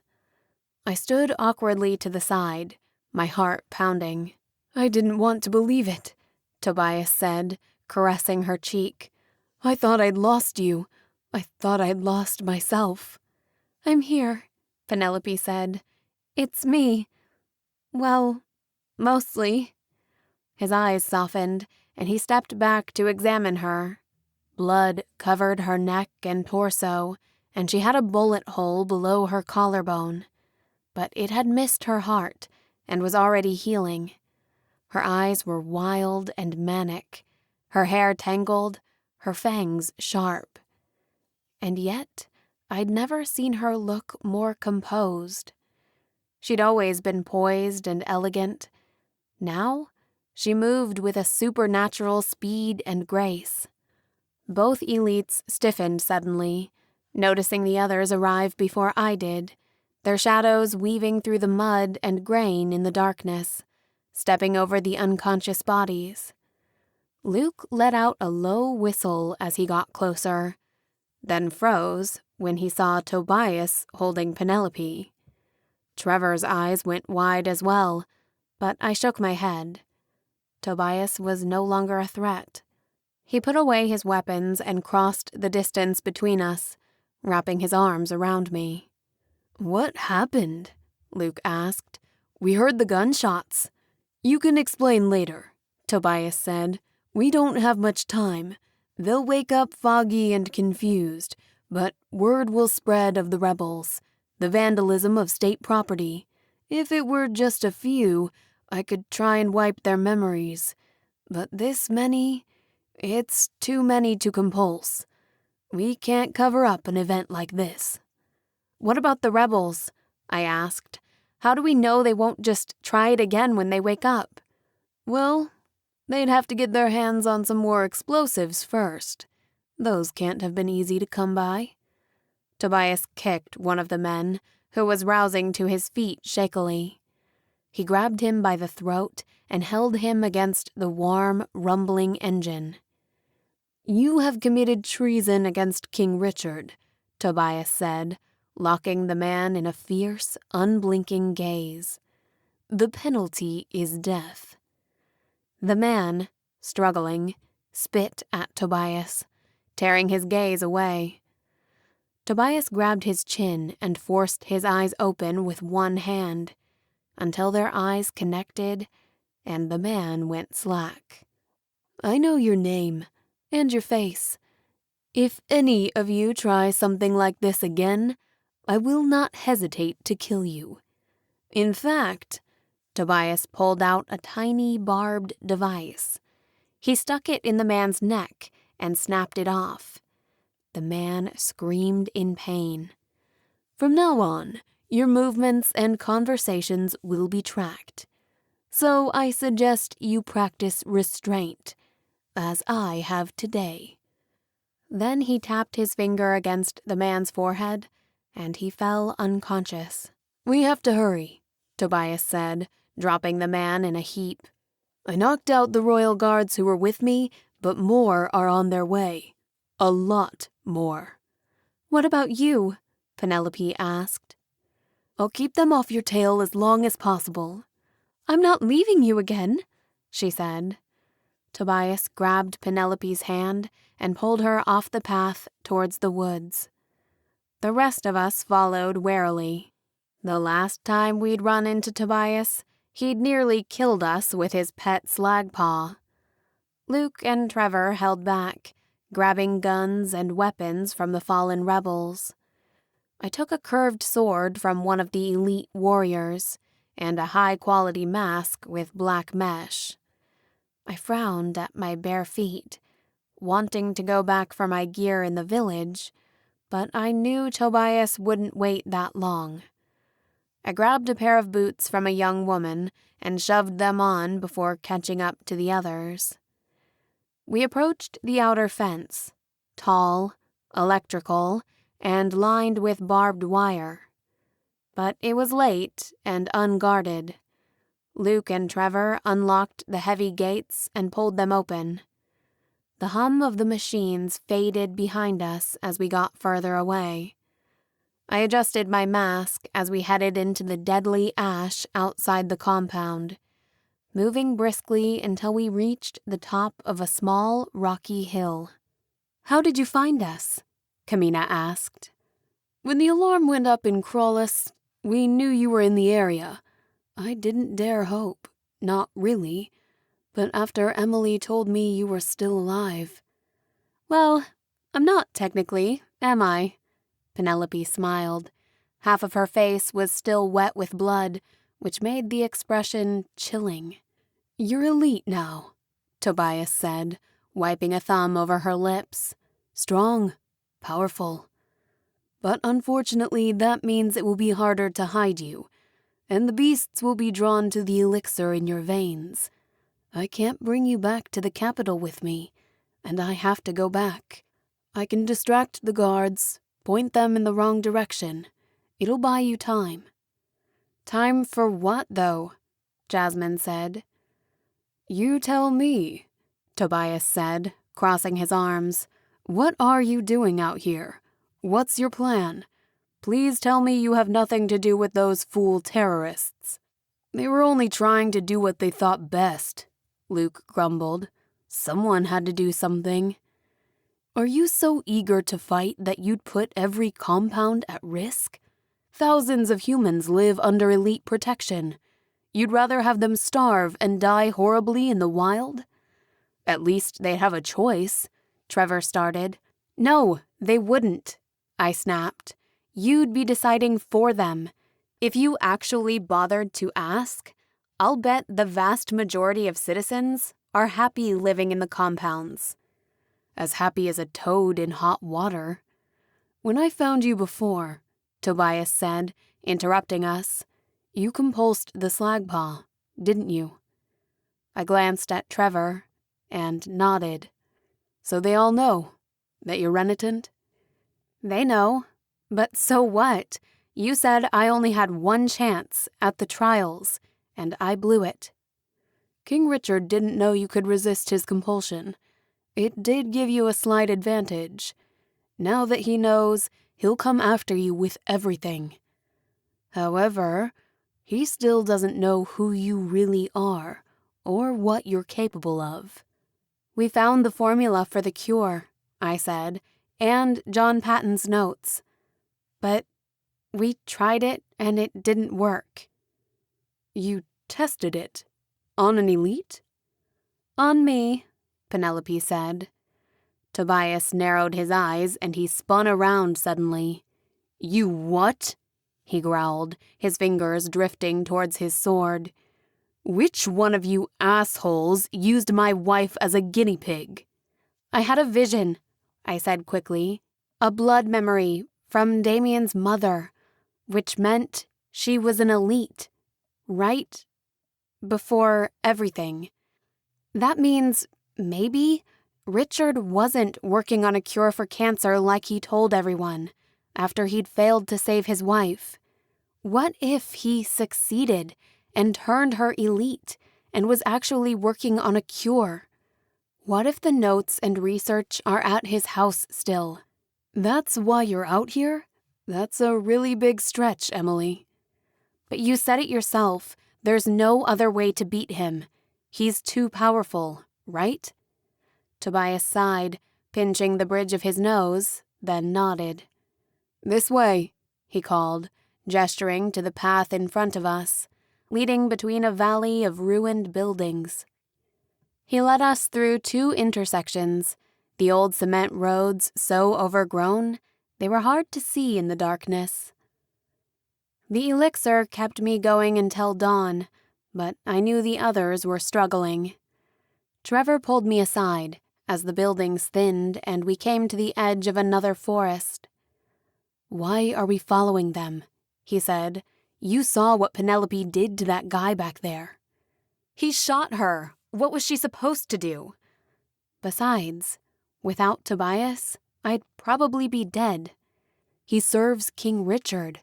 How do you know we can trust him?" I glanced up ahead. "He loves her," I shrugged, "and there is no place for her in King Richard's system." The sky was lightening on the horizon. We climbed up over a hill, weaving through scattered vehicles as we turned down an ancient highway. Tobias wore his sword loosely. Trevor and Luke had picked up rifles, but carried knives as well. Everyone else had managed to get dressed properly with their gear and weapons. I was the only one in stolen boots and a nightgown, though at least I still had my hooded jacket, which fell practically to my bare knees. The sky was nearly black with ash, but the orange glow on the horizon let us know daybreak was upon us. In the distance, above the tree line, leaning buildings and twisted metal grew larger as we approached the remains of an ancient settlement. We cut through a tall field of weeds and rubble. I tripped over something shiny and looked down to see a pile of bicycles, half buried under the earth. Tobias nodded towards a wide rectangular building. Rusted yellow buses dotted the perimeter. Several looked like they'd been torched from within, and one was lying on its side like a beached whale. Vines grew up through the empty spaces where windows used to be, and a handful of young pines sprouted from their dented roofs. "What's this?" Luke asked. "Fenno Creek High," Tobias said, considering the building with a tinge of sadness. "This is where Damien went to school," I breathed. "This is where it happened, with the girl." "He told you about that?" Tobias asked, his eyes widening. I nodded. "We weren't friends," Tobias said. "Not before. I remember that day so clearly, even after all these years. It was the last normal day of my life. When the attack happened, for a few days we just talked about what a psycho Damien had become after losing his mother. But then there were more deaths. People started disappearing. Videos posted online that everybody thought were fake. We didn't know what was happening." Tattered scraps of red and white fabric fluttered from a weathered flagpole as we crossed in front of the building. "I didn't come back until years after I'd been turned. I wandered at first, resisting the urge to feed until I lost all sense, until the bloodlust took over.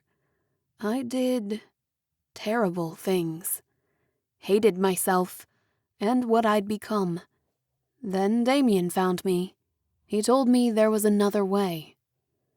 Large chains blocked the front doors, but Tobias smashed through them with a brick.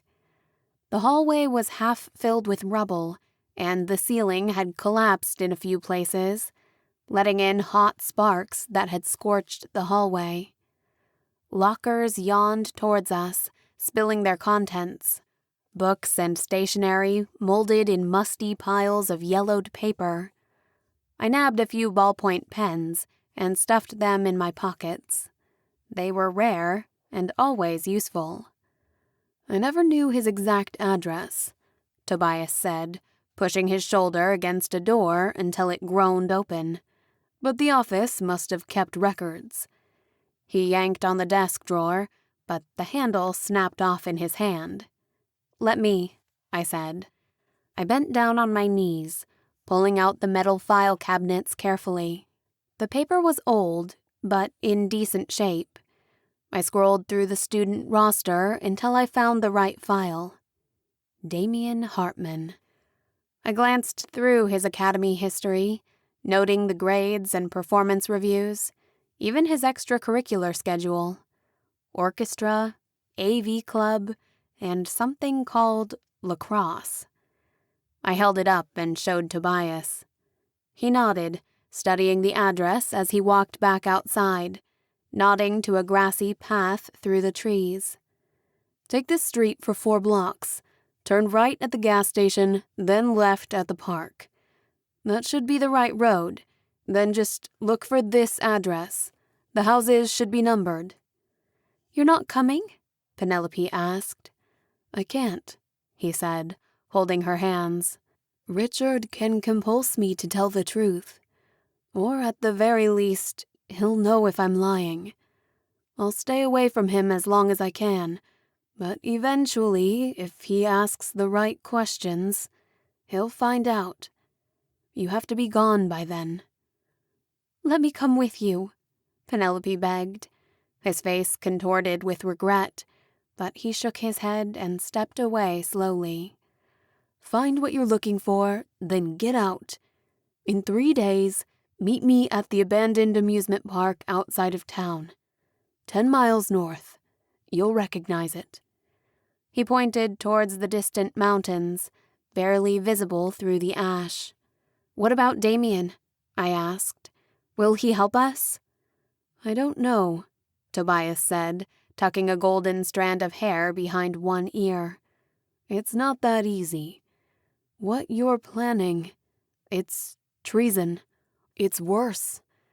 But if the antidote works, and we have a chance to defeat King Richard, then we won't have to hide. I can get close enough to him to use it. Damien will take over. Things will get better, for everyone. He'll forgive you, in time. I'm sure of it. "And if we can't find the antidote?" Penelope asked. Then the kingdom is lost to us. The king will continue to hunt down the rebels. We won't be safe here. But there are other kingdoms, more bloodthirsty and not so great for humans, who are basically slaves. But we can be together, live together. "In a foreign kingdom that treats humans like wine boxes?" Penelope asked with a shudder. I knew she'd never agree to that. We'll do our best, I promised. Tobias kissed Penelope goodbye, ignoring the dried blood on her chin and neck. He took off his long, tailored jacket and lifted it over her shoulders, folding it tight around the thin, bloody nightgown. Then he unbuckled his sword belt and strapped it around her waist, cinching it tight. You'll need it more than me, he said when she tried to protest. "I haven't used a sword in years," she said softly.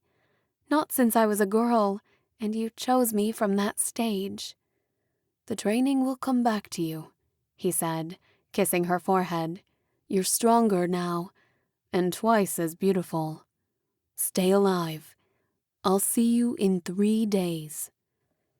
We headed up the deserted street, sticking to patches of thick grass and piles of rubble to leave less of a footstep trail in the smooth layer of ash. I actually felt better having Penelope with us, though I knew Trevor and Luke didn't share my sentiment. Depending on an elite to protect them went against everything they believed. When I thought of Penelope, I remembered us sipping coffees together in the Citadel, relaxing under the clean air and open, filtered skies, with clean clothes and few worries. She'd told me once I needed to find a philanthropic cause to keep myself busy. That all seemed like a lifetime ago. But I also had another vision of her, fighting the king's guards beneath my window, wielding dual pistols. I knew she could fight, and she'd be 3 times faster now that she was an elite. I pulled my mask tighter around my face, my mouth and nose already warm and stuffy. I hated the way it amplified my breathing, drowning out ambient sounds. Though it protected my lungs from the ash, there were worse things to face in the wilds. Even though we were never supposed to leave the compounds, old men in Allgrave would share horrific stories about the remains of human settlements and the monsters that hid in the shadows of the derelict buildings. The light on the horizon silhouetted the broken concrete and leaning houses, crumbling beneath ash so thick it had condensed into a layer of corrosive concrete, oozing down through the structures before hardening into a thick paste. It gave everything a warped, curving appearance, like the whole town was melting. "Do you hear that?" April said suddenly, slowing her steps. "Hear what?" Luke asked. "Whispers," Jasmine said. "Like voices. I hear them too." "Keep your eyes out for the missing children," I said. "They're long dead," Kamina replied. "Nobody could survive out here so long, by themselves. Maybe they just got stuck or trapped." "All of them?" Trevor asked. "We made the mayor a promise," I said. "We have to at least look." "Now I know why they call it the Lurks," April said. "Feels like we're being watched." I rubbed my arms through the thick leather of my jacket. It did feel like that, though I couldn't hear any voices. Probably just a slagpaw den. I held my breath, listening to the wind in the trees and the soft sizzle of falling embers. Movement rustled up ahead, and I froze, pulling out the curved sword, but it was just an old bobcat, lean and tough, with gnarled ears and long whiskers. It froze, watching us with detached yellow eyes, before scampering down an alley.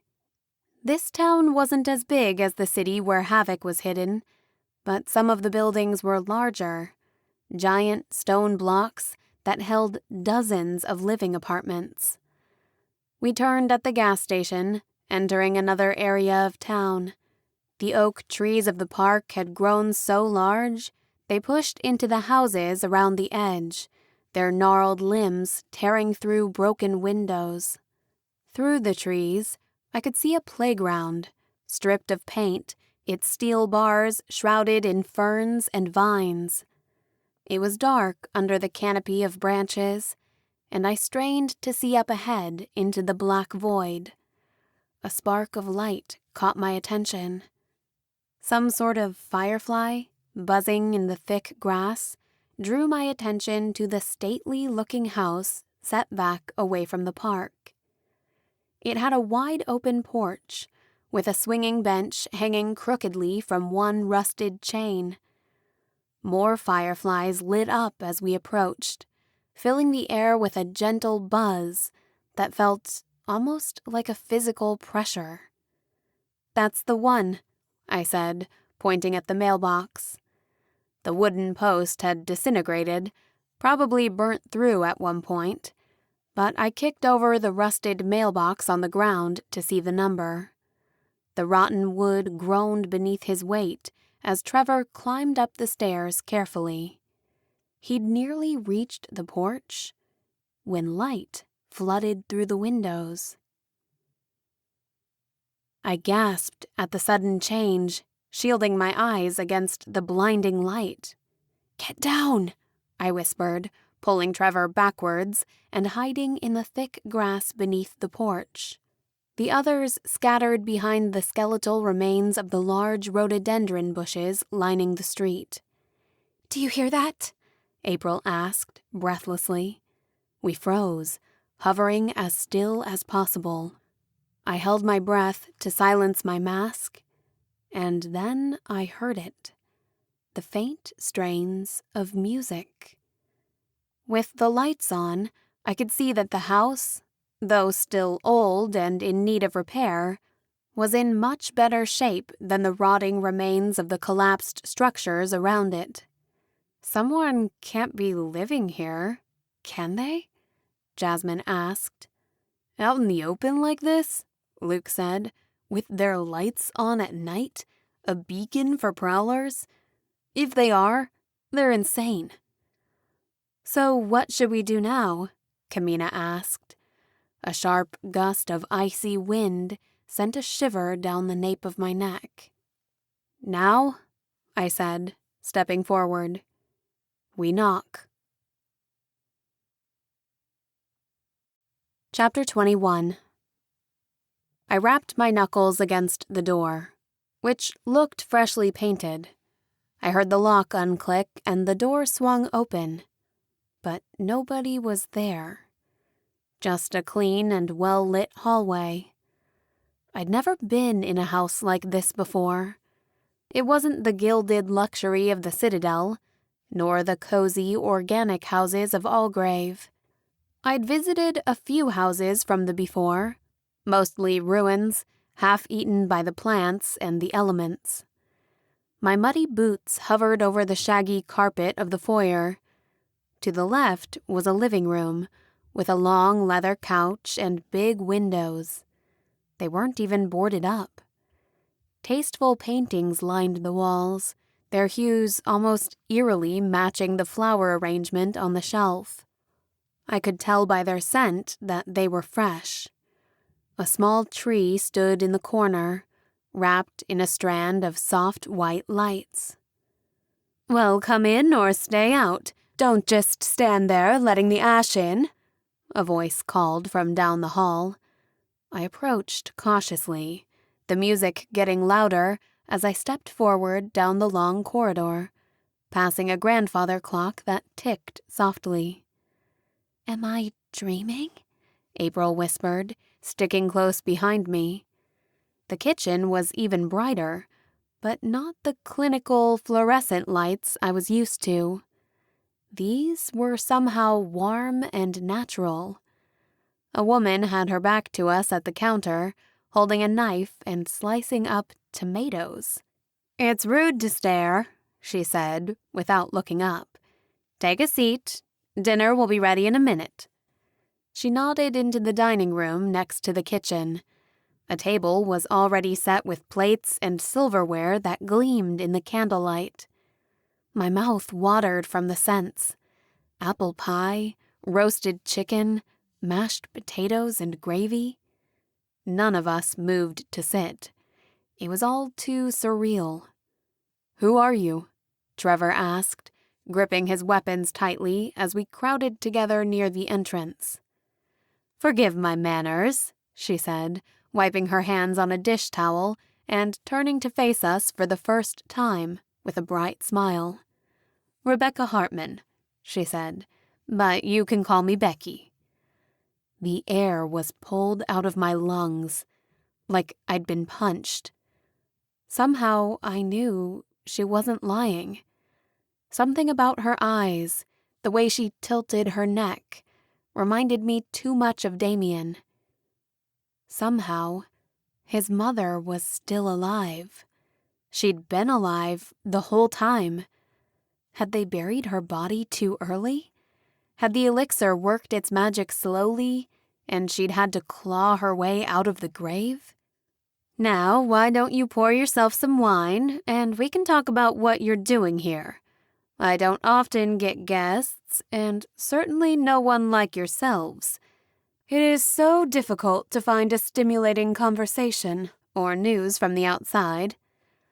Luke ignored the wine bottle on the table and reached into a cabinet for a bottle of rum. He poured a glass for himself and handed one to Trevor. He shook his head at the bucket of ice cubes before using the metal tongs to add several to his glass. My head was still spinning. I couldn't think of anything else to say, so I sat at the table, my knees buckling beneath me. The others joined me, and soon our host sat as well, after setting down a plate of crackers, olives, and feta cheese. She was wearing a casual black blouse and dark jeans, which made her look young despite her age. She looked around 40, but I knew she must easily be a century and a half old. She was elite, like Damien and his father. She had to be. "How is this possible?" I asked finally. I was afraid to reveal too much about who we were or what we were after. I didn't know if she'd help us or get in our way. She shook her dark, tangled curls and tapped a long finger against her wine glass. Her nails were painted a bright pink, a custom that was relatively common in the Citadel, yet rare in the compounds. "This house, I mean," I said. "Out here, all alone." "I prefer my solitude," she said simply, as if that explained everything. My eyelids were starting to feel heavy, and I blinked them open. "You're a brave little band of adventurers, aren't you? Wandering these twisted streets alone. It's a good thing you saw my lights and decided to stop for some comfort and shelter. After all, it is dark and cold tonight, and the night can be unforgiving." Looking down, I saw that my plate was half empty. Had I already eaten so much? "Forgive me," she said, with a light trill of laughter. "I've kept you up too late with all my questions. You'll stay the night, of course. I assure you, as long as you stay with me, you should have nothing to fear." I looked at the others through heavy eyelids, and nobody objected. It wasn't like we had any better offers. Mrs. Hartman took a candle and led the way upstairs, into a small, clean bedroom. In the upstairs hallway, I lingered over framed photographs. Damien, Richard, and her on holiday. Smiling. Happy. The clear, sunny sky behind them. A boat beneath palm trees. "You have a lovely family," I said. "Yes," she said. There was a hesitant sadness on her face, like she was trying to remember something, but she just gestured into the spare room. "Sleep as long as you like," she said. "We'll talk again in the morning." I lay down on the soft mattress, the cool sheets like heaven against my skin, and soon sank into a deep relaxation, lured to sleep by the soft ticking of the clock downstairs. In my dreams, I ran through the woods, chased by Slagpaw. One of them towered over me. I flinched as it swept me up in its shaggy arms, which became a cloud of ash, swirling so thick I couldn't breathe, lifting me into the sky before letting me plummet back down into suffocating depths. When I woke again, it was light outside. I lay still, steadying my heartbeat and trying to find my bearings. In the small room, it was almost possible to believe I was in the before, getting ready to go to school, playing sports outside, without worrying about the monsters and poisons that haunted my dreams. But that illusion faded as soon as I lifted the shutters and peered outside. The dark clouds and heavy gray ash blotted out the horizon. All I could see were a few blocks of ruined, overgrown houses. I went downstairs to find Trevor sprawled out on the sofa and Luke on a blow-up mattress across the room. April and Jasmine were in the kitchen, putting together a jigsaw puzzle of kittens. "Sleep well?" Jasmine asked. "There's food in the kitchen." April nodded, putting a piece in place. My eyes widened at the spread. Apple slices, cereal, and fresh milk, which was rarer than honey and far more expensive. Jasmine shrugged. Mrs. Hartman came downstairs, wearing silk pajamas and a flowing robe. I kicked Trevor, and he got up suddenly, displacing the quilt that had been covering his bare torso. "Put some clothes on," I whispered. "We're guests here." Mrs. Hartman poured herself some coffee and settled into a large chair by the wood stove in the corner.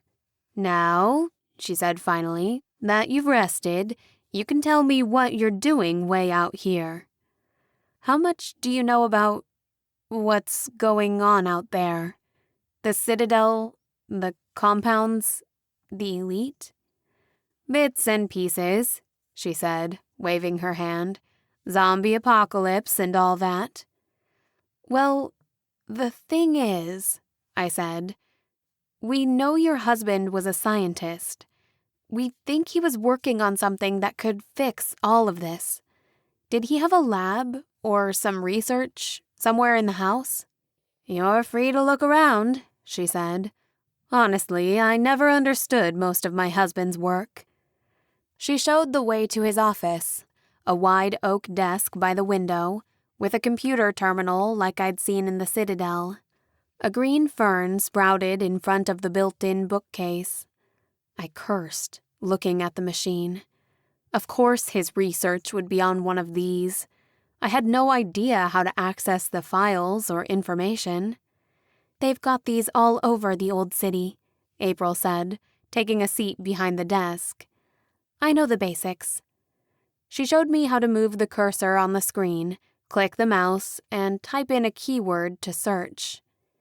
"Maybe it's best if you do it," I said, turning towards the bookshelf and file cabinet. I got lost in medical research articles and other scientific text, barely understanding any of it, but hoping for something useful. Then I got distracted with travel magazines for a while. By the time I looked up again, Trevor was at the door, holding some sandwiches. "Yeah," I said, "in a minute. Did you know they used to fly all over the world for just a week to eat different foods and tan their skins?" But he was already gone down the empty hallway. I spent all day looking through the office bookshelves. I didn't notice it was night until Trevor came in with a candle and sat down beside me. "It's time to get some sleep, Em," he said. "Why? What time is it?" I asked, glancing outside. When had it gotten dark?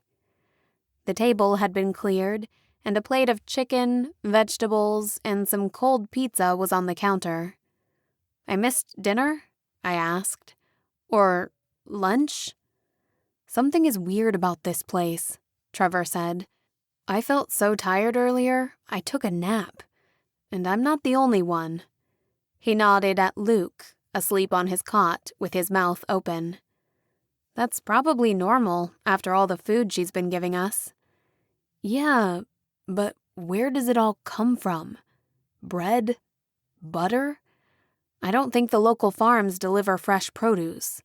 Plus, isn't she elite? Why does she even have any food if she lives by herself?"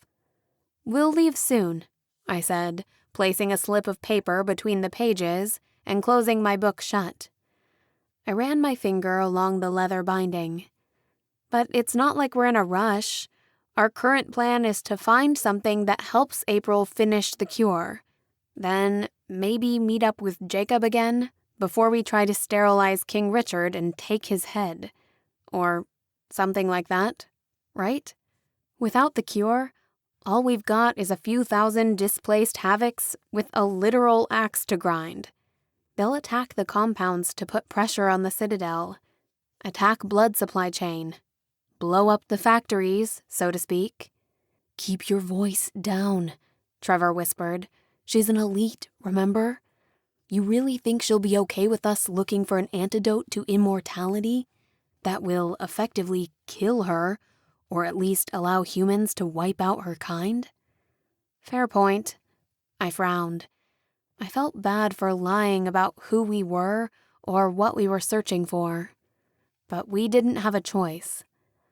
It's either this or war. Every person in the Citadel, every human in the compounds would be slaughtered, and then the elite would slowly starve themselves to death. It'll be history repeating itself. It would be the end of everything. Or the start of something new, Trevor said. Something better. Plus, you heard Tobias. They didn't know what they were fighting, what they were dealing with. They didn't want to believe it. "And?" I pushed away from him. "You really think you can do better?" "It's worth a try." He frowned. "Not if it means destroying the compounds we grew up in, along with everyone inside." After he left, I picked at the plate next to me, but I wasn't feeling hungry. I'd only made it through a third of the books on the shelves, but I didn't even know what I was looking for. I took anything science-y to April, who was sitting at the desk, illuminated by the glowing monitor, absorbed in scrolling text. "The others are sleeping?" I asked, glancing upstairs. "Yeah," she said, pulling off her large earphones. "Like you should be." "All right, fine," I said, yawning. I squeezed her shoulders and headed upstairs towards my room. I'm not sure how long I lay under the soft blankets before a heavy exhaustion fell over me. In my dreams, someone beckoned from the darkness, with slender white fingers and dark red lips that curled up in a seductive smile. I followed her down an endless hallway with hundreds of locked doors. We paused in the shadows, and she whispered something into my ear. I woke up suddenly, my heart pounding in my chest and my shirt damp with sweat. It was still dark out, but I couldn't get back to sleep again. I decided to sneak downstairs and find a book I could read in bed. The stairs creaked as I stepped lightly down them in my pajamas. I was almost to the office when I realized the front door was open. A soft light from the moon slashed across the floor, and falling ash drifted into the corridor. I went to shut it, peering outside first, and saw a dark silhouette standing near the sidewalk past the lawn. I sucked in a breath, grabbing my hood and my knives before stepping outside lightly. His back was to me, but at my approach, he turned around. I sighed in relief. It was just Luke. "What are you doing out here?" I hissed. He looked around, blinking his eyes, then cringing as a piece of hot ash landed on his bare arm. "Don't know," he said. "Just needed some fresh air, I guess." "Without your mask?" I frowned. He shrugged, folding his arms. "You compounders are scared of everything," he smirked. "You haven't lived until you've stood in a hailstorm, feeling the ice and fire against your skin." "Okay, psycho," I said. "But next time you take a time out, could you shut the fucking door at least? Please?" I went back inside, picking up my candle again. I grabbed some books from the office and was heading back to my room when I saw the rectangular hollow under the stairs. I peered closer, holding up the candle for light. The space warped and blurred, almost like it was resisting observation, but I pushed through. The shadows fled, and I could see a dark door. It was nearly flush with the wall and had no handle. I felt around the edges for a latch or key. Finally, I scanned the surrounding area for a latch or lever. Nothing, except some small framed family photos. One of them was slightly crooked, so I straightened it. I heard a click, and the door creaked open. I went down into the darkness and cold air.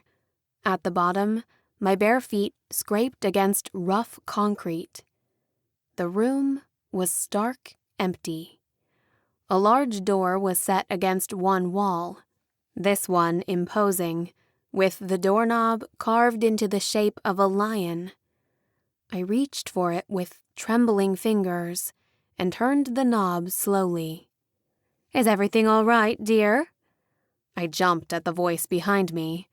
Rebecca was standing in the dim light at the top of the stairs, wearing a black nightgown. "Just came down for some books," I said, lifting them up.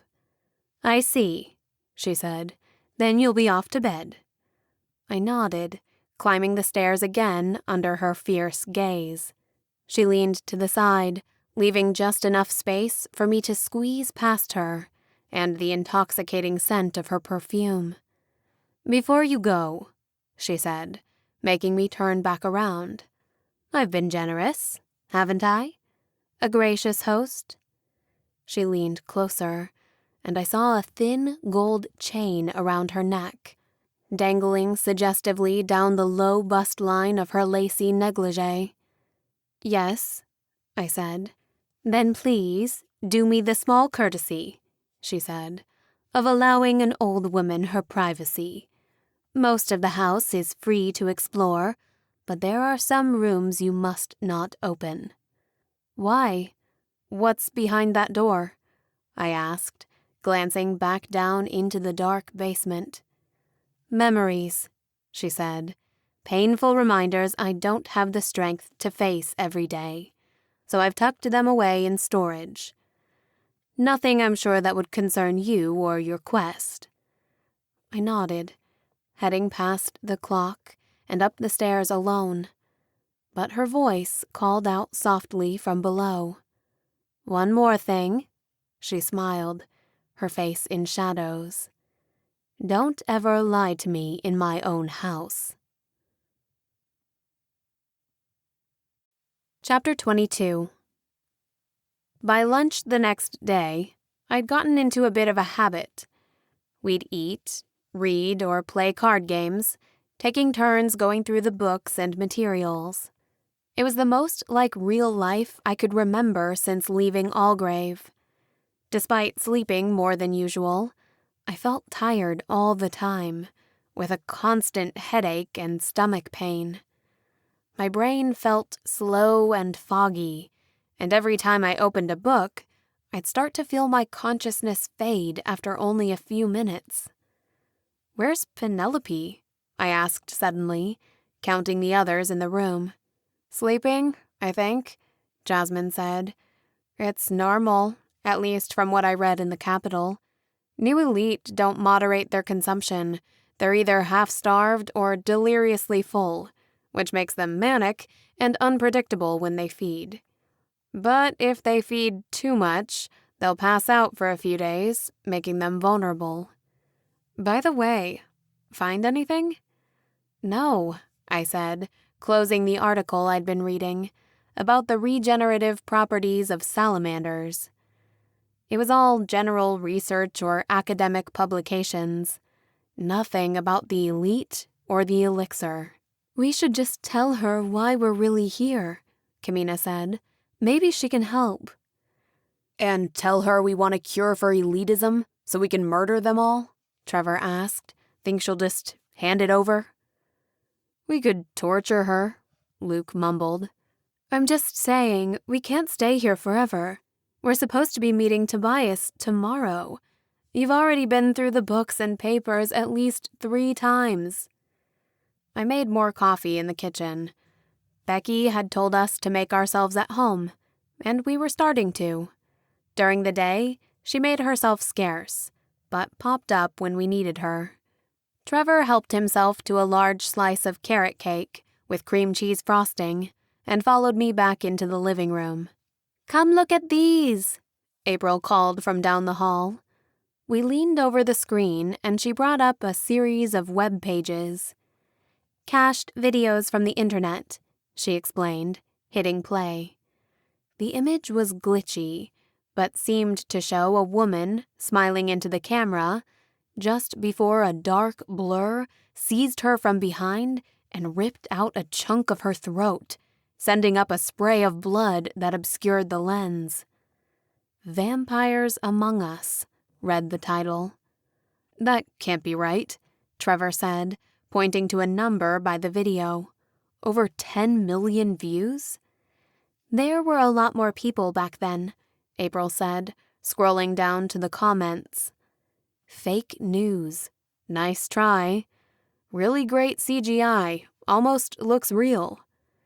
She clicked on another video, which showed a harrowed reporter in a dim studio, reading from a script. Due to the widespread and disturbing string of brutal murders sweeping the country, the government has been forced to issue a nationwide curfew. Please, for your own safety, stay indoors after sunset. The comments shifted quickly to abuse, calling it conspiracy and refusing to comply. Many people vowed to break the ordinance, or boycott businesses who enforced it. A whole folder was full of images of people out drinking and organizing parties, using the terms #CurfewCrew and #MyLifeMyChoice. When I looked up again, it was nearly dark, and I was alone. Had I spent all day watching old videos? I started setting the table for dinner. Once I smelled all the food Rebecca had magically whipped up in the kitchen. I was almost finished when I glanced out the window and saw April standing outside in the fading light and swirling ash. I grabbed my mask and hood and went out to stand next to her. "Dinner time," I said, reaching for her arm. My fingers came away thick with blood. She was standing over a rusted grate below the curb of the sidewalk, dripping blood from a deep incision in her forearm. I shouted at her, but she looked at me blankly. I applied pressure with my palms until I could get her inside and wrap the wound tightly with a piece of cloth. "What the hell were you doing?" I asked. I don't know," April said in confusion. "I was dreaming and then—" "Sleepwalking?" I asked. "But why this?" "The blood. The drain." I looked out the window. The drain wasn't far from the house. Maybe it led to downstairs. Was there something hiding under this house that needed to be chained up and fed blood? What secrets was Mrs. Hartman really keeping in her private room? Dinner was a quiet affair. Luke was right. We couldn't stay. Trevor was the only one who tried to engage our host in conversation, asking what Rebecca remembered about her life in the before. She was lively when talking about her childhood, riding horses at summer camp, but whenever the subject got back to the elite or the race wars, she'd get flustered. "It was a long time ago," she said. "I'm sorry, but I don't remember. I think I probably locked myself away and shut down for a while. When I looked up again, the world was burning." I looked around the table at the others. If I concentrated, they seemed to shrink before me, becoming thin and wan, their skin blue and pale, despite all the rest and food. Something was really off, but I had a plan to find out what. At night, I snuck downstairs again, clutching the vial of elixir I'd gotten from Augustine in Crawlust. There were only a few drops left, and I knew I should save it for an emergency, but somehow this felt more important. I hesitated, wondering if the thirst was making me imagine things. But if my friends were in danger, we should leave immediately. And there was only one way to find out. I tipped back my head and drank the elixir, letting it roll down my tongue and coat the back of my throat. Energy flooded into my veins, and my thoughts felt clear for the first time in days. But something was wrong with my vision.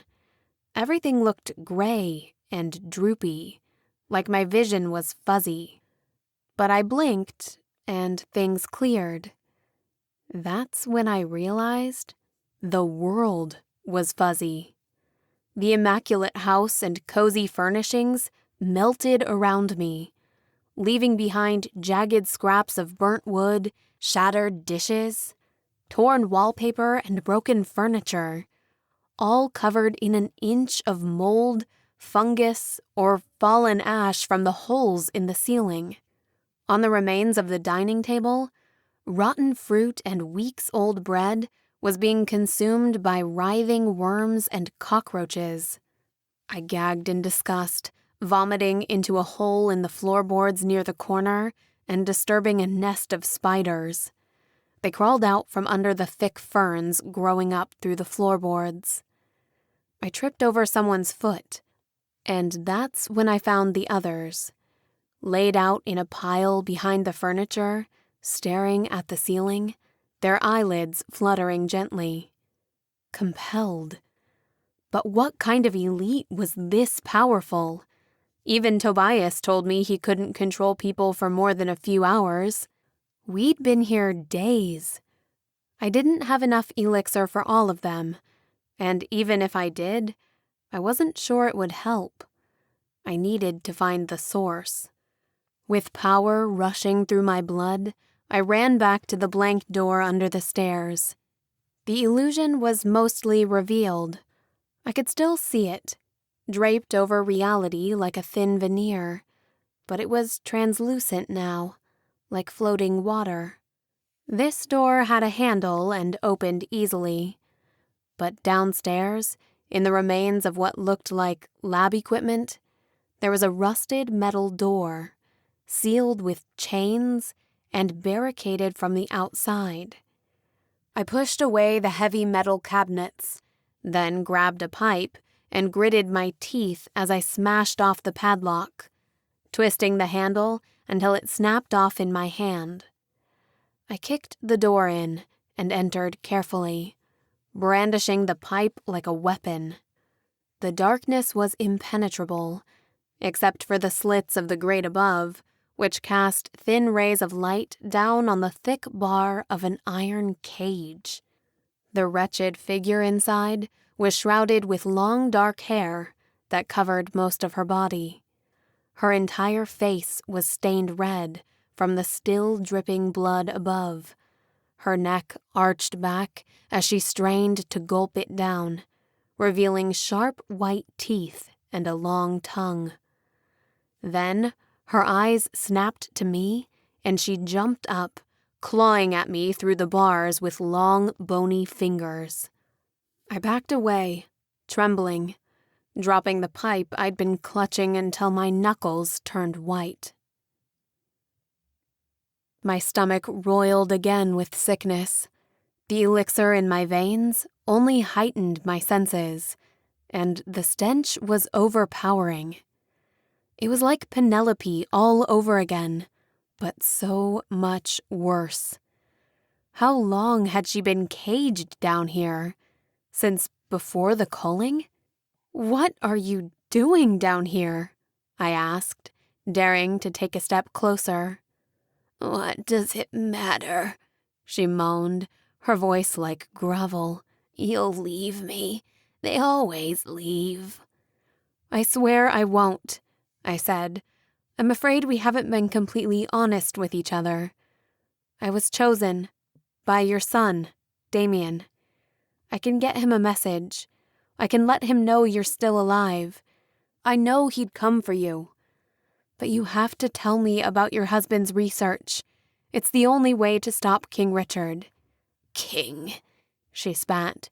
"So his plan worked out then. I assumed. But it's been so long." She crawled closer to the bars to get a better look at me. "I could smell him on you, you know." She grinned, wrapping her arms around her shoulders and rocking forward, hitting her forehead against the bars. Now that my eyes had adjusted to the light, I could see the cage had once been equipped with some small comforts, a pile of books, pillows, and a radio. But it was all so old and nearly buried under layers of rat skeletons and filth. Rough sketches and notes were scrawled on torn bits of paper, a dark descent into madness. "I've read the articles. King Richard, he invented the elixir here, right? Trying to cure you? Your cancer? So how did you end up like this?" "He succeeded. The cancer was cured, but I was cursed. I was stronger, faster, but I had this terrible thirst and a sensitivity to sunlight. It was so loud I couldn't think. Every time my husband, my son were in the room, all I could hear was their heartbeats, their pulse. I made him lock me up down here, until he found a way to make it stop. I was afraid I'd hurt someone. In the meantime, he brought me fresh pints of blood. But the days became weeks, and then months. He was getting famous for his miraculous panacea. He had investors that gave him millions. I begged him to cure me or kill me, she said.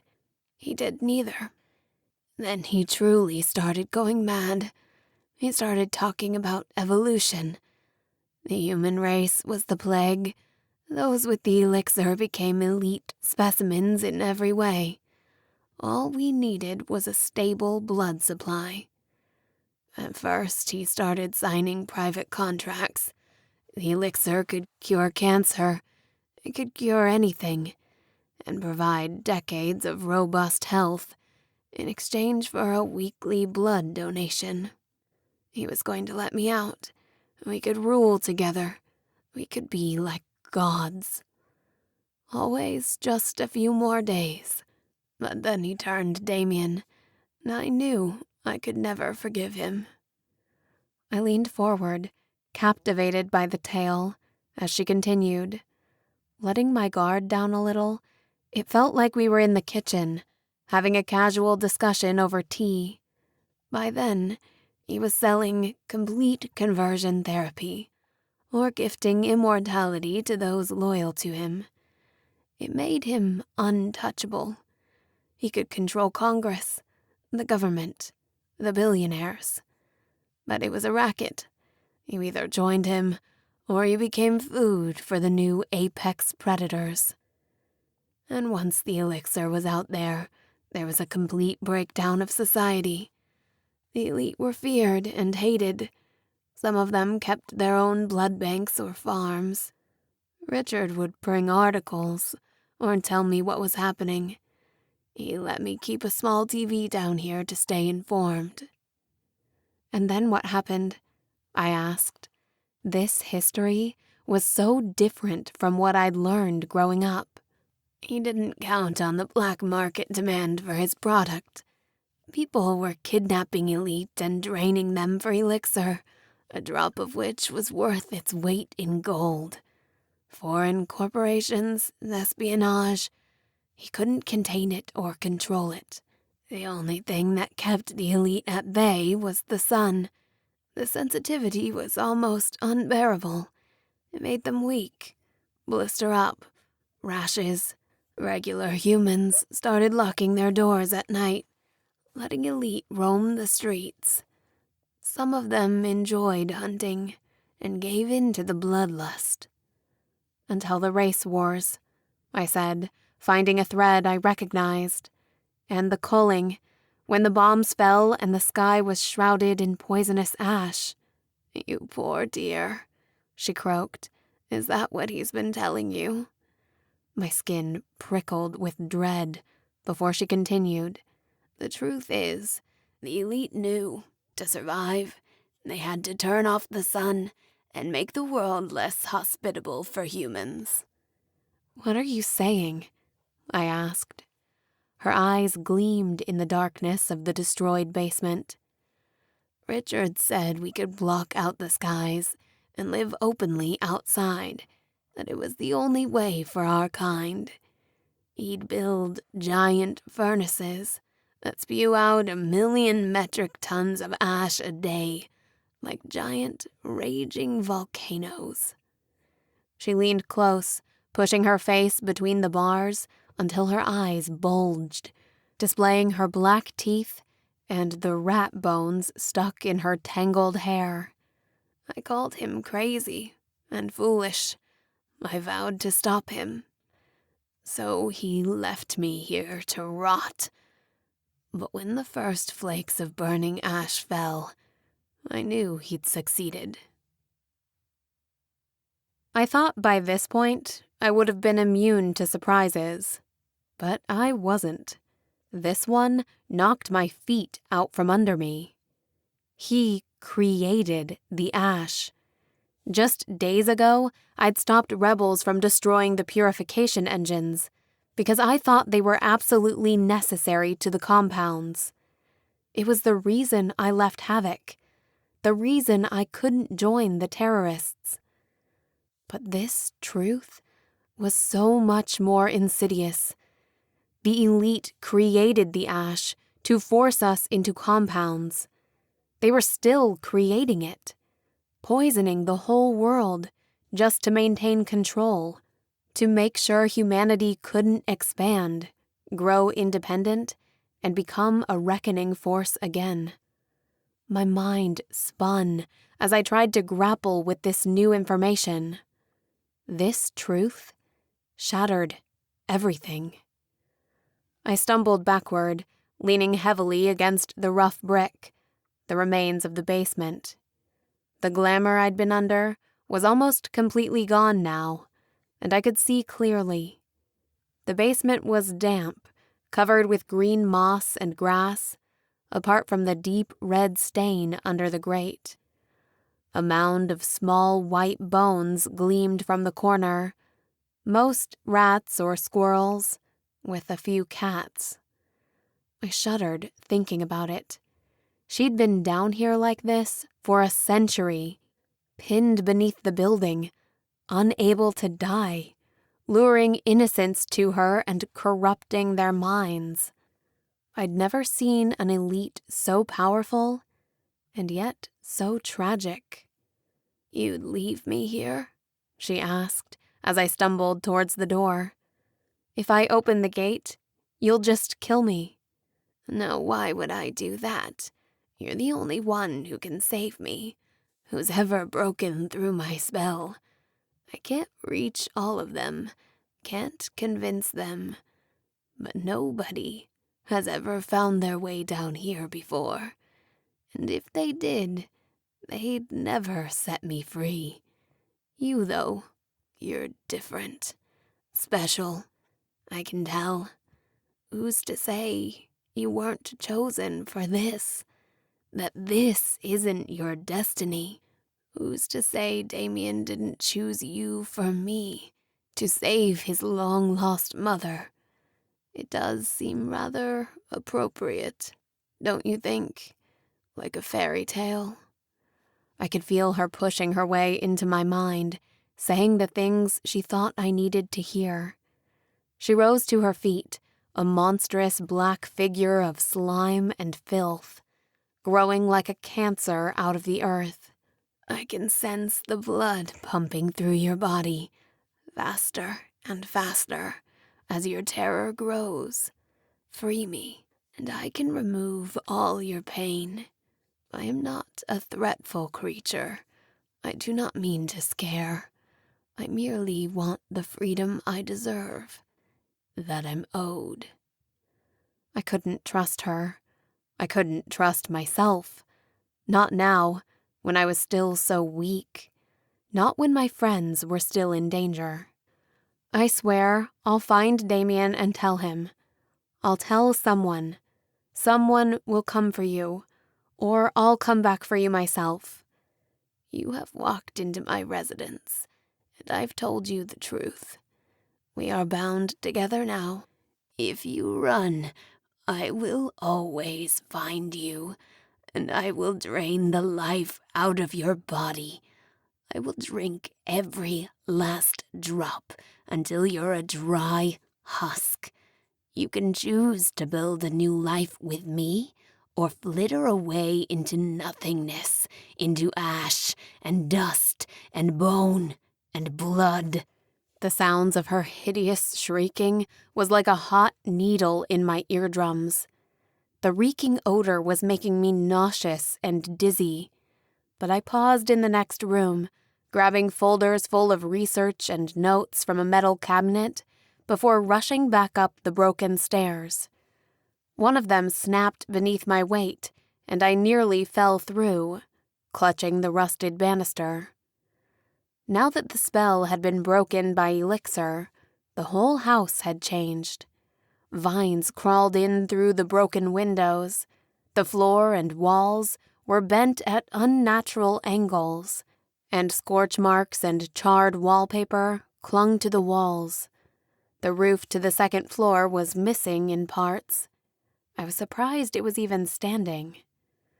Luke was at the table, smearing some kind of black paste on moldy bread. I slapped it out of his hands. "Hey, I was going to eat that," he said, his pupils wide and dark. "No, you weren't," I said. "Come on, we've got to get everyone out of here. Now," I added, kicking his chair so hard the leg snapped and he tumbled to the ground. I roused the others. They were still dazed from the glamour, but they followed me outside. "What about the cure?" April asked once we were outside. "Did we find it?" I ignored her question, staring first up at the ruined house and nearly tripping over the pile of skulls and bodies surrounding the grate by the front entrance. The missing children from Cezanne. I wished I had time to bury them. Some looked decades old, some more recent, growing into the soil and ash. A skull, a rib cage, their bodies hidden in the bushes. "The cure," I murmured, pulling on my mask against the falling ash, cursing the skies. The cure didn't matter anymore. Maybe it never did. Chapter 23. I didn't know where I was going. I just had to get the others away from that house. I'd led them here. All of this was my idea, and it had nearly gotten them killed. If I hadn't drunk the elixir, we could have all ended up on the pile of bones. Beecham was right. The lurks were dangerous. We should never have come.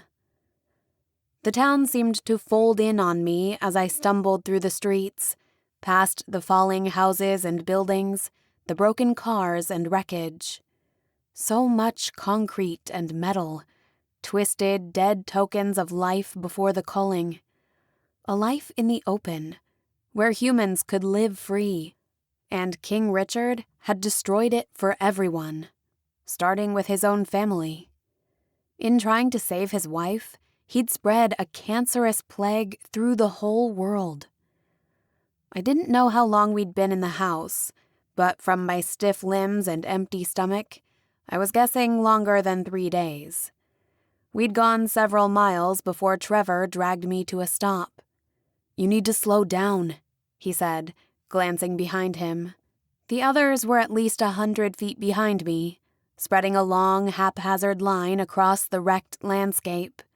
Tall oak trees pushed up through the concrete, hurling defiance at the charred skies, but the area was mostly flat. Wide grassy plains stretched between the trees, nearly obscuring the crumbling remains at the edge of the town. We were too exposed. I'd been in such a hurry to get away, I hadn't noticed anything of my surroundings for the past hour. I took a deep breath, relaxing my shoulders and pushing out my awareness, looking for any trace of Mrs. Hartman's compulsion, but it was gone. I checked my homemade bracelet. I'd only taken a few drops of elixir before, and it was already drained to nearly 0. The effort to break through the glamour must have been immense. I looked around at the featureless meadow, trying to get my bearings as the others caught up to Trevor and me. A tire swing hung from a gnarled branch nearby, spinning slowly in the wind. I'd set off without consulting the map, and I realized suddenly I didn't know where we were. In the distance, over the trees, I could see the tops of a massive structure, tall pillars linked with thick cables of wire. We were near a small stream, barely a trickle of water, connected by wide, flat puddles. As I approached, bullfrogs with 6 legs and long purple tails scurried beneath the boulders. I cleaned up in the stream, compulsively washing my face and arms, scrubbing my skin raw. I felt like I'd been tainted with an invisible disease. I could feel ash in my lungs and my stomach twisted painfully. Why do I feel like I've just crawled out of a coffin? Jasmine said, stretching her limbs. Or been sleeping for a week? Trevor asked. I hope it hasn't been that long, I said. Seriously, Em, what happened in there? I mean, all I really remember is the good food, soft sheets, and the music. It wasn't real, I said. You were glamored. All of you. All of us.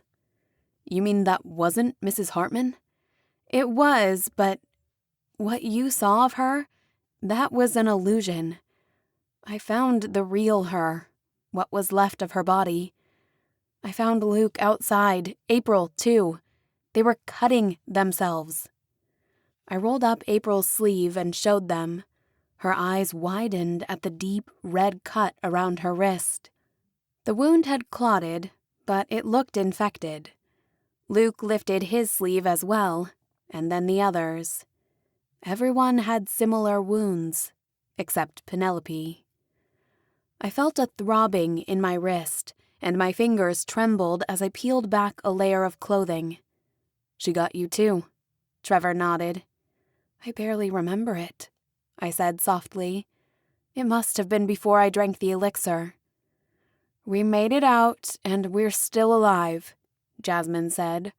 Honestly, that's not bad for a few days' work. It's been at least that long.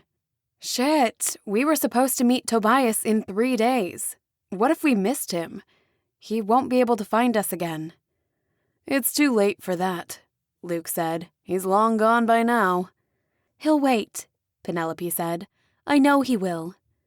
Her pupils were wide and dark. I recognized the thirst.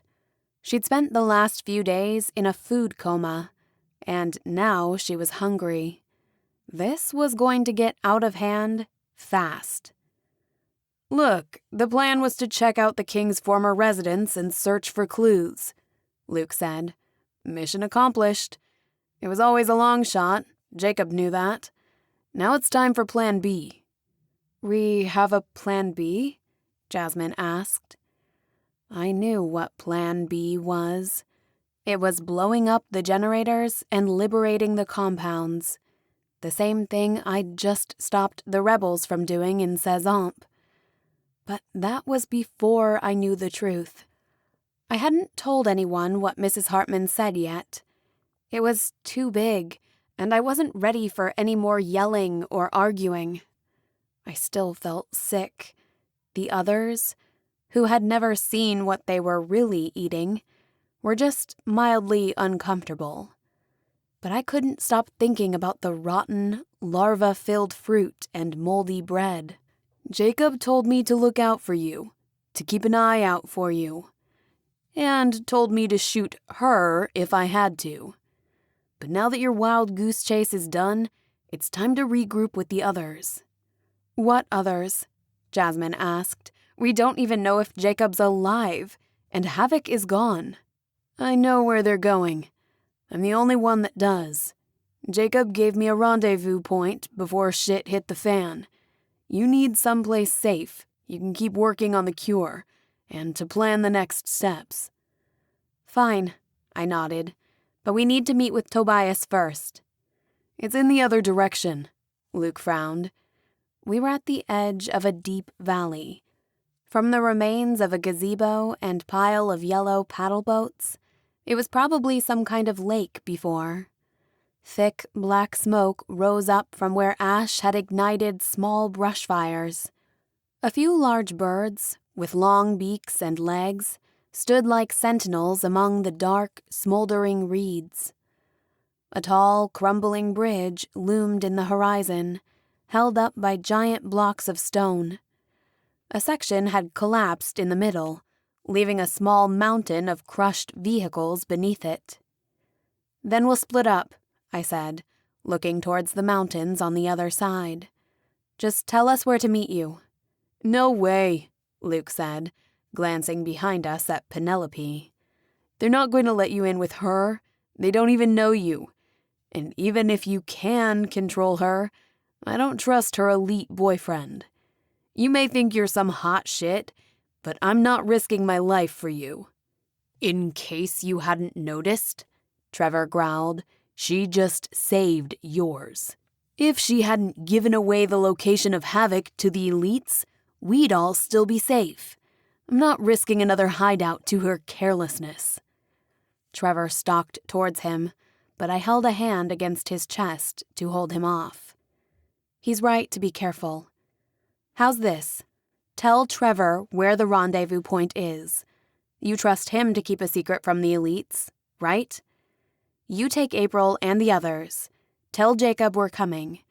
We'll check the meet point first and see if Tobias left word. Then we'll catch up with you." Luke frowned, running a hand through his hair. "What's the matter?" Jasmine said, rolling her eyes. "Does the big bad rebel need protection?" "I haven't got any elixir," he said. "Here," I said, giving him a vial. It was all I had left, but there were still several glistening drops. "Where did you get that?" he asked, his eyes widening. "Got in Crawlust," I said. "All right, fine," he said finally, taking the vial. He took Trevor to the side, and I watched their shoulders hunch together. "Promise me," I heard Trevor say, "no harm will come to them. They're chosen. They grew up in the compounds. I know that won't make them popular with the Havocs. Wait for Jacob or someone who knows you. Keep them safe." Luke nodded, and they clasped hands. I felt bad looking at them, their torn, soiled clothing, faded denim and leather with buckles and straps to hold gear. And yet, somehow it suited them more than the fancy suits they were wearing in Crawlust. "Here," I said, turning towards April. I grabbed these from the basement on my way out. They might be important. I handed her the stack of files and folders I'd grabbed before leaving the house. Finally, I saw Trevor nod, and he headed back to me. We watched the others leave, then made our way down the hill, cutting through the valley and passing beneath the massive stone foundations of the ruined bridge. We still had a few hours before sundown. Tobias had picked a meeting point that was easy to find. It was just on the other side of the valley, a large park full of creepy statues and miniature buildings with chipped paint. A giant clown face gaped at me as we approached through the trees, and I saw the turrets of a mock castle. The ground was sloped and bent like a labyrinth. "What was this place?" I asked. "A game, I think," Penelope said, digging a small ball out of a cup full of dirt and dead leaves. She blew it off, then tossed it through one of the hollow buildings. It rolled out the other side. "Tobias!" she called, walking around the perimeter of the strange settlement. Nearby, I saw a handful of small electric cars, with flat rubber bumpers long out of air. A few had been ripped apart, dismantled for parts or gear. "He's not here," Penelope said finally. In her long dark jacket, white nightgown, and the fine sword at her side, she looked like some kind of forlorn warrior princess returning from battle. "Wait, look," Trevor said, pointing to a line in a flat stretch of ash. It looked like someone had dragged their foot deliberately. Trevor followed the line to a life-sized plastic unicorn, then reached his hand inside the broken plastic horn and pulled out a scrap of paper. "It's a message," he said. He stood up to read it, before passing it to Penelope. I read the note over her shoulder. "My love, I pray I have not lost you again so soon. A man can only lose one heart in a lifetime. I won't survive losing mine twice. King Richard is more suspicious than ever. I swear sometimes he can read my mind. He keeps me always busy with tasks and expects constant updates. I can't wait here any longer, but I will check back as soon as I can. I yearn for the day we are together again." "We shouldn't linger," Trevor said.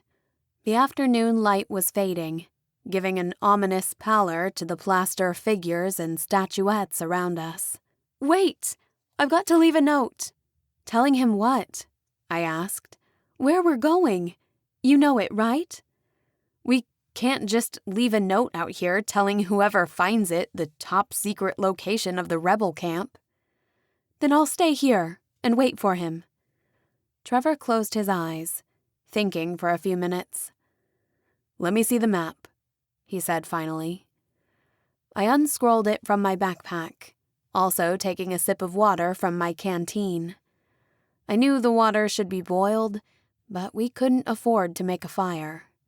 And if I was still alive after eating God knows what in Fano's Creek, I was pretty sure I could survive some unsterilized water.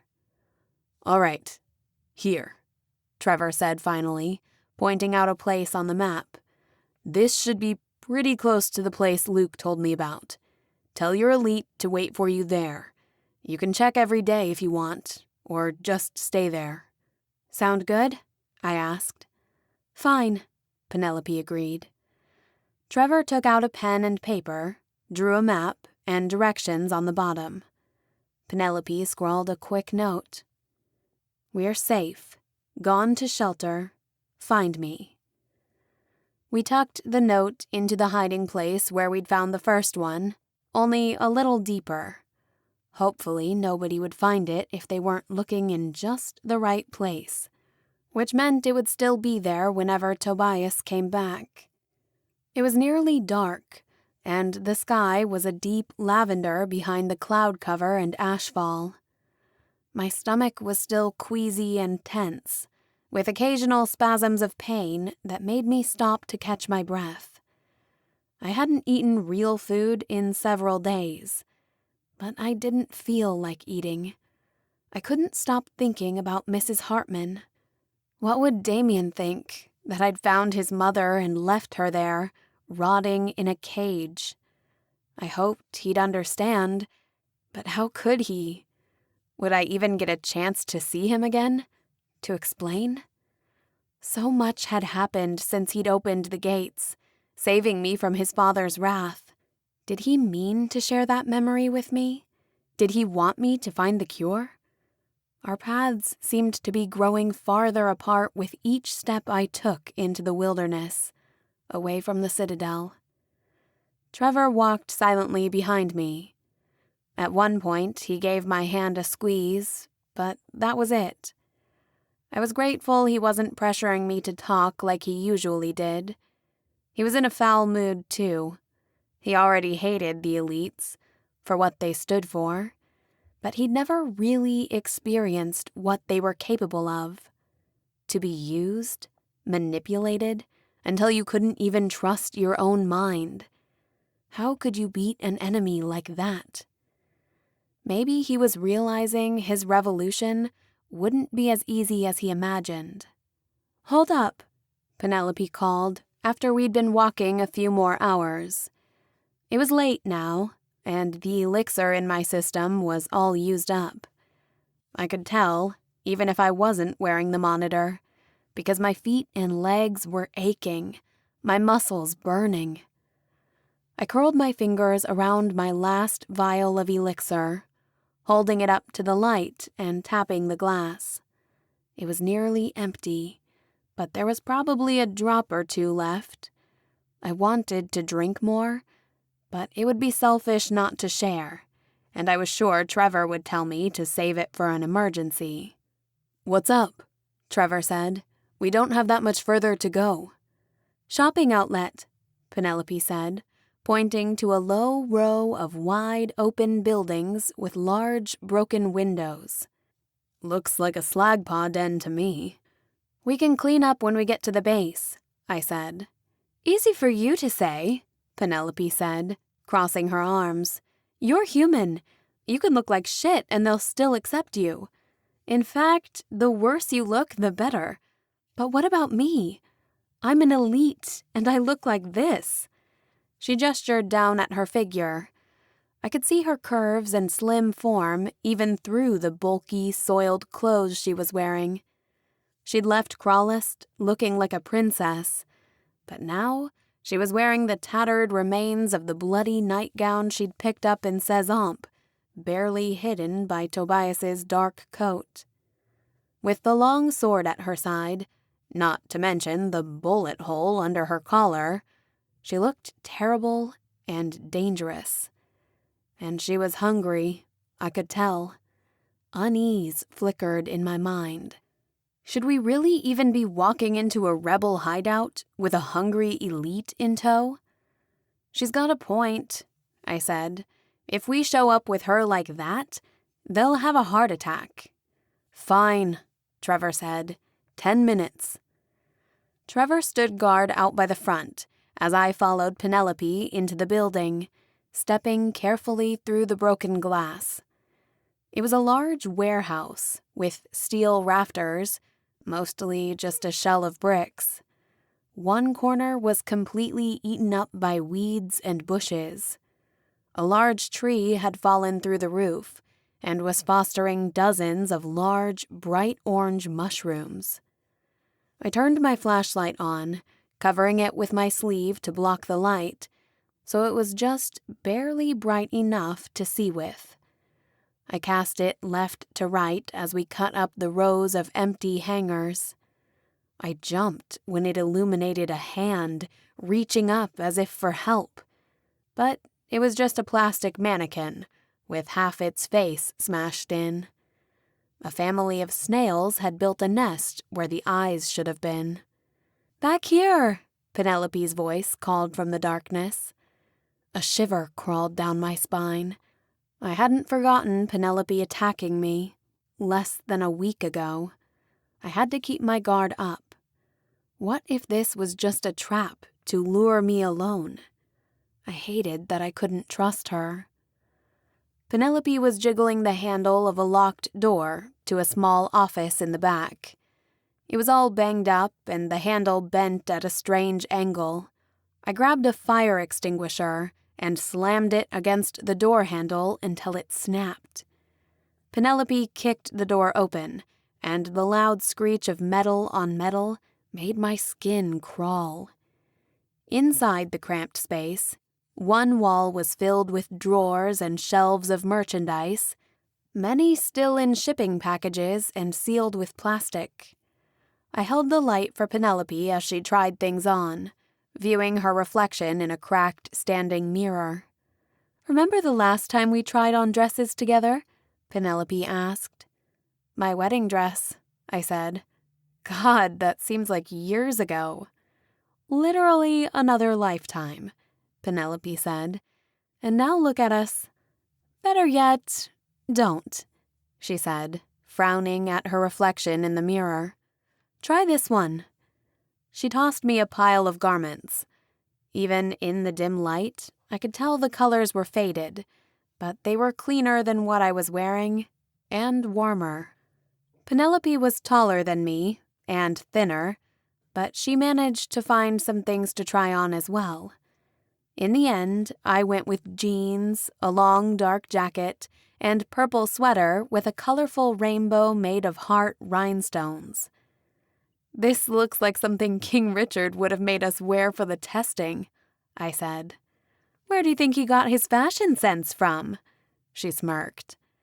Penelope stripped off her top and ducked into a yellow polka dot dress with frilly sleeves and a black blouse. She completed the look with a wide-brimmed hat and dark sunglasses. "You're still too exposed," I said, frowning at her bare legs and neck. I stepped closer, using scraps of fabric to wipe the dried blood off her chest. She sucked in a sharp breath, leaning away quickly. "You can, if you want to," I said, looking up at her. "I'm okay," she said, her hands pressed against the wall behind her, as if she was trying to move as far away as possible. "There's no sense in holding out. You need to feed. The longer you don't, the less control you'll have. Plus, I don't want you going feral in a rebel camp. With any luck, we won't have to chain you this time. Maybe you should. I know you need it. Better to do it now while you're still in control enough to stop. But what if I can't? You can. But if you don't, then I'll shove this coat hanger up your ass. How's that sound? Unpleasant, she said. I held out my arm and pushed up my sleeve. She frowned at the red gash across my wrist. The wound had closed, but was still visible against my pale skin. Sorry, I blushed, raising my other arm. She latched on, and I felt warmth spreading through my arm at first, a relaxing calm. But then it started to feel cold, so cold it burned. I winced, and she released me suddenly, licking the blood off her bottom lip. Thanks, she said. Let's not tell Trevor about this, I said, covering my arms again. Our secret, Penelope promised. We headed back towards the entrance, but stopped by a rack holding accessories by the cashier. Penelope grabbed a handful of plastic bracelets and necklaces and wiped them off until they gleamed. What are you doing? I asked. I'm going out into the wilds for the first time in my life. When the Europeans discovered the Americas, they bought thousands of acres for a handful of pretty beads. Who's to say these won't be worth something? I hadn't heard that history. Seems strange someone would trade land for plastic beads. I rolled my eyes as she tried on necklaces, then snapped bracelets and bangles up her arms before holding a few up for me. Fine, whatever, I said, letting her drape some costume jewelry around my neck. She squealed as she found a purple feather boa and wrapped it around her shoulders. Is this how people dressed? In the before? I think this is all the shit they didn't want, Penelope said. I jumped as a plastic display fell behind me, disturbing a vicious little possum that hissed at us before darting into the shadows. Shit, this place gives me the creeps, I said, moving towards the exit. Trevor was waiting for us outside. His eyes widened when we strolled out in our new outfits. You can't be serious, he said. You can't hide in that. Who said anything about hiding? Penelope said, tossing the boa over her shoulder. This is called making an entrance. You said we're close, right? It's just for now, until we find something better. It's soft, it's clean. Let us have this. Fine. He nodded. You're both nuts. I need some elixir, I said, after we'd been walking another hour. We're almost there, Trevor said. Just one drop. I can't feel my toes. I'm sure it's those boots. He looked back at me, studying my face. I was sure I was paler than usual. Penelope hadn't taken much blood, but I felt weak and shaky. I wasn't sure if it was from blood loss or the thirst, or just from eating garbage and walking for miles over rough terrain. All of the above, most likely. Maybe, but still, I don't want to roll into town like a zombie. We don't know what we're facing. There might be trouble. Plus, it's all mine anyway, you know. I don't have to ask you. Trevor turned back suddenly, his eyes fierce. I was sure he was going to rip into me, but he squeezed his hand into a fist and took a deep breath.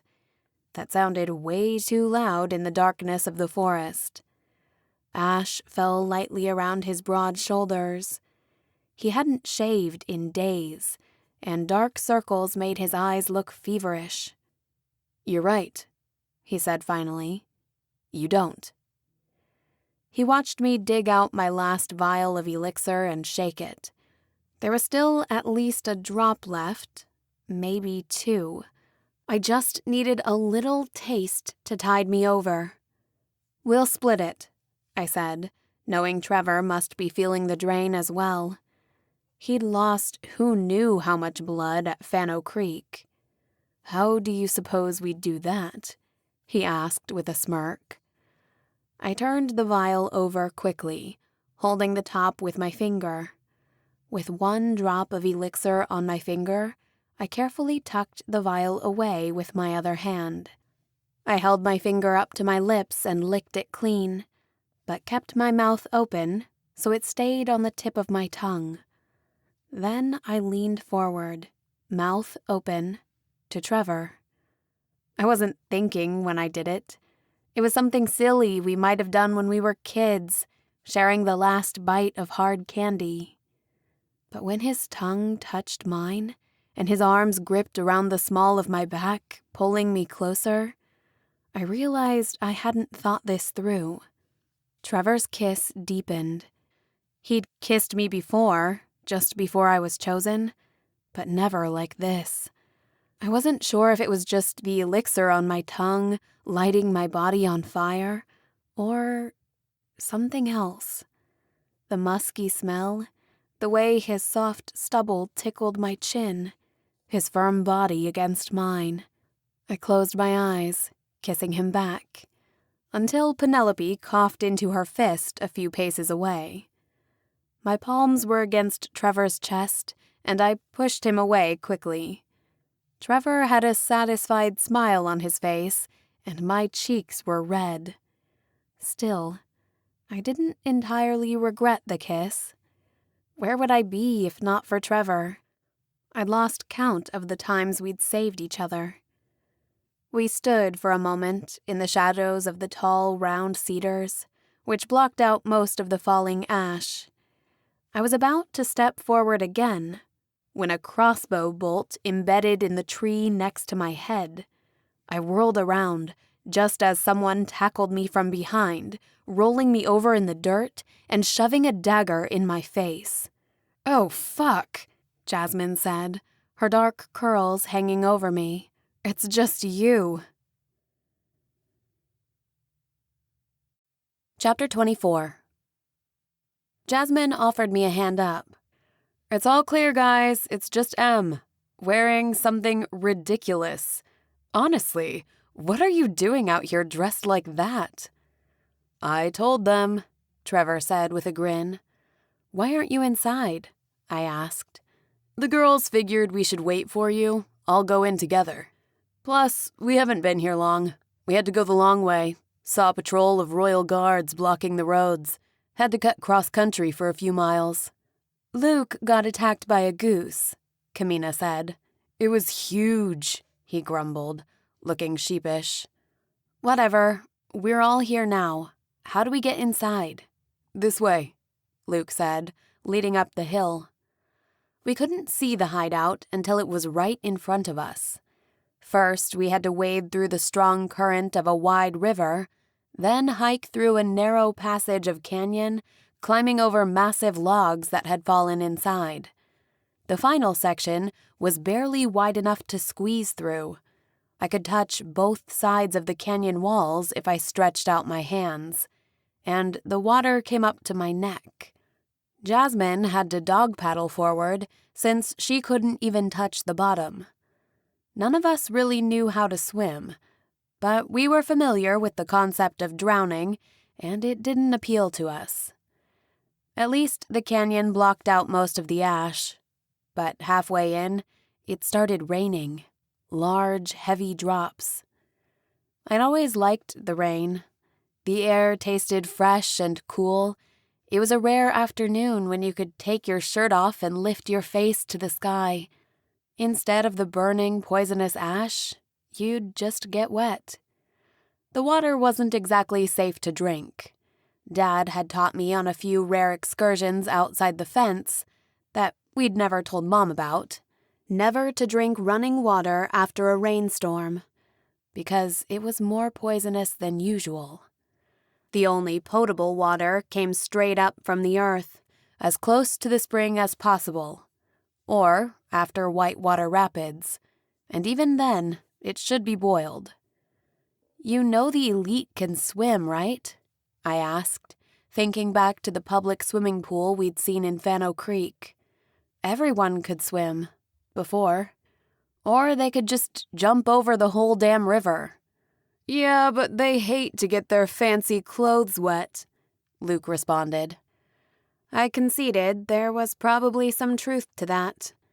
The elite were slow to react. They moved quickly, but never without purpose. They'd have to really want something before going out of their way or sacrificing their own personal comfort to get it. If they got wet out in the wild, it would slow them down, make them uncomfortable and vulnerable, not as immaculately smooth and polished as they usually were. I can hear you, you know, Penelope said behind me. I'd almost forgotten she was with us. I turned back to see her shivering, holding the ends of her dark dress up against her mouth. Well, you might feel differently if you actually had any fancy clothes, I teased, and didn't look like a ransom note made from a fashion magazine. Speak for yourself, and for the record, I think I look great. She spun in her ensemble, almost tripping on the loose stones. This isn't another mine, is it? Kamina asked, as we walked single file through the narrow canyon. I've got a thing about tight spaces. Relax, Luke said. It's open. You'll see. At the last section, the water was too deep and we had to swim. It was fresh water from the mountains. I could tell because of how cold it was, and even my teeth were chattering when we made it to the other side, where a tall waterfall pounded into the rock with such force and noise, we had to shout. This way, Luke said, pointing up the rock face. We had to scale, in our wet, slippery shoes, a few dozen feet before finding a path that cut between the rock. The trail led through a narrow crevice before widening into a valley, surrounded by tall cliffs and old-growth trees so thick they towered over us. The valley itself was surrounded by a tall wooden fence made of sharpened pikes. This is impressive, Trevor said, wiping water from his brow. You wouldn't know it was up here unless you were looking for it. Luke frowned, looking out over the property. This is all new, he said. It used to just be my uncle's cabin. You could barely see it through the trees, even if you were standing right next to it. Seems like they've updated their security. Wait, this is your uncle's place? It is, or was. Honestly, I don't know what we're walking into. My uncle's always been a bit weird, but I haven't seen him for years, and I don't know who else is in there with him. Will Penelope be safe with us? Trevor asked. They aren't just going to let her in, Luke said, like they did at the Crawlist or Sezomp. They might lock her up again, or worse. Maybe I should just wait outside, she said. No, I said. If Jacob is in there, he'll recognize her. She got executed for helping the rebels. She didn't ask to be turned. Whatever we decide to do next, she's coming with us. They might as well get used to her now. Trevor nodded, then approached the gate warily. I heard a shot whiz past my ear and looked up to see half a dozen archers in metal helmets, pointing crossbows at us. A flaming arrow hit the ground right in front of Trevor's foot, sending up a shower of sparks. That's far enough, a voice shouted. State your purpose. Trevor raised his hands, but Luke just pushed past him. This is my family's land, he said. It's you who are trespassing, and I don't recognize you. Get my uncle, Sam Nodding. Tell him Luke's here. Or Jacob, if he's in there, I added. We were in Havoc when it was breached. I didn't tell them it was all my fault. We stood outside as the rain gathered in puddles around us, huddling under the heavy boughs of pine, the air thick with the scent of fresh sap and wet earth. Finally, we heard chains, and a large section of the tall gate lowered into a bridge. Keep your hands where we can see them, one of the men called. More than a few eyebrows were raised by Penelope and I. She kept her head down and eyes lowered. The men at the gate stared at the sharp, angular patterns on my hands and the curved sword I'd stolen off the royal guard. The rain had cleansed our skin, and the cold stripped it of color, which made the birthmarks stand out like red arrows. I wasn't as infamous here as I had been in the compounds, but it seemed people recognized me anyway, at least by reputation. They searched us and collected our weapons, which weren't much, but I hated to arrive defenseless. The space inside the fence was small, but not crowded.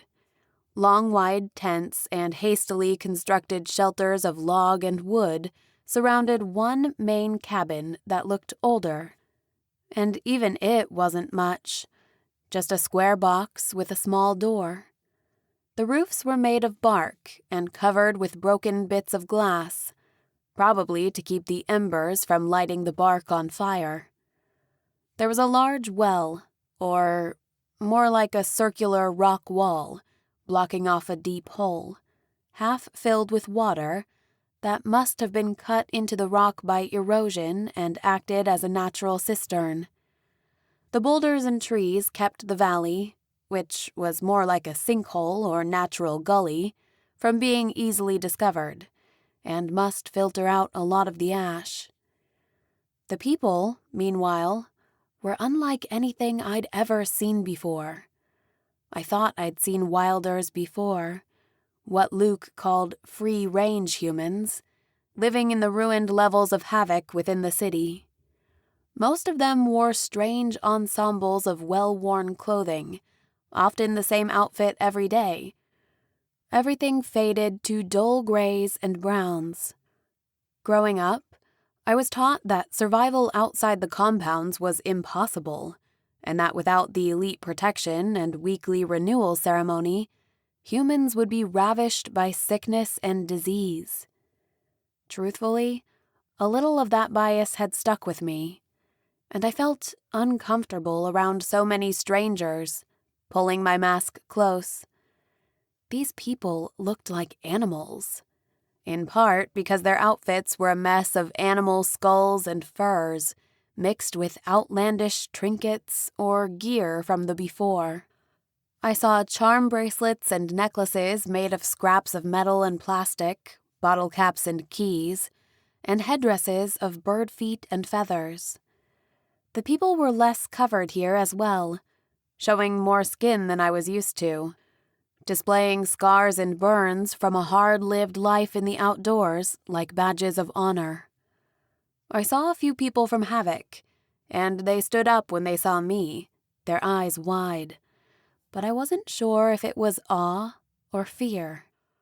I wondered what Jacob had told them about the evacuation, if he'd told them it was all my fault. If I hadn't gone out with April and led the elite right back to Havoc, they'd still be safe at home. We were ushered down a central, well-worn path lined with torches that led straight to the main cabin. Once I got closer, I realized, just to the right, there was an outdoor court of sorts, with a tall black chair made of glass and plastic. Men and women followed our progress, blocking off our exit and crowding in from the sides, forming a kind of procession through the town. More people gathered behind them until nearly everyone in the fortress was behind us. The man sitting on the large black chair was bare-chested, with heavy necklaces of gold and silver, and a helmet made of antlers, holding a tall, jagged spear. As we approached, I could see the chair was made out of smartphones. I'd found them before, in the wild. Nearly every human had carried one once, and nearly every time you came across a pile of scraps and bones, you'd find one of the shiny black bricks nearby. Damian told me once every single one was connected, allowing humans to speak across thousands of miles. The man rose when we approached, raising his hands for silence. He had long red hair with beads braided into his beard, and a bright blue slash across his eyes.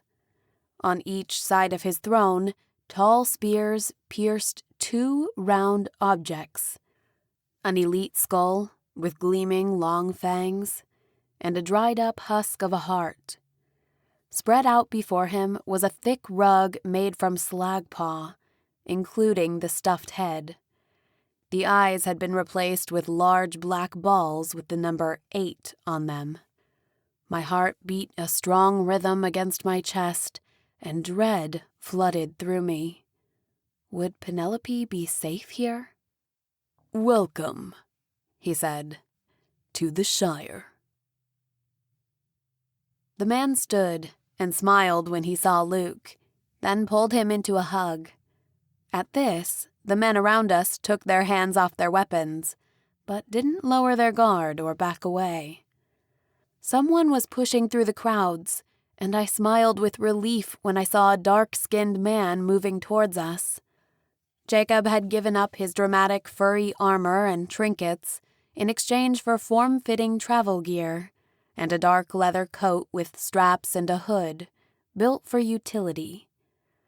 I looked behind him, but couldn't find anybody else I recognized. Havoc was so large, though, and I'd only had a chance to get to know a handful of people during my stay. He smiled, but his face was tense as he looked over my little band of companions. "I'm a little surprised to see you," he said. "Not unwelcome, I hope?" Trevor asked, shaking his hand. "Not entirely, no." "I'm glad to see you too," I said. "We weren't sure you made it out. We saw the explosions." Was that only a few days ago? So much had happened since then. "Where's everyone else from Havoc?" Trevor asked. "They can't all be here." "There are other homesteads like this one. Did you find what you were looking for? The antidote?" "No," I said, biting my lip. That was the truth of it. Though it seemed far too simple, it would have to do for now. Jacob nodded, thoughtful, but didn't seem too disappointed. "We can talk more later," he whispered quickly, squeezing Trevor's shoulder. "If you're allowed to stay." "Wait, what?" "I'm only a guest here," he said. "I'm not the one in control. And Luke's uncle is eccentric. They have their own ways and customs. If you want to shelter in the Shire, you have to obey their rules." "The Shire?" Trevor asked. "From a book he likes." Jacob shrugged. "The hero was called Sam as well." I glanced over towards Luke, standing next to Sam. He was frowning and arguing, but his uncle leaned his forehead forward until it touched his, then shoved him away. He stood in front of his black glass throne, which was on a small raised platform. It put him several heads above us, so he could address the entire gathering. There were probably a few hundred people around me, and they pressed in close as he began to speak. "We have new visitors," he said, his voice carrying above the rush of the waterfall down the hill. "And although they are friends and family, they will not get special treatment." "We only came here to meet up with Jacob," I said. "We're not staying." "It's too late. You've been here. You know our location. We cannot trust you to leave, so you must be initiated." I frowned and crossed my arms. "As more of you came," Sam continued, "I had to find a way to prove your strength and loyalty. We have few rules here, and only one maxim. A life for a life." "A life for a life," the crowd behind me answered. Chills went down my spine. It was like a strange mimicry of Richard's renewal ceremony, but wild and untamed. "Firstly, we share. 20% of your belongings go to the community and stay here to support the community. It must be given willingly, not taken. Though there are more ways to pay than physical possessions, you can also trade in skills, knowledge, or services. Do you accept?" I looked back at my comrades. We had very little other than the clothes on our backs, and they'd already taken our weapons. "We accept," I nodded. "Then, there are 3 ordeals which you must pass. Each challenge will reveal one of our values, but we will not share it unless you pass." "We're not here to play games," Trevor said. "This is non-negotiable." "Can't I just vouch for them?" Luke said. "You know me. I trust them." "You may vouch for one of them. If they break the rules, your life would be forfeit. A life for a life. But you cannot vouch for all of them, because justice must be swift, and the debt must be paid." "Fine," I said. "What do we have to do?" "First, we cannot have any addicts. Users or abusers cannot be trusted. The first test is of willpower and self-reliance." He took a vial of elixir out from a thin case in his pocket and held it up. The shiny blue liquid sparkled in the light. I wondered where he got it, or if they brewed it themselves from whatever dead elite were adorning his makeshift outdoor theater. "The elixir is to be used in emergencies or in battle, never for enjoyment, to fill a need. You must be able to resist the thirst that drives all men mad." The guards pushed us into a line, and Sam walked down from his stage slowly, uncorking the glass vial. I tensed when he passed me. My body's reaction was stronger than I expected, just from the scent of the elixir. My throat was dry, and all my aches and pains suddenly intensified, like I could feel my bones grinding together. I was sure my pupils were wider than usual. It suddenly seemed far too bright. But I stood still, ignoring the bead of sweat dripping down my cheek, staring straight ahead until the vial passed me. He looked curiously at Penelope, before putting the vial away. Instead, he took out a knife and cut his own palm, squeezing his fist in front of Penelope's face and letting the blood drip. My mind raced, thinking about when she'd last eaten. Her last proper meal must have been the rebel in Cezamp. Since then, she'd only had a little from us, her travel companions, and what I'd given her earlier. I knew it was just a snack, and not as much as she needed. Her skin was pale, and I saw her lips tremble, but she kept her arms crossed rigidly. "Good," Sam nodded finally. "You've passed the first test, the test of mind. No addiction, only conviction. You will be responsible for your elite guest. One of you must feed her, make sure she never gets thirsty enough to lose control." "I promise," I said, stepping forward. "Then let us move to the second ordeal." The crowd shifted around us, retreating to let us pass as we followed Sam to an area just inside the fence. Above us, a series of rope ladders led to lookout platforms in the trees. Here on the edge of town, a long straight path of black ash led towards a large flat boulder. Fires in the camp were quickly smothered, leaving the hot embers for warmth and cooking, but never allowing the open flames to leap free. Men, in round helmets and fur vests, shoveled hot ash from a nearby kiln and spread it out evenly along the dark path. It hissed against the wet ground. "What is this?" I asked, my skin prickling in the sudden heat. "The second trial," Sam said. "Those who have grown up under the compounds have learned to avoid pain. But that makes you weak, hopeful for your next renewal ceremony, thirsty for the elixir to ease your suffering. But pain is a gift. It's what makes us human. This must be acknowledged and embraced." He gestured down the scorching path towards the rock. "Will it hurt?" I asked. "Yes," he said. "Tonight you will feel the pain and reflect on its messages. There will be no healing, no cheating with elixir, or elite blood. But you will survive." Luke was pressing his mouth together in a thin line, but he shrugged at me. He didn't like this either, but it was out of his hands.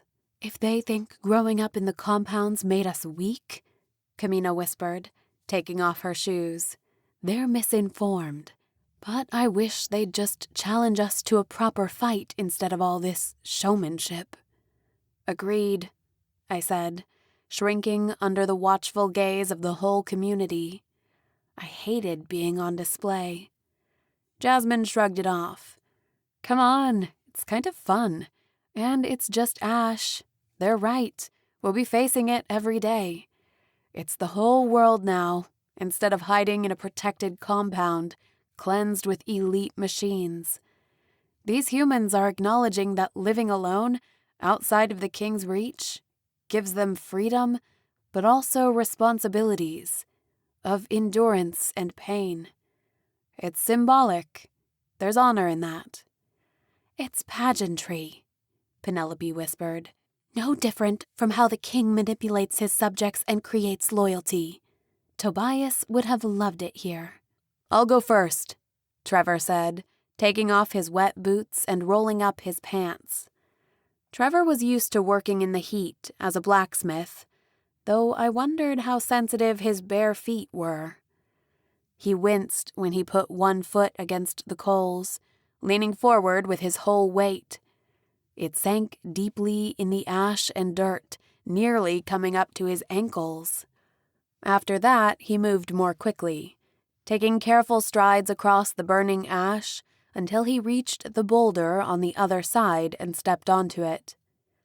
His eyes sought mine over the crowds, and he nodded once.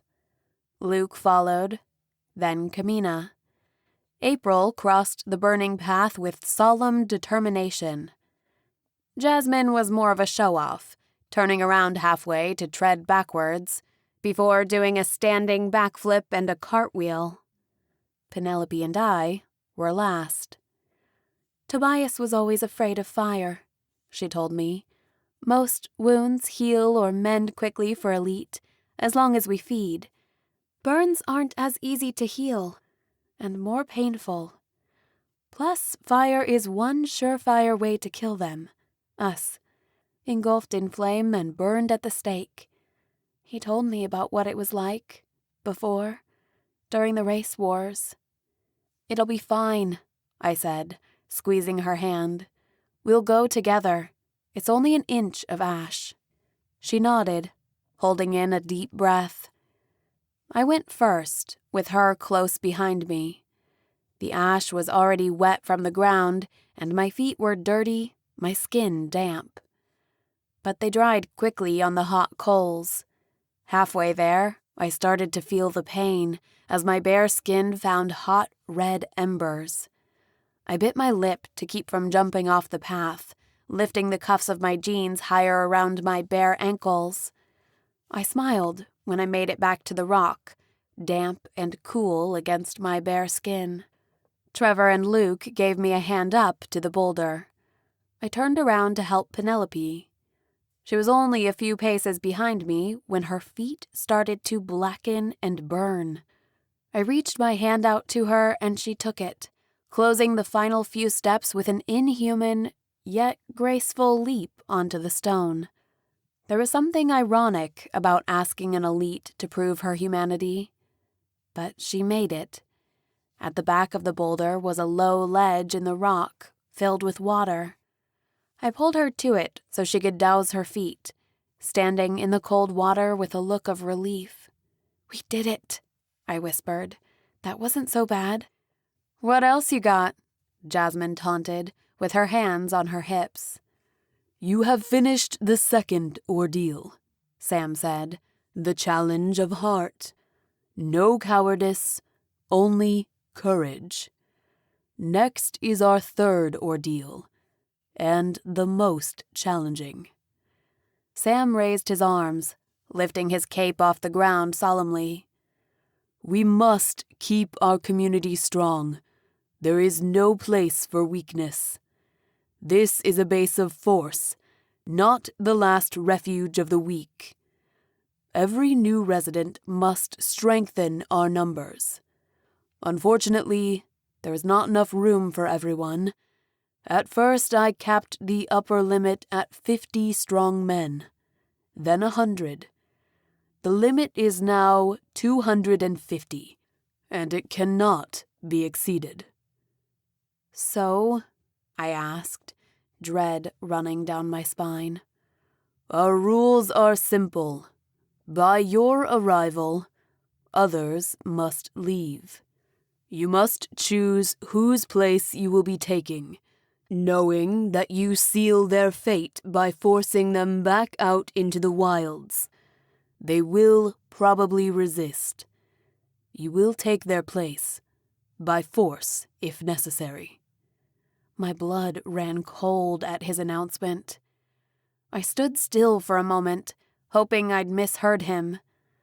The rain had almost stopped, and slow, heavy flakes fell through the trees, hissing near my ear.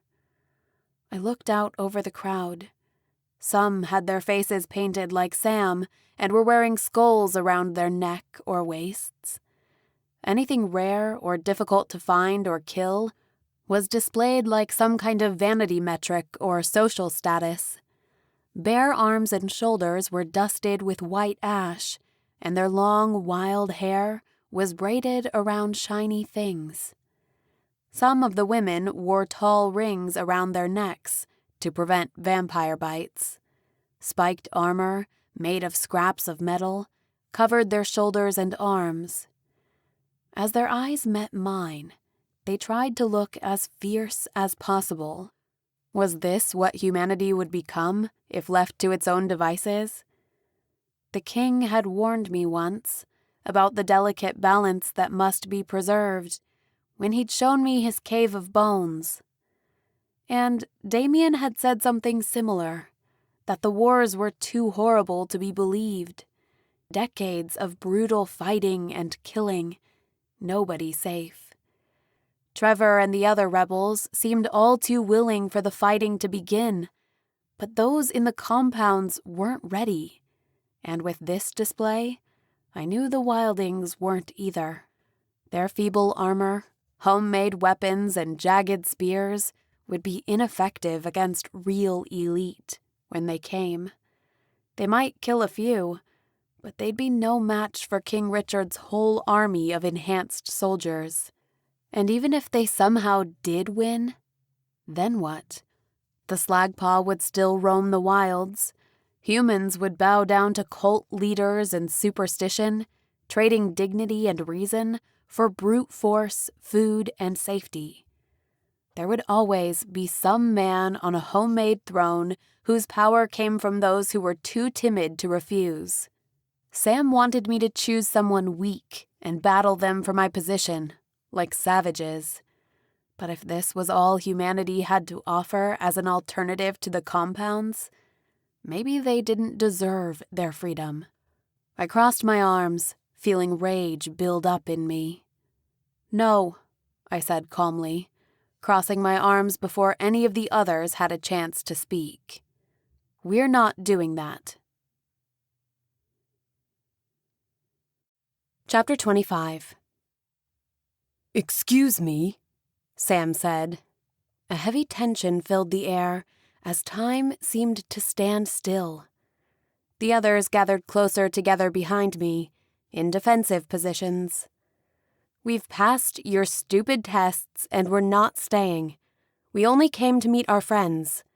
We're not citizens, we've given no oath or contract, made no promises. If you want to kick us out, fine. But we won't risk other lives as callously as you think we should. No life is worth more than another." The men around us shuffled uncomfortably, tightening their grips around their homemade weapons. "Final answer?" Sam asked, coming forward and pointing the tip of his spear towards my neck. "Final answer," Trevor said, swatting the spear away and standing to my side. There was a rattling noise that started from the back of the crowd and made its way forward. It was soft at first, as people began rubbing their palms together, then grew to a pitter-patter as they snapped their fingers, then a roar as they stomped their feet and clapped metal on metal, pounding their shields or shaking homemade rattles of crushed cans or beads inside glass bottles. Actual thunder split the air behind us, and a flash of lightning cut through the sky. It was met by a chorus of howls and yells. But this wasn't a war cry. It was a celebration. Sam's face broke into a grin, and he beckoned towards us with wide arms. "I knew you could do it," Jacob said, a half-smile forming as he helped me off the rock. "To be honest, I almost failed that one myself, and most of the men from Havoc did as well. Steve was furious when they kicked him out." "What happened to him?" "They made camp somewhere else. There are dozens of sites like this, each growing too large by the day, each with its own set of rules."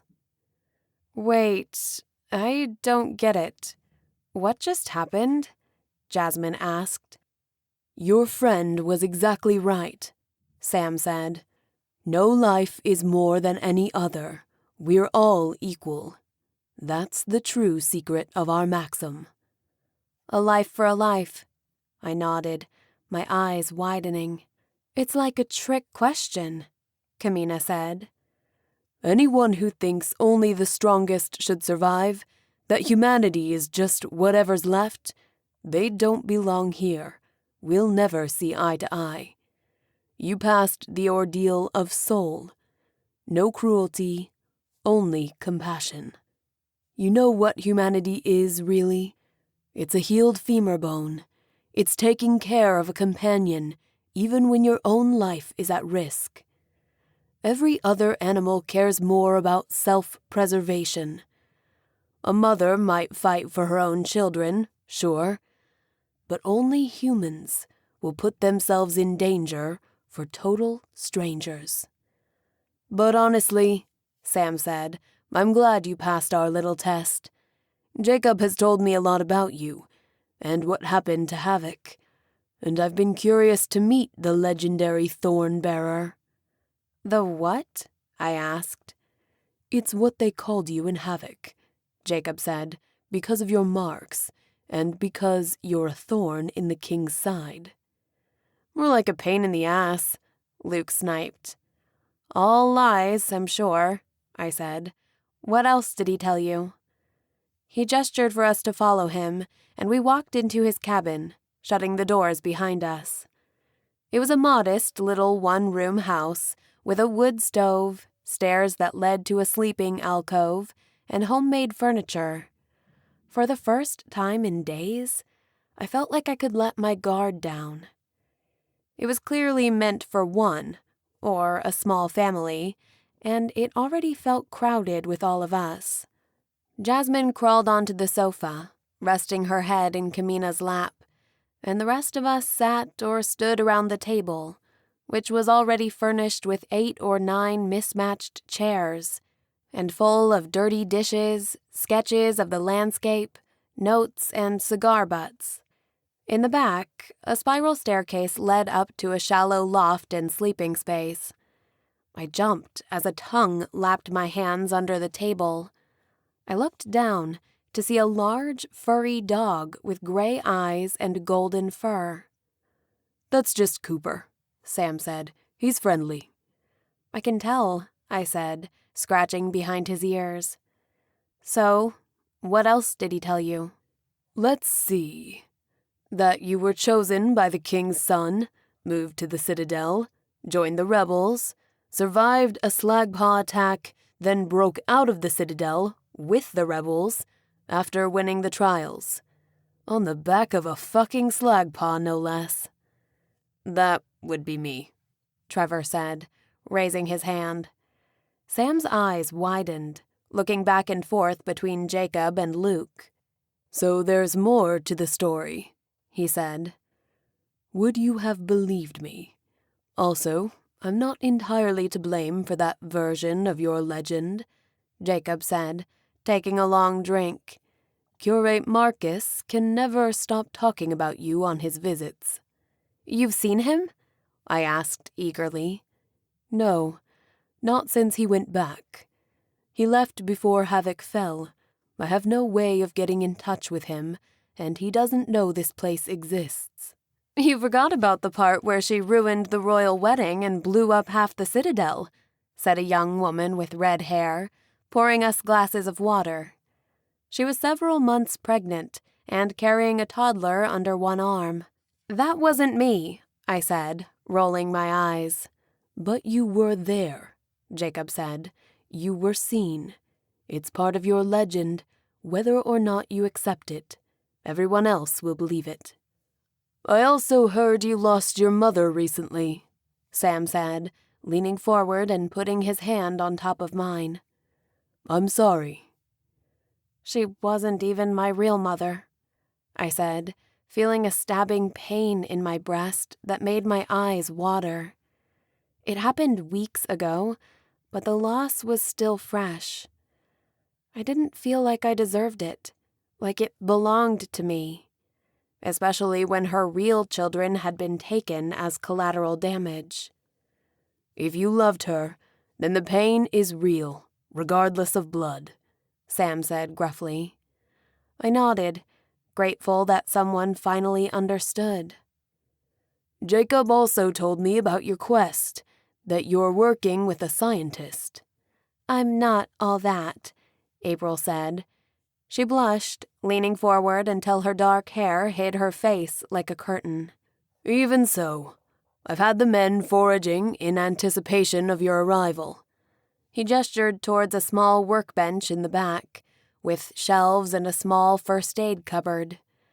I thought it was just a healing center at first, but then I saw the medical equipment and machinery. Half a dozen black tablets were plugged in next to a computer with a monitor. You have power out here? April asked. Only in the cabin. We've got a small generator under the falls. When the men go out, sometimes they'll find an abandoned car with a bit of gas in it. What's with your phone obsession? Jasmine asked, nodding to a pile of black devices stacked in a tower against the far wall. Communal library, Sam said proudly. Most of them are useless, but sometimes if we can get them to charge up, they've got all kinds of stuff on them. Most of the data is corrupted, but the ebook files are easiest to parse, and we might get lucky and find a handful of new books. We put them all on the computer. We've got thousands now, and then let people check out phones or tablets to read them. Holy shit, April said. That's genius. Why, thank you, Sam said, with a mock bow. But it wasn't really my idea. Whoever lived here before, they were an off-gridder. Moved out here before the conflict, survived decades, even had kids. I found an old computer beneath the floorboards. It already had a few hundred books on it, all the classics. I'm just adding to his collection. It's really quite something. Like a diary of the collapse of man.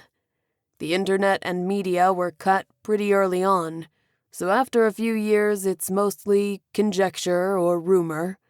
He had a ham radio, too, where he'd sometimes get messages. That's probably how they eventually found them.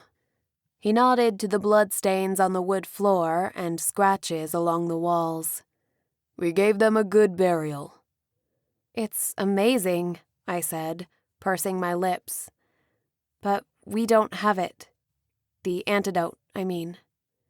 But you found what you were looking for, Jacob asked. The king's original home? We found it, I said, chewing my lip. But it wasn't abandoned.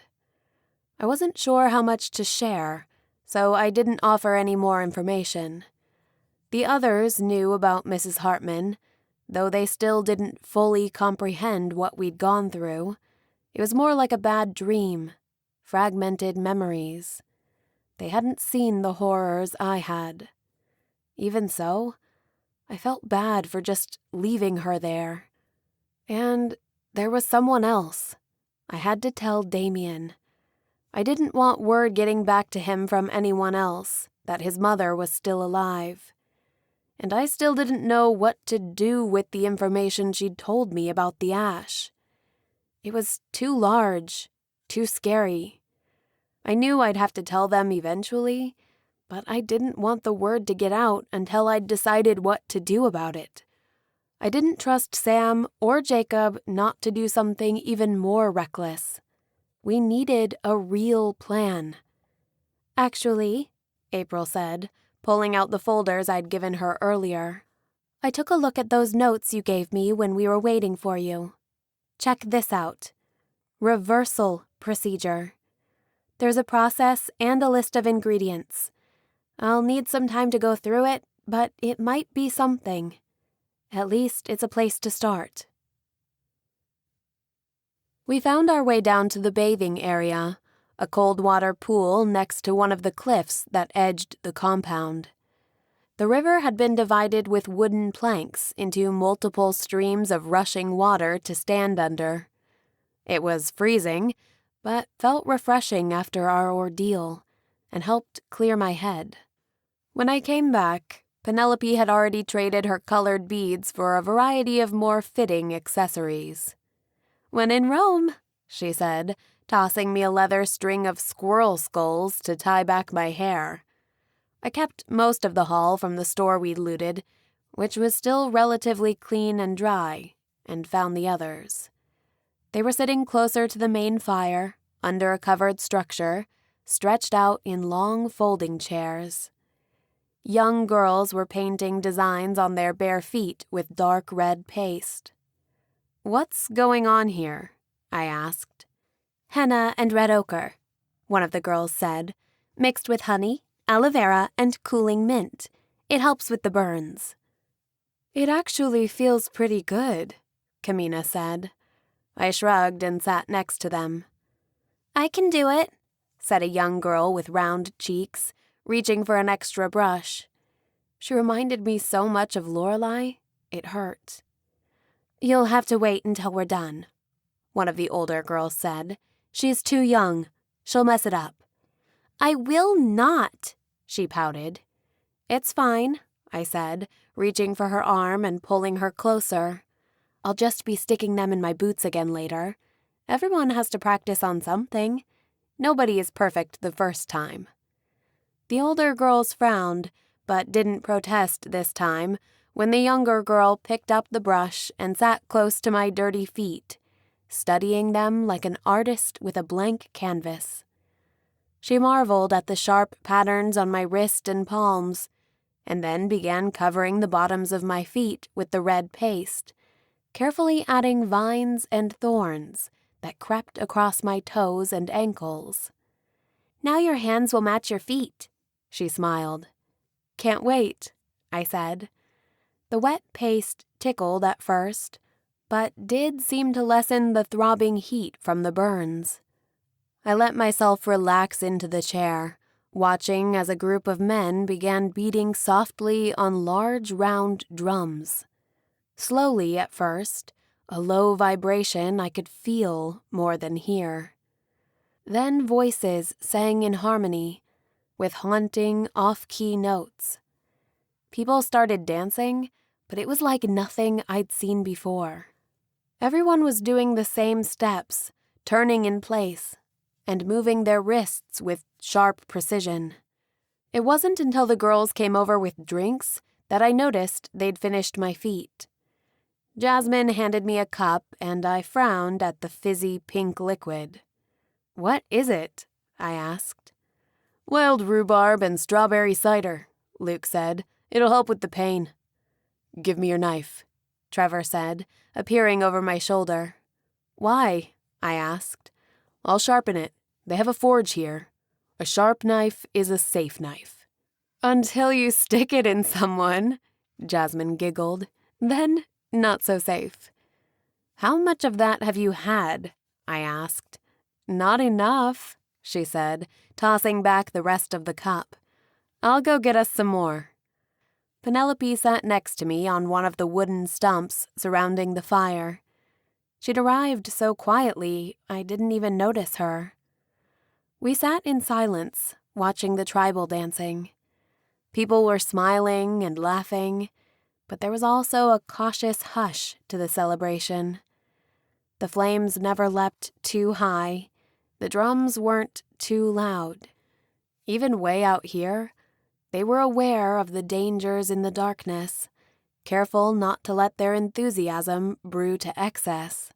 That's an elite skull, Penelope said, pointing out a man wearing a fanged skull as a beaded breastplate.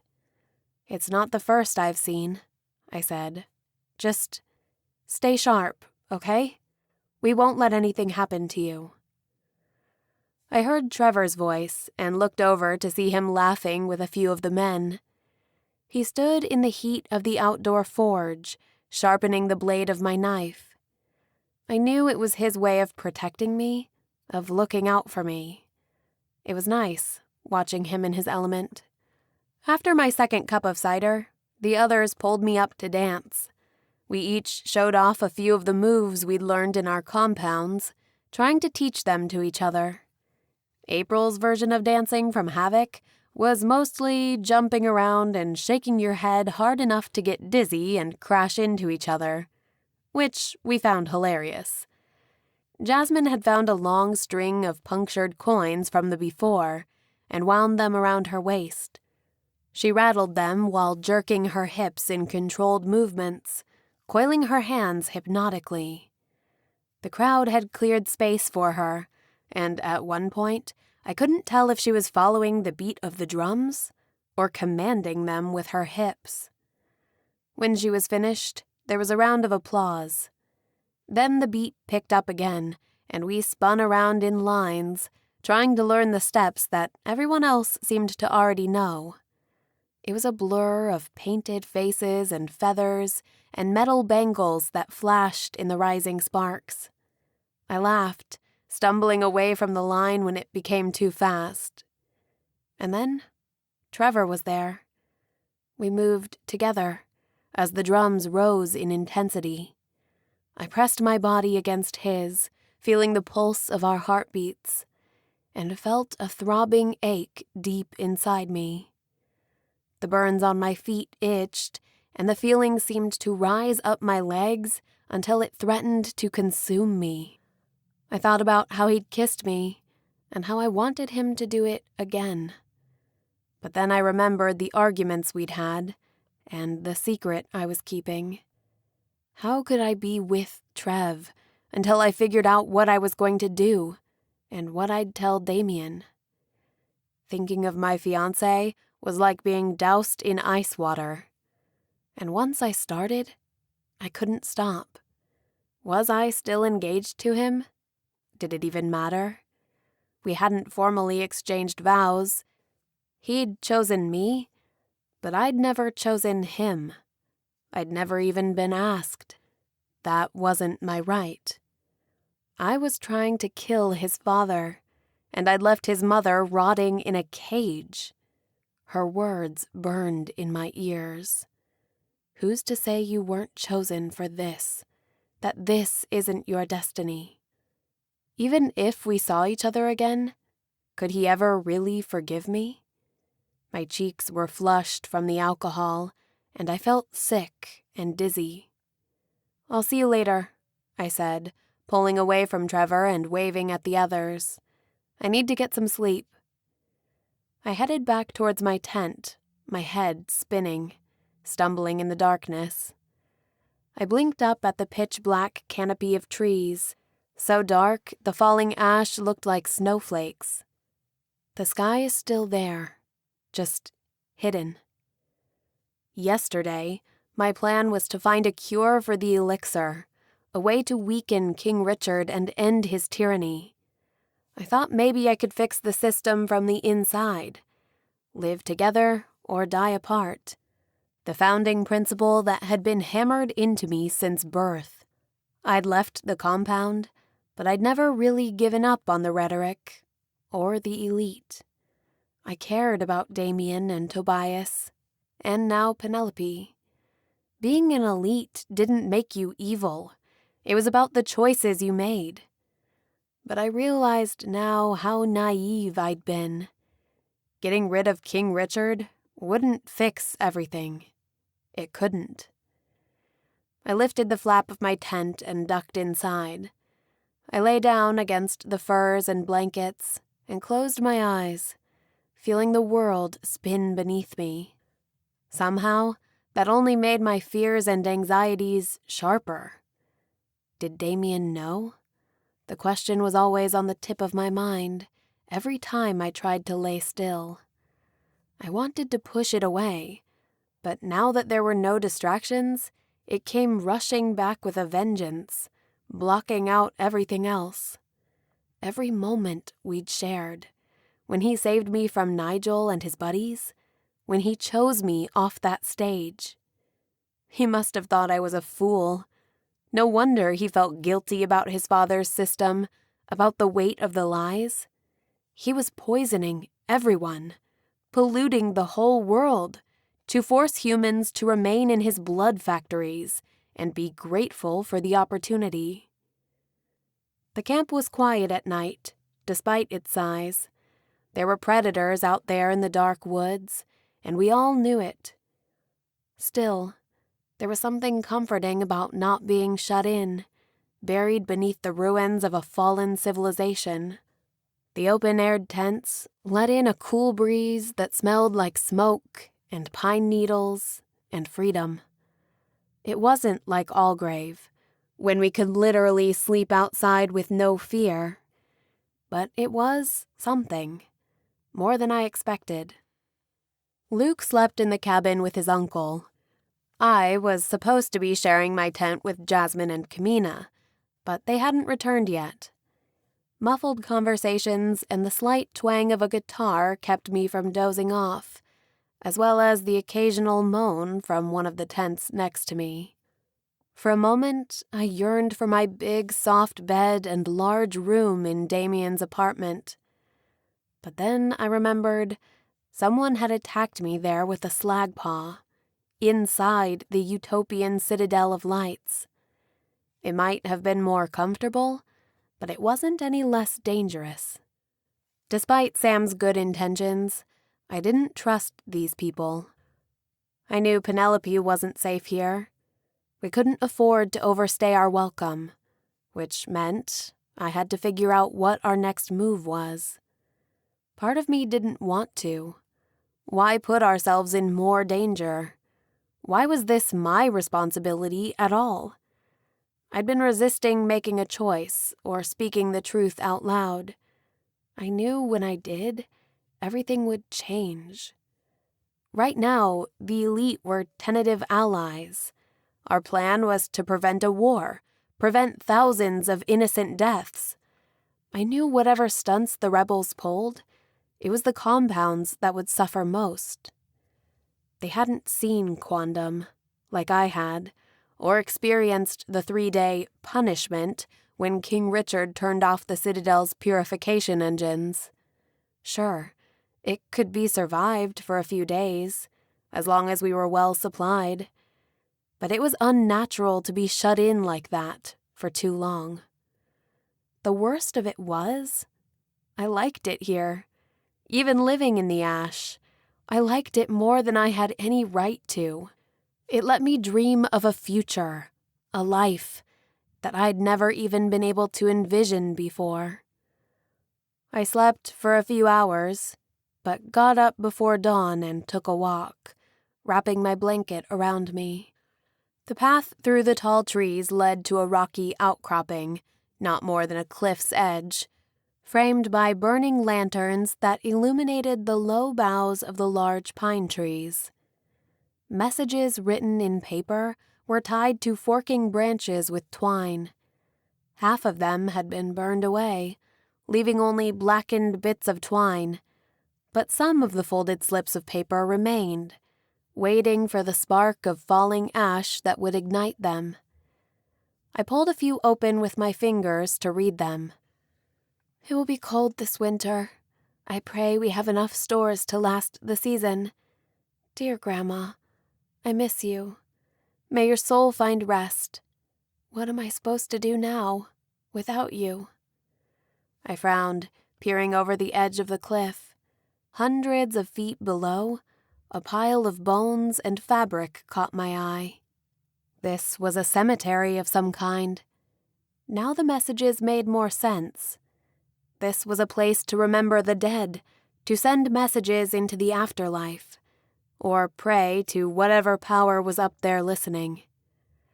I'd never really had time to mourn my mother, the woman who raised me. I hoped she'd received a good burial before I was arrested. I hoped, someday, I'd get to go back and lay flowers at her grave.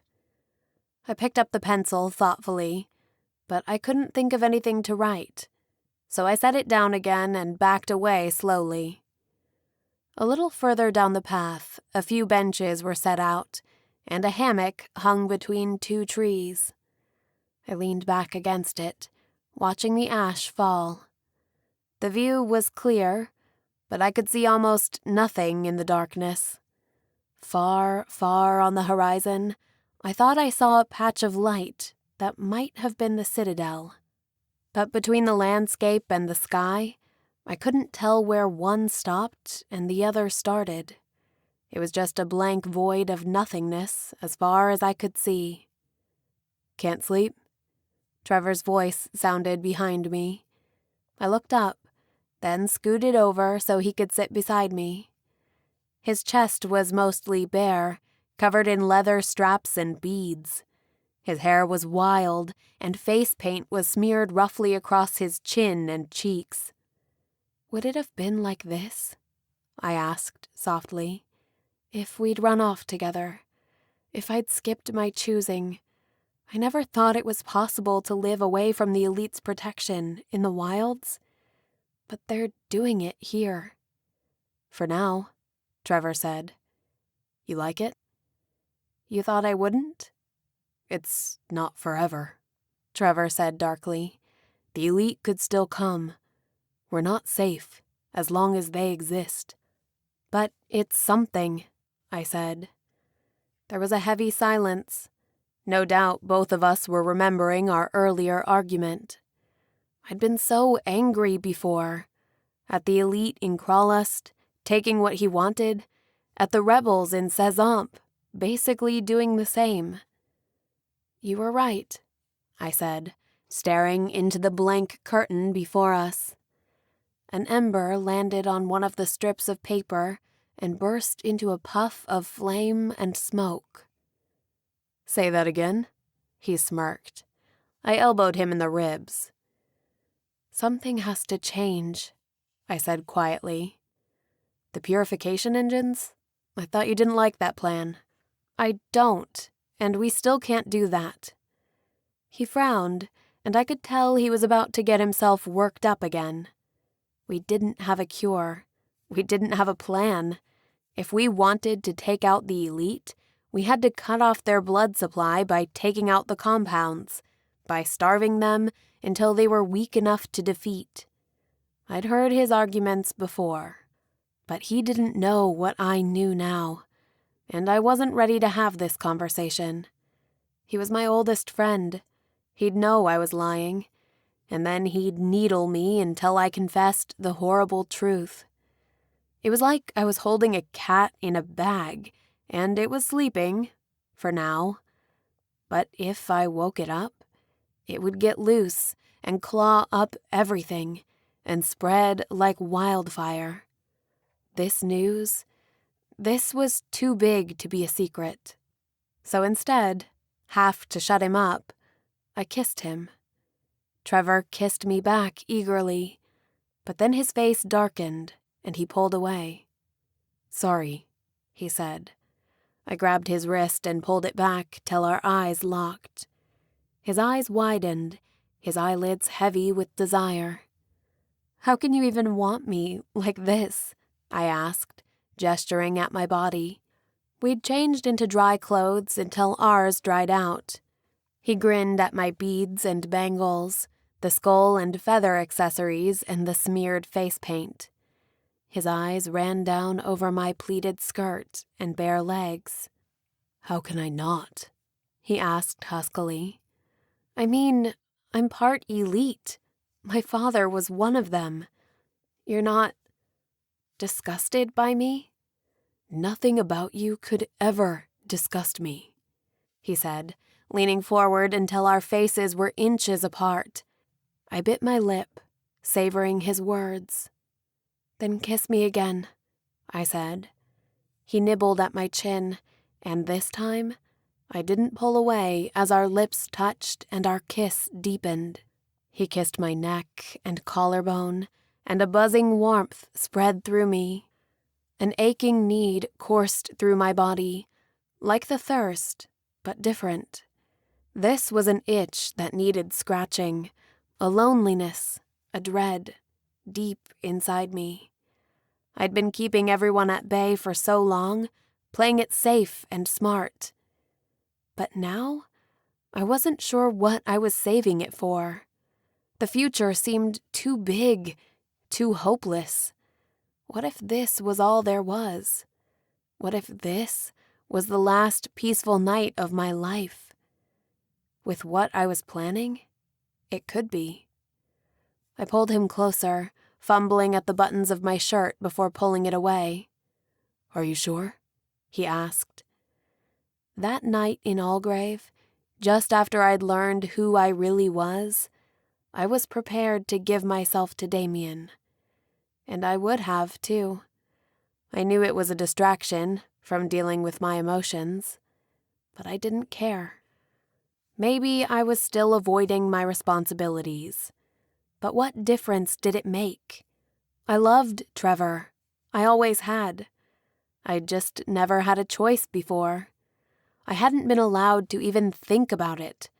It wasn't within my power. Damien had chosen me. I'd never chosen anything. I nodded, unhooking my bra and releasing my breasts. Trevor took one in his warm palm before grabbing me by the waist and pulling me on top of him. I straddled him, arching my back and moaning as I felt him press against me. But then the strap of the hammock snapped and we tumbled into the wet dirt, laughing. "Well, that wasn't exactly the romantic setting I'd imagined for our first time," Trevor said. "You've imagined this?" I asked. "Since I was 12, in 1,000 different ways," he smirked. "Maybe we'll have to explore them all," I teased. "Shall we retire to my abode?" He took my hand, and we walked, giggling, back to his tent. I heard moans coming from my own tent, and Trevor lifted his eyebrows. "Is that Jasmine and Kamina, I think?" He let out a low whistle. Trevor's tent was more a storage space than a bedroom. He lit some candles on the low table, shoving aside crates of supplies to reveal a low mattress lined with furs and blankets.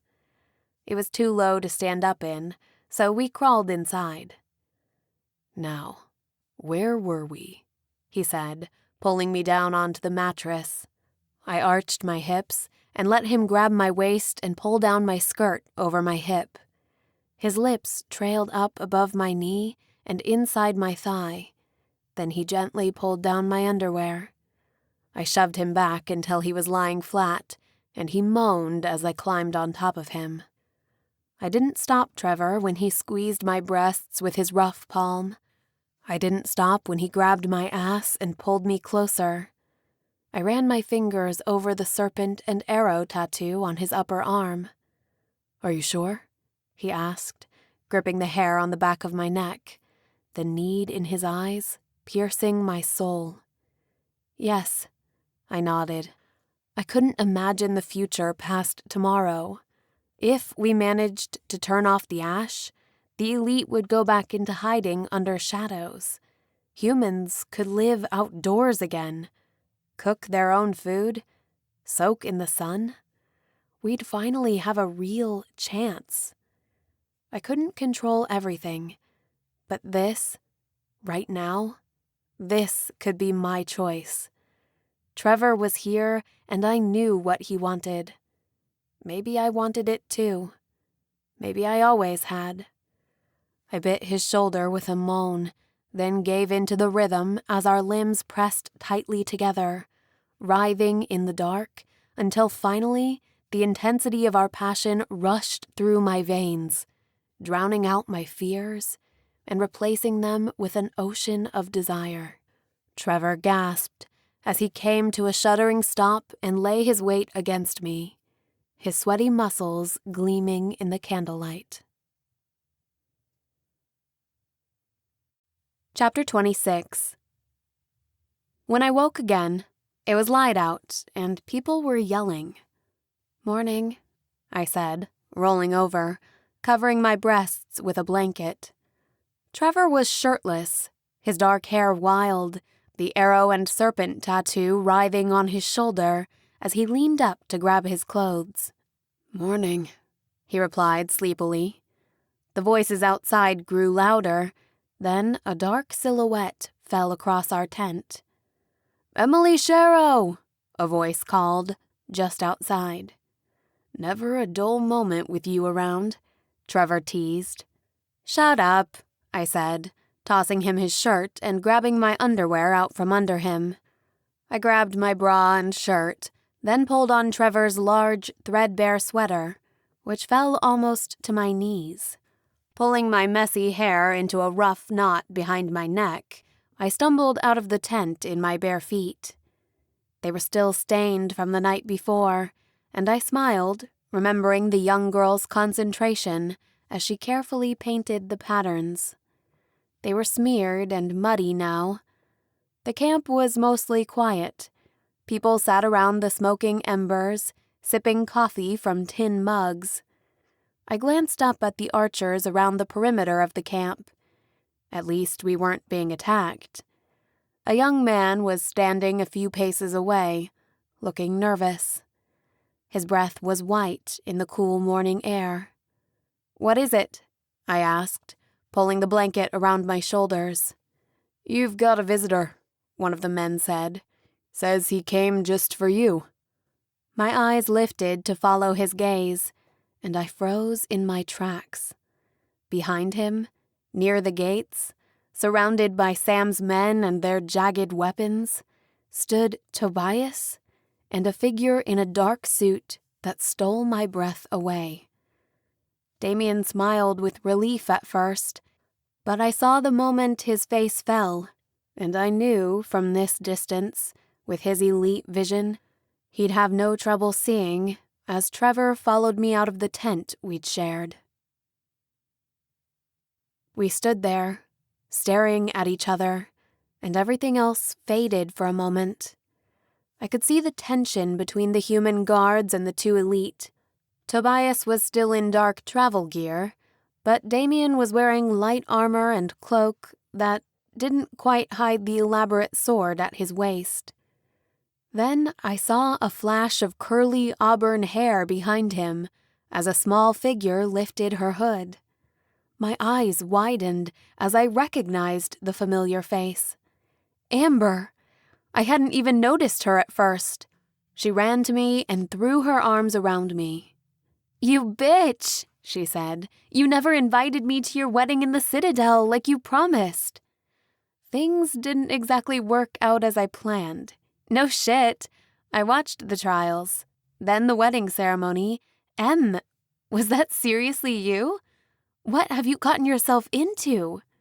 And where even are we? We came straight here on some kind of dirt bike. The elite just showed up in Allgrave looking for me. It was surreal, like my own private choosing ceremony. I hugged her again, interrupting her excited chatter. "I'm glad you're safe," I said, looking over her shoulder. "We'll talk more, I promise. Right now, I need to talk to Damien. I don't like this, Trevor said, coming up behind me. He'd put pants on, at least.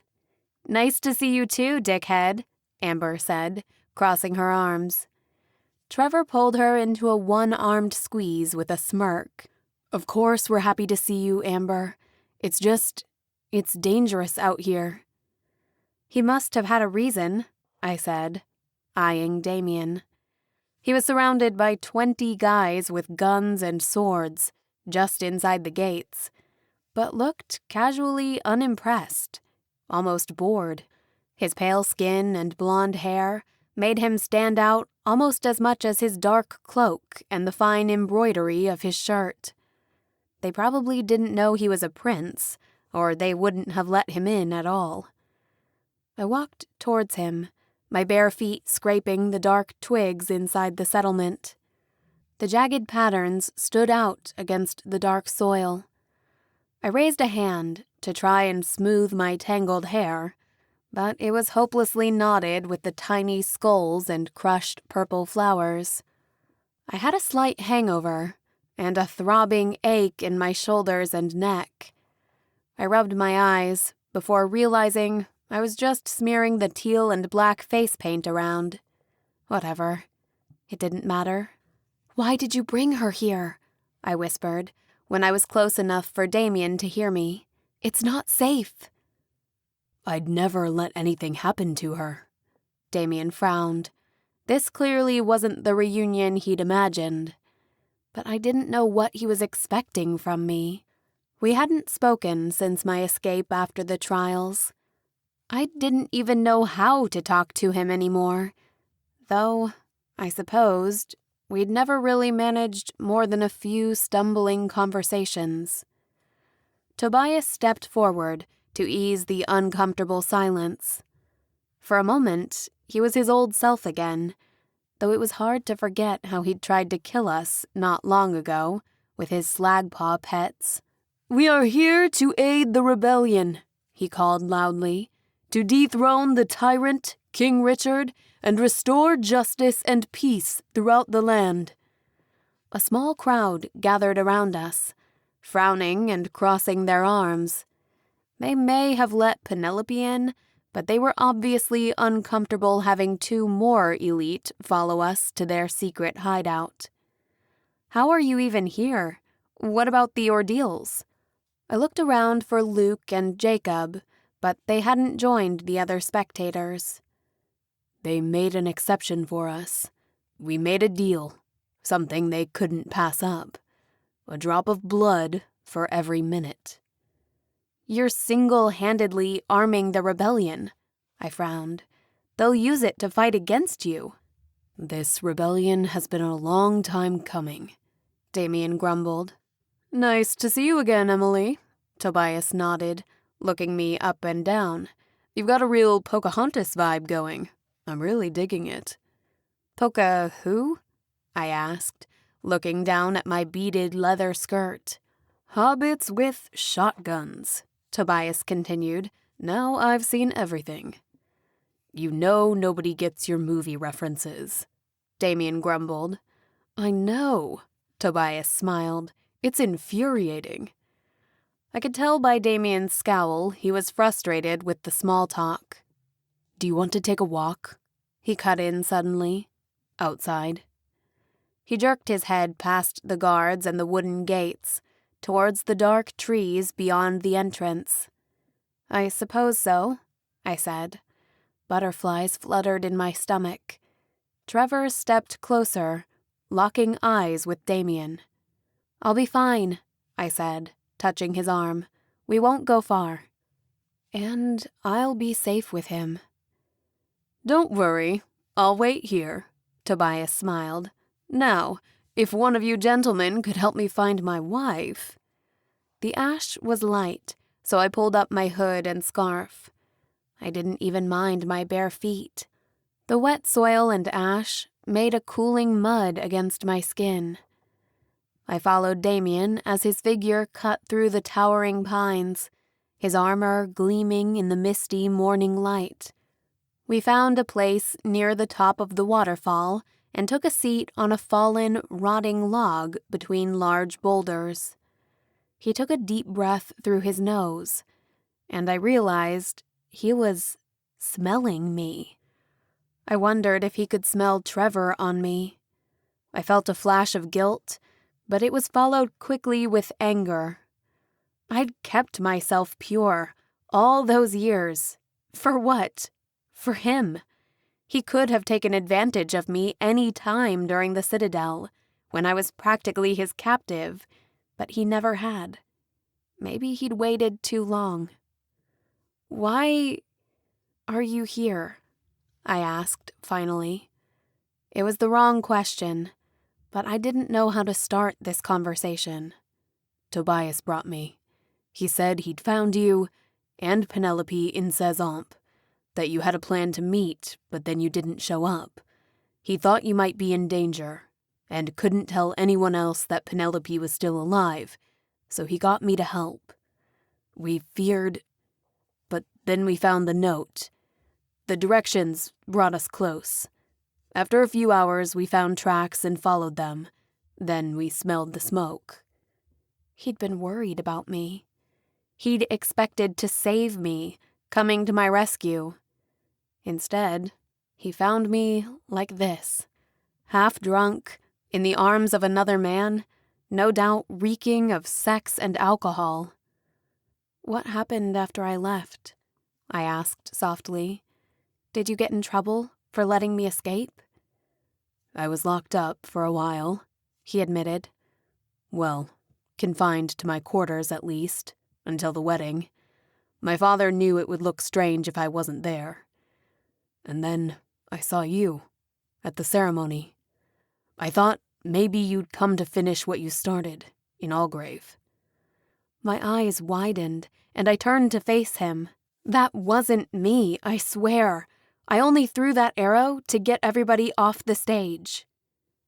Em, I have to know. Was it all a trick somehow? Did you play me?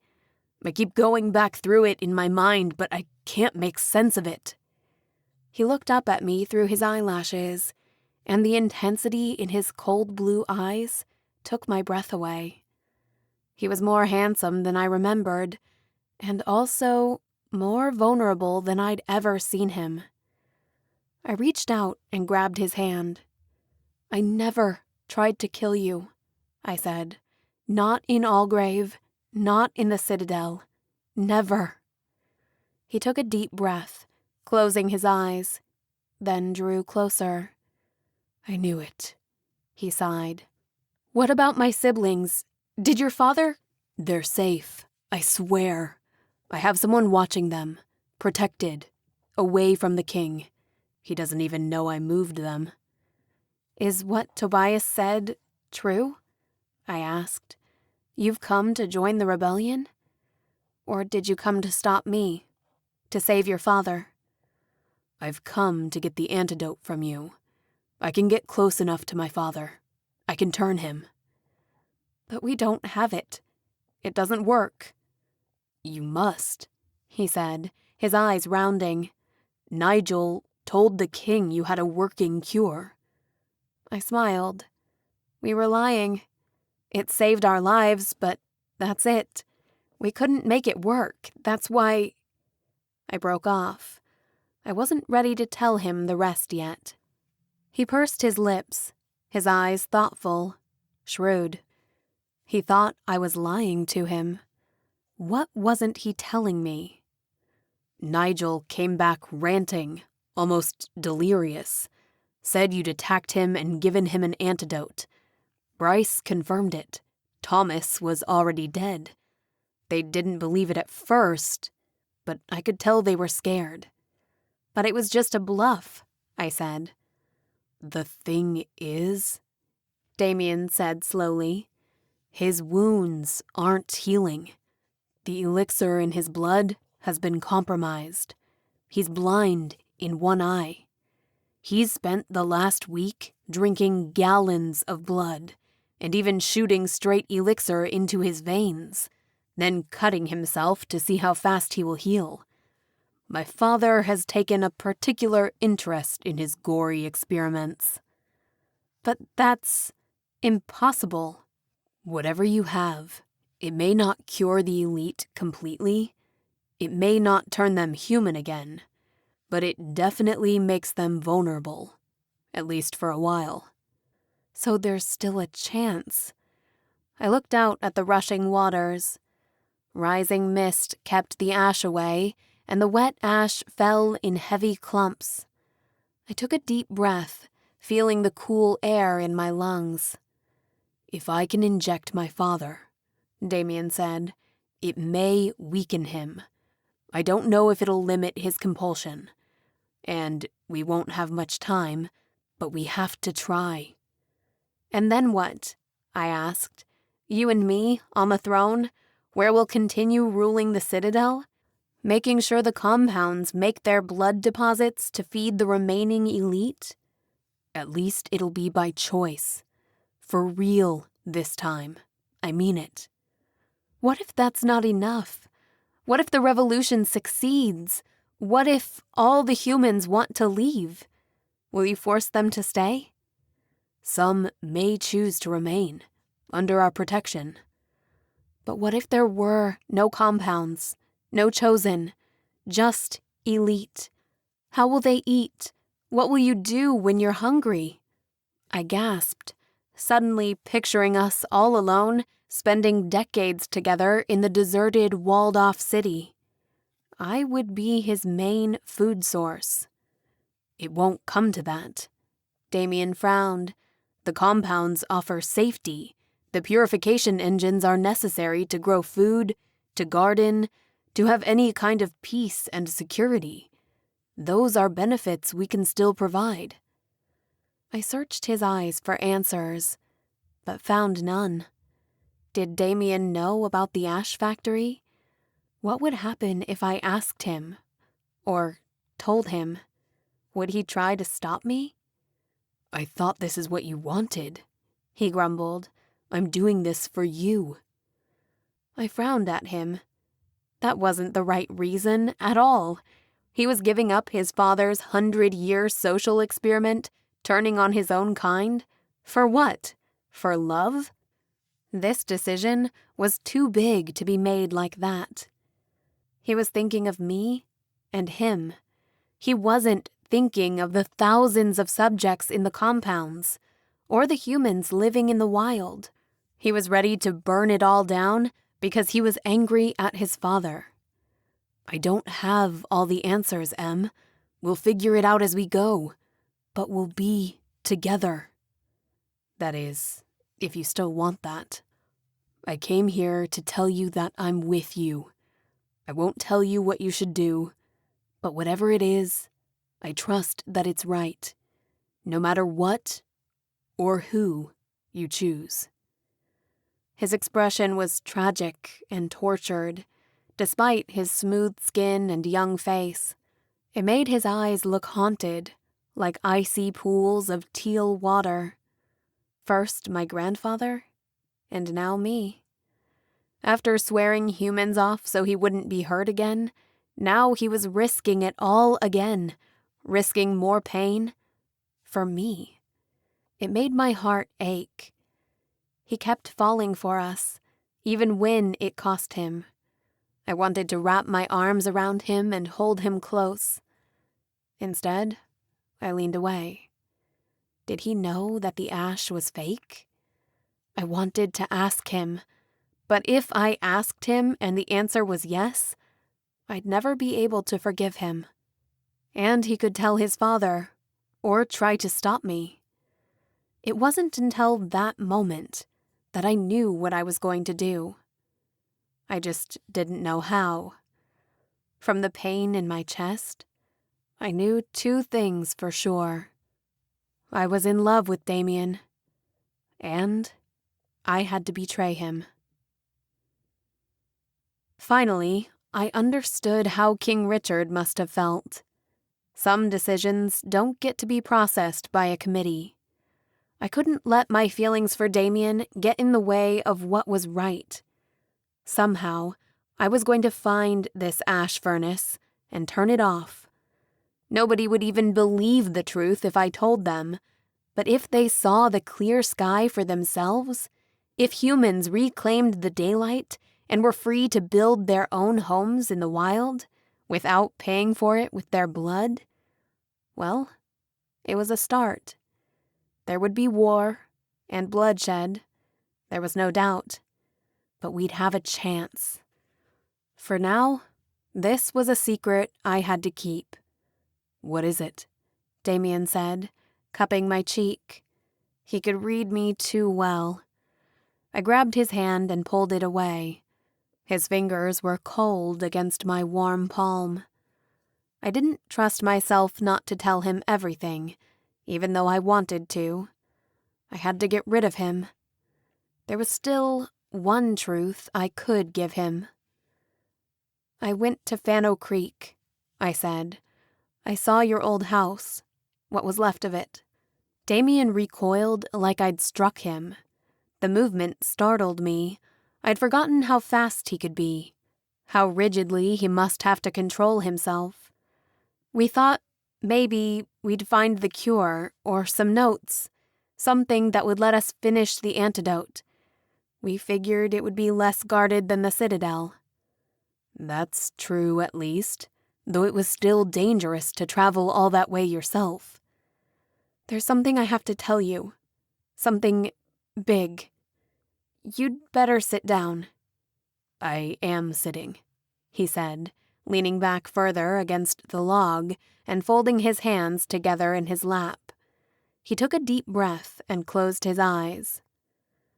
"Your mother, she's still alive." Damien's eyes snapped open, searching my face. His expression was hopeful, and for just a moment, I could picture the innocent teenager he'd once been.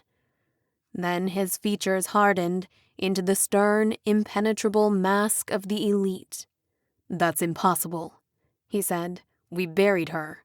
I spoke at her funeral. I picked out the flowers for her grave."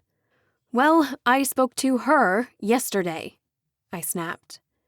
He stood up with a flash of violence, leaning over me in an instant, his fingers trembling. "She's trapped, locked up in some kind of cage in your basement." "You left her there?" he asked quietly. "I had to. She was dangerous, powerful. We barely escaped. But I promised I'd find you and tell you, or come back myself." "No, you don't have to. I should be the one to do it."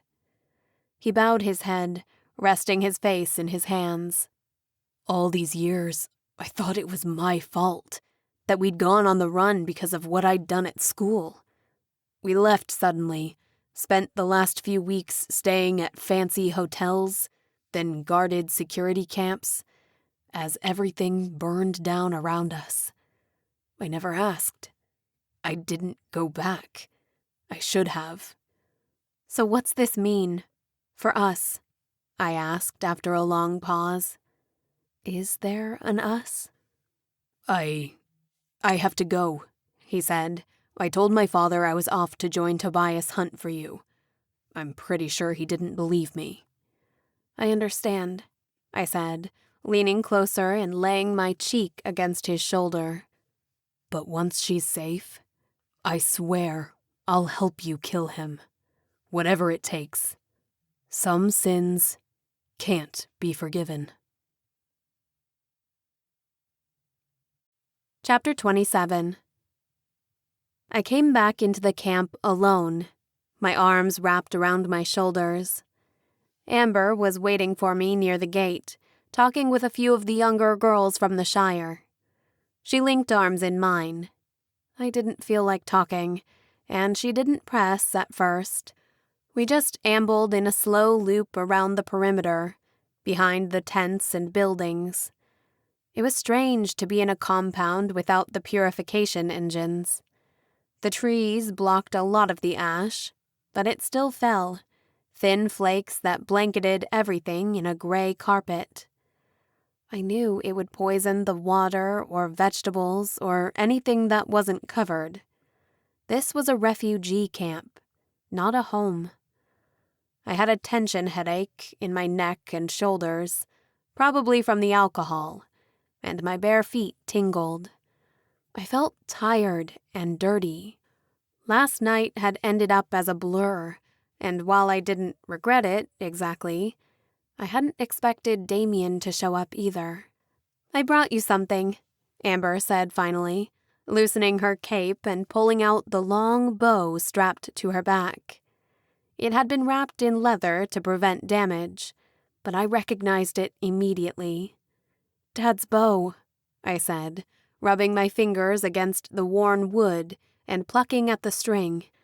"I don't know what kind of condition it's in," Amber said, "but when Damien told me we were coming to find you, I knew I had to grab it." "Thank you," I said. Emotion filled my heart, and my lip quivered. Dad died years ago, when I was just a kid.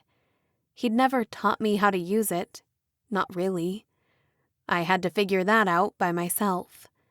But he had taken me with him sometimes. He'd taught me how to stay quiet, how to track prey. And he was clever. More than once, I saw him waiting near the edge of the compound fence. He'd sprinkle carrot shavings through the wires and wait for a rabbit to approach, then shoot it through the fence with a barbed arrow tied to a string.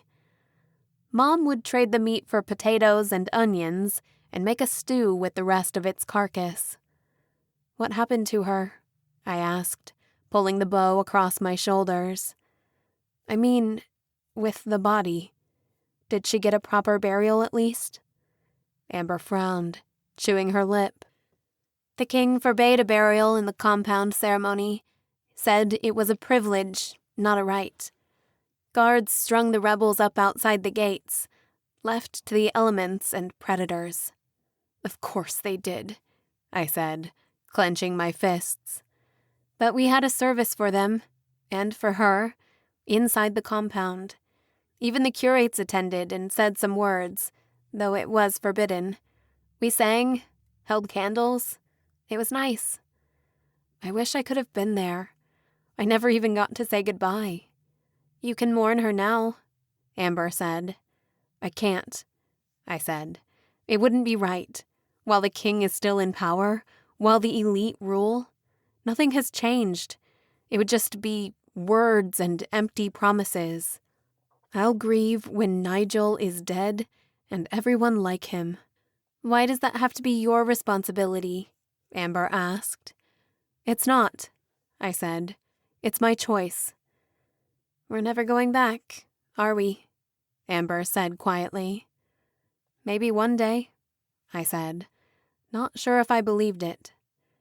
Damian had rescued Amber because he knew she was important to me. That meant he was afraid for the compounds. Even if we managed to take out his father, even if we led a successful revolution and called for social change and progress, he knew the compounds were vulnerable. If the other elite rebelled against him, if the royal guards refused to legitimize his rule, one way or another, there would be anarchy and chaos. He'd saved Amber because he thought she would be safer out here, at the edges of civilization, with the wildlings. I knew he was trying to do the right thing, but he'd only saved one human. Did he even think about all those who we'd left behind? Or did he consider them expendable? I wasn't eager to betray Damien, my once fiancé turned. I didn't even know what we were to each other now. I'd kept myself pure for a faceless ritual, promised my body to a covenant I'd been raised to believe in, the only means of survival for my race.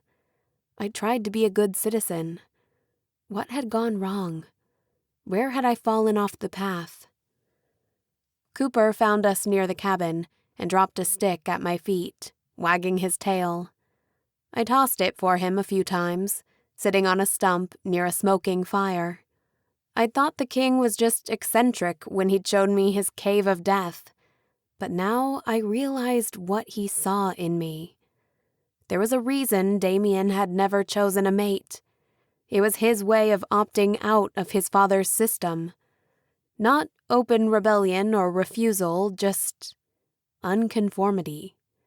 Refusing to be happy, to take part. It was its own form of cowardice, I supposed, though I understood why he did it. After getting close to John Patton, my grandfather, that one human relationship betrayed him, stole his father's unfinished formula, and cost him everything. A whole community of corpses on his conscience. Algrave had 2,500 citizens. Would they be on my conscience, like Quondam's weighed on Damien? Thousands of restless souls, the unbearable guilt. They might be, if I did this. I'd never wanted to join the rebels. I'd tried living in the system when I thought it was my only option. I'd trained and practiced their customs. I'd competed in the trials to prove my worth, even after my mother had been killed, my family taken, and I was locked up as a traitor and a criminal. Sure, I'd looked plenty guilty, half naked with Damien and an illegal firearm. How could it have ended differently, even if it was a misunderstanding? Even if I'd been ready to give Damien everything? The entire system was broken. Without trust and mutual respect, we were all slaves. But now, I knew the truth. Somewhere, over the horizon, past the mountains, there was a place where the sun was still shining, where elite hid from its heated rays. Perhaps there was a place where Trevor and I could live free, outside of the elite influence, with no covenant, no blood pacts, no elixir. We'd get old, sick, die together. I'd seen it was possible. I just wasn't sure if I wanted it. I knew I'd be running away, leaving my siblings behind because I wasn't brave enough to save them. Leaving tens of thousands of humans living in denial and captivity. The illusion of freedom, based on a terrible lie. I hadn't chosen to be the bearer of this knowledge, but now that I was in possession of it, it was tearing me up from the inside out. Every smile, every interaction, every word I spoke that wasn't the truth felt like a deception. I didn't know what happened next, only that I didn't have much time. Damien may have thought he was ready to join the revolution and overthrow his own father before, but would he still, if it meant war and uncertainty, when he'd just gotten his mother back? Before, he'd chosen me over his father. Kind of. But there was no world where Damien and I lived happily ever after. And if he wasn't with me, he was against me. Now I had to decide who I could trust with this one final mission, to pull back the curtain. Had my grandfather ever known the full truth? Had anyone? I had a feeling this secret had been buried for a century, since the beginning. I spent most of my life waiting to be chosen. Now that the responsibility of choosing was my own burden, I realized I wasn't sure I wanted it. What I wanted. I retreated into the cabin, gathering my supplies and staring at the rough maps I'd spread out on the table. Outside, the small settlement was sleepy and quiet. I wished Marcus was here. I'd never been especially religious, but somehow Marcus had become something like a spiritual advisor. I wanted to ask him what to do, what the right choice to make was. April was setting up her scientific equipment. According to Damien, our cure had kind of worked after all, though we had no idea why. We needed to test more samples, more variables. Tobias and Penelope were saying a rather long goodbye outside the gates. He had to return to avoid suspicion, and she couldn't go with him. Not yet. Not until the king was dead and Damien was in charge.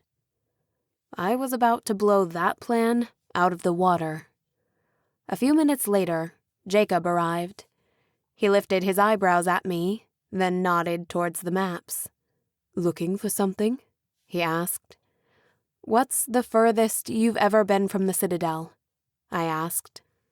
"Past the compounds? There's not much out there.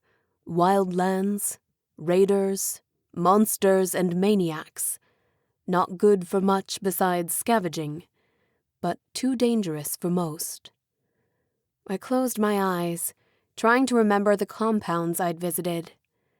"Is the ash worse anywhere?" I asked. "Why would the ash be worse?" he asked. "Never mind," I said quickly. "It's stupid." "There was a guy once. He told me about his travels. Said he got near these mountains. Here," he said, pointing at the top right, near the edge of the map. "Flakes as big as his palm, practically raining fire. So hot, all the ponds and streams boil over with dead fish. Smelled like sulfur. Hell on earth. He was pretty drunk, so we figured he was just blabbing." "But isn't there a compound out there?" "Scormhead," he said, pointing to a dot on the map, which I circled with a red pen. "Built into the rock like a fort. Never did understand why King Richard built a compound in conditions like that." I nodded, staring at the map. "How about your elite visitors?" Jacob pressed after a few moments. "Will they fight for us?" "Even if they do, it won't change anything." "It could help win the battle." "There's not going to be a battle," I said. "Well, that's news to everyone here," Jacob said, crossing his arms. "What should I tell the men?" "Nothing," I said quickly. "You can't tell anyone, not yet. For now, stay here, stay safe. I have a favor to ask, though. I need you to look out for Penelope. Someone has to have her back, especially with what's coming." "I can't guarantee that," Jacob said. "She's no threat if she's fed, but if need be, lock her up again if you feel you have to keep the humans safe. Just make sure it's inside, hidden from the sky." He nodded thoughtfully. "Something tells me you're planning something foolish. How will we know if you've succeeded?" "You'll know." I risked a small smile. "Trust me. You'll know." "Well, in that case, it's been an honor knowing you, Emily Sharrow." I squinted again at the map on the table, marking the location on my rudimentary map. Then I quietly gathered my supplies and bags. I had a compass. I took my vials of elixir. I stopped at the blacksmith area to reclaim the knife Trevor had sharpened and oiled for me, and I used the tools to tune up the string of my bow. The last time I'd used a bow, it had been at standing targets for a prize. In the Citadel. A game.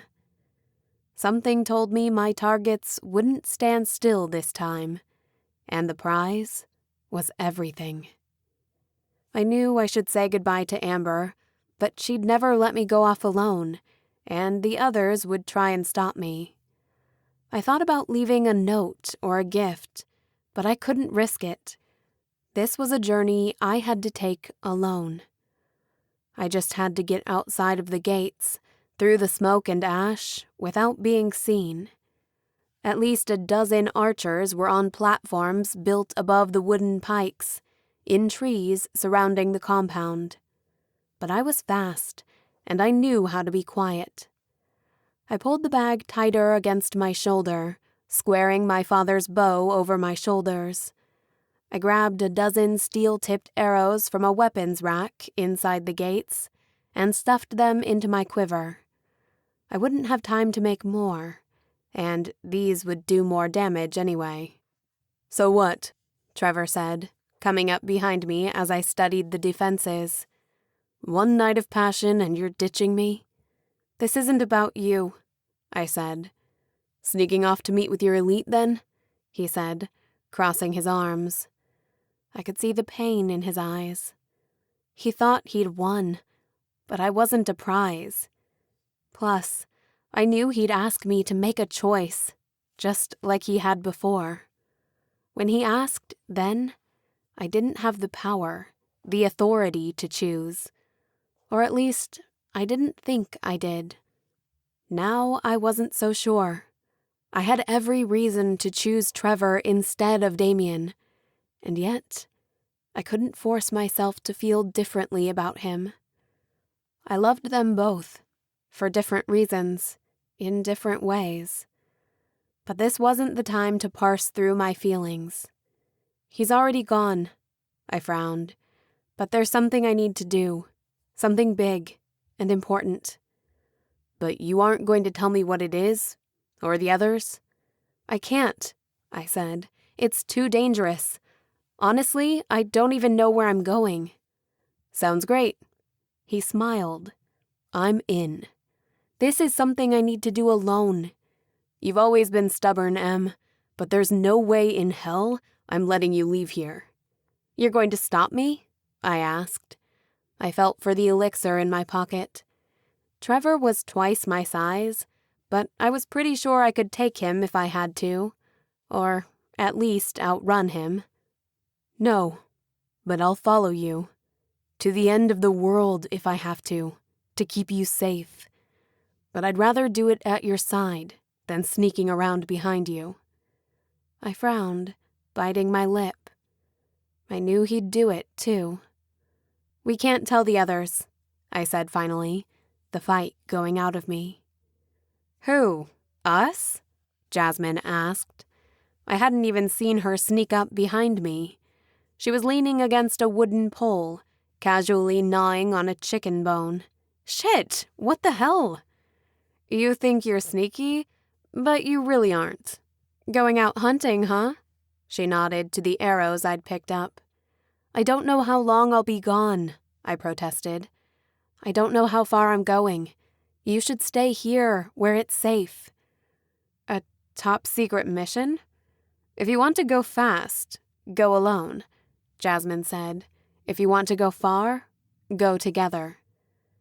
That actually makes sense, I think.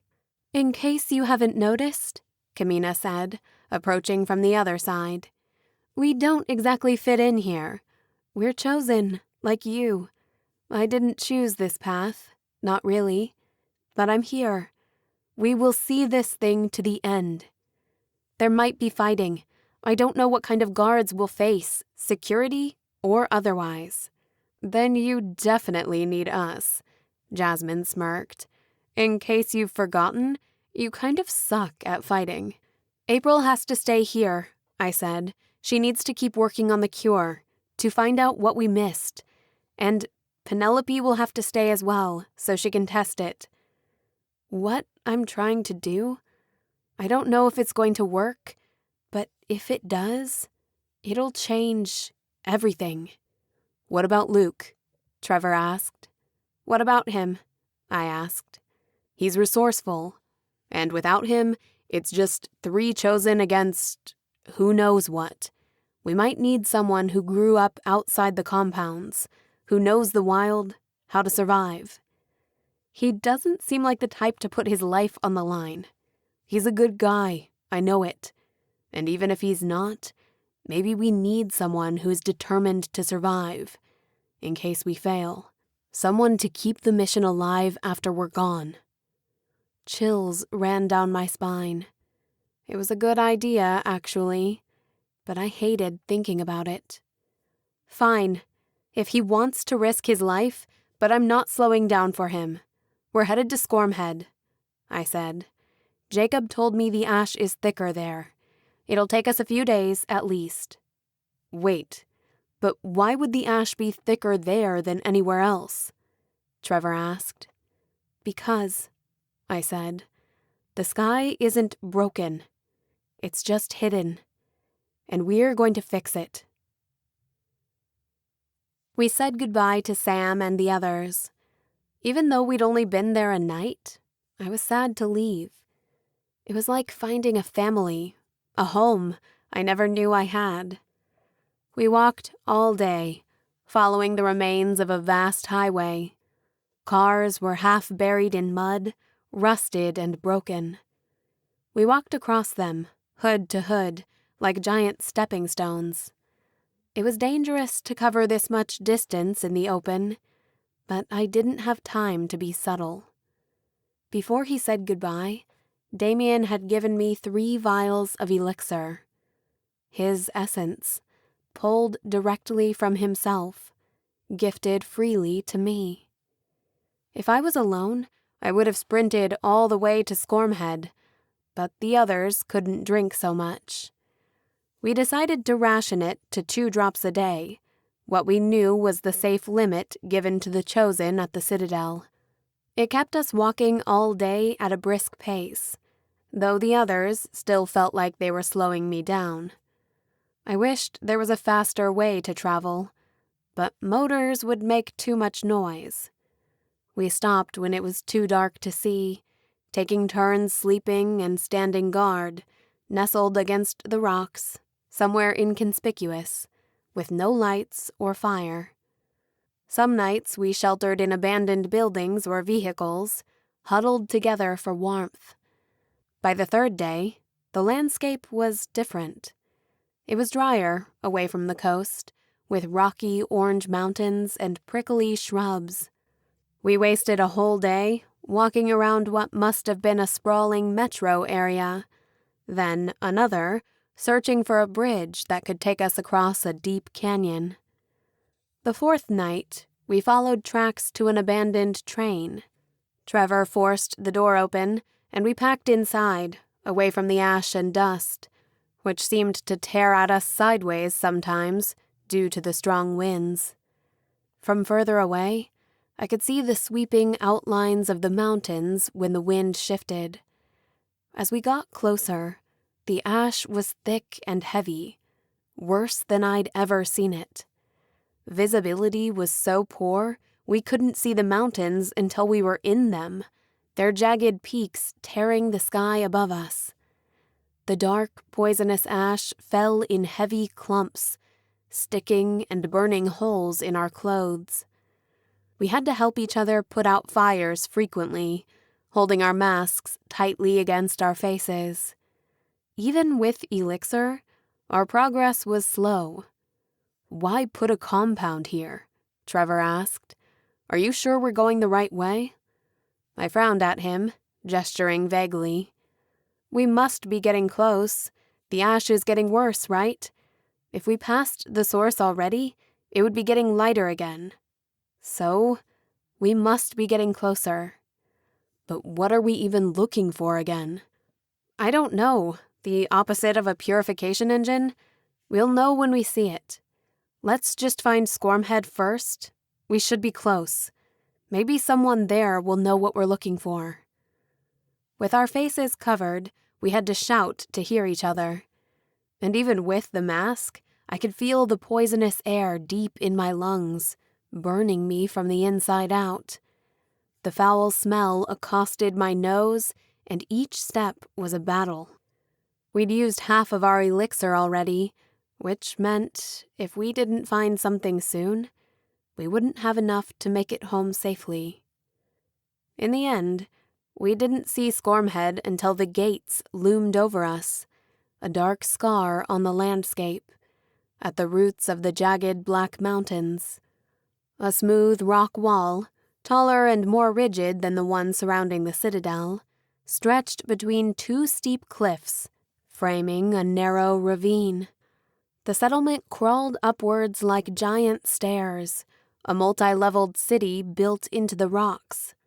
Massive statues guarded the entrance, armored elite with shields and raised swords. I wondered if they knew what they were guarding. The air seemed to roar, and we were blasted by heat, before I realized it must be the purification engines within, creating a bubble of breathable air inside the compound, but also a wall of burning projectiles that stung us like murderous hornets. As we got closer, the statues towered above us, the round heel of their boots stomping through the concrete barrier like they'd been carved from one piece of rock. Their helmeted faces were stern, their eyes covered. I couldn't tell if they were beckoning us to shelter or warning us to stay away. "Stay back," Trevor said, pulling us down behind a sharp ridge in the desolate landscape. "They'll have spotters on the walls." I scanned the compound, which looked more like a military outpost than a human settlement. Narrow ledges cut into the earth were linked with steep staircases carving zigzag patterns up the face of the rocky mountain, and through the ash I could see great blooming trees and statues of onyx and gold. It was like an oasis in the middle of hell, garish and ostentatious. "Look," I said, pointing up at the top of the city, barely visible through the ash. Above the rigid, blocky houses, leaning haphazardly out from the rock, a structure of glass and steel jutted forward proudly. And, on top of everything else, a tall circular door cut into the side of the mountain. Even from this distance, it dwarfed the buildings beneath it. "How do you know what's in there?" Luke asked. "It could be anything." "But the ash is thick here, right? It seems to be coming straight out of the top of that mountain." "Why build a compound here, this close, if it's meant to be this massive secret? I mean, wouldn't the compound notice and know the truth?" "We don't know what King Richard's been telling them," Jasmine said. "Maybe they have their own myths here. Maybe they tell people what they need to know." "Did any of the other compounds have a giant, ominous steel door built into the side of the mountain?" I asked. "Maybe King Richard keeps a military presence here to defend his big weakness. Maybe it's all engineers and mechanics. They might not all know what's really going on here. They probably never leave the compound. From inside, would you even know which way the ash was blowing if you never saw it yourself?" "I'll bet Richard keeps them fed and comfortable, and they don't ask questions," I said. "They just breed and pay their blood tax and live in blissful ignorance. I mean, look at that place. It's practically a palace. Maybe this is where his guards go to retire after years of service. All I know is, if there's a machine brewing ash, it would be here. And probably that's the way in." "Okay, fine," Trevor said. "But it's not like they're going to let us in, like in the other compounds. I'll bet they don't get many traders or random strangers rolling into town. They probably shoot trespassers on sight." I frowned, staring up at the sleek wall of massive stones, too smooth for even a toe hold. Even full of elixir, I wouldn't be able to jump it. And if I did, there would no doubt be dozens of guards waiting inside. But I couldn't just give up, and going back wasn't an option now that we were this close. My eyes scanned the surrounding rocks, squinting into the flaming ash. "What about that?" I asked, pointing to the rocks to the side of the city. "What?" Luke asked. "I see it," Kamina nodded grimly. High above the town, spanning a fissure in the rock face, was a feeble-looking bridge of wooden planks and wire. "If there's a way to cross, that must mean there's a path." "It's just solid rock," Trevor said, scanning the cliffs. "There must be a trail. Maybe it's an old service road from when they were building this place. It's probably not even used anymore." "But how can we reach it?" "The elixir will help. Keep your masks tight." I pulled out the vials Damien had given me, frowning at the half-empty vial. We had 2 drops earlier. 2 more drops now should be enough. 4 drops still isn't that much, Kamina said. Not if we have to fight. Then let's try to stay quiet. Just 2 or 3 of us should go, Jasmine said. Use more elixir and see what's up there. It would be safer. I'm not letting you go up there alone, Trevor said. Fine by me, Luke shrugged. I'm not too keen on heights anyway. Or falling to my death. How about getting skewered by a dozen arrows? Jasmine said. They probably have guards sweep the area every few hours. Good luck fighting them off without us. We should all go, I said. You're overthinking it. Maybe the climb isn't even that bad. It couldn't be too hard, or nobody would use it. Chapter 28. 20 minutes later, I was dangling from the cliff face with sweat dripping down my brow. Not that hard, huh? Trevor grumbled from behind me. After sweeping the edge of the mountains, we found a scalable portion of large boulders. Blackened roots twisted into sharp brambles that would have drawn blood if we weren't already covered up in dark clothing. I tucked my scarf into my jacket so it wouldn't get in the way as I hauled myself up the rocks. Once we were up high enough, we stumbled onto a narrow path that wove between the jagged cliffs and around the great pillars of stone. Where the path got too steep, narrow planks of wood had been secured to the wall, along with ropes to hold on to as we inched our way across the narrow incline. Every time we seemed to face a dead end, there would be a hidden staircase, or hard-to-see handholds, just out of reach, cut into the wall. It was almost fun at first, but after a few hours, my muscles were shaking, and I was out of breath. I began feeling nauseated and dizzy because of the toxic ash. The elixir was keeping me moving, but my muscles and lungs ached for oxygen, and there wasn't enough in the harsh environment. I wanted to tear off my scarf and choke down air, but I knew breathing in this much ash could be fatal. Kamina gave me a hand up to a narrow ledge and then made room for the others. I pulled out my canteen, which was nearly empty, and dripped water down my parched throat. From this vantage point, we could see into the heart of the city down below us. It was a vision of white marble and gold statues, with sleek glass and gray buildings, and storied apartment buildings that formed a moon shape before the gate, almost like a shield. In between the buildings were lush gardens and fountains, and a commercial district marked by outdoor stalls. People moved like ants. Rather than the colorful blues of Crawlust or pink and teal of Algrave, these people were in gray and black. A few older women wore purple dresses and coats of black fur, despite the heat. It was blistering out here in the open, but perhaps the fountains kept the temperature down in the compound. Further up, the compound rose into a near-vertical city, carved into the rocks, connected with tight steps, long ladders, and an electronic cable car system. Most of the men carried some form of armor, and many wore swords or weapons. The actual guards were easier to spot, in full suits of armor, carrying large, double-edged axes. "They're armed," Luke said. "No shit," Jasmine sniped. "No, look at their belts."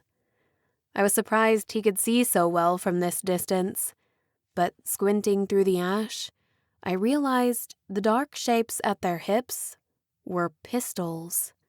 "I thought the elite didn't allow guns in their compounds." "They don't," I said. "At least not in Algrave." "There were guns in Icklebot," Kamina offered. "The men rarely needed them, despite the harsh conditions. It was looked on as a weakness to use them in battle, but they were there for our protection, and many of the guards carried them on patrols, for the slagpaw. To shoot them? Trevor asked. No. If the slagpaw took you, a pistol would do little good. It was so that you wouldn't die a slow, painful death, having a giant canine feast on your intestines. The bullet was for themselves.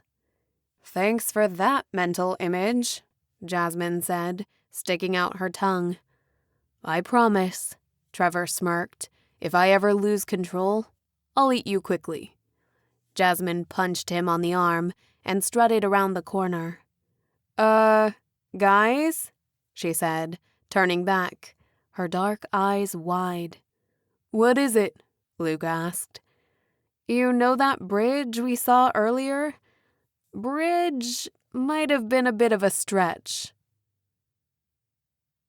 I peered over her shoulder, looking into the deep ravine. It was much bigger than it had seemed from a distance, probably 100 feet across, and several 100 feet down, straight down. A thin wire bridge stretched the gap. At one time, it had been lined with wooden planks to form a path, but most of the boards were broken or charred, and halfway across, they gave way completely, leaving only a thin string of wire. I mean, it's not that bad, I said. We faced worse in the trials, right? Excuse me, Luke said, raising a hand, his voice muffled from the thick scarf and mask. Not all of us were chosen and trained to live with elite. Not all of us fought for our lives in Lord Richard's human games, or whatever they were. Did I mention I'm afraid of heights? I mean, that wire probably won't even hold us. I'll go first, Jasmine said, stepping forward. I was the only one still wearing a bracelet, the one April made for me. It was down to 2.3%, which was better than nothing. However, even though I knew I was faster and stronger right now than I was normally, I still had less elixir than was coursing through my veins 20 minutes ago, and my body seemed to be burning through it faster due to the ash, to keep the poison from destroying into my lungs. Normally, at 2%, after what we'd done in the trials, this shouldn't seem all that terrifying. But with the gusts of wind, the noxious gas and smell in the air, the heavy flaming embers that fell like tiny comets around us, a tingling dread spread through me. I watched Jasmine walk carefully across the wooden planks. A few wobbled, and the bridge bounced dizzily as she stepped across it. When she met the wires, she turned sideways and shimmied across the cables until she'd reached the other side. Luckily, she hadn't tried anything flashy this time. You first, I said to Trevor. You're the heaviest. Gee, thanks. Better test it now, rather than have you go last.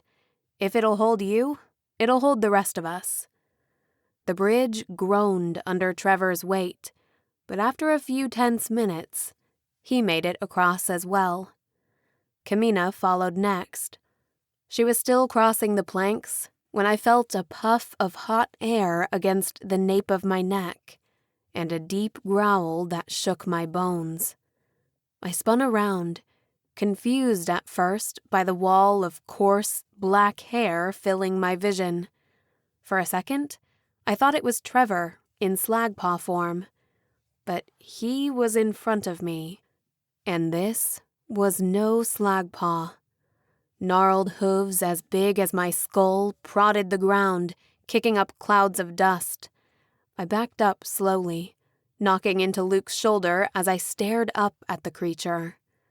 The black mountain goat was twice the size of an ox, with 4 red eyes and spiraling horns that pierced its matted fur like corkscrews. I shoved Luke out of the way as it stomped the ground and swung its massive head, sending the tip of its long horn straight towards my chest.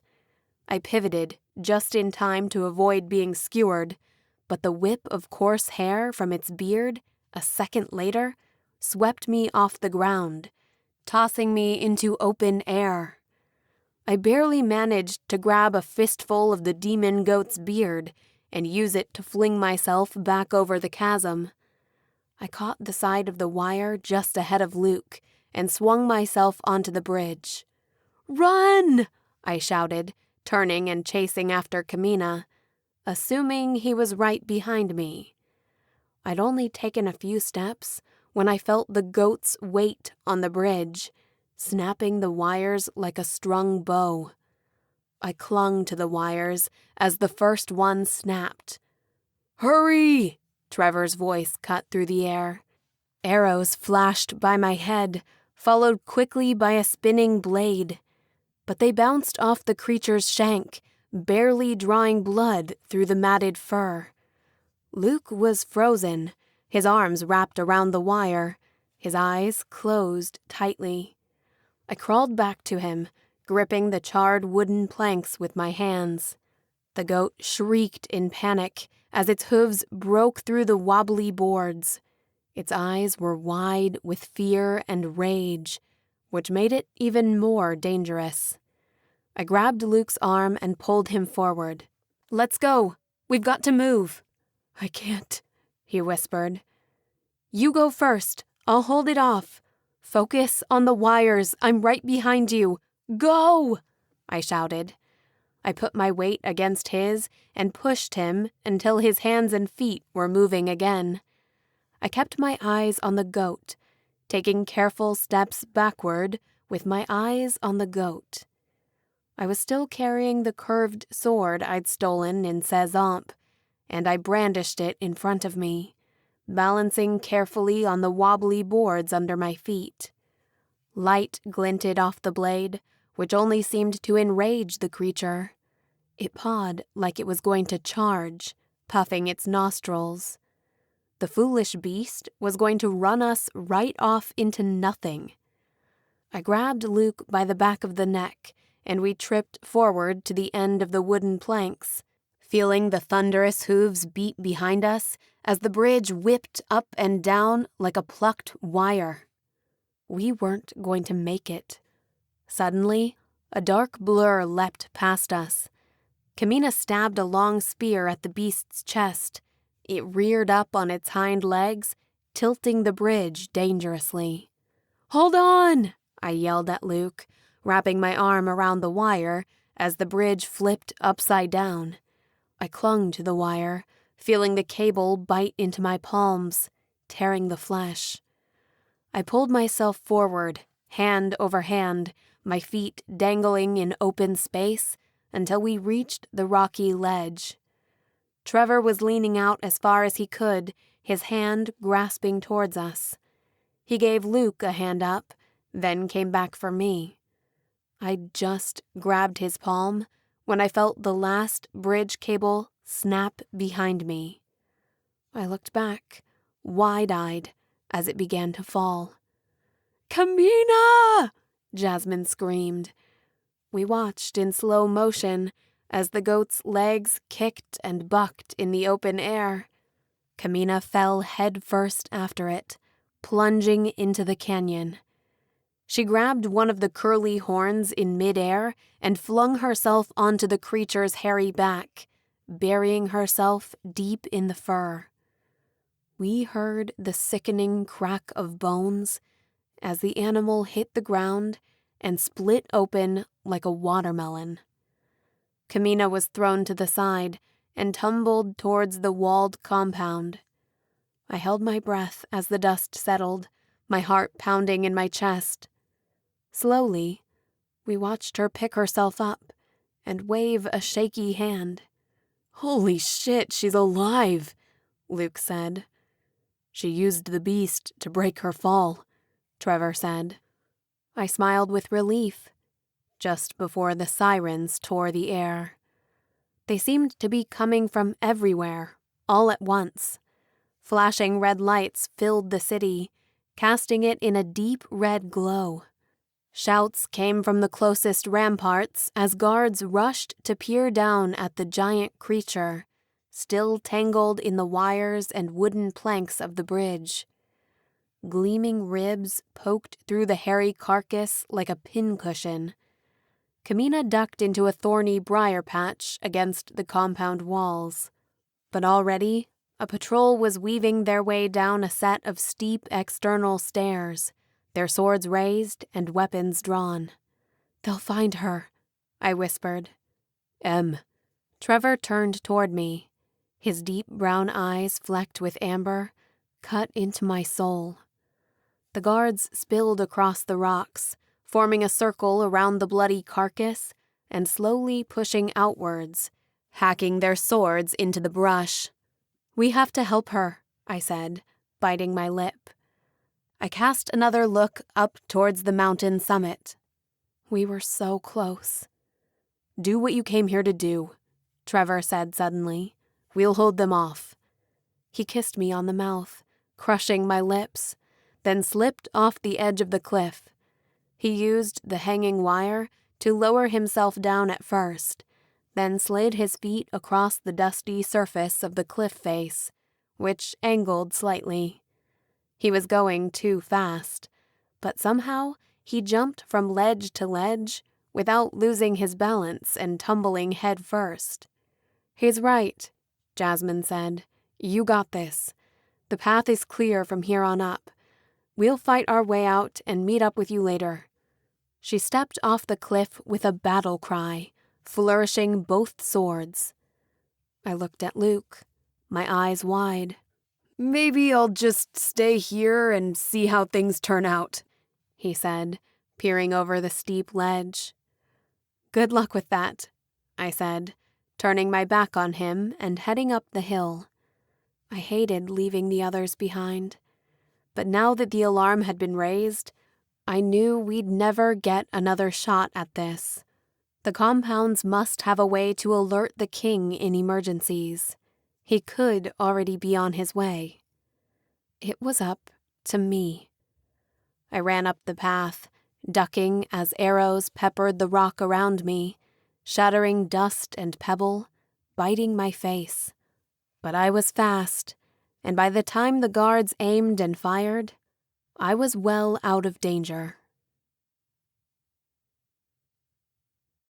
Chapter 29. Thunder split the sky, and a flash of lightning, suddenly blinding, cast shadows through the burning ash. The steep slope of the mountain was ankle-deep in pumice and lightweight volcanic rock that crumbled beneath my boots. Slow rivers of thick, toxic sludge oozed down the ravines and crevices, taking the path of least resistance. The air was so thick with ash, I could hardly breathe. There was so much sediment in the ash, mixed with the wet rain, it felt like I was drowning. Still, I pushed on. The heavy rain hissed and sizzled as it collided with the ground layer of ash, sending up puffs of poisonous dust, or where the earth was hot enough, burst into a billowing cloud of toxic steam that not even my mask could filter out. I felt dizzy and lightheaded, and my knees trembled with each step, threatening to give out completely. The hot rain felt like it was coming from all directions. At one point, even up from the earth, scorching the bottom of my arms and elbows. The thick leather of my coat protected most of my skin. The sizzling embers would have burned holes through my cloak, but luckily it was heavy from rain, soaked and dripping down my legs. My tangled curls hung heavy from beneath my hood, sticking to the sides of my face and neck, coiling around my ears like snakes. But then my vision cleared as I neared the lip of the roaring volcano. The ash was going up, shooting past me in one direction, a wall of fiery embers, a burning river, spewing into the sky like a dragon.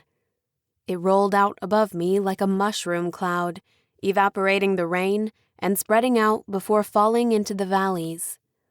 I was in a pocket, an in-between space of surprising stillness. I unfastened my mask and pulled down my shawl so I could see.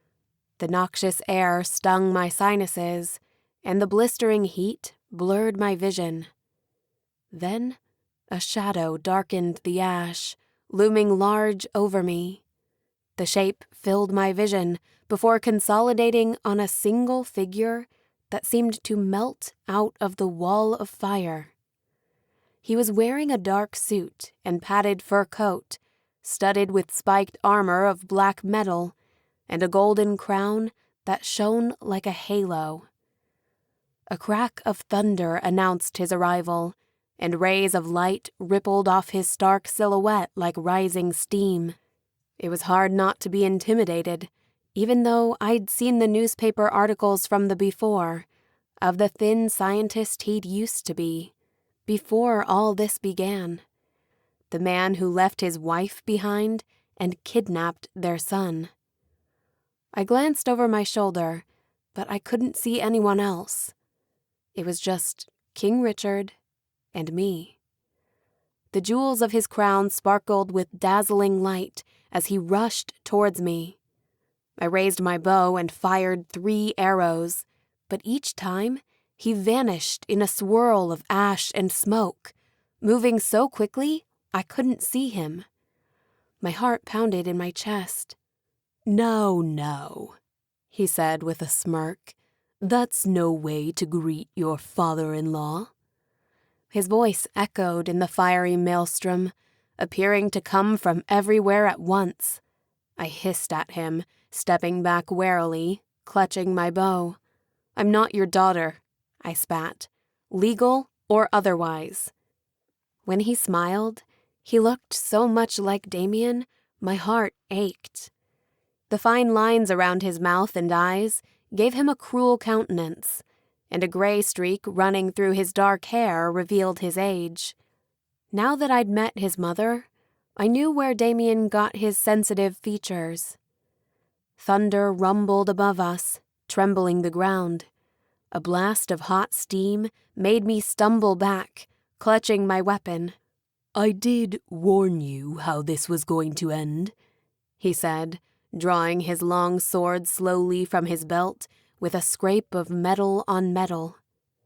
"Did you?" I asked. "I probably couldn't hear you past the iron bars between us. Remember, after you killed my mother and locked me up?" "Hardly," he said, holding up a hand. "And you got the events a little wrong. First, you lured my son into a trap by feigning concern for your mother, and nearly killed him." "That's not what happened," I said, tightening my grip on my father's bow.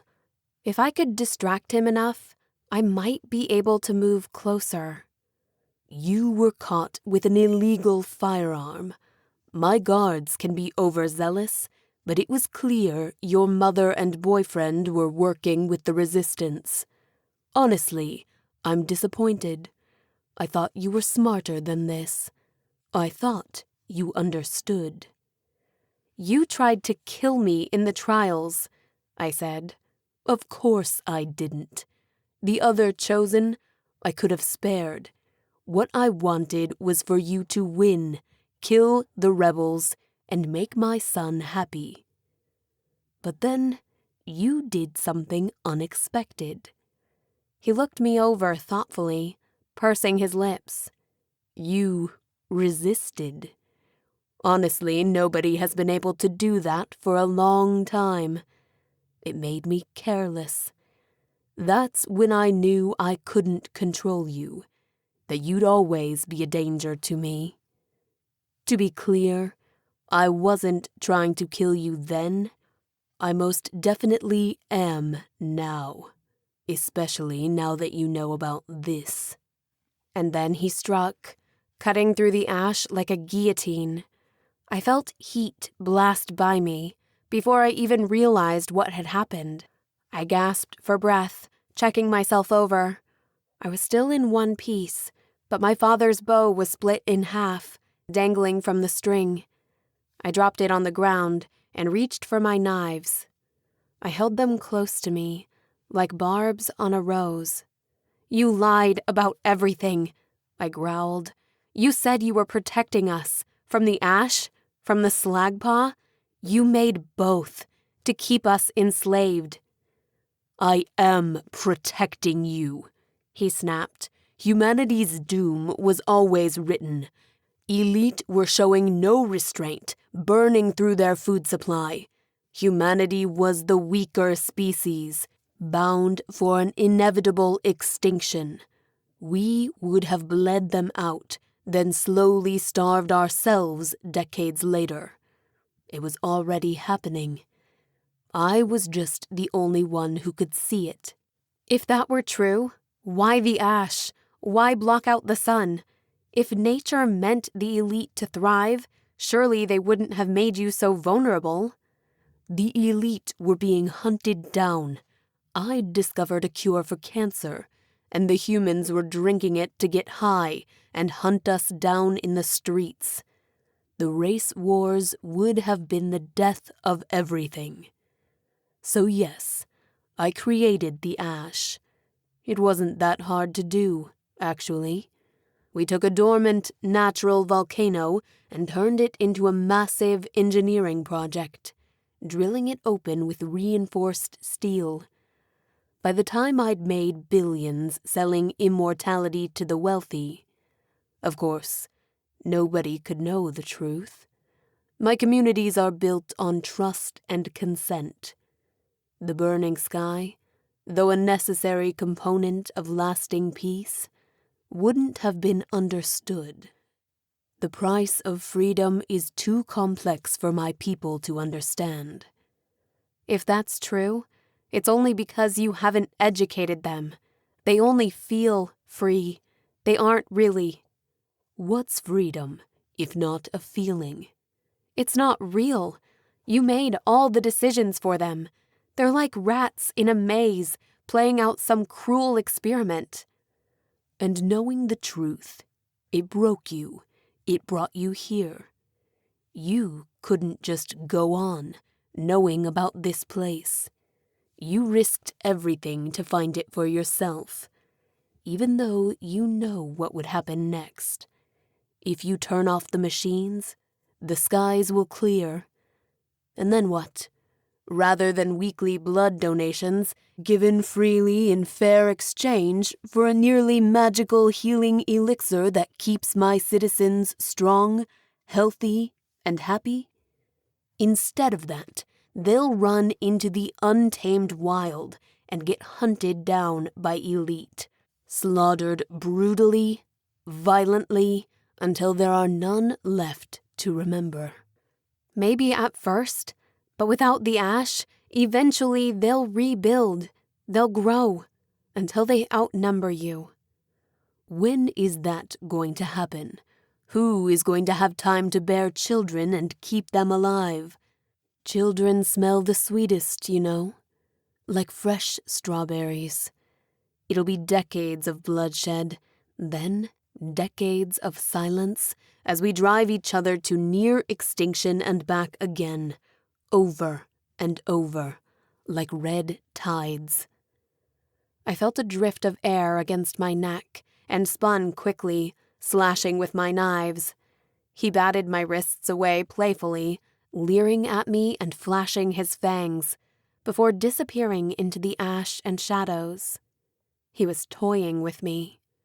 You'll never be a match for me, you know.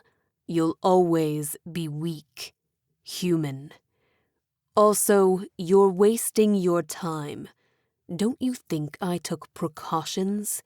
Even if you reached the lever, you'd still need this. He stood over me, flashing a golden key from a chain around his neck, before tucking it back under his collar. Unfortunately, now that you're here and you know about this place, I can't let you live. I'm also going to have to kill all your friends, of course, anybody you've spoken to, and completely wipe out that little infestation above the waterfalls. I wonder if I should leave you here to be pecked apart by vultures, or drag your corpse back to rot in my sanctuary. It might be a nice warning for the next girl Damien brings home from the compounds. And I suppose, after you're gone, I'll have no reason to hold on to your siblings.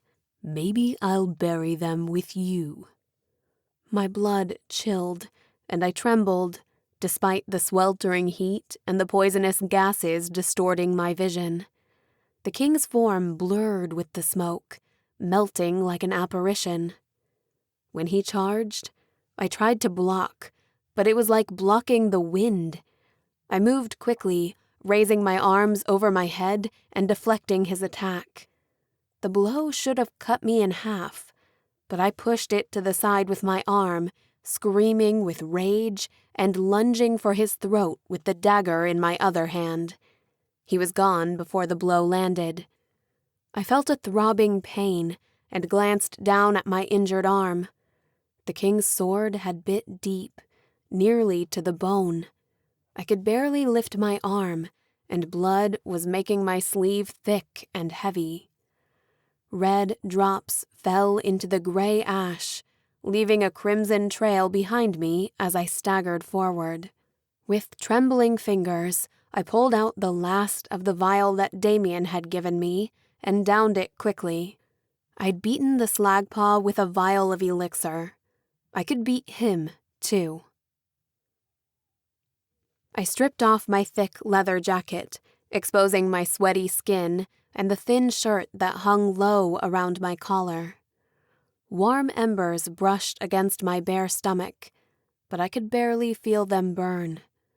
I tore off my scarf and tied it around my useless arm to stop the bleeding, pulling the knot tight with my teeth.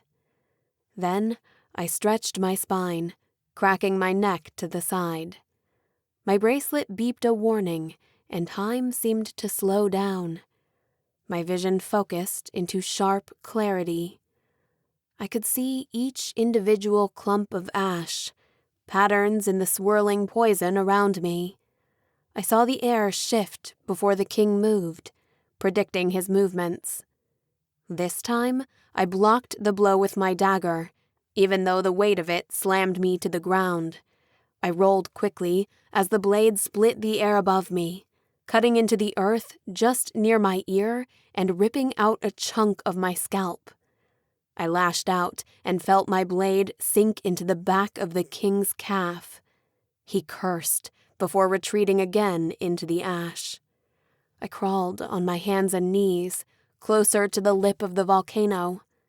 The heat blew my hair, now dry, away from my face. But from this close, I could see a narrow flight of stairs, clinging to the side of the raging abyss. Enormous metal rings of the grand machine sank deep into the earth. It looked like the mouth of a screaming giant. "Careful now," King Richard teased. "Too much elixir and you'll die, and become one of us. I designed it that way. You can't use it against us. No matter how much elixir you drank, you'd never be a match for me. Your humanity forbids it.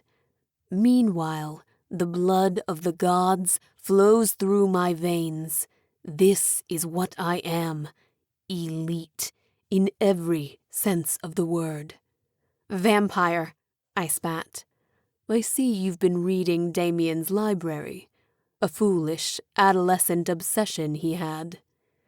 Your only power comes from what little elixir we allow you to enjoy," Richard continued. "Otherwise, your lives would be brutal and short, full of pain and suffering." "The same is true for you," I said.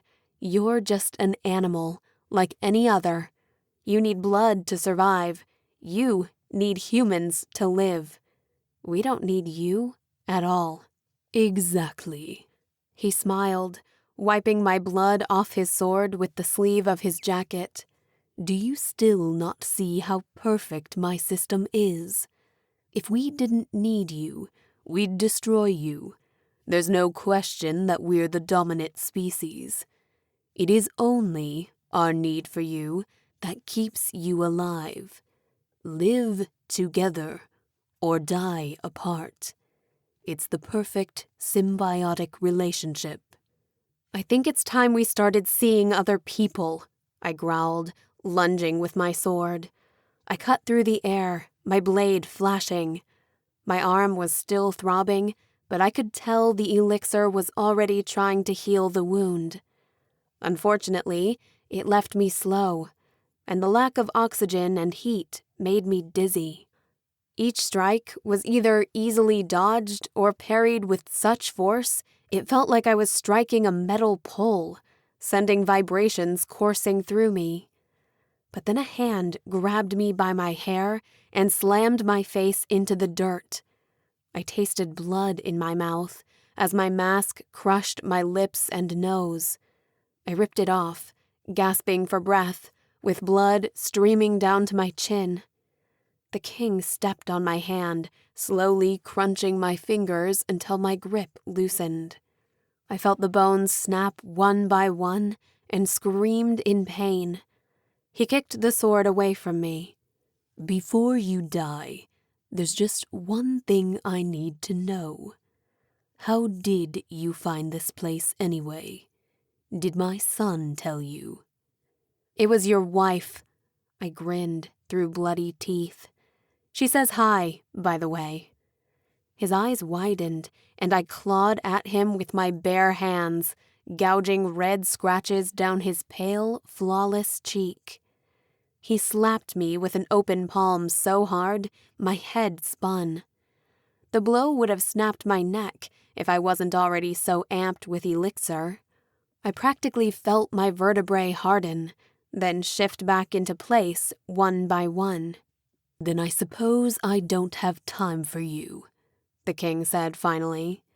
He dragged me toward the edge of the infernal furnace, then lifted me by the neck until my feet hung over the fiery abyss.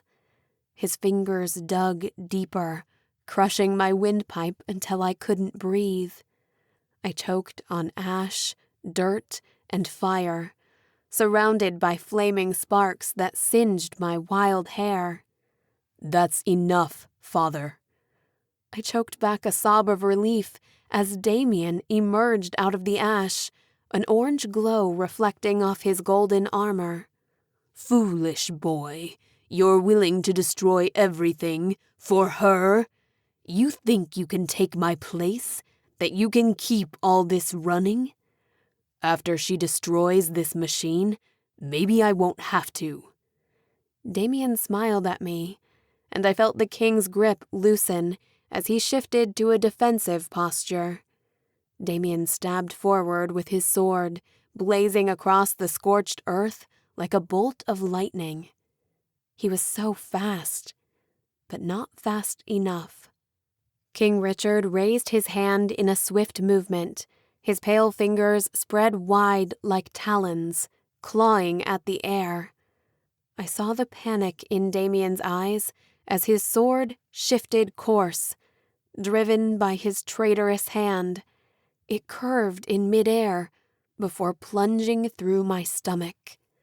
My bracelet beeped as the last of the elixir tried to repair the bloody hole through my torso. I could feel the sharp, cool steel inside of me, slicing my internal organs. Shock and horror twisted Damien's beautiful face as he let go of his sword, sinking to his knees. We've been here before, haven't we, son? King Richard said. Why does it always have to come to this? Have you learned nothing? I told you once before, father, if you ever compulsed me again, what the consequences would be. He flashed a sad smile, gazing off into the distance, the bright sparks reflecting in his vivid eyes. Then he pulled out an ornate dagger and plunged it into his own throat, spurting hot blood over the engraved metal of his armor. The king's eyes widened in surprise. I took advantage of the distraction to grab an arrow from my quiver and plunge it deep into his shoulder, where his neck met his collarbone. I grunted, pushing it down with all my force. But it sunk no deeper. I couldn't get it past his collarbone, into his heart. He grabbed my wrist, pulling it away sharply and throwing me to the ground. He snapped the arrow in half, leaving the wooden stump in his shoulder. I clutched my injured stomach, feeling the warm blood soak my abdomen, dripping between my legs. Damien was on the ground, his eyes rolling into his head, spasms rippling down his legs. A pool of thick, dark blood spread out in the gray ash around him, a stain against his golden armor. "I'm sorry," he whispered. A single tear rolled down his cheek as I clawed my way towards him. "I'm not strong enough. I never was." "It's not your fault," I whispered, stroking his cheek. "He'll be fine," the king said, wiping the blood off his sword and returning it to the scabbard on his belt. "He's just acting out, throwing a tantrum. Maybe I'll feed him your siblings. That should fill him with enough guilt and self-loathing to keep him quiet for a few more decades." "You bastard," I choked out. I swung at him, but fell to my knees in pain, clutching my stomach. It felt like I'd been torn in half, like I was coming undone. The king laughed, but it was cruel and without mirth. "What a pair you make. Honestly, you should see yourselves. It's almost Shakespearean. All this destruction and violence. Sons turning on fathers, wives against husbands. It's a disease. And for what? Now then, where were we?" He lifted me up again, dragging me towards the blistering furnace and holding me up to the wall of fire until I could feel my skin burning. I stabbed him with my dagger again and again, but it barely made a scratch. "You've got spirit," the king said, twisting his lips into a grim smile. "But you'll never be strong enough. You may be renitent, but you're still just a human." I flailed at his neck and shoulders until I found the shaft of the broken arrow, buried deep under his collarbone. When I tore it out, it was so slick with the king's blood, it dripped down my thumb, staining my fingernails. "I'm only half human," I growled, splattering his face with flecks of spit, "and you can shove your covenant up your royal ass." I licked the arrow shaft, coating my tongue and lips with the king's blood, and feeling it run down the back of my throat. I could taste the elixir in it, and my injured body responded hungrily to the rush of power. I saw the look in his eyes the minute he realized his mistake, but it was already too late. 10 drops? 20? It was impossible to tell. April's bracelet screamed a warning. But I wasn't a danger to myself. Only him. In one fluid movement, I ducked under his arms and grabbed his sword, plunging it into his chest until I heard bone crunch and felt it pierce his heart. With my other hand, I snagged the key around his neck and ripped it off, breaking the chain. He staggered backwards, a look of shock on his face, fumbling for the handle of his blade, but it was too late. Before he could pull it out, I lifted my foot with a roar of rage and kicked him, as hard as I could, into the burning furnace below. I scrambled across the stones, tearing holes in my knees, my hands wet with blood, trying not to think about what I'd just done. I felt like I was dissolved, melting and being remade again all at the same time, as the elixir in my body worked to stitch my skin back together as fast as I ripped it open again. Tobias had told me once, nobody knew how fast I could be, how much elixir I could consume. I felt like my skin was on fire, like my eyeballs were glued open.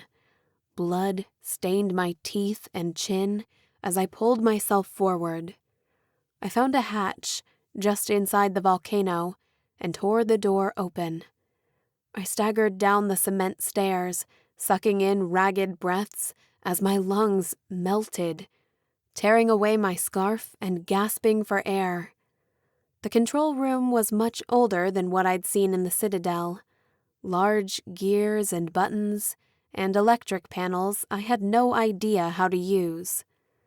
Someone had scrawled large directions in the ground with chalk, but it was for maintenance. Finally, I found a sign on the wall in red, faded paint. Shutdown protocol. I jammed Richard's key to unlock the hidden panel and turned all the knobs to 0, then gripped the large lever. I pulled at it, gritting my teeth and wincing in pain, then screaming as my stomach tore open again, dripping blood on the floor. The entire mountain vibrated with a great rumbling sound. Red, flashing warning lights and sirens assaulted my senses. And then, with a great shudder, like a dying beast, everything was still. Footsteps sounded behind me, and I whirled, baring my teeth and flourishing my blade, but exhaustion and darkness overtook me. I passed out to screams, rays of light, and someone shouting my name. This has been Thirst for Vampire, written by D.S. Murphy, narrated by Kim Churchill. If you enjoyed this book, find out what happens next in Throne of Vampires, the third book in the Kingdom of Blood and Ash series, or sign up for updates at www.urbanepics.com. Thank you for listening.